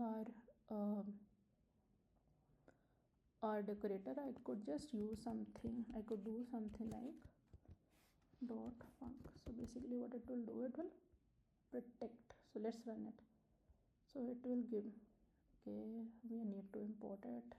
So this is an, I need to do something like import first. Okay, so it is still saying inner func because add greet is called again, so you need to add it again here, because two functions are being, two decorators are being called on top of it. Now when you run it, it will show you the func. So this is how you can preserve your metadata. Okay, this is again an important thing, which is like you want to have a correct documentation. So that's how you can preserve your metadata. Okay, so we have discussed what are functions, how we can define it with uh, positional arguments, keyword arguments, and things like that.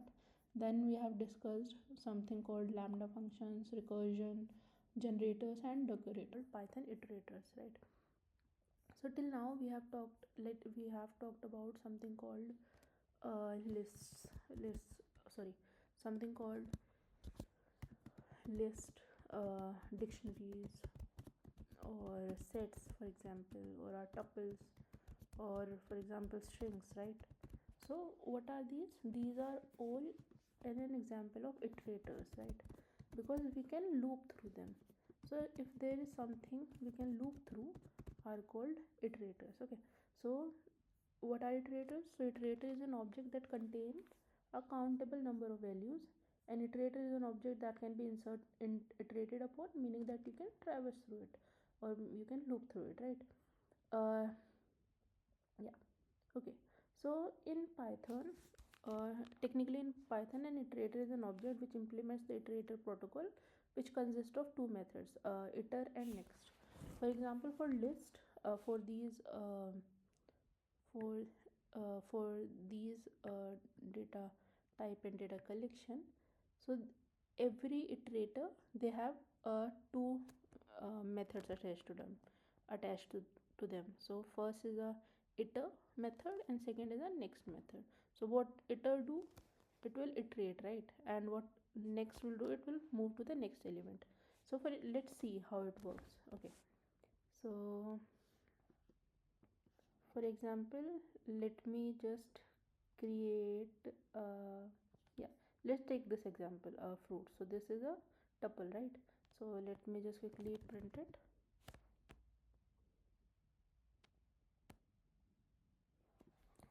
Print fruits, comma, let's also check the type. Okay, so it should be okay.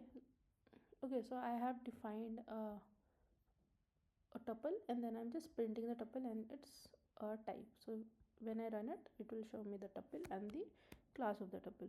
Now let's see how we can create an iterator, like how we can use these two methods like iter and next. So instead of doing a loop, so there are two ways, okay, we can do it.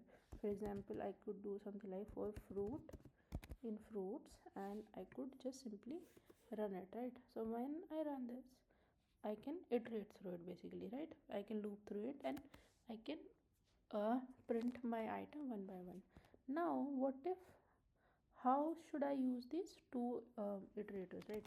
How we can do it is we can just simply mention that my iterator, just create an object, my iterator equals to, I'll just simply mention something like this, iter equals to fruits.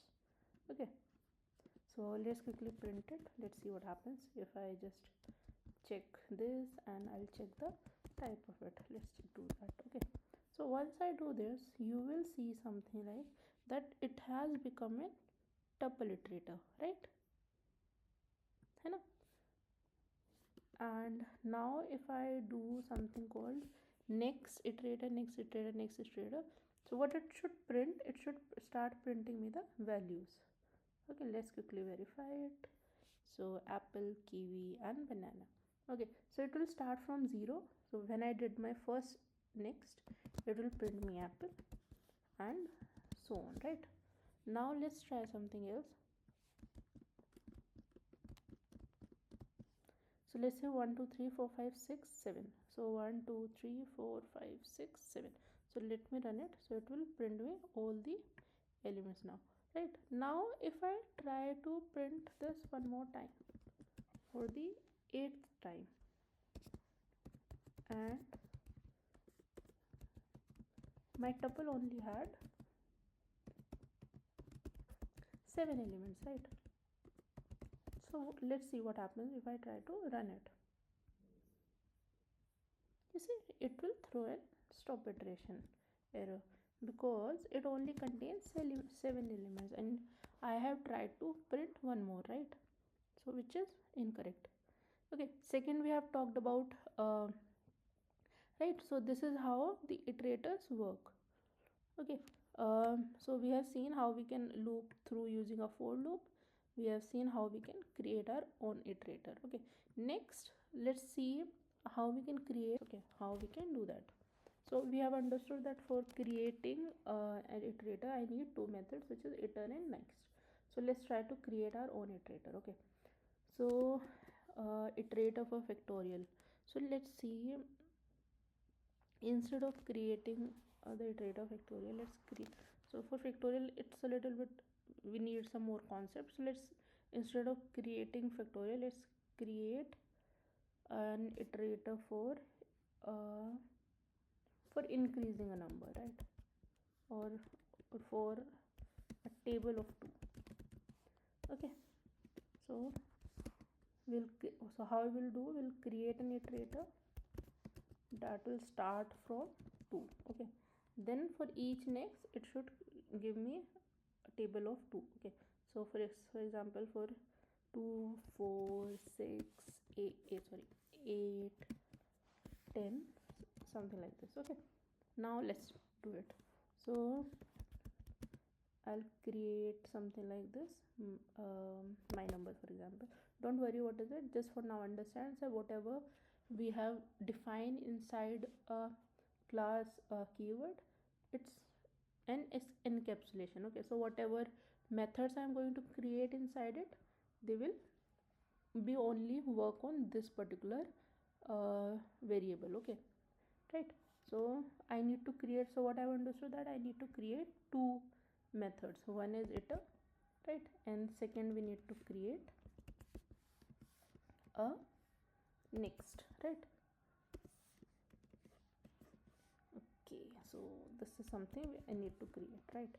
Now what to mention? So for each iter I should start with 2, right, and it should just return. Now for or next, what I want is, I want to increase the value by 2, right? So 2, 4, 6, 8, 10, right? So this is how I can create an iter. Now how to call it? So I could just simply mention my class equals to my numbers. Okay, how we were doing the typecasting, right? So I've just call it. Now if I, let me just quickly see, let's just quickly print it. If I do something like this, do something like this, let's see what happens. So it should print me the type as the my number, right, because this is the type, you know, and the my class is an object, right? So we'll talk about what is an object and everything, but for now just try to understand the concept behind it. Okay, to make an iterator we need to define two methods, iter and next. Okay, that's what we did. Now let's make this an iter. So how we can do it? So my iter, you know, equals to, we'll just make it an iter, right? And if I do this, it should print me 2. Make sense? You know, makes sense. I have tried to print my iter, which is an object, right? Works good. Okay, now I'll try to print it again.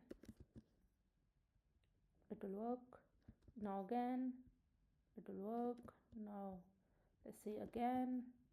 So no matter how many time I print next, it will keep printing me. But what if I just want to print it till 10? Will it work? Let's see if what it will do. It will just keep printing. But what if I want to stop at 10? I just want to print till 10. So how we can do it is, we have something called stop iteration.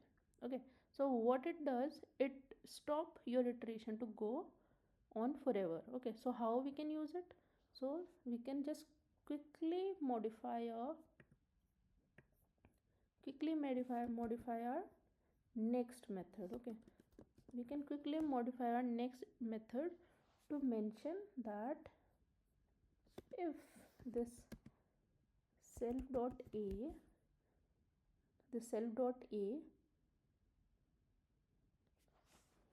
becomes less or equals to 10, then you should just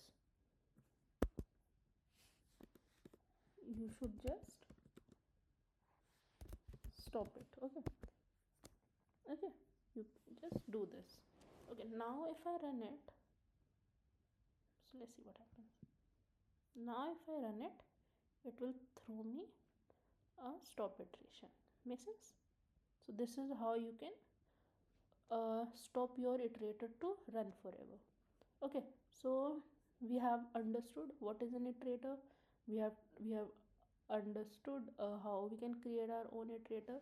We need to define two methods, iter and next, and that's how you can go about it. Okay, next we'll talk about something called Python try and except. Okay, so for example, let's see, I have something like, for example, I have a number 10. Okay, and I want to divide it by 0. Let's say I have a number 10 and I want to divide it by 0. So let's see what happens. So see, I got a 0 division error, right? So this how the try catch works. So we can define, so basically we have few things, which is first is try. So try is basically it lets you test a code block, okay. Then we have something called except, which is in case there is an error while you are doing things in the try block, you can capture that error here, okay. Next we have something like else block. Else block is something which will happen when there are no errors, okay. And last we have a block called finally. So what is it? That no matter what happens, either it goes to a try or accept or a else, so this is something, this will run, this will always run, basically this block, okay. Now let's see something, let's take an example. Okay, let's say if I say something like print x, let's see what happens. Okay, let's just first print this out, sorry, comment this out. If I do something like this, so you see it will throw a name error because we haven't defined it with the x. But if I do something like this, so it will work fine, right? Now let's try to capture it using a try except block, okay. So let's do something like for x print x, okay, and we'll create a except block which is just doing print x is not defined, okay. Let's see what happens. Now if I run it, okay, because x, okay, so now if I run it, you see, instead of it throwing a name error, it is now doing this, right? But if I remove it and I'll just do something like this, so you see it will show me a name error. So this is how you can modify the behavior, right? So this is how the try and the except work, okay. Now what if I want to define multiple exceptions, okay. So this except is short for exception, okay, right? So what if for the same I do something like except name error x is not defined, and let's just create something one more except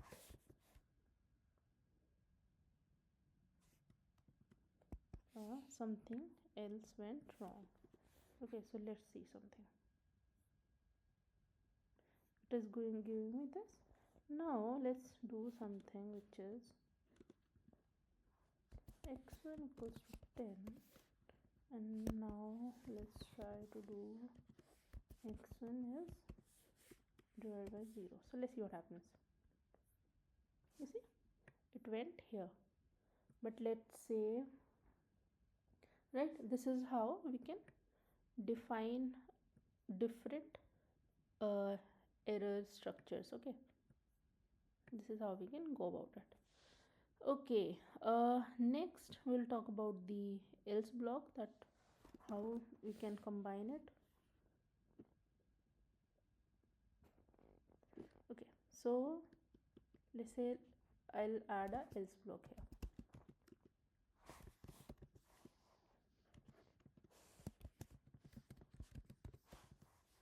So let's see if it works or not.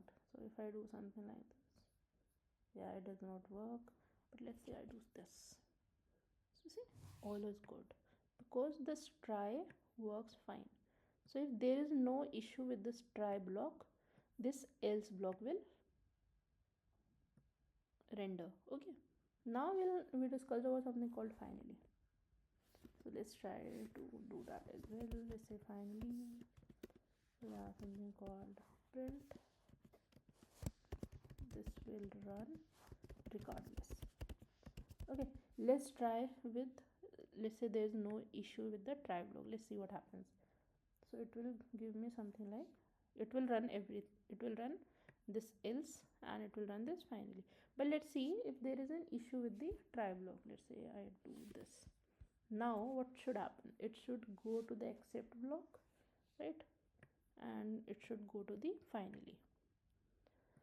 Okay, this is how you can work with your try blocks, right?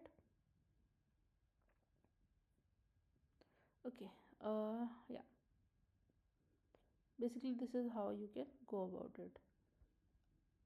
One question, guys, you must be thinking that why we are using this try except.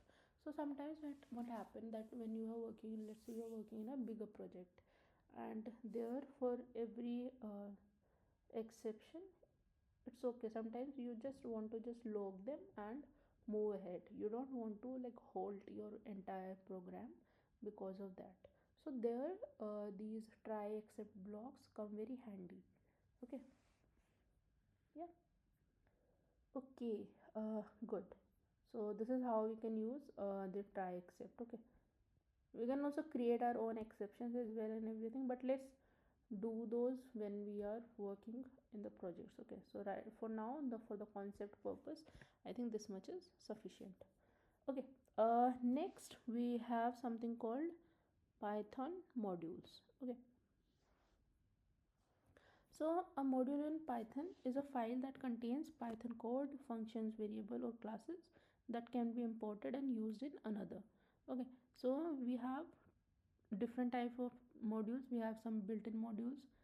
If you remember, we have used somewhere called a sys module. Let's quickly see. Yeah, if you see, when we were discussing about the recursions, we use the sys module. So what is it? It is a built-in module which is already there when you install your Python, and you just need to import it. Okay, and you can use the functions which are there in this module. For example, get recursion limit. But if you try to do something like remove this, and if you try to do something like this, it will throw an error, right? Because this recursion list is defined in this module. Okay, so sorry, so this is how you can, this is how your modules works. Okay, basically. So these are the built-in module that is already there in the Python. Second, we have some user defined modules. So for example, if there is no module, if there is a functionality and there is no uh, built-in module there for it, you can also create your own modules. Okay, so the purpose of creating the modules is so that they are usable, so you don't have to define those functions or variables or the classes again and again.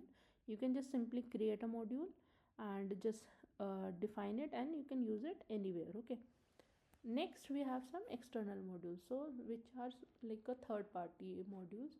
So for example, I want to connect with aws is a cloud provider. Okay, if I want to connect with the aws, so we can use something called a boto, which is a Python library provided by aws itself. So this becomes a external module. So we can, how we can use those, we can install it using pip. So pip is a Python manager. Okay, so that's how we can do it. Next, how to import modules, we have already discussed in the above, but we'll talk about it again. Okay, we have some common built-in modules which are mostly used everywhere. We'll talk about how we can create our own module, and we'll discuss some how we can install some external modules, and we'll talk something about called a directory function. Okay, now let's talk about how to create a module. Okay, how we can let's talk about how to use a built-in module. So for example, uh, I have a okay, we have already talked about how to use a built-in module, but let's do it again. Let's say I have a module called import math. Okay, so now I want to see what functions are available in math. So what I can do, I could just simply something math. Let's see what happens. So you see, it has all these functions available in it. So what that dir function shows, it shows all the functions in the modules, all the functions available inside a module. Okay, so now let's quickly, so you see, by the look of it we could tell that what would factorial would be something like that, or something like a pi. So if I do something like print mat.pi, so what it should do, it should print me the value of pi, which is 3.14. so this is a defined variable, right? Pi is a variable. Now I want to get the ceiling value or ceiling value of 10 10.5, let's say, or 10.6. so I'll do something like, so you see there is a function called ceil, ceil, and I'll just pass, let's say, 4.9. so let's see what happens. So the ceil value should be 11, right? So 10.9 is closer to 11, so the value should be 11. Okay, next we'll talk about how we can create our own modules. For example, in my module I just want a function, this I'll define this function, and I need to create it as a file. Okay, so how to create a file in Collab is you could just add this as a header. Okay, so once you do this, so whatever it is afterwards, it will create it as a file. So let's quickly check it. Okay, is there some error? Is there? Okay, so line function measure not found. How's that? Okay, let's try it somewhere new.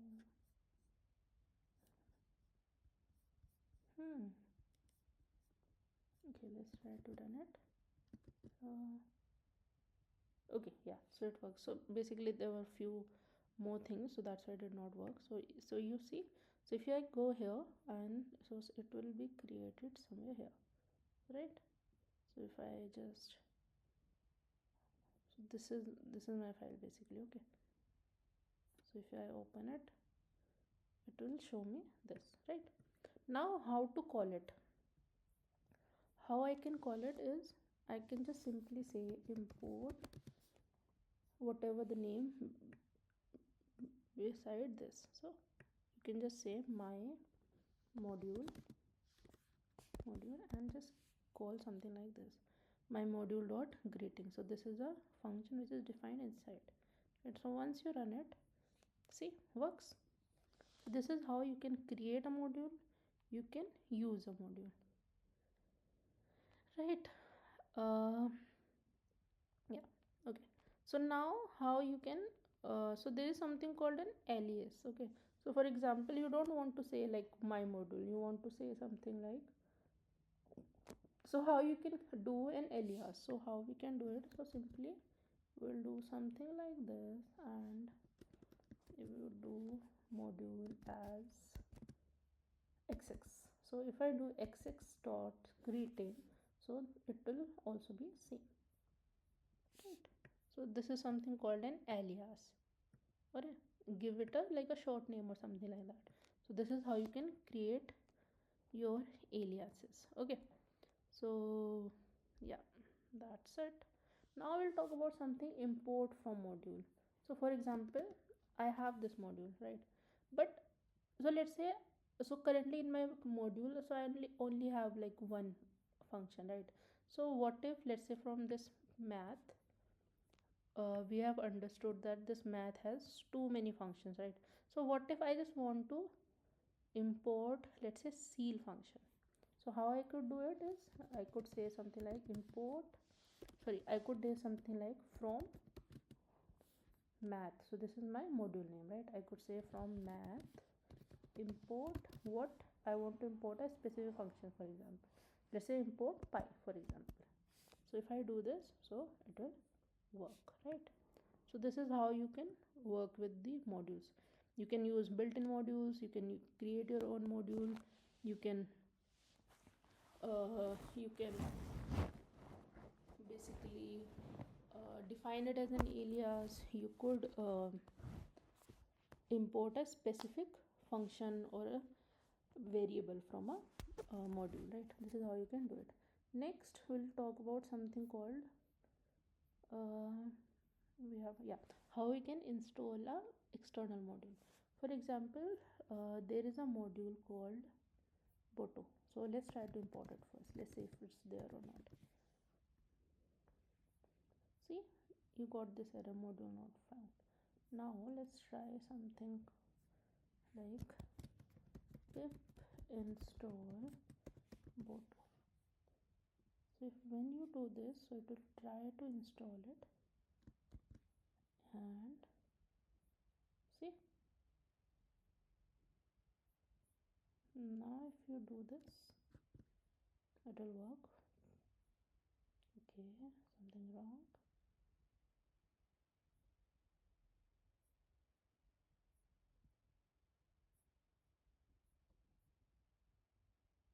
No module name, Boto dot vendor dot 6 months. Let's try some other module. Okay, let's try with Boto 3, for example. I think Boto is an old module, and it's possible that some things it might have some dependency, but let's try with Boto 3. Okay, so it's installing. Okay, now run it.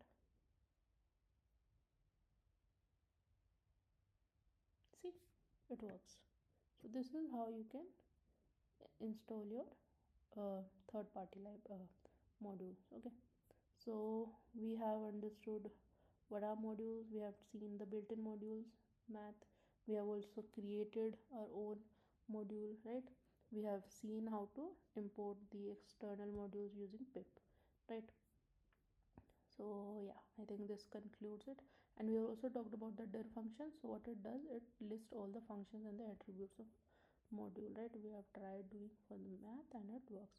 Let's try doing it for this new module that we have just imported here, and let's see if it works or not. If I do something like this, so yeah, so it works, right? It will show me all the attributes and the methods available. Okay, so this is how we work with the modules. So these are very important topics as you as you start building your own project and they get complex and things like that, so you do need to create modules. Module is a short for modularity. Basically it's a reusable block of code which can be reused, right? Okay, so next topic we have is Python datetime. So datetime is a Python module, and it is a built-in module. Okay, so you don't need to install it or something. It is already available in Python, and you can just simply import it using something like this. Okay, right, it works.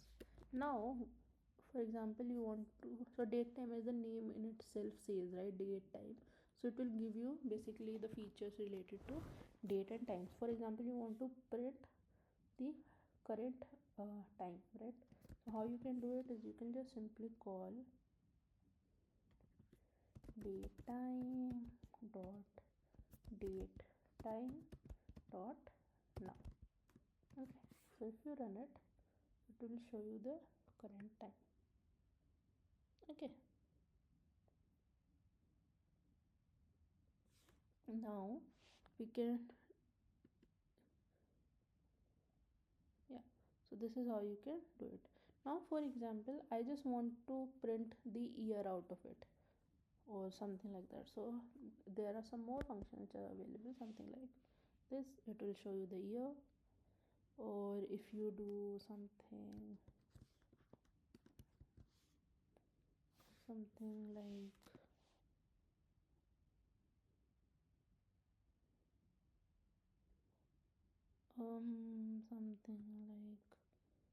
let's see, if I do something like day, it will show you the day, right? And if I do something like month, so it will show me the month, right? So this is how you can work with the date time. Now we have something called shift time. So a method is called there's a method called strf time, and takes one parameter form. So for example, let's try to do something like this. So let's do with this only. So if I do something like dot strf time, and I'll do something like, let's say, star a, sorry, yeah. So let's see what happens. So this will show me the day, okay, like Monday, Tuesday, Wednesday. So it is Monday, okay. And what if I do something called let's say small a? So what it will show me, it will show me the day in the short form. For example, it will show me mon, right? So there are more for example, if I want to see the weekday as a number, so I could just mention something like slash w, small w, okay. So it will show me 0. It should it should show me 1, because 0 1, okay. And what if I want to see the, let's say, the month? So I could do something like this, so it will show me November, okay. So these are some methods which are available. You could just go to internet and just simply search for it, and you will see, right? Okay, so this is how you can use the datetime module. Okay, next we have is the math module. Okay, we have already talked about this module, so we'll quickly go through it with some common methods that we have. As for example, let's say we know how to import it, and we also know how to check what functions are available. We could use just call directory on top of this math, right? So once I do it, I'll get all the methods, and they are huge. But the most commonly used methods are, okay, so the most commonly used methods are like a max. For example, you want to find a minimum or a maximum of a list. So how you can use it is min, like max, math.max, and you can pass your like a string of numbers. So let's say 10, 5, 6, 2, 3. So what it will do, it will print the maximum number. So it should print me 10. Okay, math has, okay,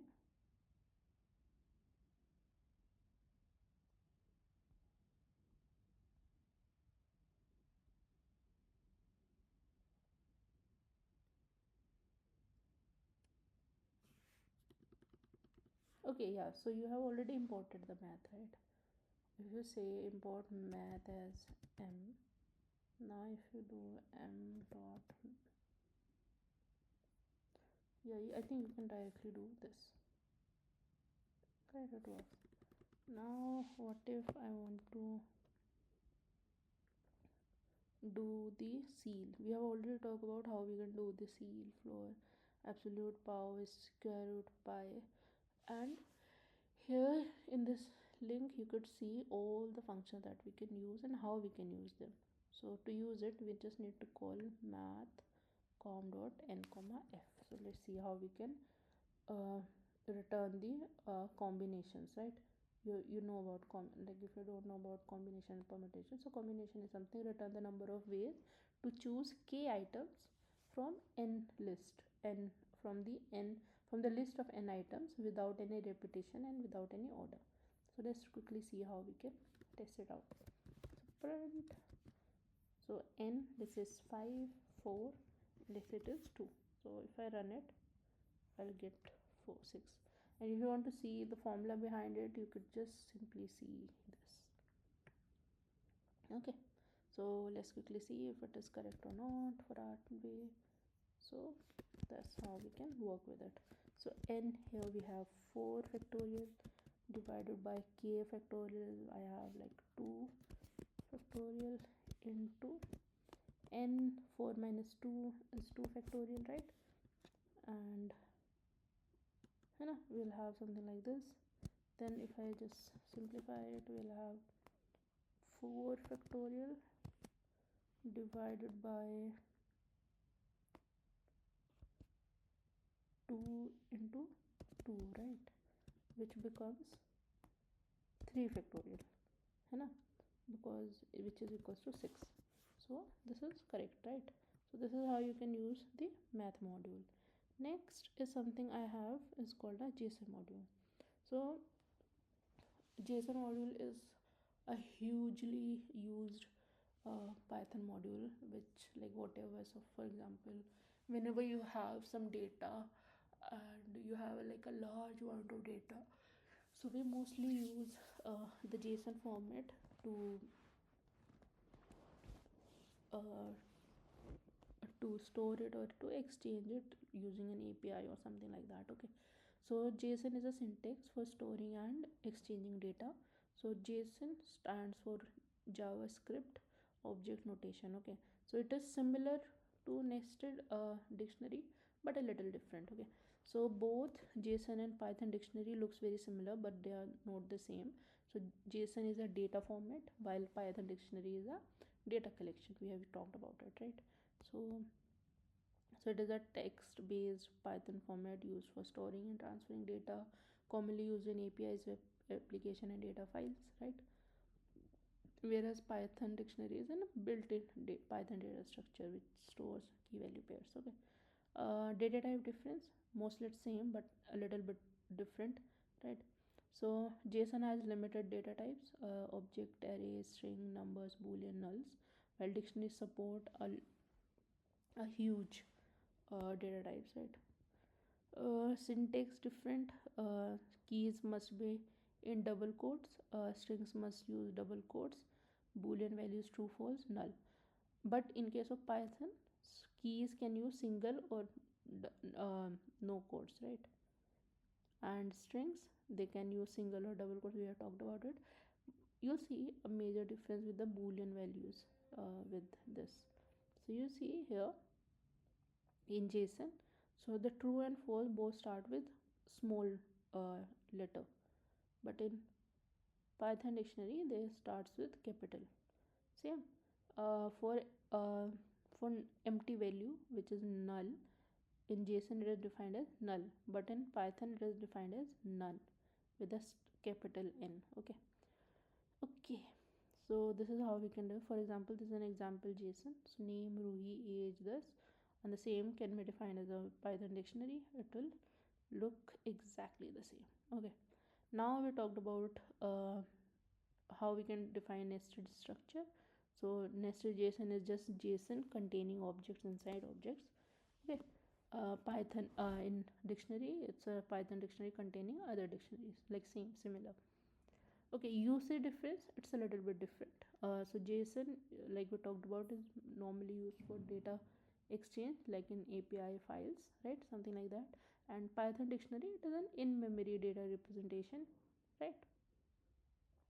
How we can converse Python in a dictionary? We have like methods like json.load and json.dumps. If I want to convert string to dictionary, I use .load, and if I want to convert it back, I use dump.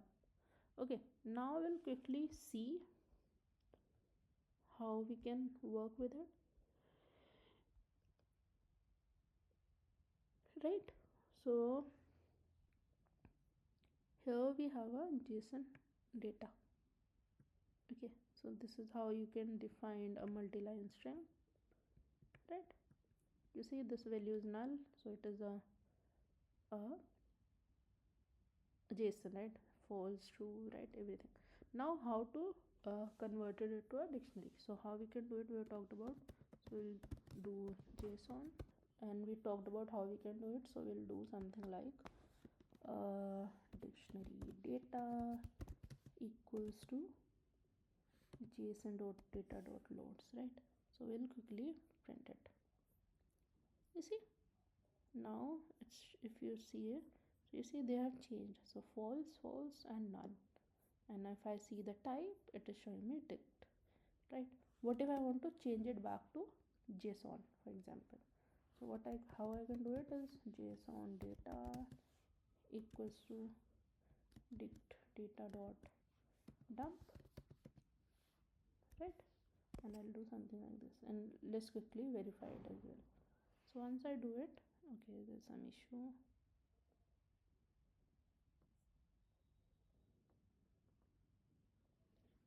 Okay, sorry, I need to sorry JSON. Yeah, if I do this, it will work, right? This is how you can, if you see here the difference, so true, small, capital, small, small, capital, right? So this is how we can do the parsing. Okay, we can convert it to Python and things like that. Okay, now one thing I want to talk about is how I can format it. Right now you see this is how it is showing, but what if I want to format it? So how you can do it is while doing the dump, how I can format it. So while doing the dump, you could mention something like indent equals to, let's say I'll say indent equals to 4. So let's quickly see the difference, what will happen. The moment I do this, it will show me this way. You see, I have made the indentation. Okay, now there is one more thing called separator. So let's see how we can work with it. So if I do something, if I mention something like a separator, so let's say I'll do something like comma, let's keep the indent, sorry, let's keep the indented same. Let's add a separator instead of comma. Let's say I want to change it to double equals to. Okay, let's see how it works.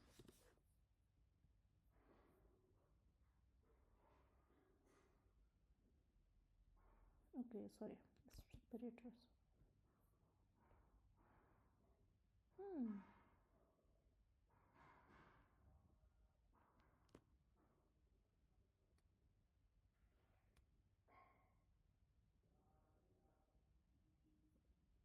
Okay, let's quickly retry it. Something is wrong. It works, and okay, now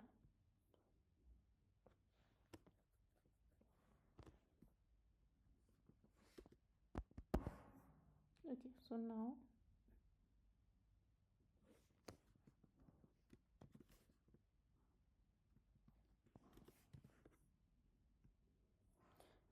okay, so you see instead of colon we have equals to, right?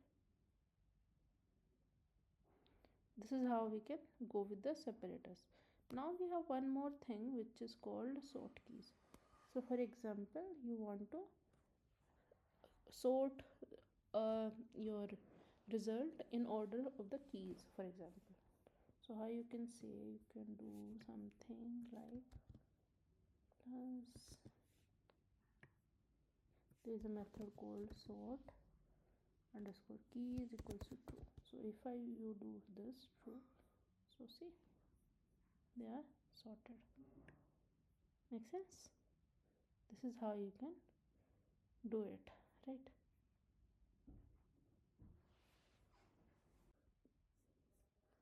Okay, so this is how you can work with sort keys. Next, we have another Python module, a very hugely used module, which is called Python regular expressions. Okay, so regex are patterns that used to match, search, or manipulate text. You remember we when we were talking about strings, we talked about a function called replace, right? So what it was doing, it was trying to find that particular pattern and then it replaces it, right? So similar, we have like Python regular expressions. So here we have different functions which can be used to identify the patterns, and either you can modify it or you can find it, right? So yeah, so Python provides the RE module. RE is the short for regex. Okay, what we can do, we can search a pattern, we can find all matches. For example, you want to find there is a string and you want to find the occurrence of, let's say, a particular substring. So you can do it using find and find all. We'll talk about it. Find all will do find all the occurrences of the pattern. Find will find the first occurrence. Okay, next we'll have something called sub. It is replace the mesh text. Splitting, how we talked about splitting earlier, the similar way. Okay, now we have some special patterns. Dot is for any character, this is for start of the string, this, so on, right? And we have some character classes as well. 0 to 9 is digits, A to Z lowercase, uppercase, any character, digit, word, character, space, and so on. Okay, now let's talk about it, how we can perform.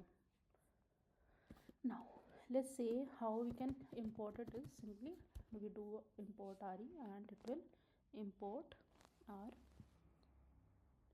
module. Okay, now let's say I want to, so let's say I have a string called let's say hello world.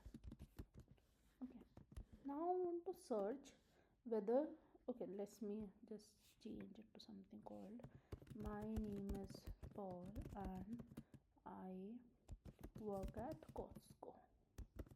Okay, something like that, right? And I want to find uh, whether Costco appears in this string or not. So how I could do it is I could call re.search. So search is a method. Also, if you want to see all the methods that are available, you can, like we talked about, we could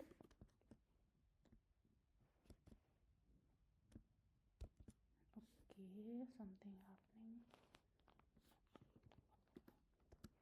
So we could do something like print of directory called re. So once you do it, you will see all the methods that are available. Okay, now let's say I have a string and I want to search whether, let's say, Costco appears in this or not. So what I could do, I could use re.search and I could mention my substring that I want to search, which is Costco, and then I'll mention my string where I want to search it. So this is how you can call it. So once I do, so see, it mentions that the string there is a match, but let's say I say something like Costco 1. So yeah, it will return none. Okay, because there is no match. Okay, this is how you can go about it. Okay, next we have like more methods. For example, let's my name is Paul and I work at Costco.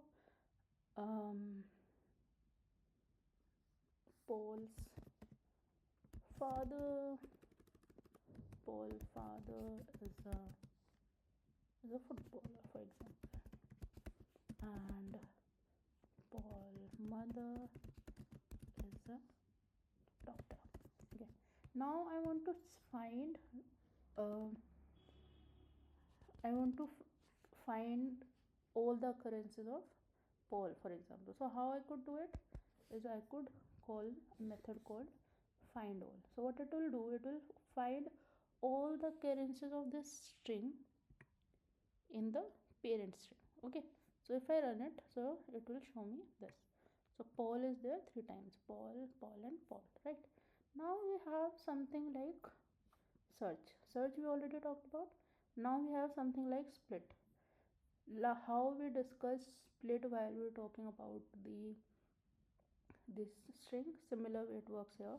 So if I say something like print re dot split, and I'll do something like this, that I want to split my string whenever the Paul appears. So I'll get something like this, then I'll something like this. So it should divide it into 4, right? My name is this, so my name is Paul. Paul is separated from Paul, and I work with Kotsko. Paul is separated from Paul, and similar, right? This is how you can do split. Now we'll have one more method called sub. So what it does, it replaces one or whatever matches with a string. For example, I want to replace this Paul with Pauline. So how I could do it is, I could simply say something like this. So I want to replace Paul with, let's say, Pauline, and match to find, match to replace with, and the parent string. Okay, now if I run it, I'll have something like this. Okay, this is how it works. Okay, now we have some more matching objects. We have something called like span. So if you remember, like here, so what is this span? If you like, let's change it to name, for example, just to see how the span works. Okay, if I do this, so it's showing me 3, right? So 0, 1, 2, 3. So this is the basically a start and end index, right? This is how the span works. Okay,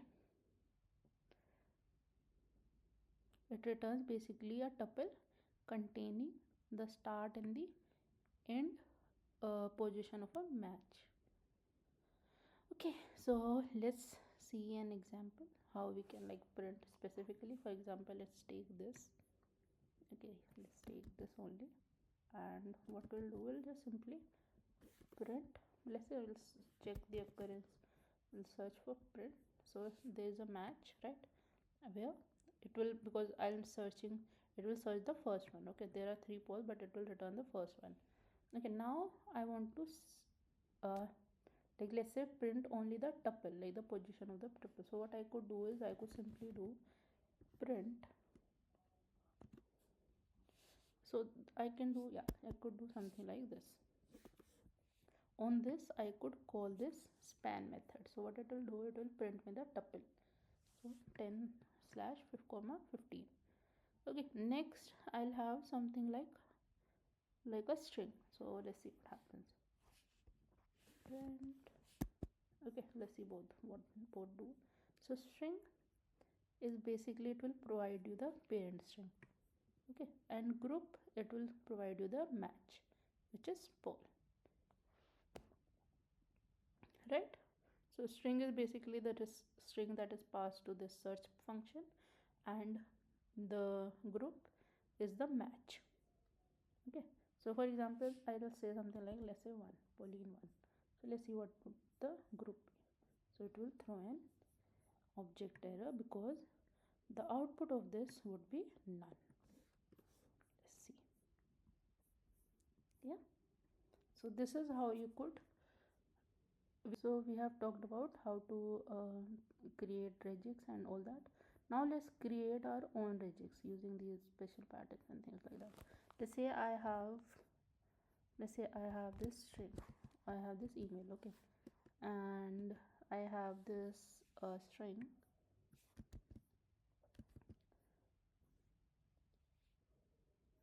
and my name is Paul, and my email is let's say this.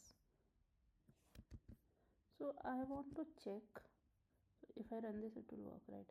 Now I want to, if I do something like this, it will also work. Now for example, I don't know the exact email name, but I know it starts with something and it ends with @gmail.com. So how I could create a regex out of it? So something like this. So it is starting with numbers and letters, right? So how, what I could do is I could choose the character class as the number and the letters. So I could have something like, I'd have something like this. It's created A to Z, capital A to Z, and I've also allowed some numbers, right? Then what could be the occurrence? They could occur any number of times. So let's see if I have something for that. So it could have one or more, okay, one or more occurrence basically. So I'll add a plus, then I need a dot. After that, same, I could have number, string, or anything, and I'll just copy paste it basically,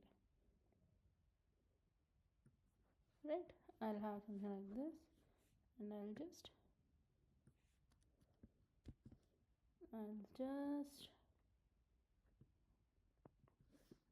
instead, how many times it could have number or the strings? Any times, 0 to 9 it can have any times, and then it has a dot, and then it could have numbers. You could also write something like this, and it will also work. And I'll have like, this is the common thing basically, right? So let's see how it works. So tringle mud, so you could have any number of times. Let's try writing something like this, plus like any number of time, then you have a dot, right? And then you can have any number of, again, the alphanumeric, and then l to the 8 gmail.com. Let's try if it works or not. So if I just copy paste it here, and let's see. So you see, it works, makes sense. So this is how you could, so yeah, so you see there is an error, so I just need to add something like this. Can it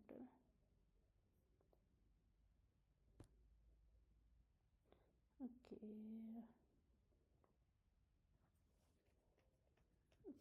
wait, yeah, see, it works basically. Okay, so this is how you could work with the regex. Next we'll have something called some couple of topics, and then we are done. So for example, we talked about what is Python pip. It is a package manager. For example, I currently, let's say, you remember earlier um, we install this package, right? So it will work, right? Now what if, so how can I check whether, like, what packages are there, what packages are not there, what libraries are there, what are not there? So we could simply do pip list, so it will show me all the libraries available. So what if I want to check whether this, let's see whether this boto 3 is here or not, and I'll do this. So it is here, right? Now what I'll do, I'll try to uninstall it. Basically I'll try to remove it. See, you want to proceed? Yes. And see, now it is uninstalled. Now if I see this, it will not show me anything. Yeah, now if I try to rerun it, okay, why is it working?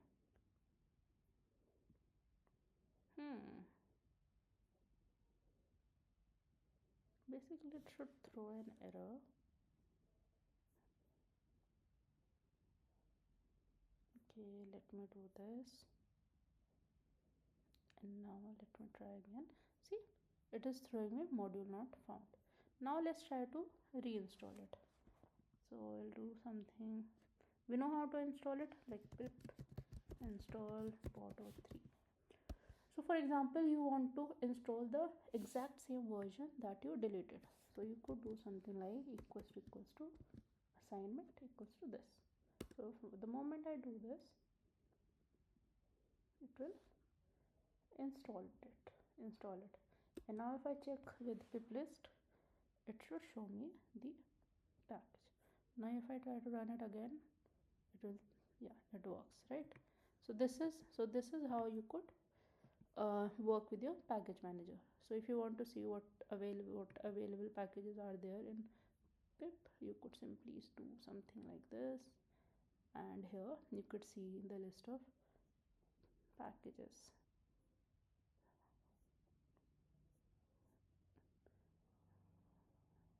Yeah, you could find the list of packages and what the other things you could do with it here. Okay, next we'll have something called a Python virtual environment. So as the name itself indicates, so a virtual environment in Python is an isolated environment on your computer where you can run and test your Python projects. Basically it provides you an isolated environment. Okay, for example, let's say, okay, so you won't be able to test it here because this collab in itself is a virtual environment. So let me just open a command line. Okay, let's say here, and if I do something like this, it will create me this project, right?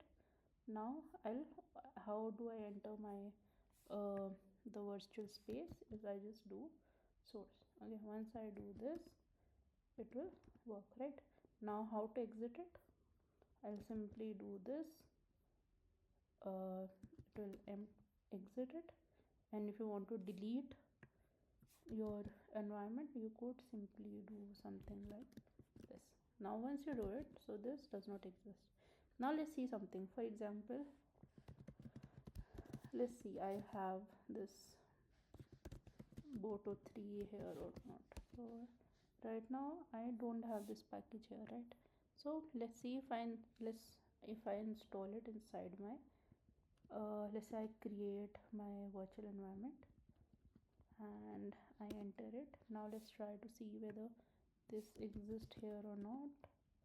It should not, so let's try to install it. Okay, 3, and it works, right? Now let's activate it, like deactivate, like exit it. Now let's try to see whether it exists here or not. You see, the boto3 does not exist here. It only exists in this. So if I like re-enter it, it only exists here in my virtual environment. Okay, so this is how you could create your isolated environment. So basically, if you don't want to install or create some environment for the whole device, you could just create your own virtual environments and you could run your projects. Okay, now how to exit it, we already talked about it. You could simply do like deactivate, and here if you see your project something like this, you could simply remove your virtual environment. Okay, this is how you could do it. Now if I see it right now, it's not there, right? So this is how you could create your own virtual environment. Okay, I think that's all, and I think we have covered a lot of things, and I hope you're with me till now. From I think from the next session we will be developing some projects. I think 3 would be enough to like to understand or to actually test your knowledge if you have like understood whatever we have discussed till now or not. So I'll see you in the next session.